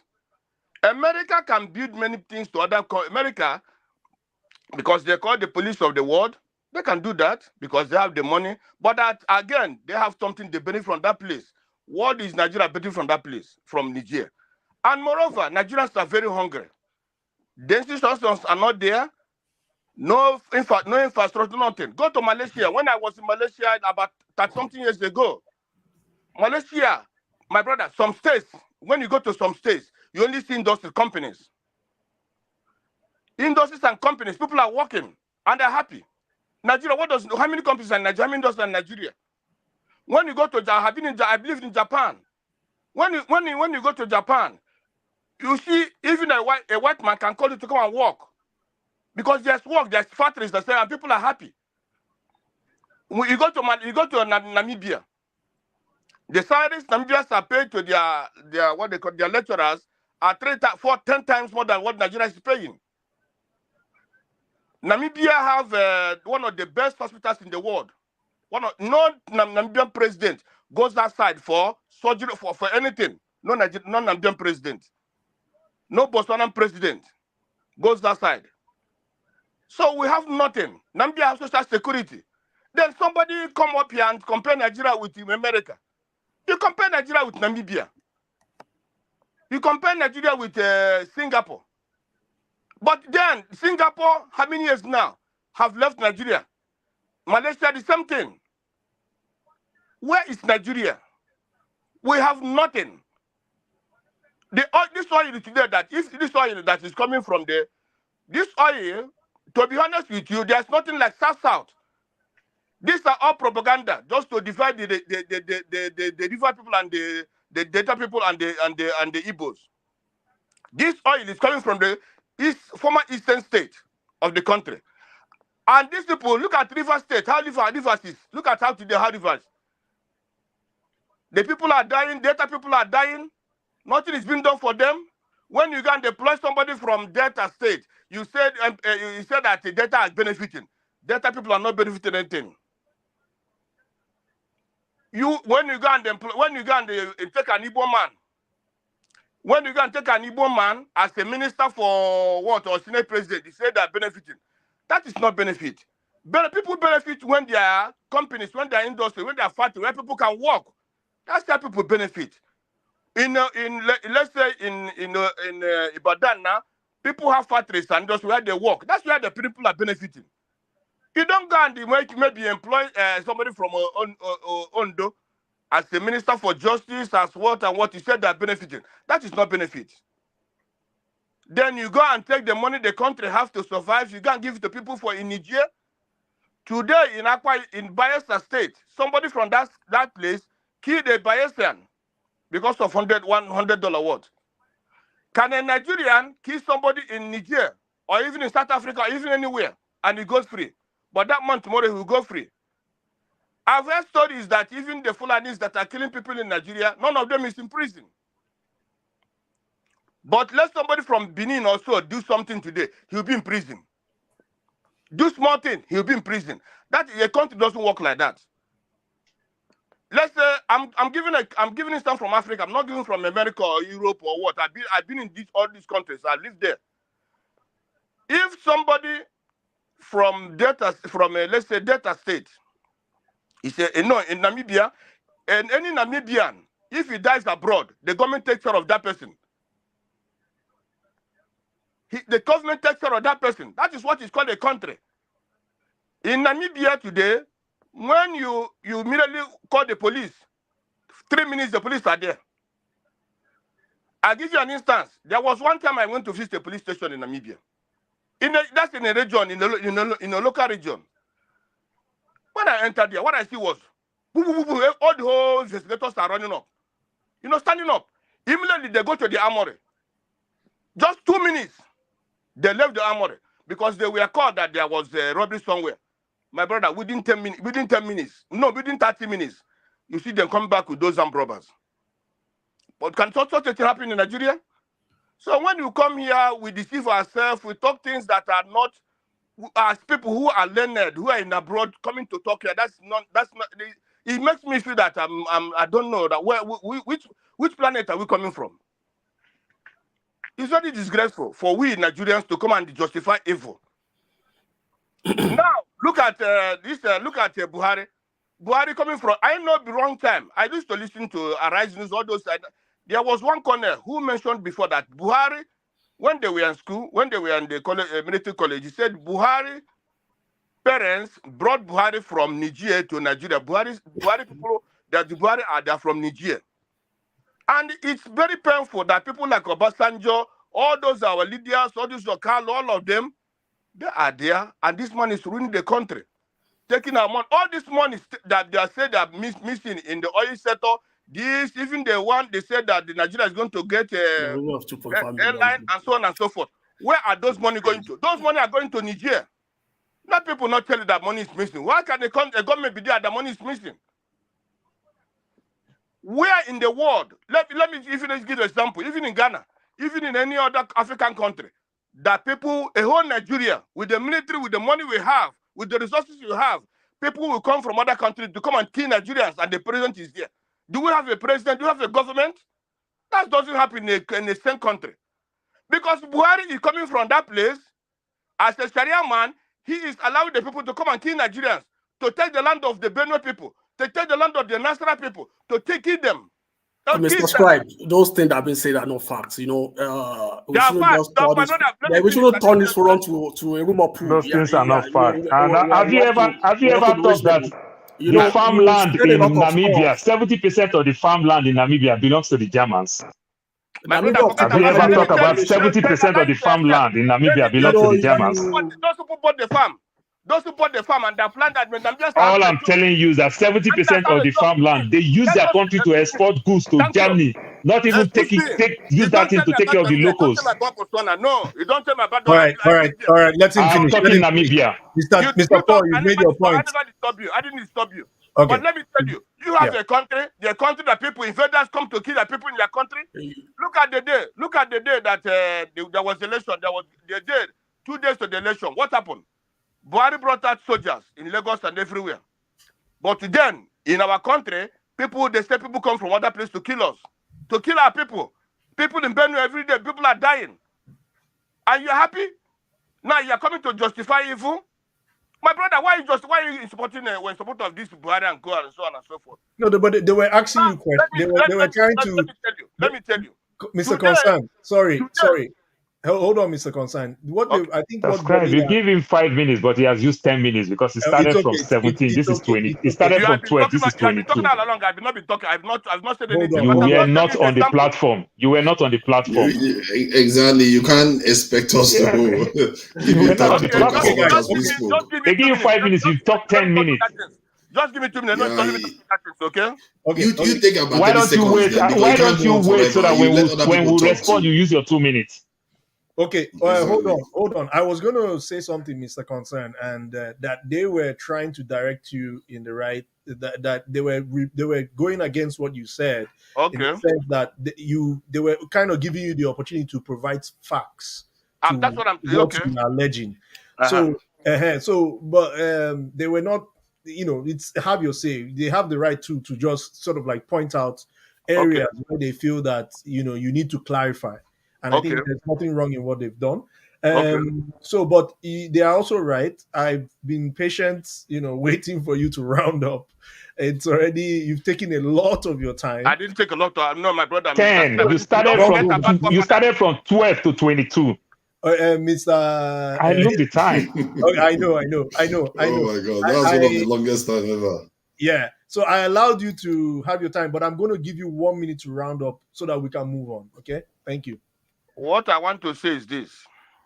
Well, I have many things to say, but if Nigeria is a good country, what happens in the north, like not having another type of constitution or what, or laws, that is where the also problem comes in.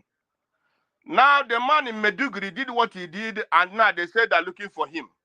But Oti, when Oti was the in INEC, this in I think Bayes or what, 2 professors rigged the election, and he put them and convicted them. He didn't wait for Buhari to sign. He didn't. So that is what the problem we have in Nigeria.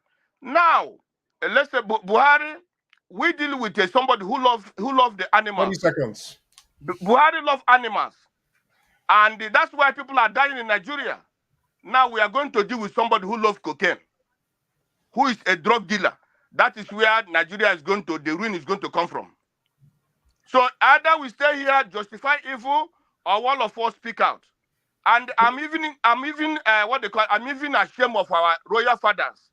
All those regional leaders, they're keeping quiet.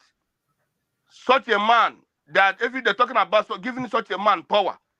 Rufai, we are talking about. Rufai, who is going to lead the justice security system.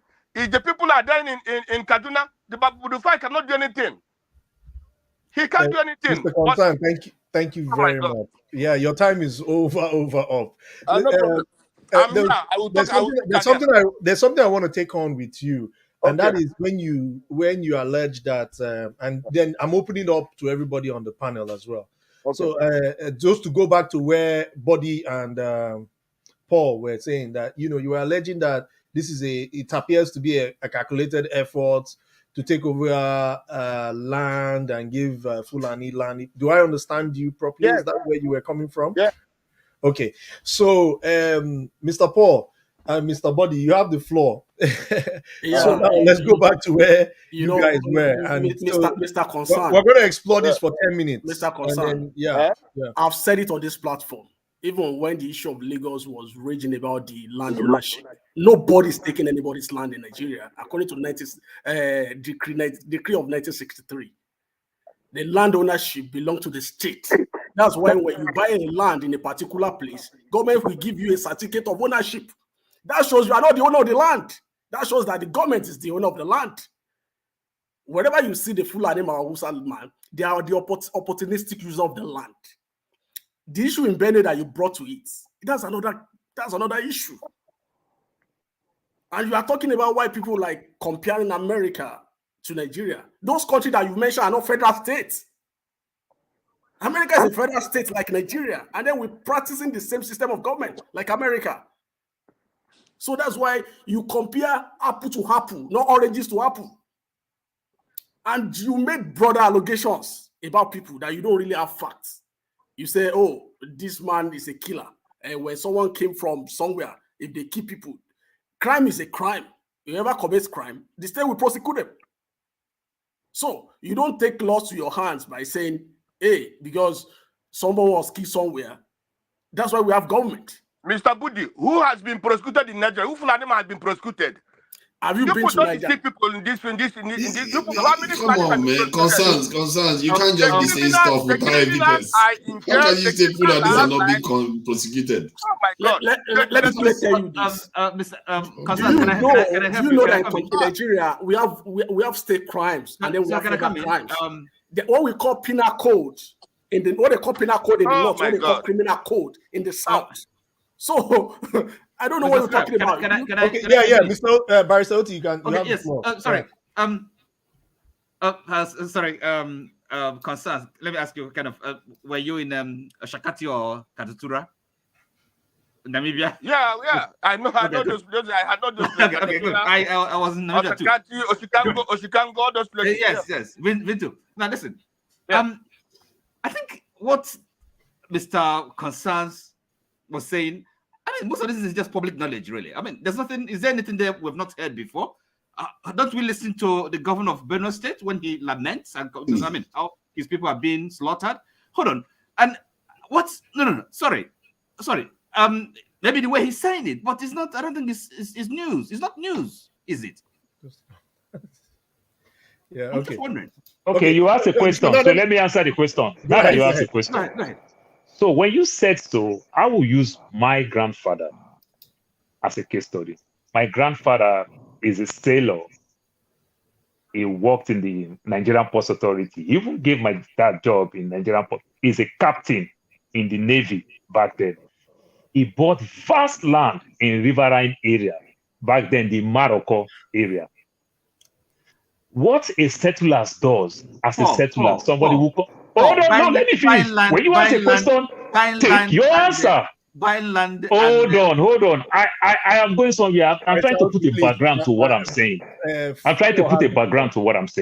So as a settlers, when you go to other states, what you do, you want to get vast land. You go to a place where the people in that place, they don't even believe in the place. My grandfather owned acres of land because it's riverine, it's waterlogged area. Nobody have anything there. This is somebody who come from Delta State, also come from a waterline area. So they like water. They like what they see. The people there don't like these things. Over time, development started coming towards that direction. What do you think people will say? They say this is Roboman, this is Soboman. Don't claim all our land. This is how it is. When settlers go to places, they develop this place for hundreds of years.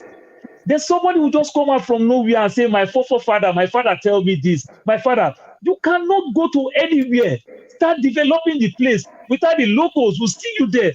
And you didn't acquire the place. They just leave you and keep doing your things. Okay, I don't think it's possible. Simple question. I don't think it's possible. No, sorry. Thank you. So, Paul, what is the issue now? I don't know. Is the issue of killing people in the north because No. You are talking about Ortom because we see this in the Jos Bureau. We see this in the Jos. Forget about Ortom. I just look. Mr. Paul. No, sorry. Cause let me ask him a question, please. Did you hear what the priest? Did you hear what the people? Somebody in Kaduna said last week. Paul. Mr. Paul. Sorry, Paul. No, sorry, Paul. Yes, the story, the narrative. I think I've heard it before. You've said it on this platform. I'm not disputing that. That's quite a different situation, really.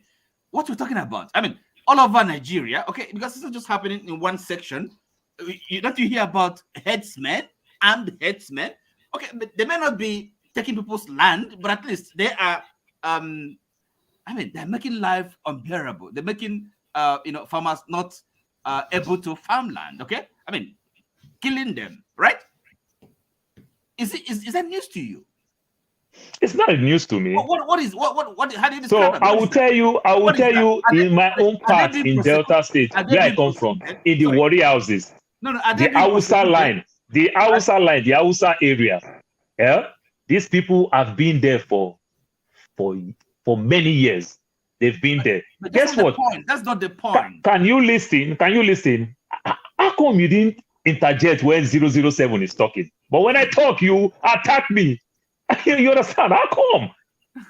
You understand? You don't want to make me make my point. Then you make my point look stupid to you. Just let me talk. Yes, I'm selective. You understand? Yeah, you've been selective. Maybe I have to change my name. Maybe I'll go out and put 007 on my name so that you're quiet. When somebody's talking something that kind of. So what I'm saying, this problem of this Fulani thing started coming up. Immediately the thing started making the news. People started fighting them in different places. This same thing happened in Delta. But these Hausa people in this place, they've been there for a very long time. We don't have no problem with them. The local government gets their own revenue from them. Suddenly, people started fighting them. And guess what? They themselves become a little bit prepared. Let me tell you the way this Northerners work. The way they tell them to work with all these their military connections, they said, if these people do you one, attack very well, it chases them back. This is what they do. Just leave them in their comfort zone. Let them be there. These people have been there for over 50, 100 years. How come suddenly now one young man is coming?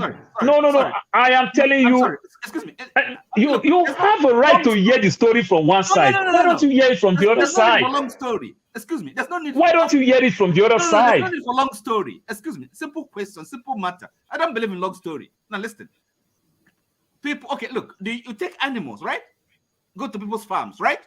And then keep people there. Okay, and then you think that's normal, that's acceptable. What are you talking about? And then can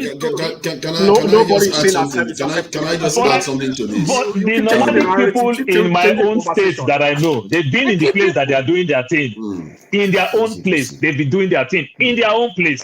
But they didn't go to nobody's farm. They go into people's farm. They didn't go to nobody's farm. They've been doing their own thing in their own farm. So, can I just add something to this? People go to farms and do what they do.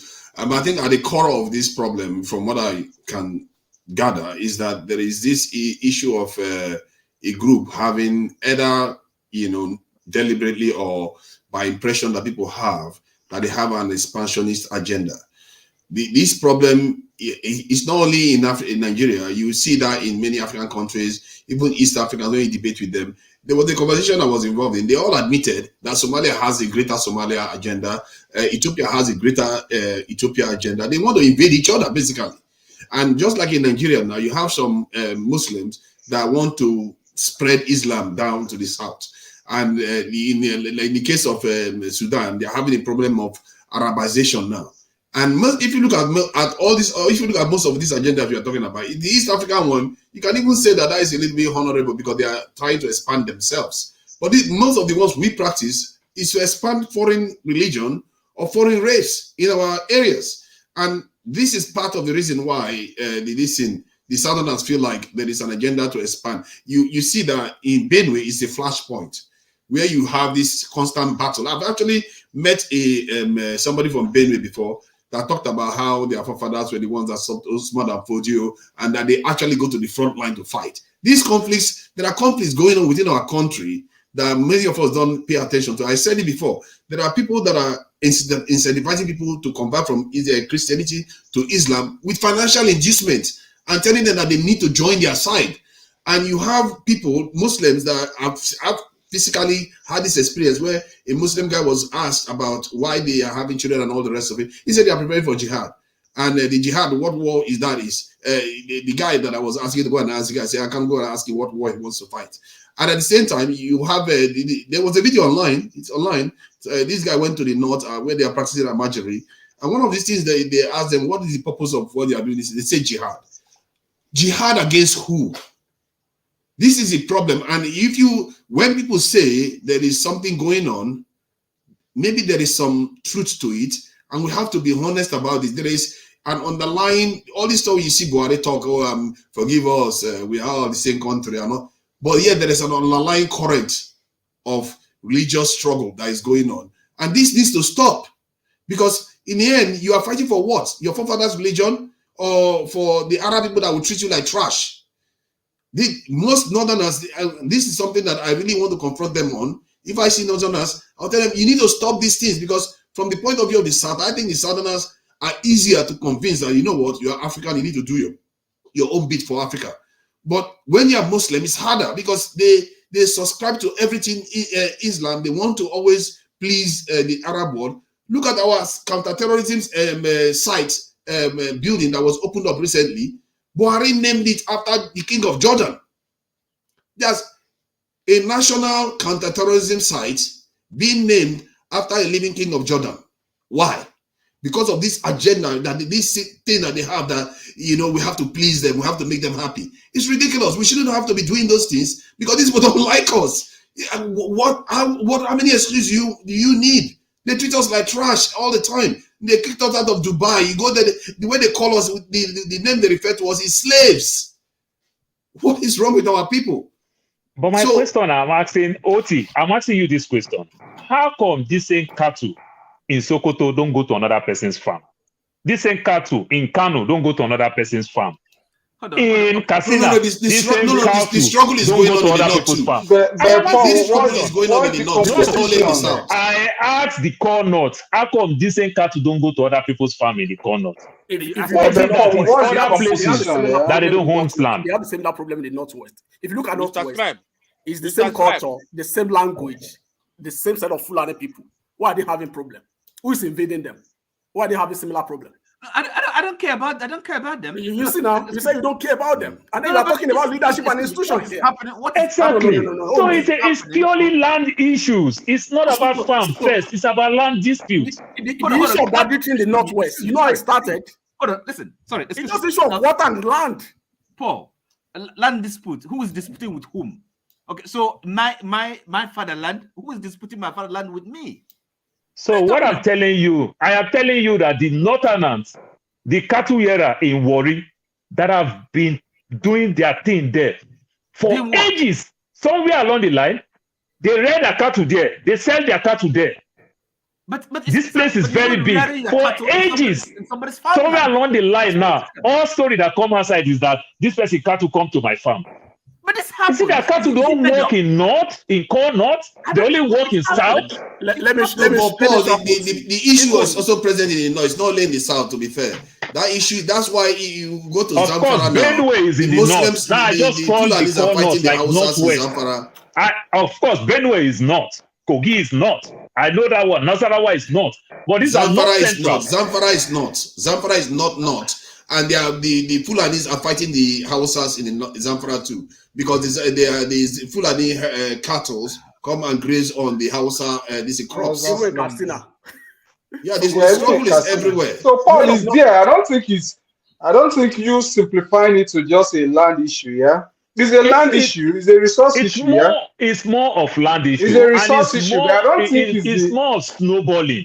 You understand? But I don't think it's the local that should be blamed here. Yeah, because you seem to be putting the blame on the locals, a little bit prevention on the Benue guy, on the Benue people. Yeah. Let me quickly touch on something. 007 mentioned something the other time when he's talking about the issue of dual nationality. Nigerian constitution permits dual nationality. Yes, but not to run for president. We haven't tested. That will be tested in the. What do you mean? It is there in the constitution. If you voluntarily, why do you always say tested? It's stating there. It's stating it there. Jesus, they've not tested it. They've tested it before already. Let me say this. Go and check in Nigeria Weekly Law Report. Ajimobi's case in Oyo State. Buddy, are you a lawyer? Man, this guy, man. No. What do you need to test? Yes or no? It's clear English. No, it's not clear English. Wait. He said if you voluntarily apply for citizenship somewhere else. Wait. Now, let me tell my story. Buddy, wait. There's something in law that somebody explained to me. It said spirit and letter of law. Yeah. Mm-hmm. Yeah. So the way it is, the dual nationality thing, the way it is, as respect to having it and also contesting for Nigeria, it's in the letter of the law and in the spirit of the law. It is not explicit. Yeah. But first of all, you have to be, in the case of Saraki, you have to be, in the case of Saraki, where he was born in the United Kingdom, but because his father is a Nigerian by birth, when they interpreted the spirit of the constitution as it relates to that, all sections that relates to that, he was allowed to run. I'm not even mentioning Saraki. I think there's an error there. Hold on. I didn't say this record straight because the way it was just explained was not very clear. What it says in the Nigerian constitution is that if you are if you voluntarily acquire citizenship somewhere else, Saraki was born there. That is different. I'm Like telling you we about that now, case now. let me finish my point now. There is a reason why he stated voluntary, because you have to also swear allegiance. When you are born somewhere else, you don't have to swear allegiance. You're already born there. You're already a citizen. He stated it voluntarily. It means many of us that are jackpotted, I won't be surprised if it's not others that did it, because the other knows that we are all jackpotted, and they want to make sure that all of us that are busy going to apply for citizenship abroad will never come to run for presidency. That's what's happened. Many of us that are abroad with foreign citizen passport cannot run for Nigerian presidency. But forefather, by conversation started with my kids that were born here, like Saraki. Remember, that's exactly what I said. It's just about my kids that were born here, like Saraki. That's what I said. No, they you are understand? fine. They are fine. Because me, I am naturalization. They are by birth. It's a different thing. You can be a president if you have a. It was tested in 2011, 2012. Mr. Scratch, can I ask a question? Apply for it.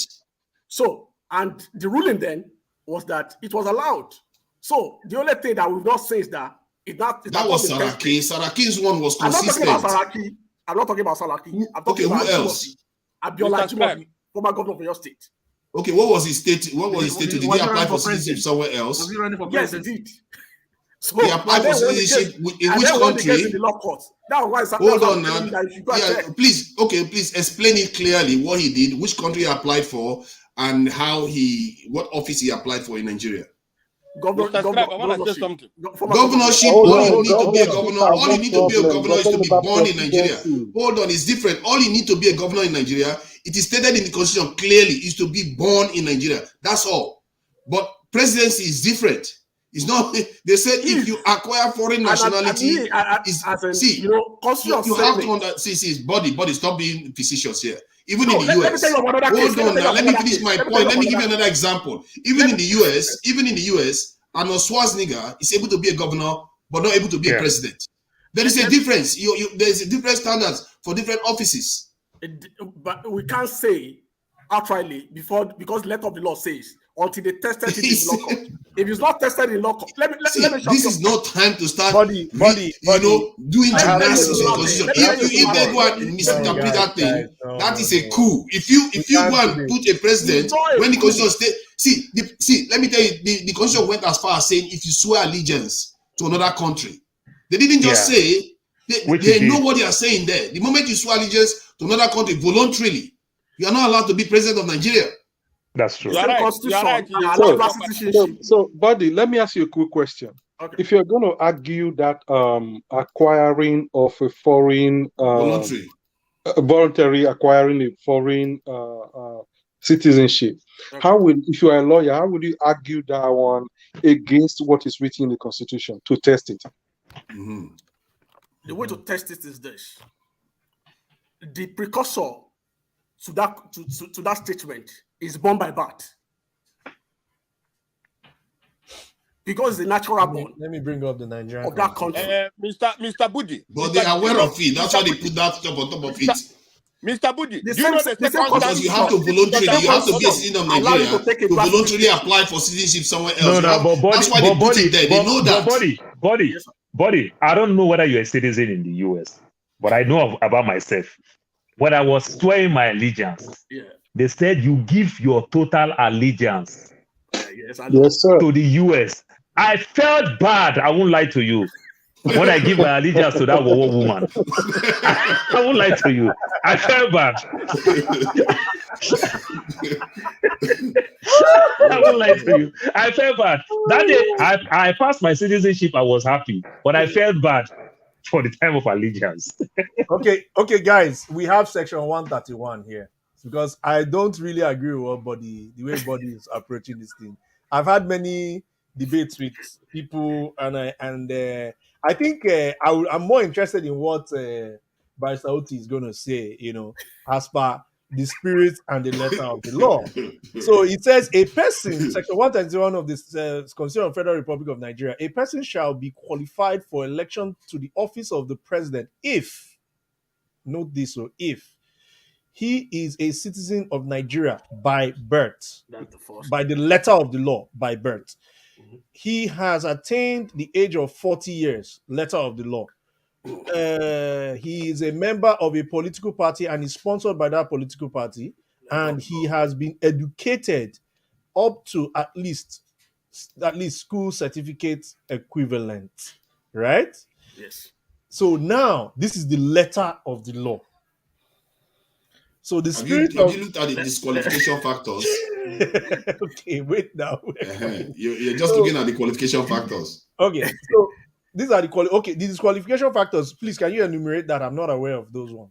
They are there now, like a convict, if you're a convict drug dealer, if you are this, you are that, there are many. Go and check it. You see the list there. I'm not aware of that one. I'm not aware of the constitution. Why do you think they are looking for Tinubu's conviction? Why do you think no, I know, but I'm not aware because of there that is something in the constitution against it. Okay, give me 5 minutes. I'll find it. I have a way of searching through this. This I think I was just on it. I'll find it. I'll find it. Don't worry. I'll find it. It's just So now let me make Mr. Consign get a little bit worried. I will tell you one thing again in the US that they do in the US. So now in the US, if I have a child in Nigeria, when I have green card, that child became citizen. Yes. That child cannot contest for the position of a president in the US. But if right now I am a citizen right now, if I go to Nigeria now, give one Ashawo Bele, if that Ashawo born Pekin for Nigeria, that Pekin come US, he can contest president because I'm already a citizen when I have that child. Yeah. But the child must be born in the US, isn't it? It must not be born in the US. No, it must not be born in the US.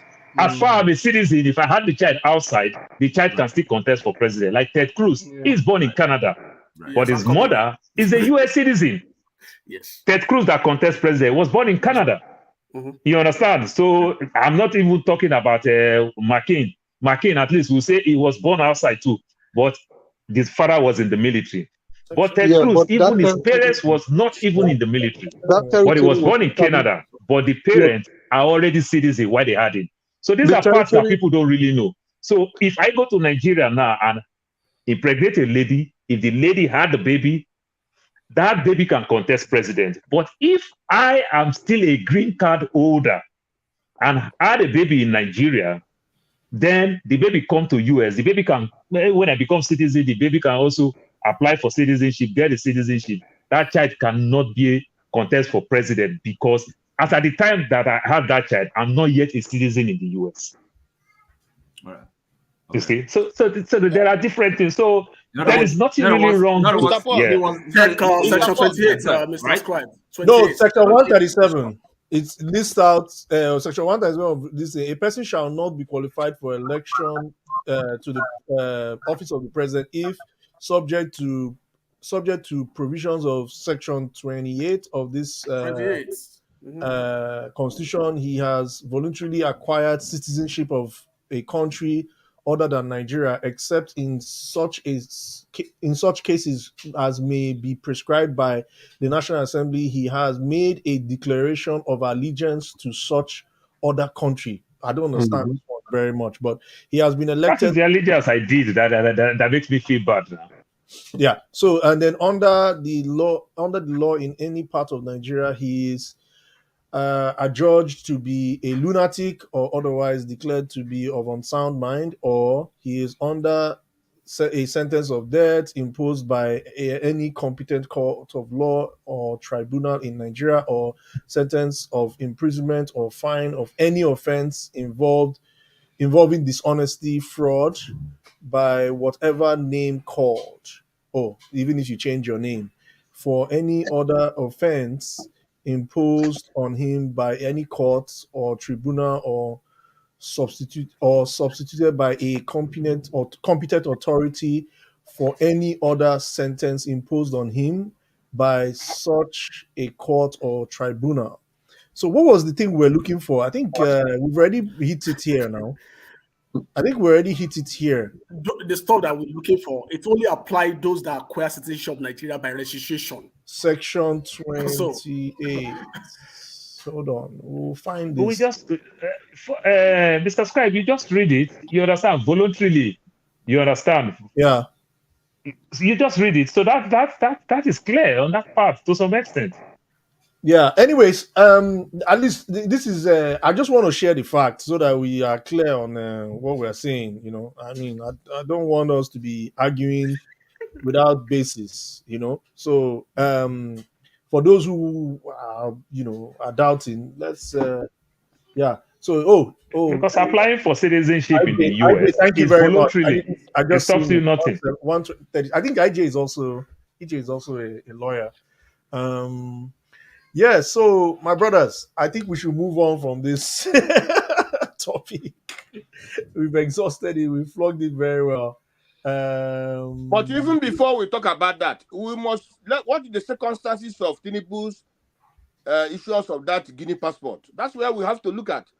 What is circumstance? Was he trying to be a Guinean, or because of drug issue? Or because it's an issue for a business purpose. You can acquire citizenship of any country for business purpose. It can be on both. It can be on both on corruption. But for somebody having a diplomatic passport of a country, he's a friend of that how did he get the passport? Even which Guinea are we talking about? Is it Guinea Conakry or Guinea Bissau? Forget about the Guinea you're talking about. Forget about the Guinea you're talking about. Because the issue is that it could be the Guinea Bissau. Even the passport they are showing is even an expired one. Because it might, no, body don't go there. Body don't go there. Body don't go there. Body don't go there. No. Body don't go there. It's expired. But when you are doing something, they ask you, have you had a criminal case before? You say, that one don't pass. Just 2020, I've forgotten about it. Come on, that body. The way Ortom was saying it, like, it's not true. Maybe it's going to become part of the litigation, part of the case in court. Mr. Toki. Yeah, sorry. Mr. Like Ortom was saying it. Hello. Like, Mr. Oh, yes, go on. Concern, yeah. I want to ask you, Namibia. You said you have been in Namibia before? It's a long time, yes, long time ago. Thank you. How long were you there? Just about a year. Thank you. In Namibia, it's a small population, but it will be this thing. It's not true. But when you are in Namibia, 2.5 million. That another people can... That's the population of Ajegule. I don't know. Exactly. About that. So I want to, Mr. Toki. As Namibia is, do you think that people from Botswana or any other country within them can come to Namibia and kill Namibians and go free? Why are you so obsessed with Namibia? But I like you go to my brother. But you pick the one their farmland in Namibia. The Germans hold 70% of Namibia's farmland. You managed to pick one of the few countries white people dominate in Africa. That's one of the countries you picked. No, Paul, those guys are no longer German. Yeah, those guys are Namibians. I don't understand why you calling them German. They're Namibians. They're Namibians. Okay. They are Namibians. It's not like those white South Africans. They're also Germans. Call them Did you see Biden go to? They are still Dutch. Did you see? They are no longer Dutch. They are South Africans. Oh, come on, man. Did you see Biden go to Ireland recently? When he said he was coming back home, the Germans go to Namibia during summer period. They own vast land. They do everything. They export those things. While Namibians are also suffering of food. They export nearly everything. What are you talking about? Man, concerns. You need to stop it, man. You need to stop. I've seen so many videos on YouTube of them. I plan to go to Namibia this year. I've seen a lot of documentaries about Namibia. I love the country. Have you? You understand? Have you been? Yeah, the videos are online. I plan to go to Namibia. You're going to see a lot of videos on Namibia. I've lived here for like 13 months. Okay, anyway. Sorry, the question you asked me. Yeah, I love the country. It's not really, look, it is a matter of law enforcement. And it shouldn't really matter who commits the crime, whether it's a foreigner or a citizen. I mean, it's about law enforcement, okay? And that's what we don't have in Nigeria. So it doesn't really matter whether the person killing people or committing crime in Nigeria is because they have a president. Because they have a president. Yes. So it's a country organized, and they have rule of law. At least better than what we have in Nigeria. So that's the key thing. It's not about the people, whether they are foreigners or. But have you noticed that the more associated countries are with Europeans, the better they do in Africa? Mr. Forefathers, Mr. Paul, let me answer It's you. a very straight statement. Have you noticed that the more countries are tied to I'm hearing Europeans, you. the better they do in Africa? The Dutch, let me tell you, the Dutch you're talking about are Namibians now. Name of the few black countries that are doing okay there. You see how they are closely linked to Europeans. For Namibians, and so this Dutch Namibia is a tourist country. These Dutch people that you are talking, in Namibia that works in those farms, every other time they also protest. They are not well paid. Who? They are not well paid. No, that's what I've seen a Namibian farmer. I've seen a Namibian farmer. 90% of their produce is being exported. Paul. Is that not why their currency is very strong? Paul, I've seen a Namibian farmer on TV. Paul, hold on now. I've seen a Namibian farmer on TV, white German guy. He's complaining that the land is not that they have is not big enough. This is a guy that owns the land bigger than Lagos. That's the entire Lagos. You're like, the land is not big enough. It's like that one is even different. That one is even different. This one person own land that is bigger than that. The black Namibians, because you said the white Namibians are Namibians. How do these dogs treat the black Namibians? They are not well paid. I've seen so many documentaries. I've seen so many things. I love the country so much. I am planning to go to the country this year. What? I'm going to get some of them. Paul, this thing is capitalism. Now I don't understand why you are complaining. Is Dangote paying his staff very well? Forget about he's this. talking, It's not about he's talking about the president. He's talking about pure well organized. I just want to to pick some flocks too. And those guys that. No, it's just like in the US or Canada or UK. It's not everybody that is well paid. Do you understand now? That is just the way the capitalist. No, the white people. The white people are still very much in control. Even though the white people will help the president manage his own farm too. The president it doesn't matter if he's white or not. In Nigeria, how many people are in control? Is it not the billionaires?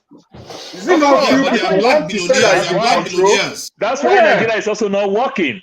Namibia is working better than Nigeria. No, Namibia.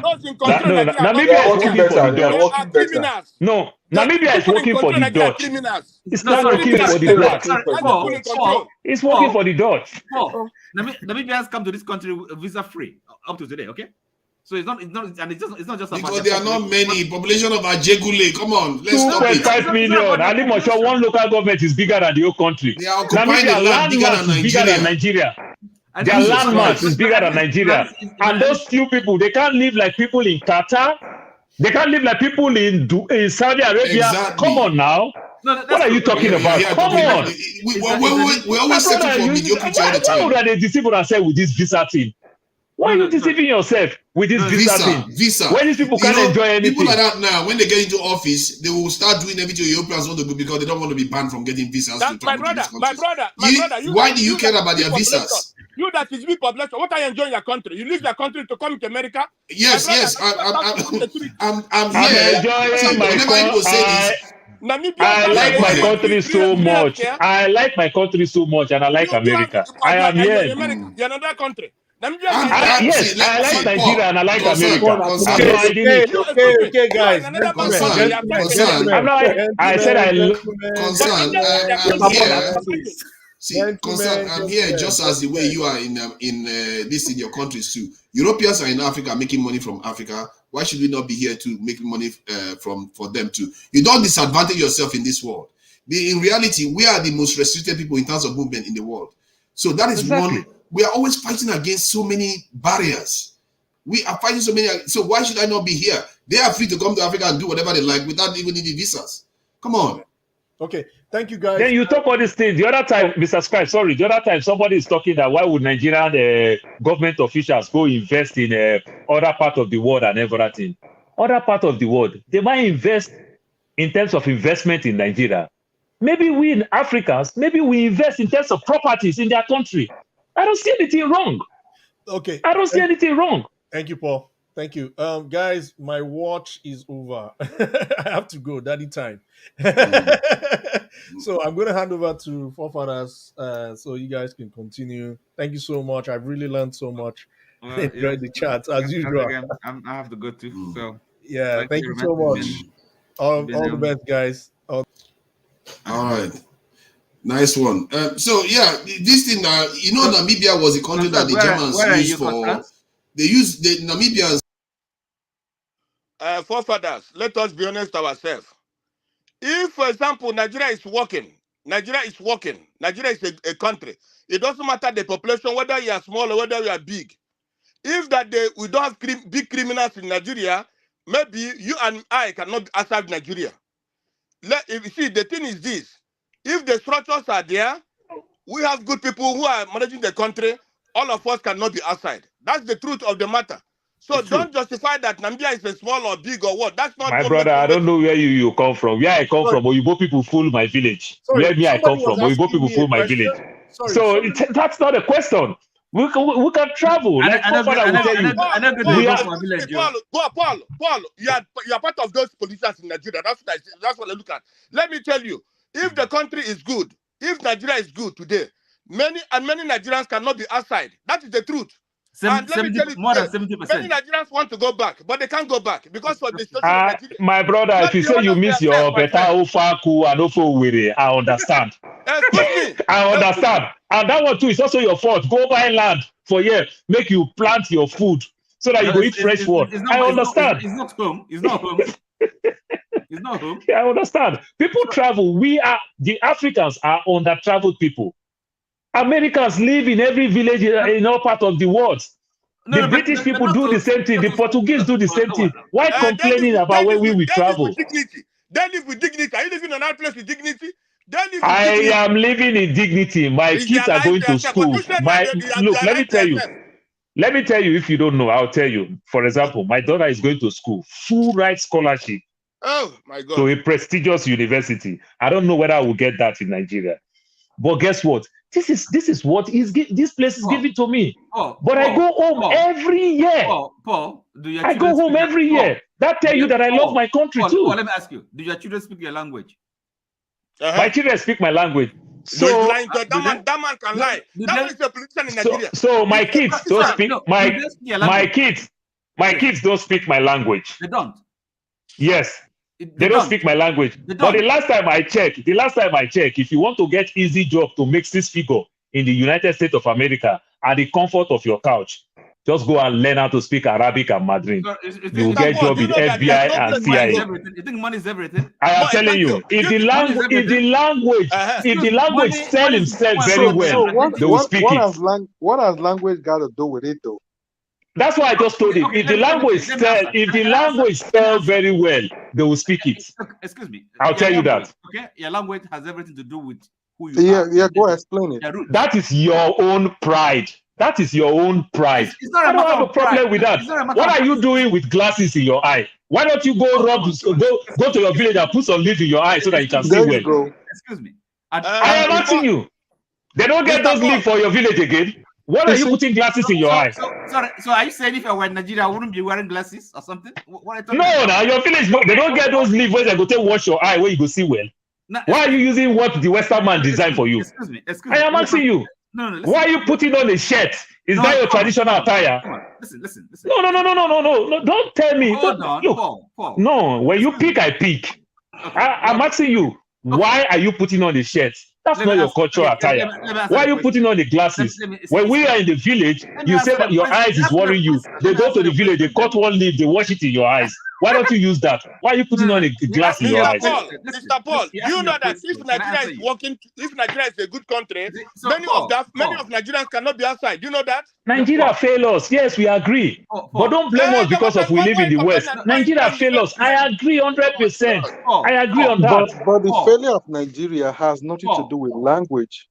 No, listen, it has nothing to do with language. Excuse me. It has something to do with language. I brought it if you pride your language so well, I don't have a problem with it. Most countries today who are progressing, they speak their language. Okay, so you don't know the value of language. Okay, now listen. I know the value of language. I just told you the value of language. That listen to me. If I can speak Mandarin and Arabic, I'll make 6 figure in the US. That is the value of language. I don't think whether my language will give me 6 figure like that. So 6 figure is something. I mean, you live for 6 figure. What about that? 6 figure. It just pains me. The language just pains me. Just put bill. Just put food on my table. Excuse me. That is a value too. That's value. That's how I see value. How do you see value? We really have to get serious, okay? I mean, this, look. Hold on. I'm serious.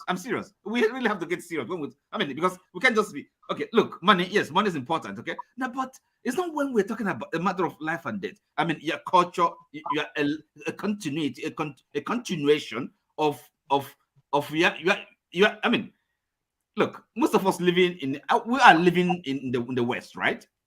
So so you don't have a sense of kind of. I mean, the real loss of. I mean, the life we're living here, okay, with the children we have here in Europe, in the West, that a real sense of what they're missing, what they're losing. So you don't think it matters really? Is that? Are you telling me? Okay, you don't think sir, about that? When you said what they are missing and losing, Yes. what do you mean? Okay, what I mean is this, okay? Now, because I would love. I mean, my children, okay. You're talking about what you love. But I'm asking you, No, what no, are no, they missing? no. Excuse me. You asked me a question. What I mean. Okay. I'm trying to explain to you what I mean. Okay. Now, what I mean is this. Okay, and I'll give you an example. Okay, because look, somebody bombed me, right? I mean, I didn't just kind of, somebody brought me this water, a trained me, right? So, and I'm telling you, as I am now, okay, the fact that maybe I sit with my children, I mean, I can't speak to them in my language. Is a repeat, okay? Maybe trying to learn, the struggling. I can't really communicate with my children in my language. You don't think that is a big loss? You don't think that they're missing something? No, they are not missing. You are okay. Let me explain that. Sorry, Okay, go ahead.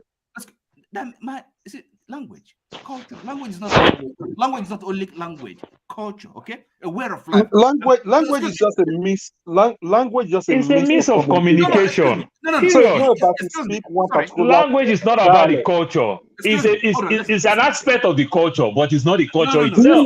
know? I don't know what tribe you belong to, sir. Hold on, listen. Do you know the language you speak today? One second, please. The language you speak today, linguistically, is not the original language your tribal people speaks, but that language are metamorphosed over a number of years. And when you see speak, they're still going to change over 1,000 years. So why are we killing each other about language? No, okay. The world is moving forward. Let me answer a question. Excuse me. So if you think this is not serious, to me it is, and I think to the most right-thinking people, they will take it seriously, quite frankly. Because look, I've learned foreign languages, right? I live in Germany. I speak German, okay? I'm an Igbo, right? And I've tried to learn French. So now I'm telling you that language is okay. Yes, it's a means of communication, but it's more than that, because How come you never learn Urobo? How come you didn't learn Isoko? You didn't learn Ikwale? You didn't learn no, because I didn't live. You know why? Because those languages that you learn, they pay you. No, excuse me. They means well for you. Why you want to learn them? No. My brother Paul, how many billions do you have? All these things you're talking about. How many billions have you made in your life? How many billions? Paul, I don't even get money. I don't even get money.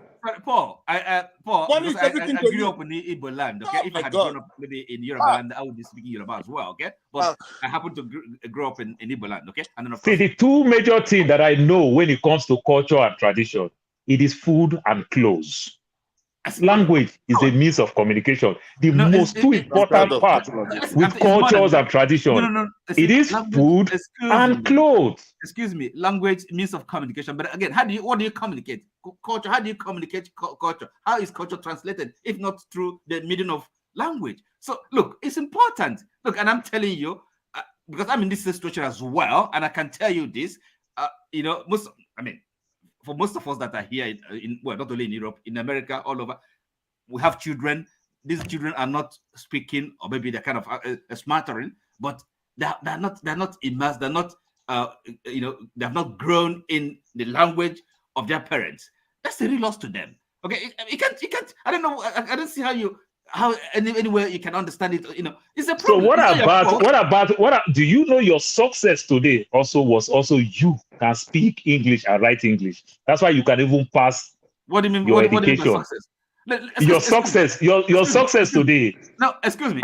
You cannot make university without passing English. Excuse me. Yes, you can learn. You understand? Hold on, listen. Paul, not only that, even the country you you can are learn at as many today, foreign if languages you are as possible. speaking your local But your dialect, own you won't be language, there. okay? Your own language. You're gonna deprive yourself of so many things. I just said I live in the US. I just said if you can speak Mandarin, if you can speak Arabic, one time you're gonna get a job with CIA. Oh God, look at this guy. Are you serious? Look, if my language is that useful, don't get me wrong. Is not useful to you? Don't get me wrong. Don't get me wrong. What I'm telling you, we are humans. We are humans. We all understand this thing. I am not knacking my language completely.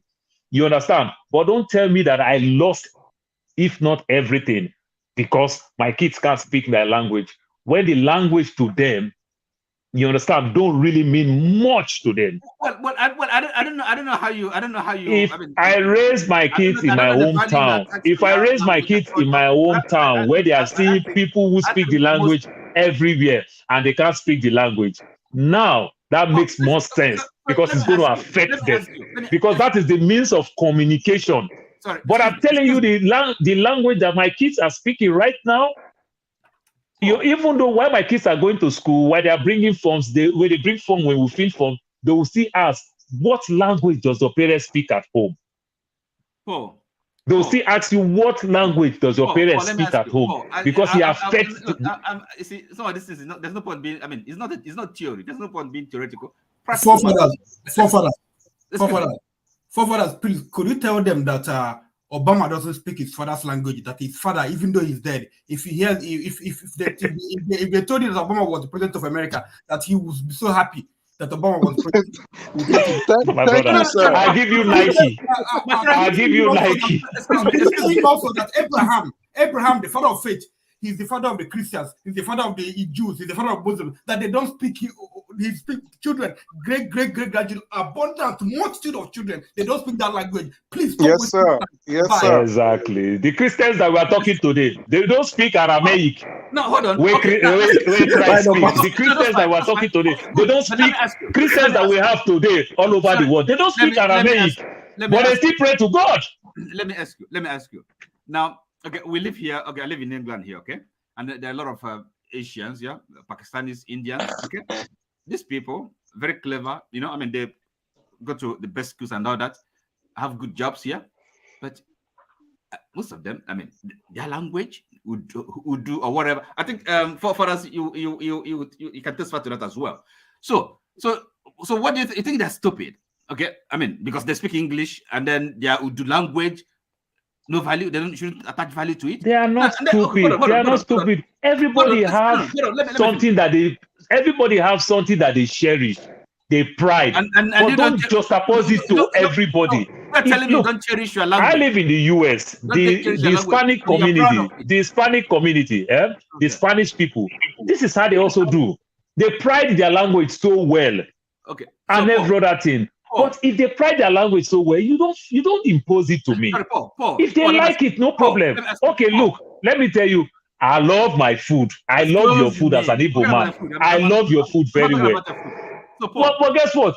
The effort that I put in eating your food or dress like you, if I don't put the effort in learning your language, don't tell me that I'm stupid. Let me ask you.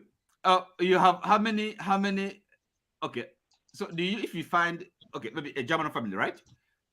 They have children, German father, mother, right? So do you think their children? It doesn't matter where they live, maybe in America or I don't know, are you likely to find their children not speak German? The same thing applies to maybe French or Spanish or whatever. No, I'm asking you. Okay, let me help to answer that question. No, yes. What do you think there? So what is the difference between their life and your life? Okay, I'm going to try to answer that question. Okay. If a German parents, I'm going to use generation now. First generation, first generation, first. No, let me push it a little bit further. Mm-hmm. The first generation, they will mix German and English. Second generation, they probably will not speak Dutch at all. Okay. Gave you. Okay. First generation. Okay. First generation. Okay. No, they kind of mix German and English. If they speak only German, they will lose out in the society. So the first generation. Okay. See, MC boy, you just spoke my mind now. This is exactly what happened to me. My father is an educated man. My mother is an illiterate. And my mother, two elder sister ahead of her, was educated, the only educated among them.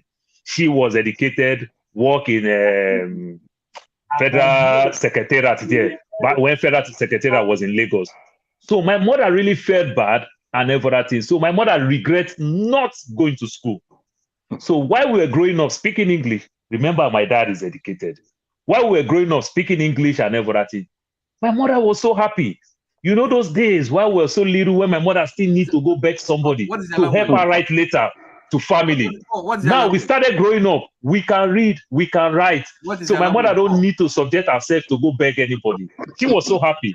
We can speak the language, like you said, MC boy. We have caught up, keep putting it here and there. It comes to my children, nothing of such. What is their language? And everything. So it's like that. What is their language? So if you grow up in the village, you learn the language very well, you enjoy the language very well, or you grow up in the community where so many people speak the language, that helps you speak the language very well. I was born, raised in Lagos. I'm from Delta State. So I didn't have the privilege of having many people who speak that language. Now, my kids can't even find one person that speaks the language around them and everything. Why are we priding ourselves? You pride yourself more. You know why? You pride yourself more because of you find yourself around where you speak the language so well. You understand? But now that you have your own kids now, your kids still have those type of privilege. They can't speak the language. This issue of language problem is part of the division that is happening there in Nigeria as we speak. You're right. I'll explain. You see, there are many countries. One second. There are many countries in the world. Like, so we should hold on 1 second. With our languages, is that? 1 second. How 1 second. Nigeria? Oh, yeah, it's part of their problem. What are you talking about? If you speak, the other one don't speak what you speak, the division. There's certain things I can't do with you, something I will not do with you. It's an underlying problem in Nigeria. So now, 1 second. Like the nation of China today, all of them speak Chinese. You think that's the dialect that all of them speak originally before? No. They adopted one common language that could help them to develop their country. So that is what is helping them. So, but in Nigeria, everybody want to hold on to their small language. If I want to choose for Nigeria today, just speak pidgin English. My language is not a small language. I'm sorry. My language is not a small language. Everybody speaks pidgin English. Let it be pidgin English. Simple. Sorry? I said if I'm going to choose for Nigeria today. I wouldn't. Mr. Oti. No. I wouldn't describe my language as a small language. What's your language? Mr. Oti? Igbo. You see. Wait. Good down. Tell me the first person. Okay, give me the father's date, right? And the father's name and the father's place you can think of when it comes to Igbo language or Igbo person or Igbo as a thing. Give me the date. Let me say something about this language before we go too far. I think we are going to the weeds now. The South Africans have multiple languages. Exactly. The Zimbabweans have multiple formal languages. So you can have multiple languages in the country and do just fine. It's not our biggest problem. Our problem is awareness. No, but I never said it's a problem. I agree with you. But I never said it's a problem. So you guys are it was making it. I think Paul felt triggered by it. I think it's something he probably wants to make sure his students speak his home language, but he hasn't had the opportunity and he got crossed about you asking those questions.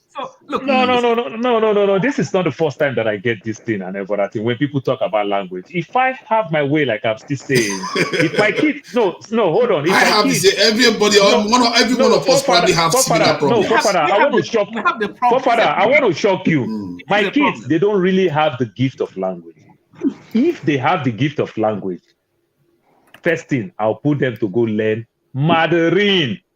Arabic. Paul, I am telling you. Paul, they have I am telling you. Paul, they have the gift of language. They have their kids. They have the gift of language. Trust me. No. I've tried that a lot. Like my daughter, she struggle with this Spanish due to her college. One of her foreign class, so she just takes Spanish to make it easy. She struggles. If there's something interesting in the class, money. That's the only value you recognize. Anyway, it's perhaps a debate we can have some other time. Okay. So, Oti, you did ask the first question. Let me ask the second question. Do your kids they speak your language? No. Where do you base? Germany or Manchester?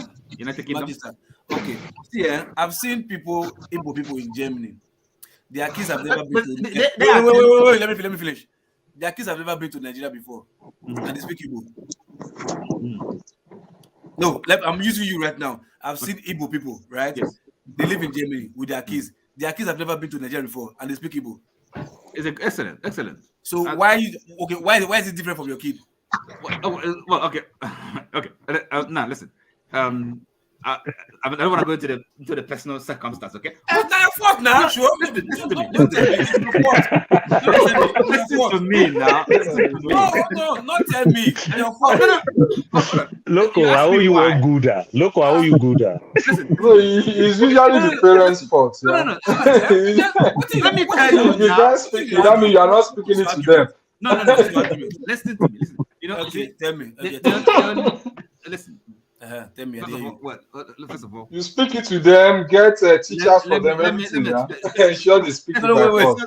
Wait. Can you wait first? What to continue? First of all, I mean, they weren't living with me when they were born. Okay, I mean, they're living with their mother, who is not Igbo. Okay, where's that? So, I mean, they've been here in the UK less than, say about 3 years ago. Okay. They are learning, because we have an Igbo community, and I'm, learning Igbo. They're learning, but of course, you see what I mean. The interest is there, the effort is there, but you get a point. So it's not as if, and of course, as I said, with the mom not speaking Igbo, that is, Sorry, if you want to let me know. Where's the mom from? If you want to say it. Adamawa. Okay, fine. Do they speak your mother's language? No, they're not.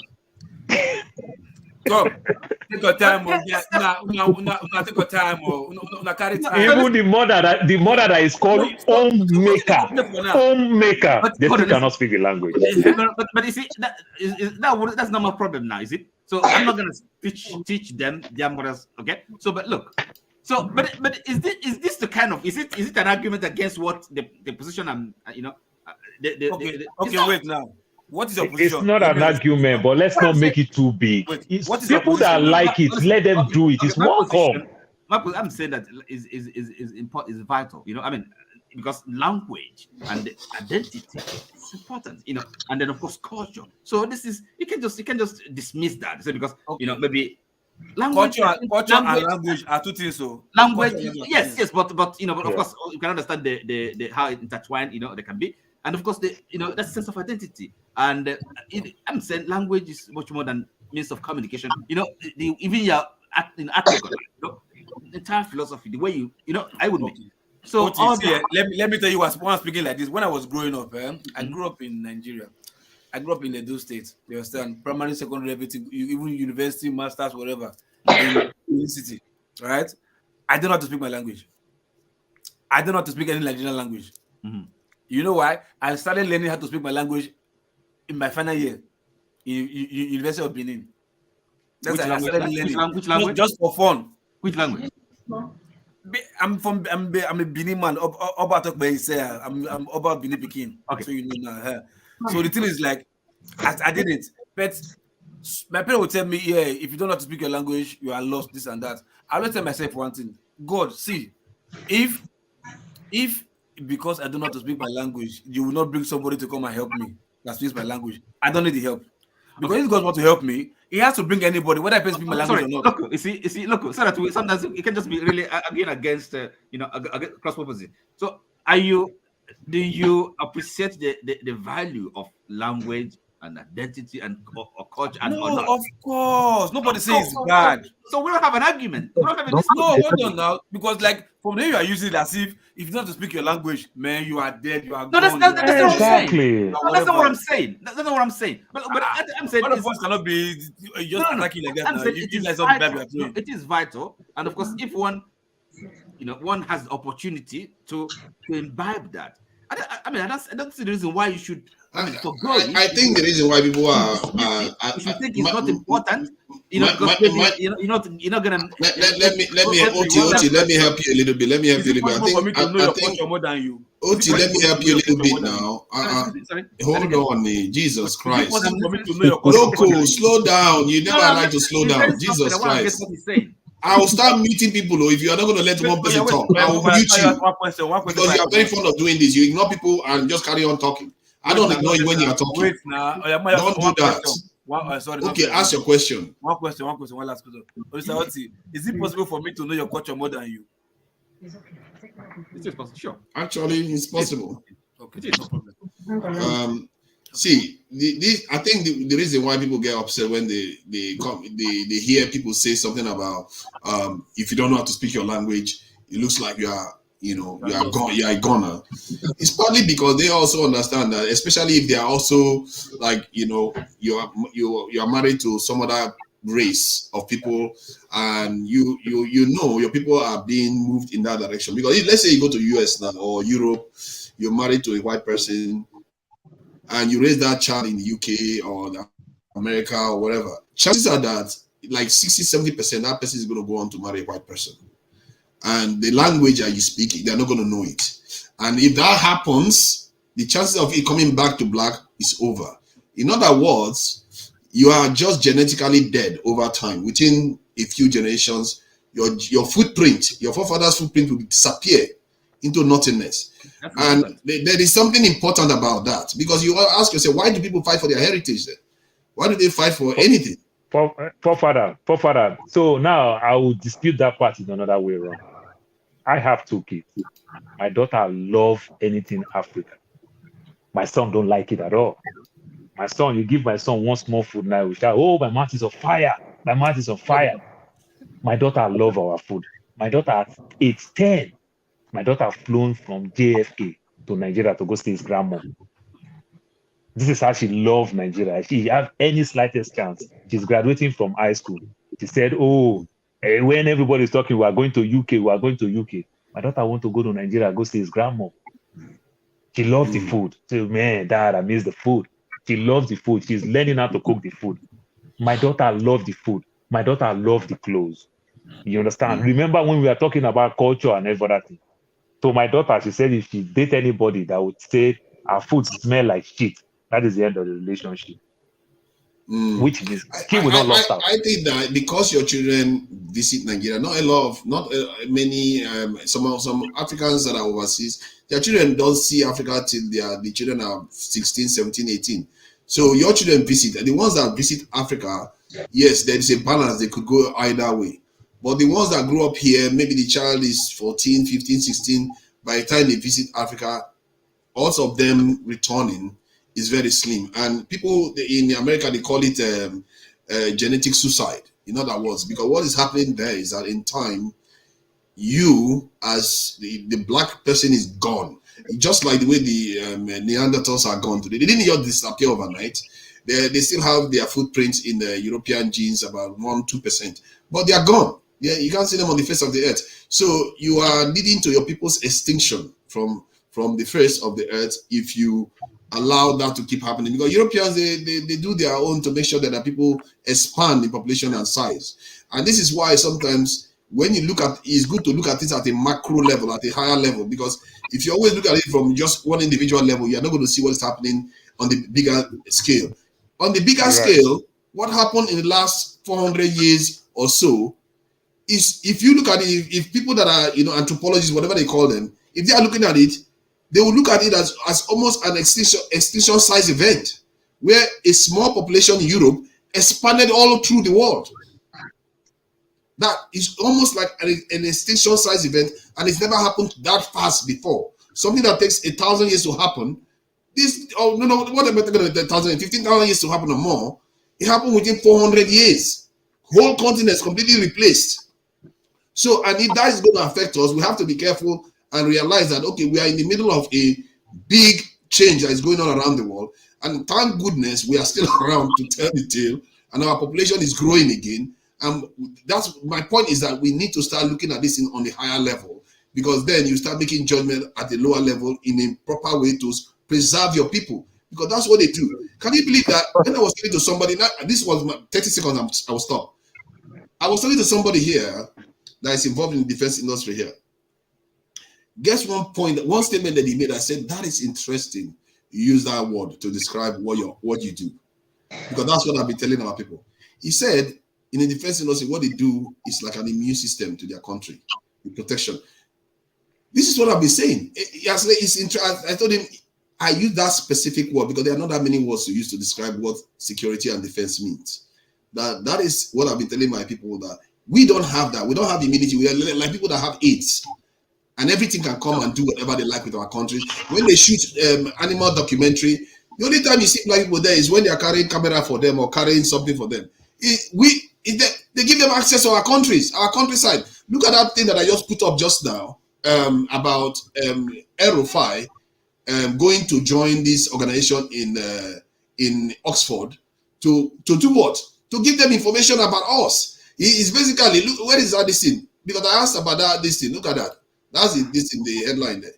So he's joining this organization, International Advisory Board in the University of Oxford, Africa Study. What is he doing there? You see Chinese people going to Oxford to go and advise the British about things to do with themselves. We shouldn't be joining these things. We should be creating our own. And this is why I like Patrice Lumumba. If you listen to what they said about his titles or his awards, all the awards they mentioned were awards given to him by Africans.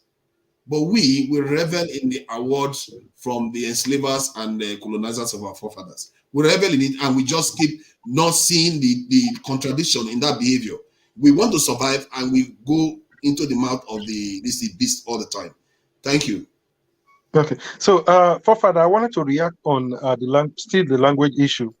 You said if we generally don't keep our languages, that we might black people might end up becoming extinct. I would say I beg to differ on that regard. I feel the existence of black people does not boil down to any one language or the other. Instead, I didn't say language. I'm sorry. I think you're already heading in the wrong direction. Okay. I don't want you to go too far in the wrong direction. Okay. Save them time. if we're talking about how to raise our children in a certain way, I will understand. But say, oh, the only problem they have is they have to speak our language. I say we're only restricting them from tapping into the resource. You know, Fafari, you said one thing earlier, which is very remarkable. The Westerners, they come to Africa to sap the resources of Africa. But I think it's a wise thing for Africans to also go to the Western world and exactly that. You know what? That is, I'm waiting for people to actually start getting to that mentality. Yeah, sap it and because suddenly our presence there will become an asset. Which resources do they have? Which resources do they have? They have a lot money. No, they have knowledge, they have intellect, they have raw cash. So many things. They have a lot of money. See, yeah, the African Americans have a spending capacity of about $1.6 trillion. Nigeria's national budget is about $40 to $50 billion. They can, if we tap into that money, it can do a lot of good. Even if you look at the greatness of China today, the greatness of China today is not because they have one natural resource. They have few natural resources, but not what will make them as great as they are today. But most of their greatness depend on the intellectual resources that they'll be stealing from a lot of countries. That makes them great today to where they are. So Africans can also tap into the intellectual resources of so many countries and develop Africa. Exactly. And make Africa a great continent. See, actually, we are doing it. Trust me. Yeah? How are we doing it? I'll tell you now. Okay. If you check this guy's name, I've forgotten. He's a Zimbabwean, right? Though he did not make the TV, you understand? But what he did, he created a device that you can attach to a television that will power the TV without electricity. I think I saw that one. I saw it. I think that's a con. Is it what? I think it's a con. The science also add up. Okay. No, it's for real. It's for real. That's why you never see it. You are the problem because you don't believe your own. Something without evidence. You have to have evidence. See, I believe, I want to believe, but don't get con. There is this rock that's see, oh my God, how can somebody just bring a TV to you and put it on video and say, oh, this is working? No, why what is the science behind it? It developed a device that you can attach to the TV. Based on what science? Huh? Sorry. Based on what science? Sorry, there's a lot of science. There's a lot of science. Do you understand physics? Yes, I do understand physics to an extent, yes. No, not even fully, to an extent that you're arguing. What am I? I'm arguing because I'm not stupid. You have to provide evidence. Even if I'm not a physicist, a lawyer will ask you, based on what are you making this claim? Because you can't just tell me. It's not a claim. Hold on. So if I tell you that this electricity that I'm using to power my mic now, this video that I'm putting across is based on some kind of sophisticated technology, and you won't ask me what technology it is. Seriously? If hold on, tell me how did they produce? How did they get convert solar energy to from kinetic to potential energy?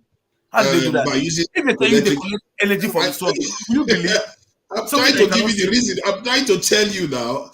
There's a this is the photoelectric effect that happens when light hits particles. So that's what they are channeling. So hold on now. If it's not explaining to you now, something that you are not seeing. You are not seeing it too, and he's telling you he's collecting it, and you're not seeing it. Will you believe? Of course not. I won't believe it. You know why? Because it is repeatable. It is repeatable and it is testable. Let that guy provide it to African leaders and let them test what he's talking about. There is no evidence other than just what he said on a video. He not video. He tested it, right? They even invited him to the US. With what? What did he use to test it? Practicing it. I saw it. I saw the device on the TV, but you don't know where the power is coming from. He just told you that device is like a cube somewhere is powering it. You don't know what is inside. Okay. Have you seen Taser? Don't be con, man. Wait, don't let us wait, get hold con. on now. Wait. Have you seen Taser? Do you know how many volts is Taser? Yes. Where's it coming from? What kind of small battery is powering Taser to that big voltage? A capacitor. Right? Mm-hmm. Exactly. We understand the science behind capacitors too. So wait, because this is a new technology that you don't understand, you're arguing. I don't understand. But what I'm saying is that even if I don't understand the technology, he has a right to also tell, or he has a duty to our next to tell us what technology is using, what processes that are involved. He doesn't have to give us ingredients. Forefather, that was actually the reason for his video, to explain the process of what he was doing. So, but guess what will happen to people like that? They'll be shut down and say, "What do you know?" They tried to kill him in America. What do Africa know? What can Africa do? To kill him in America. You say all kinds of things. Were you there when they tried to kill him? You just say all kinds of things. Okay, fine. Listen to me now. He went to America for a summit, right? And after a summit, they had dinner. From the dinner, he passed out. Okay, do you have evidence of this summit and the story behind it? What did you watch every time? Sure. No, because I would like to check it out. Seriously, I would like to check it out. Wait, because if he went to amongst this engineers and scientists and presented this idea and they tried to kill him, then there's a level of credibility to it. You see what I mean? Because now he's been in front of people that can question his ideas and whatever he's doing, and he came out with a threat to his life. So that's what we are. Otherwise, they would just say if he's quack, they'll say, "Oh, come on, don't listen to him. This guy is useless. He's talking nonsense. He's deceiving people." But if they try to kill him, it means that there's something serious about it. But show me evidence. If I see evidence, I will believe you. Yeah, you can't just believe stuff people say. Wait, you say people say, okay, thank you. Hold on. Zimbabwean TV. What's it called? Okay, what about this guy? What this guy? The one of these guys that designed the Chat GPT, or what was it called? This new AI, whatever that. Chat GPT. Chat GPT. One of the person behind it is a Nigerian. Yes, today is he not dead? Is he dead? It's a shame if he's dead. I know of another Nigerian that died too. Okay. When they see, sometimes they don't even need to kill us to steal our technology. It's easy. When they steal your intellectual property right, what is Nigeria going to do? Fight them? They will just use money to block my. No, Nigeria is not fighting. You see, hold on. It's a chance of replicating. It's just like the guy that killed the first guy who translated Bible from Latin to English. You understand? He gave, I think, was it King George I or whatever? King George I of England. King George was the one that did it for England. King James. Is it King James? No, King James was the translation. You understand? I think the translation, but the person to break away from the Catholic Church was George. Because they gave him the first translation of English Bible. What did they do? I'm confused. He ordered the guy to be killed. The guy that translated, he ordered him to be killed, so that he will not be the only one to have that copy. So anything he decides to write in that copy will be final. The guy that did translation was killed.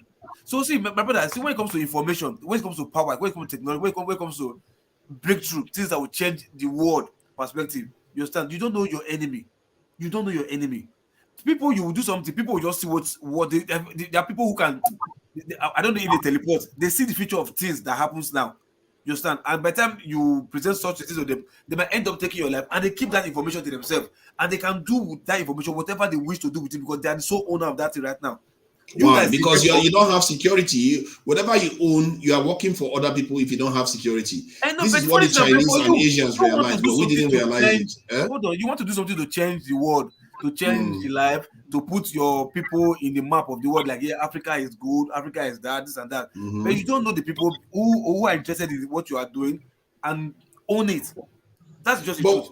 But why bother building anything when everything you build is going to end up in the hands of the victors? See, Hitler's Germany, they were inventing a lot of things, but because he went and overstretched himself and security, he failed in terms of his military adventures. All those scientists were used to go and build the space and the nuclear technologies of the US and that of Russia.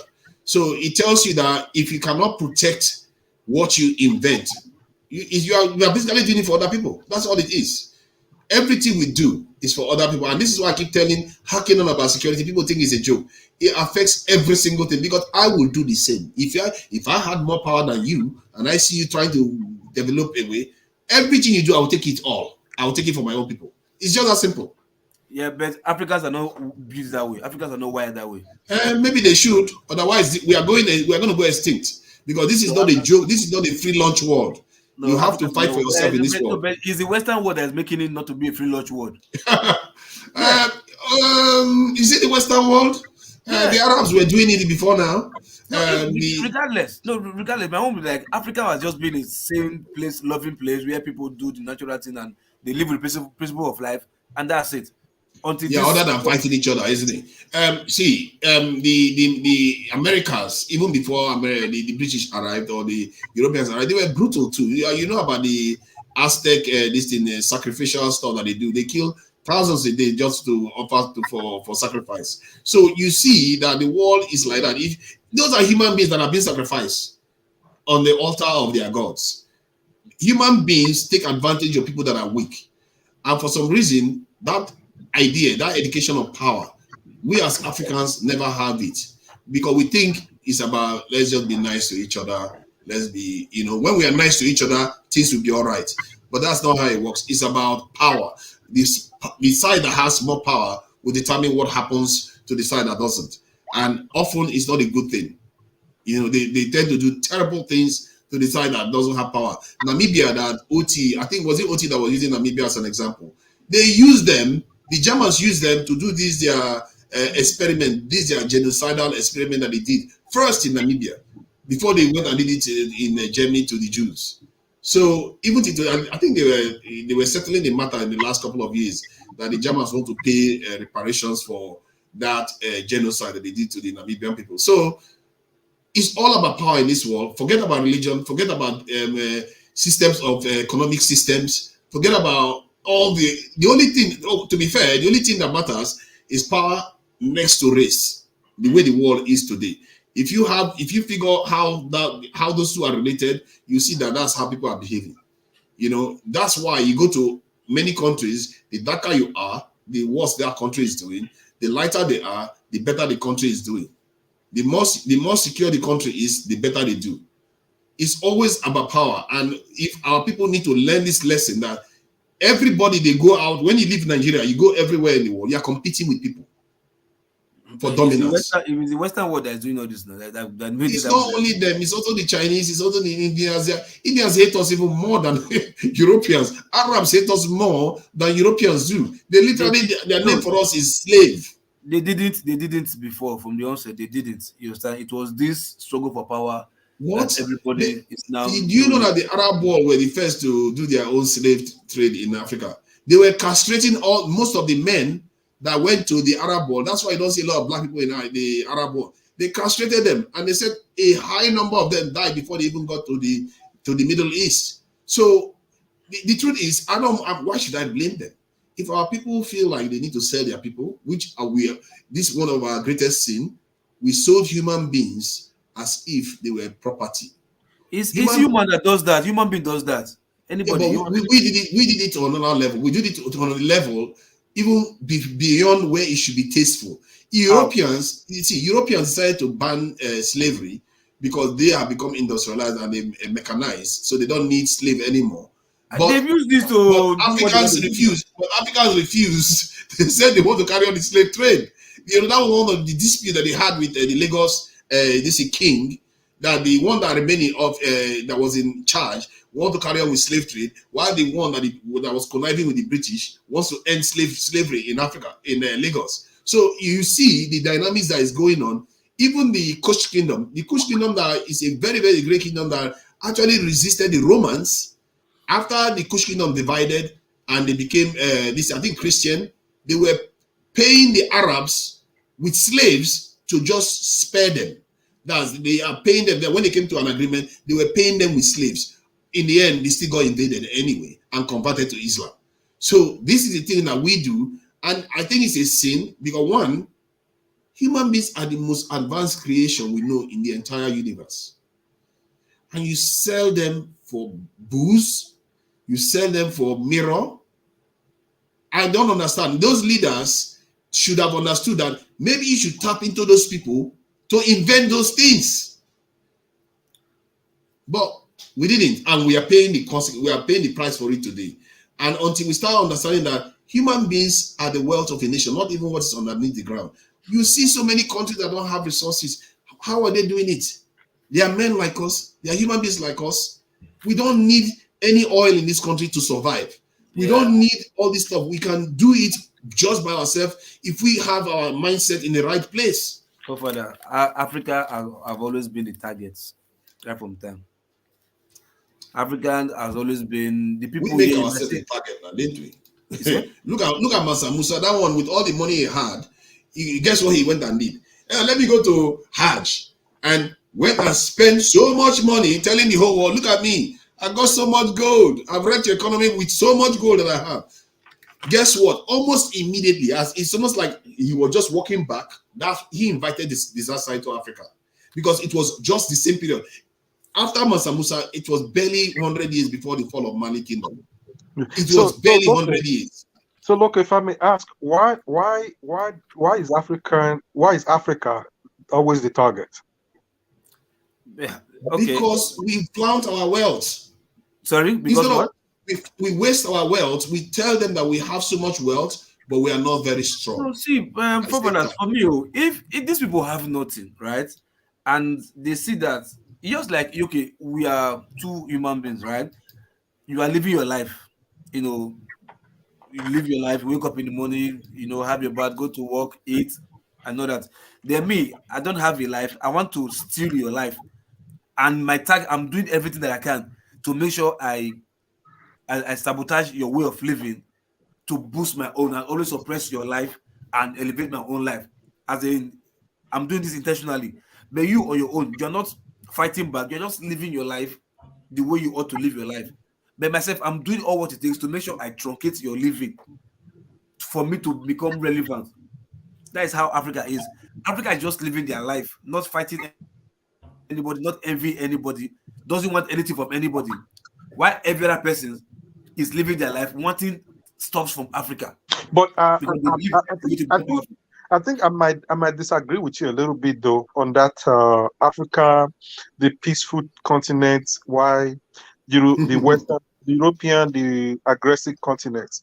From the last I checked, most kingdoms in Africa, they invade each other, conquer each other, trying to dominate each other, trying to expand their so-called kingdom. That's what has become, or even before the Westerner came. Okay, then that being said, at least if they are conquering, it's just not because they want to conquer them and make them poor. They just want to rule over. They just not to make them poor and steal their resources and not use it for them. They want to take they want to take their resources. Yeah, they expand their kingdom, take their resources, even display some of their loot in whatever in their kingdom, whatever it is. But not to impoverish the what's called the prey. The determination of invading a kingdom is not always to avoid impoverishing the people. It's always, I'm going to conquer them. I'm going to make them be underneath me. They're going to serve my people. That's always the reason. Yeah, but not to backstab them to death and not as in. No, if for example, if they cooperate to serving me, I mean the way they used to do it, they cooperate to serving me, then they won't die. If they don't cooperate, they will die. See, I think Africans were aggressive too. The same thing. But I think Africans lost was that it's just a human thing. Human naturally want to dominate. We were not in the middle of the major conflicts around the world. I like to describe them as first world conflicts. If you look at the Persian Empire, the Greek Empire, the Roman Empire, all the empires that happened before now, around from 4,000 years ago to now, they never really penetrated sub-Saharan Africa because Sahara was a bit of a barrier in terms of conquering it.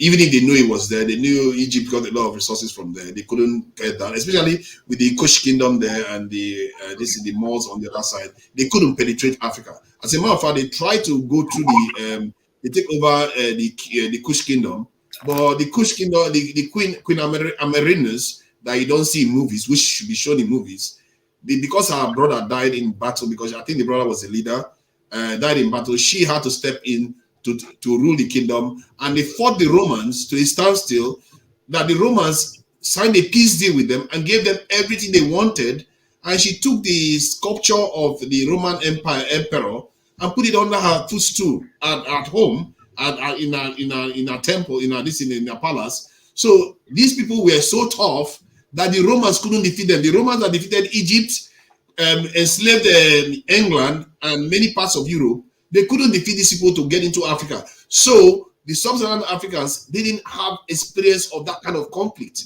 The only time we encountered it was when they came through the waters. They came through the backyard. The coastal area. They came to the backyard, and the ones that were in the backyard didn't have a clue how far these people have come. They know so much than us, and we fell for it big time. And we didn't wake up for 400 years until they colonized us. Shut up. What am I saying? We still haven't woken up to the problem. We don't have the technology.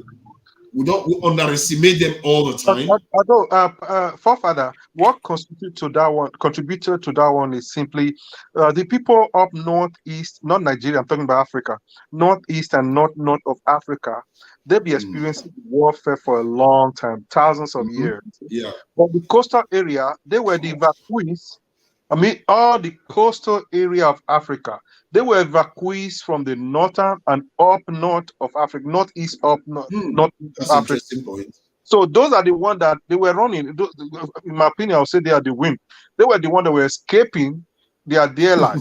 So at the end of the day, they didn't. The point, they were still encountering those warfare, defend themselves. But when they escaped, when they escaped, they finally found peace, and they were enjoying the peace. They didn't even expect there's going to be all those kind of wars, except they were fighting between themselves. If not, they didn't really expect those kind of. I think our forefathers, from what I can gather, most of our work, we haven't even done our own research to find out what our forefathers did even before, like 1,000, 2,000 years ago. But there is this report that came out recently. This guy put it up there that even like when you get to the Kush kingdom, there is another kingdom that was there. Another kingdom I think is closer to us because it's somewhere in Chad, Niger, and coming down to Nigeria. It's closer to us. They said this kingdom is made up of multiple groups, and they built large structures there. They are beginning to find architectural evidence for it. They build large structures and defenses against the north, even against the Kush kingdom. So you have to go to the Kush kingdom to get to these people. And if you look at it, it does make sense because if you look at the Nok culture, where did it come from? People just assume that they just started making iron from nowhere. It came from somewhere, and from that kingdom is where that kingdom fed into all the other kingdoms like the Benin kingdom, the Greater Igbo. I don't know what Igboku, they call it Igboku, isn't it? And then you have the Yoruba kingdom. Most of these things were once centralized because we were fighting a foreign force. The evidence is going to start showing all this thing, but because we've not done the due diligence, only Igbo people are digging into the ground. I'm even surprised they're even telling us any truth. If I was them, anytime I dig anything up, I say, "Oh my God, that's an Igbo man." Hey God, we own Africa. Everything is going to be Igbo. If I was Igbo, I don't know why they tell us anything. Because we are not doing our own work. They put us in their movies, and you see some black people, they will be complaining. I was like, if I was the one making that movie, I would be killing every black person every time I start the movie. I will kill every single one of them. But you go and make your own movies yourself. Because you can't expect people to be doing stuff for you. I don't even know whether Nigerian universities do archaeology at all. I don't even think they even bother with it. And these are the kind of stuff that defines our realities. Because if you do archaeology, you'll find out that, oh my God, it's not only the Oyo Empire. We have been doing this for 500 years. We've been here longer. I think some Western states, Western Nigeria, some Western states, they do some little archaeology, just little, but not much. It's not a Nigerian thing. Yeah, it's not a Nigerian thing, isn't it? Hey God, that is scary to say. There's no money. There's no money in it now. There's no money to make. Right. Even if just incentivize university students, but these things are important. They define our reality, our scope. How do we know how for us now? Everything's about money. If there's no six figure. You see, the problem of Nigeria today, I said it earlier. Problem of Nigeria today is culture. When I say culture, people would think I mean tradition. Though tradition grew into the culture. Culture is the lifestyle that Nigerians have chosen to lead, chosen for their life. Today, the current culture of Nigeria today is money. How much am I going to make? How much people are going to celebrate me when I make the money? That's the culture of today. And Culture, I agree with you. I think you try when you spoke, you talked about for you the way you identified culture, and what else was that? The two structure. Okay. Right. Yeah. Well, of course, I mean, you can look at this problem from different angles. But for me, even that culture we're talking about is essentially, it's political leadership. For me, politics is everything. Political leadership. If you get political leadership right, everything falls into place. Even this culture we're talking about, I mean, it's the way you cultivate the people's the value system. What they look up to, what kind of example do you set? And then who sets the example? Who are the people that are visible that you see on television? What do they? Are you with me? So it's if you get leadership right, the culture falls into place as well. I mean, I think when you say get leadership right, I've said this before. The people that should get the leadership right, they are busy taking money bags. How did they get the leadership right?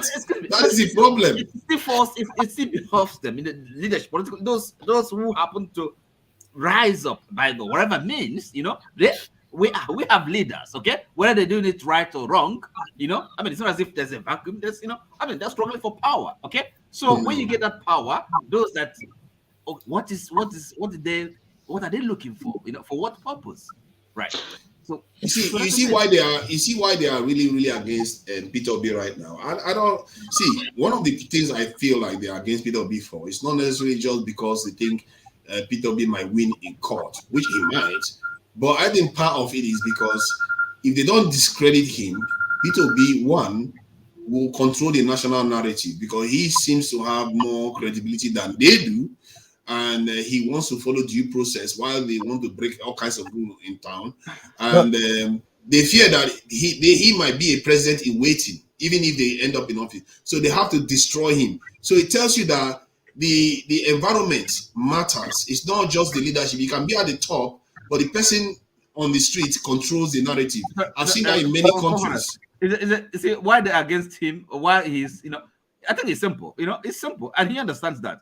It's because he stands for the very the opposite of what they represent. It's like it's antithetical forces, right?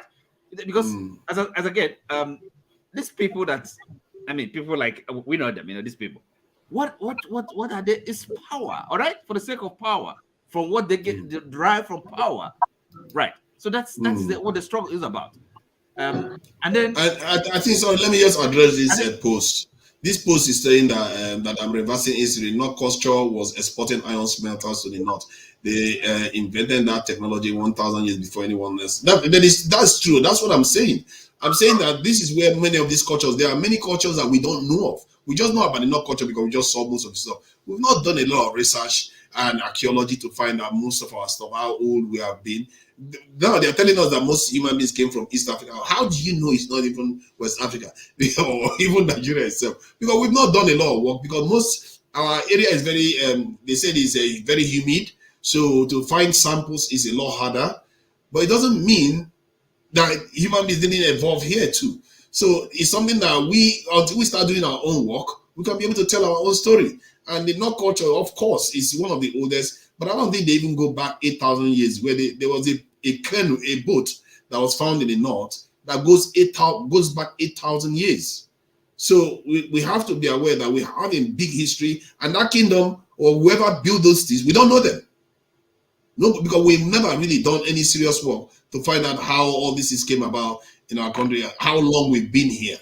Today we are talking about Fulani, we're talking about Igbo man, but most of the language we speak is all related. They call it the Niger Congo this language. And the people on this land, they are basically the same kind of people. I gave the example of this Lagos governor's child that is said to be Igbo because he's married to an Igbo woman and he's of an Igbo descent. But that boy will grow up as a Yoruba man because they consider the men as where they designate somebody's origin. But the boy is 75% Igbo, but he's a Yoruba man. So how do you know? Many of us have not done that in time. You see my point? And we've been here for thousands of years. So this is why I even tell Congolese, I said there's a reason why a Congolese can walk through West Africa, you might not be able to tell the difference. Because you hear these Bantu people saying we are different from the West Africans. And I'm like, yeah, you're so different. That's why you can walk through West Africa and can't tell the difference. That we all have a common history. And it's not by coincidence that the Bantu expansion started happening somewhere around Nigeria. Nigeria, it has the highest concentration of people in Africa, if I'm not mistaken. I think Nigeria actually has the highest population density in Africa. And yes. Why are you surprised? Why are you surprised that is where expansion happens from? And the diversity. Exactly. So do we should we look at probably maybe the miseducation of Africa? Yeah. If we start doing our own work, it's going to start revealing miseducation. Like I said, because probably like Africa was like maybe the prey to others, like people were invading Africa because of they wanted to just conquer, or maybe they want to tap our resources. They want money, by making us feel we can't do anything with it. So that's why they introduce this kind of education to miseducate us on how we are supposed to do the normal thing. Tapping into our resources. Vying for leadership even in the world. You understand? So I think maybe the miseducation is a big problem for Africans to, and that's of course part of culture, education, isn't it? Mm-hmm. But I think the worst thing they did to us is that they handed power to us peacefully. That's the worst thing they did to us. They've succeeded in doing what they've done already. So for you to shout, take your country. The reason why that was so devastating, and people don't understand it, is because it didn't unite us. They did it in such a way that they made themselves seem benevolent Look at, I just put up a post where our Erufai is going to be advising people in Oxford, because this is people, this how can is a person that fought for independence do that? You will not see the Chinese people do that kind of nonsense, because they understand that these people are enemies of theirs or rivals of theirs. So you don't see them as just benevolent friends, but we do, because they didn't fight us. They didn't give us the benefit of first. It's almost like what happened to us thousands of years ago, where the Persian Empire, all of them, none of them made it to sub-Saharan Africa. That's what basically what is still happening now. They ignore. Why do you think they don't invade us like the way they invaded Iraq or Afghanistan or Vietnam? You don't see that in Africa. They are keeping us asleep because they know if they do that to us, it's going to make us determined and wake up to the truth of life. Yeah, I think it's not too late for, I think it's not too late for Nigeria to start redesigning their curriculum based on how they want their society to look like. Yeah, it requires people thinking, visionaries, people that really think, committed technocrats, and the researchers. It's not people that money is everything. It's all about money is not everything at all. Cultural. It's never been. That's the cultural, kind of revolution. Ethiopia is the example, the only example that I have. Because even if, say for example, even academia, it needs people that kind of the political that will support them, kind of value what they value, have a kind of a vision. What's the national vision, national plan, 50 years, 30 years. You know what? If he said the other day, if he said that we have not suffered enough, that's why. I think the formula that we have not suffered enough. I think the formula we can use is. I think what the Ethiopians did was a clever thing. They got the people involved in their country. If you want to change your country peacefully, you have to have them have a stake in their country. We as Nigerians, yes, we pay our tax, and sometimes Agbo will come and harass us to take money from us. But in reality, most of us are divorced from how our country is funded, because we got the money from oil. We don't pay like other people. Some people don't have resources. Sometimes we forget that many nations don't have resources. They have to pay into their system to create a large military that is bigger than that of Nigeria. Sri Lanka, what does Sri Lanka have? But again, the flip side is their natural resource can be a cost as well. I think perhaps if for us it's a cost right now. I told you things that are cost to us right now. They didn't kill us enough. Can you imagine? I'm saying that Europeans didn't kill us enough. The resources we have is a cost. It's almost as if things that we see as positive things is the kind of things that make other people work harder for themselves. Exactly. But for us, it becomes a poison because it makes us docile. And we need to figure that one out. See, that's why our politicians, instead of thinking of how to make money, how to create wealth, everybody, because there's money coming, the what do you call it? Security vote or maybe a sharing. And that boiled down to the issue of leadership. So Nigeria for a long time have not really had a true leader. No. All they have had in Nigeria has been rulers, political rulers, not leaders. And the closest we've had to a not only they're clueless as well. For me anyway, the closest we come to a ruler in Nigeria, a leader that actually wants to lead Nigeria as Nigerians is only Abacha. The rest have always had a little bit of this, because the reason why I say that about Abacha is that it's funny because everybody hates him and talk about it. I hated him when he was alive. I can tell you that just until a few years ago. The reason why is because he didn't travel overseas like these crazy leaders.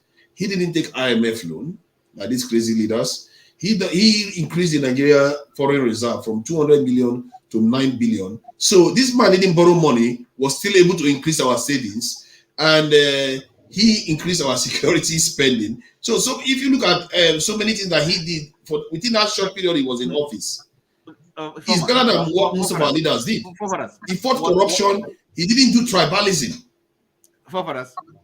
Was he loved or feared? Feared, more like. Not more like, it was feared. It can be a true leader. He was feared. Was he See. Or feared? Lee Kuan Yew was feared. Lee Kuan Yew was called Hitler, but he got Singapore. Singapore is today. Was he respected or feared? Feared. Stalin was feared too. See, sometimes you need lions to call a nation to order. See, okay, let me tell you right now. Well, see, hold on now. Those fearing him must be, I mean, the bad apples. That, you know, I mean, the you know, so. But if you're doing the right thing, forefather, remember when after Stalin died, Russia, Soviet Union actually fell apart. They didn't disintegrate, but they fell apart. Collapsed. It was years later. They had multiple leaders after Stalin. A lot of cracks started happening because it was not a leader, but just ruling the people with iron steel and whatever. So that was you know, I mean, autocrat. But what you missed from there was that autocrat. From when he came into office to when he left, he came in when Russia was quite vulnerable, and he left with Russia being a superpower, a nuclear power in the world. So, I'm one of the first world countries. That if you can have one leader in Nigeria who can be able to do that, you know, Nigeria won't suffer the fate of Russia because Soviet Union, because Nigeria is around very rich, vast continent, not like Russia that is on a frozen tundra. So it tells you that we have greater potential than Stalin did. Russia is also resourced. They have the highest volume of gas in the world. Yes, and have they have that, but most of Arable land and land. Yeah, I understand that, but most of their land is covered in ice. Of the population as well. What do you mean arable land? Most of their land is covered in ice. What are you talking about? Arable land. Most of their land is covered in ice. So come on, where do you get their grain? Okay, maybe Ukraine or whatever, you know. But I mean, no. I think they have large enough land because their population is not very large to be able to sell Africans a lot of these grains. But the point is that we have a country out there like Namibia, bigger than Nigeria with 2.7 million. We have a country like Central African Republic, bigger than Nigeria, but barely 6 million people in that country. Yeah, but Central Africa, I know that you're going to say that, but Central African Republic is green. There are many countries in Africa that very large land, green, and we are not doing anything with it. When it comes to Africa, we still have these units fighting against each other. This fighting against each other has been a problem of Africa. We could say maybe it's a Western orchestrated issue. I don't know, but that's been the only problem of Africa. The reason why we do that, the reason why we do that, strong OAU. Strong one. I think that the reason why we have like a strong leadership in Nigeria, for example. You keep saying strong leadership. You're not going to get strong leadership. See, let me. You're not going to get strong leadership. Why not? You keep saying strong leadership, but the moment you go, you're criticizing Stalin, you're criticizing Lin Kuan Yew, you're criticizing leaders that actually transform nations. Father, a strong leader doesn't make clear people. Okay, give me your ideal leader. Give me your ideal leader, then I'll tell you how they are still like this thing. Give me your ideal leader. Name them. Okay, so for example, maybe you know, have you heard about Bismarck? Okay, let's hear them. Bismarck, right? You know, kind of such a leader. Naturally, I'm not saying I'm good in kind of you know, maybe political. Name the leader now. Bismarck. You heard about him? Bismarck. What did he do in Germany? Well, I mean, kind of brought I don't know, but I mean, it's kind of one. You can't just say Bismarck. He didn't do anything. He's a pen pusher. He came and just did what the others did. Somebody laid the foundation for him. Give me a transformational leader. Give me one transformational leader that you want to name, and I will tell you how they are similar. Adenauer. German again. Yeah. What did he do that anybody knows? You don't know what he did? I don't know what he did. After the Second World War? What did he do? Being in Germany? I don't know. So these are kind of leaders, right? You see what you are struggling to do? You are struggling to name the leaders that are transformational. So yeah, for you, leaders are those that kill millions, right? No. You don't have to kill millions. I don't think you kill millions of people. I don't think. I guess this thing. What they call it, King Jong-un or the first king of this kill millions of people. Roosevelt, right? After the Second World War, Roosevelt, right? America was already a superpower by the time Roosevelt got there. No. I mean, after the Second World War, so that's not leadership to you. Okay. No, it's leadership, but it's not the one that transformed America. The leadership, the UN was created, okay, after the Second World War, okay? I mean, of course, you have the wife that kind of championed the United Nations Declaration of Human Rights, okay? I think it's the wife of Roosevelt. So that's leadership, is it not? So you see, okay, if you want to class that as leadership, is it not leadership? It's not see, the leadership we need. We're talking about transformational leadership. It depends on leadership that transforms nations. If you keep advocating that Africa needs pen pushers for leaders, then you don't have ambition for Nigeria. What do you mean because where we are right now, I think it's like what I mean by pen pushers. What I mean by pen pushers. That's what you like. See, let me tell you something. You have to have sometimes transformational leaders that can change things quickly, because that is the way a nation breaks out of these things. If you cannot do that, you're going to remain. Look at China. How did China emerge? Because they have a very, very strong leader that decided, you know what, we are not going to have Japan come and invade us and humiliate us. We are going to get ourselves. As a matter of fact, the people will demand it. You see, this is why when the people has been beaten down enough, they will say enough. We don't mind whatever you have to do. Do you think all these leaders, they are like superhumans? They just say, these will die, and the people just die. People carry out their orders. Why do you think those people carry out those orders? Because they know this needs to be done. Let me give it. Can I Juku? Yes. Was he a leader or not? I wouldn't consider him a great leader because he led to failure. See, a leader that leads to failure can fail. I mean, it can fail. Leads to failure and a leader that leads to failure. There's no guarantee of success in anything in life. So, in all honesty, Juku was a leader. Of course, he was a leader, but I don't consider him a great leader. He was able to inspire people to do what they needed to. There's no guarantee of success. But there was no guarantee of victory. There was not even close. He didn't plan it enough before he executed. If I was a Juku, and I can tell you that many Westerners would do the same. If they were like him, they would just resign and disappear. That's what they would do. Because now they would just leave their people. Because what they would have done, it would seem bad, but they would have seen the greater picture and know that this is not a winnable conflict. It's not going to benefit us in any way. And now what would have happened is that a lot of Igbo people would have still remained at the top of echelon in society during that time. If he had just beaten his tongue and walked away. Forget it. Those properties that were seized from Igbo people in the river Sea wouldn't have happened. So many tragedies. No, I'm telling you that leaders need to start seeing on a macro level. They can't just always be seen on whatever somebody the next door neighbor tells them. You have to see through time. For us, easier said than done. Huh? I think it's easy to be done because we see people doing it all the time. We see other countries. We don't have to invent it. Just copy them.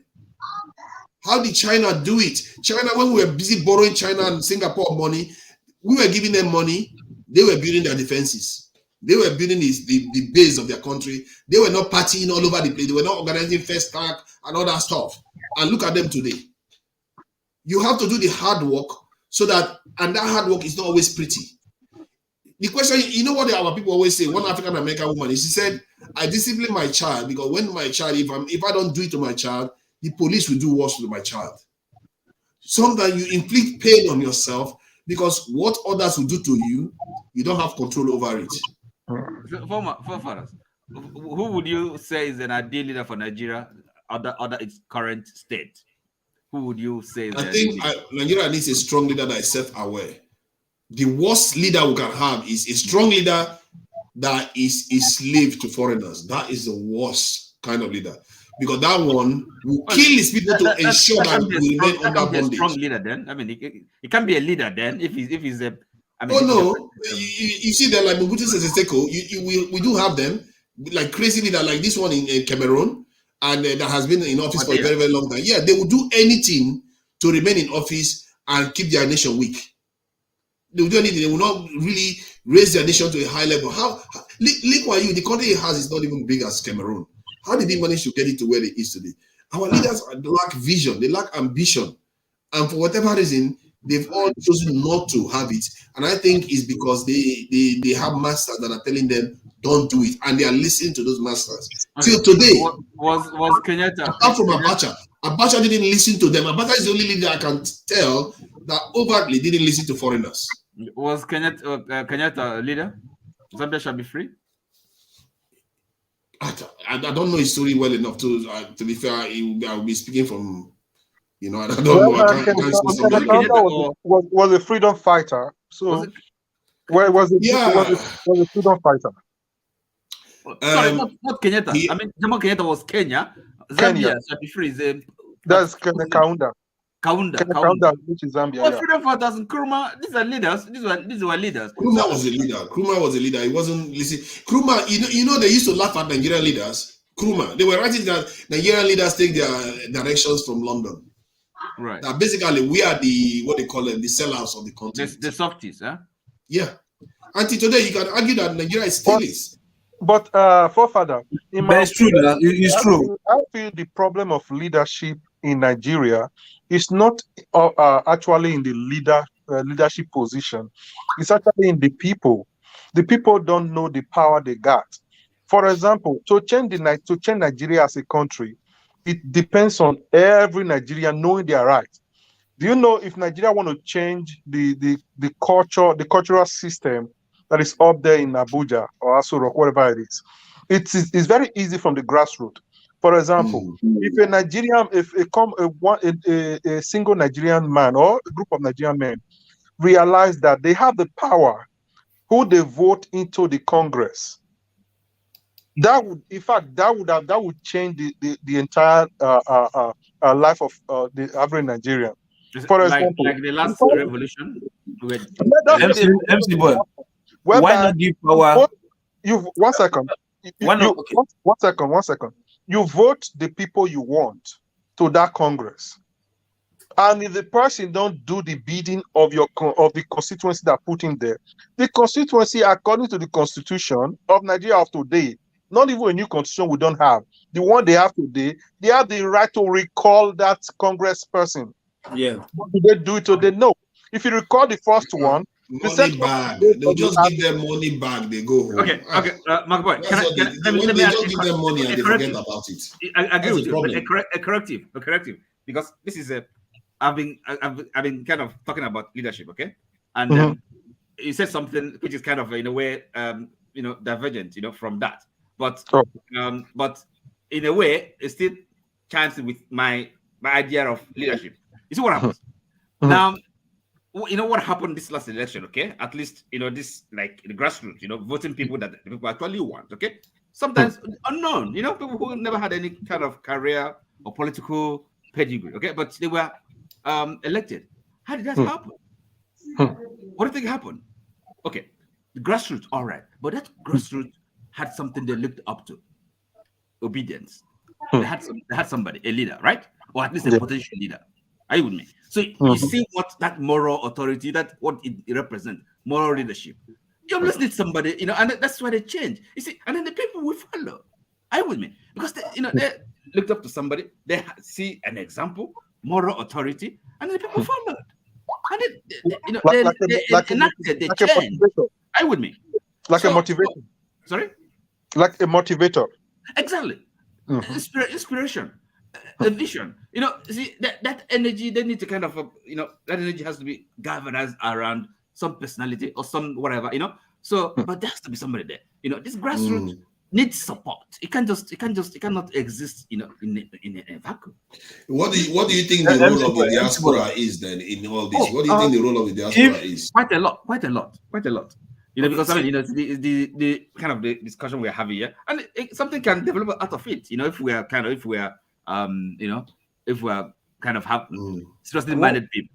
What if we look into Nigeria's constitution, right? And that part where the role of the royal stool, which is our traditional rulers, where their role is being relegated to the least under their power is even underneath the councillor. That was actually done by the British.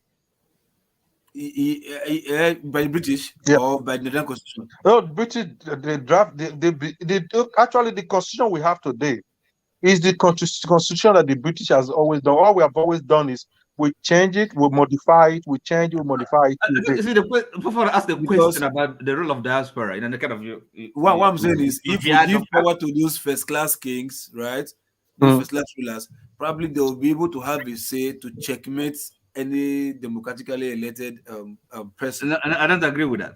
Anyways, that is my view. Because if I'm coming to because if you say the traditional king is like a father of the people of his major tribe or wherever, understand, he has a say to the government a say whereby his people are not living well. He can say, "Oh, governor, my people are not living well in this area. I want you to do this for my people. Do this for my people." But if he doesn't have a say, you understand? There's nothing he can say. Is it the problem? I can say, "No, I don't want to listen to you," and that's it. Let me tell you, there's a problem with that, okay? And look, we don't have to reinvent the wheel, okay? And when something is working, something that is workable, there's no point trying to kind of start to fix something if it's not broken, okay? Now, look, it's a democracy we're practicing, and we didn't invent it. Of course, we have to adapt it to our situation. Yeah, the same democracy in the UK where you live now. The danger with it's like when it comes to democracy, it's not the same democracy they are practicing in the UK where you live. Sorry, the UK that you live is not the same democracy they are practicing. Okay, they are okay, but so now see, okay, but you see the what you call the royal the monarchy here is constitutional, and again is they don't make law. And then it's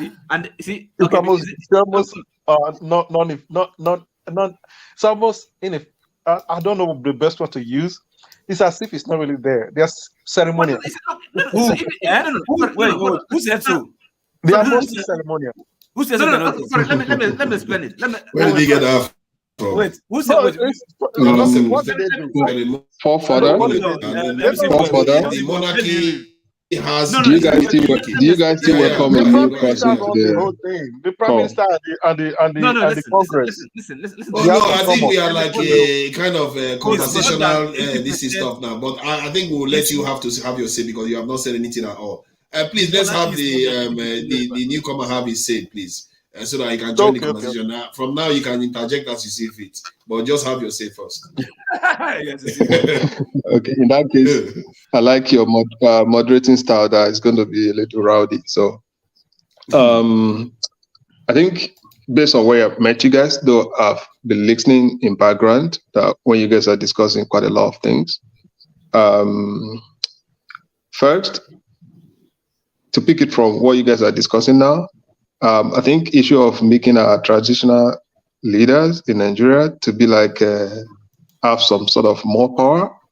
I don't think it's going to help us in the sense that we're promoting hegemony because the way the traditional institutions are, it's just one family, right? And somebody is going to aggregate power to themselves. So even before colonization, if you remember the way the kings ruled, I'm from Southwest, so I know how they ruled. And if you look at the history, so you enslave some part, you have the dominance, no accountability. Two things that they normally do, I think maybe your forefather is going to like that they want to have warlords that they can use to oppress nearby village so that they'll be giving them some sort of, they call it royalty or circular and all of those things. So, and everybody come and everybody come to you to come and praise you, and go and check it. Anywhere a leader is being praised too much, you started developing sense of authority that is not questionable. Even in Nigeria, if you go back today, you see it's what is happening in churches and in mosque, that somebody is going to turn himself to like a small god because they are worshiping him already. So a human being is not meant to be worshipped. Once you started doing that, it kind of pumped the ego and it's not answerable to anybody again. So that's where we're going to. In terms of democracy is very good, but the problem there is I personally. Sorry, let me make my point. You can ask the question. Oh shit. So, to me, the reason why I would say, going back to the traditional institutions, we could give them more ceremonial power, the likes. even in the UK one, maybe it's too expensive for me. If I'm in UK, I'm going to be one of those people that will be speaking against the monarchy system they are practicing in UK because it's too expensive, right? So if you go back to read, in Nigeria, I would rather prefer a parliamentary system of government that is going to be maybe engined by regional governments so that people will be able to argue their case, not even presidential system of governance, because it's too expensive. Even in the US here, everybody knows that the cost of governance is too much. And that is why we keep on debating every year that we need to increase the debt ceiling and all of that, right? So to me, I think, though I know when you have a problem, you started thinking about different drugs. With this drug solve my problem, with this one solve the problem. But definitely, we don't want to go back to area of traditional institutions. So I think that one on that. So the last part I would like to say, that was what you guys were discussing the other time when I was listening, in terms of the states in Nigeria. I think somebody was making case about River State. River State should be much more developed, empowered, and richer than the way they are right now. That's totally true. Somebody was talking about the Lagos State oil company that they partner and they are doing well.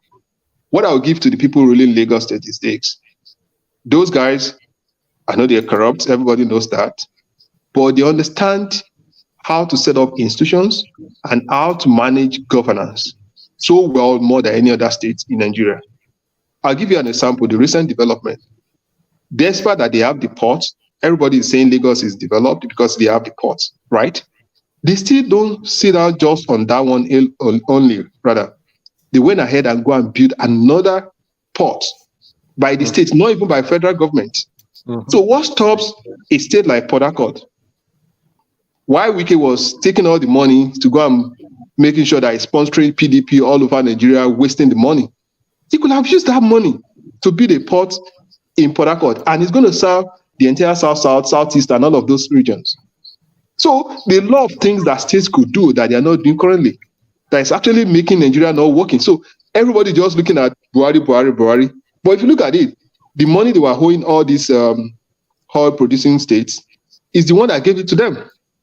And most of these states cannot even account for this money. So a lot of things are wrong in Nigeria that we need to actually look more inward, not necessarily at the federal level. The states, local government. Let me just add this though. When people say something about Lagos being well governed and all the rest of it, one, I would say Lagos was governed relatively well even before the emergence of democracy. And secondly, I didn't say it's well governed. I said those guys understand instrument of governance that other states. And the governance, the governance. Let me just finish this one. The governance thing. If you have Makoko in Lagos, we have to be careful when we exaggerate some of these things. Lagos has a lot of wealth because it was a former capital of the nation. Okay, let me take it there from you. If you're listening to this one, I'm not saying Lagos is the most developed. It is actually, isn't it? No, Abuja is more. I lived in Lagos. I lived in Abuja. Abuja is more developed. Though Abuja also has its own ghetto, like all those outskirts. But let me tell you something. Let me tell you something. Except you go to Dubai, most developed countries in the world, there are always going to be blind spots within their territory where it's not really developed. You come to LA. I live in LA. There are some places when you get to the place in LA, they are worse than old Oshodi, or let me say old Obalende. That smells every day you go there. And that is the richest. And when you talk about it, this is the richest. Marco Code takes the record. Come on. Is anywhere this one has worse than Marco Code? Can somebody raise your hand? I don't want to say Marco or whether it's Marco, but go and look at some documentaries about homelessness in LA. I get what you're saying. I get what you're saying. And look at when you get to some place. I live here. There are some places that when you drive through them, you have to even close your nose. Yeah. So that's what I'm saying. And you can't say that California is not developed. You can't say California is not rich.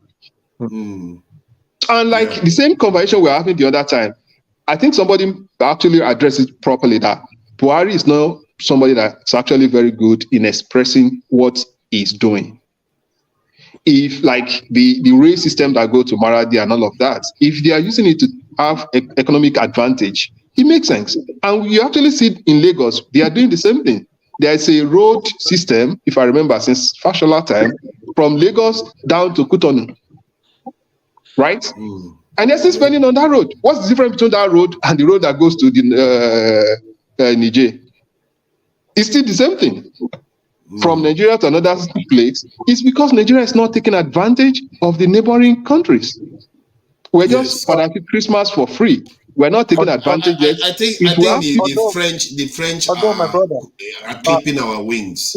And with all this terrorism and instability we're having in Nigeria, they are clipping. This is why I advocate for security, because we need to be able to exert our influence in our sub-region.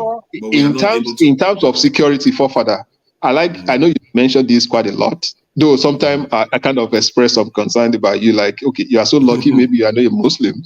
If you are a Muslim and you are advancing this security all this time the way you normally say it, maybe somebody you'll have seen people knocking your door to come and ask you some questions. So they can ask questions now, because if I want our country and our women and our children to be more secure like other people, I'm not asking for something extraordinary.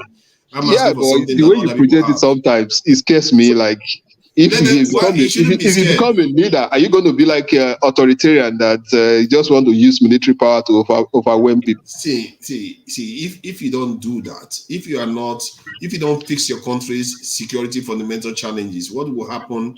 See, I want to be a little bit crass here. Let me give you some of an example of what African Americans went through, the people we sold as slaves. Some of them, their children were used as alligator bait. In other words, use children to set for alligators, and they use that, they made that into stamps. They link people, bond them, and they take body parts as trophies. They use our skin to make furnitures. They have parents breed with their children, and when they have the children, they split them. They breed them like animals. When you look at what happens to a people when you don't have control of your survival and your security, this is how it looks like. Do you think a leader, no matter how draconian they are, they will do that to their own people? No, they will never do that. They will never do it. Forefather, let me say something to you. I'm not saying as a country, what actually measures how strong you are, it's economy and your security. Those two things have to go together. If you have economic power and you don't have military power, you are weak. However, like if you look at the history, most countries that develop by using so much military or crackdowns, in most cases, they don't end up being a stable country. They could have it at the first stage. Later on, people are going to fight against. Even like at the local level, let me give you a simple example. Do you know one of the reasons why a lot of people don't like Tinubu today is because he's promoting Agberu people in Lagos, right? But do you know the genesis of that? When he became governor there in the 99, 2000, it was leading to 2003 election that he started funding those guys. And what was the reason? It was because they were trying to use military might, the federal might, to take over Lagos State from him, right? And he also started using all those Agberu boys then to fight back. I would differ with that point. Okay, let me finish my point. Let me finish my point, and I'll give you instances of what I'm saying. You didn't give us a nation. I will give you a nation. Just hold on. Because of that kind of leadership. Just hold on. Okay. We've seen nations where they actually gain their independence through military might. After that, the warlords are going to be the one ruling them, and it's going to be autocrats. If you look at it, you keep on pushing a sample of China. China is developing economically, but as individual inside that state, you are having a fear that I must not go against or have an opinion against people that are ruling this country. It makes you like your country is developing, but as an individual, you still don't have your freedom. Syria, Iraq. For example, if you look at it as an example now, see the Jack Ma, or what's his name? The guy that owns Alibaba. Where is he today? His whereabouts is not known by anybody. And that's a billionaire. You just imagine, it's just like Aliko Dangote disappeared in Nigeria because the state is against him. But his company is still there. I'll give you an example also. See Sudan today. See the state they are. South Sudan has about one president, 6 vice president to satisfy the warlords, right? Look at the main Sudan itself. They are fighting today. See, you don't just say you want to do things by force. The way the example he gave are not consistent. He just moved on to just. Okay. Oh. So can I come in? Just kick them out. It will kick the forefather out. Yeah, go ahead. Okay, so just to come in is just the point you're making now justifies the other point you were making, but the point I wanted to make in this platform was about when we discussed about the language being one of the major problems of Nigeria. Sorry. Let me just finish the point I was making. My camera does that now and again.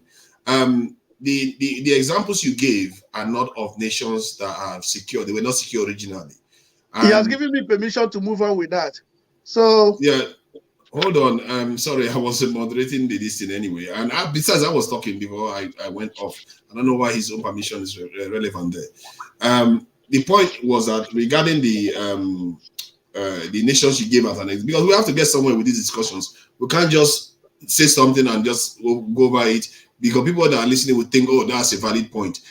Because it's not true. The nations that you gave as an example, I think you mentioned, which country did you mention again? South Sudan. South Sudan and Sudan, they are all in the same boat, just like Nigeria is in the same boat. We are all weak nations. The nations you'll be comparing I mentioned China to you also. I mentioned China. China is stable. China is stable. China in Hong Kong, they protested for 6 months. They didn't even bother. They just sat there and waited for all those people that are protesting to get elected into House of Assembly or whatever they call their House of leaders. So I gave you a sample of a billionaire that disappeared. Nigeria, do rich people not disappear in Nigeria? And besides, his business is or they didn't confiscate his business. I know why the Chinese government did what they did, because they have a dual system whereby they said just because you're a business, you don't hijack the state like the Western countries do, where billions, trillions of dollars disappears into the black budget in the Pentagon that the people don't know where it goes to. So you can say you don't like it. Let me tell you something there. The reason why I'm not, you could say, okay, it's not stable because we've not been seeing too much crisis. When you have a nation that one person is trying to aggregate all the powers to himself, it's just a matter of time. But what makes you the think law that makes him the president right now, and the way he's extending to become a life president, is just a recipe for disaster. It's just similar to what Mugabe and all of them try to do. Once you get to power and you don't want to leave again, and you're trying to making sure that you continue to be there for life, it's just a recipe for disaster. But you were supposed to give us examples, but the examples you gave are not valid. The same China I give you. What's the law? China is stable. Wait. I would have thought you find a country that had a strong man that is unstable. But there hasn't been disaster in Cameroon, even Russia. I just mentioned Russia. There hasn't been disaster in Uganda. All these countries have had this. There haven't been disasters there. So, exactly. So I don't know why Lee Kuan Yew laid the foundation for Singapore you have today. It's not unstable, is it? What he said was, he said for your country to be up there, he said you need two strength. One is economic power. The second is military power. If you depend on one of them, the other one could fail. If you depend on the other one could fail. You need both of them to be able to stay up there. Am I right, my brother? That was what he said, and that point was valid. It's a sliding scale. So people, what they use that argument to do is that they will say, oh, because we don't have economic system, we can't build our military. It's a sliding scale. Sometimes if you have enough economy, you can build your military to a certain size, and it's a feedback loop. It's true. If you have zero economy, you have zero military. You need to balance the two. I give you another example. See North Korea. Militarily today, they are strong. Economically, they are weak. Sorry, Mike, and Augustine, don't worry. You guys will talk as long as you want when you want to make your statement. You can talk for even 30 minutes. So don't worry, we are going to come to you. We are just let Niger go. But you understand, you get my point now. North Korea, militarily, they are strong. Economically, they are weak. And you see the situation of things for them right now. How do you know that they are economically weak? They have higher life expectancy. Hold on, you see, he buys into the narrative so much. Let me give you matrices for North Korea. North Korea has a higher life expectancy than Nigeria. Has by far more higher literacy rate. Just name the metric, healthcare. Name it, they are higher than Nigeria. So how are you comparing them? Where are you getting that metrics from? You have your device there. Just check Google. Ask ChatGPT. Go to the U.S. government website. Check all of. You know their literacy rate. Their literacy rate is 100%. You started making frivolous points. I'm not making it. It's true. You want me to tell Nigerian life expectancy is 53 or 52, but I can show you other life expectancy that is way higher. Father, you could be right, but economically, North Korea is not there. That's the problem. So that's what I'm telling you. You need it too. But they are not. You don't need it too. They built a nuclear power state from the so-called dead economy you are describing. That's military power. Yeah, but he said he just said he needed two.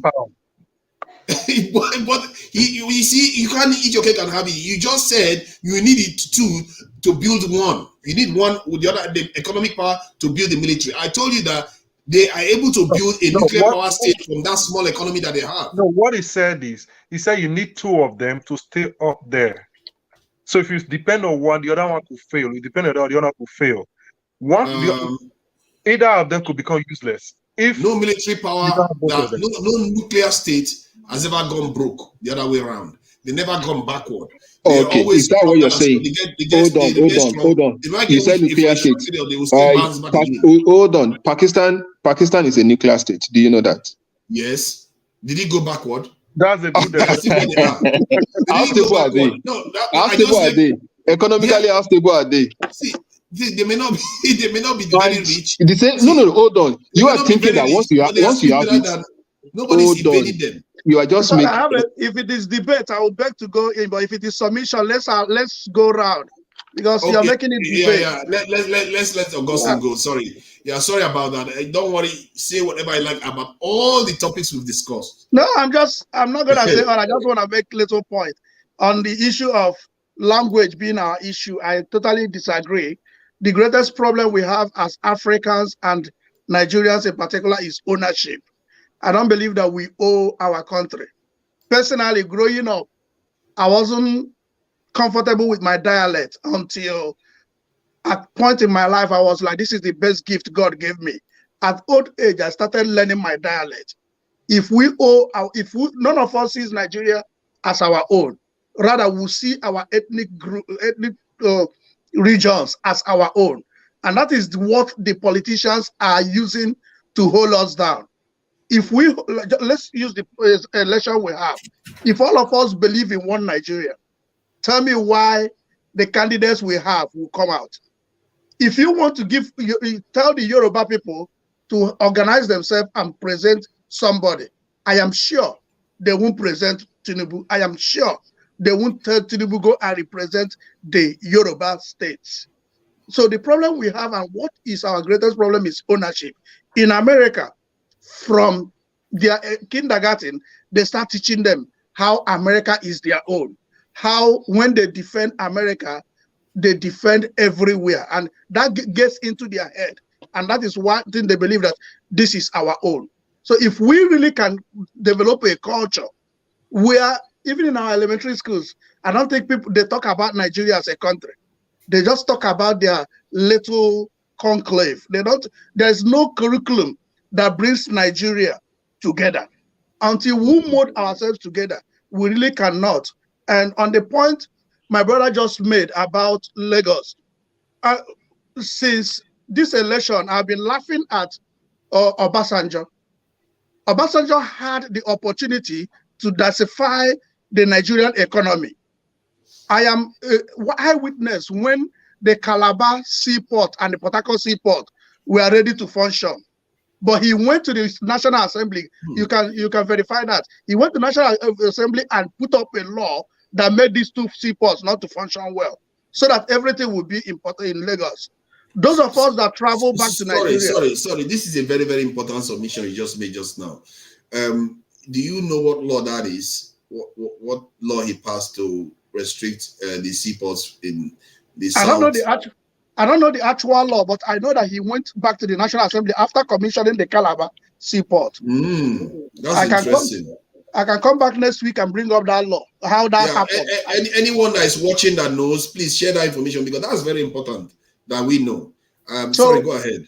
So the issue does that Nigeria structured Lagos to be where it is.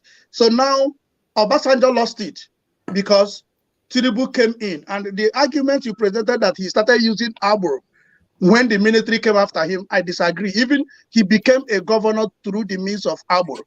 He had been working with these kingpins before he became a governor. Remember, when he became a governor, the group that worked with him were against him. They came but they couldn't do anything because he has entered the power then. So as for Nigeria as a country, the only way we can go about it is try to have a culture that will build us together. If we don't, like personally, when people begin to see themselves, I'm Igbo, I'm Yoruba, I am Hausa. If you listen to Peter Obi, and if any of us are honest, go through the life history of Peter Obi, we will understand that he would have introduced something to Nigeria. But the problem that Peter Obi has is not even the masses, the institution themselves, the police officers, not the ones on the road, the ones that eat the money of those on the road. They know that if Peter Obi gets there and set things right, they will be out of job. The lawyers, not the lawyers at the chamber, but those that appoints those that stay at different offices. They know if he gets there and put things right, if the institution is put right. Look at what is happening in INEC. Now tell me why Mike Igini, I listened to an interview where he was removed, not because he has satisfied his tenure, but because some people don't like him. Tell me why somebody like Mike Igini will leave INEC and Yakubu will continue to be in INEC. So these institutions, they fight everything to make sure that they are where they are, so that they can get what they want to get. Sir, for that, Mike Igini, I listened to one of his show. I think it was in Niger Watch. Yes. And they interviewed him, and he explained why he left. He said he wasn't fired. He said his tenure was completed. That's when he left. No, yeah, and that's where I watched it. He said, working in public service, he can do 35 years or 60 years of age. He's neither 35 years nor 60 years. So because some people don't like him, they use tenure to remove him. He said with tenure, they can elongate his tenure. Don't let us misinform people. Mike Igini was a brilliant rec. Yeah. And rec are appointed by the government with a term. I can't remember how many years they have to be there. So that is why he left. This case that you are making, I've never heard Mike Igini making such argument. So you need to go and look at how many, president will appoint them. He sent a name to the, presidency, to Senate rather, for confirmation. No, then once you are done with your tenure, you can be removed. That's what I'm saying. I'm not making a different point. You are not bringing the case of 35 years in civil servant and all of that. You are totally wrong with that. It's not applicable to people that are appointed. Just like you're saying, a minister was fired before he spent 35 years or all of that. It's an appointment. It's not a career. It's not a career that you're a professor in a school or all of that. And that's not the case. And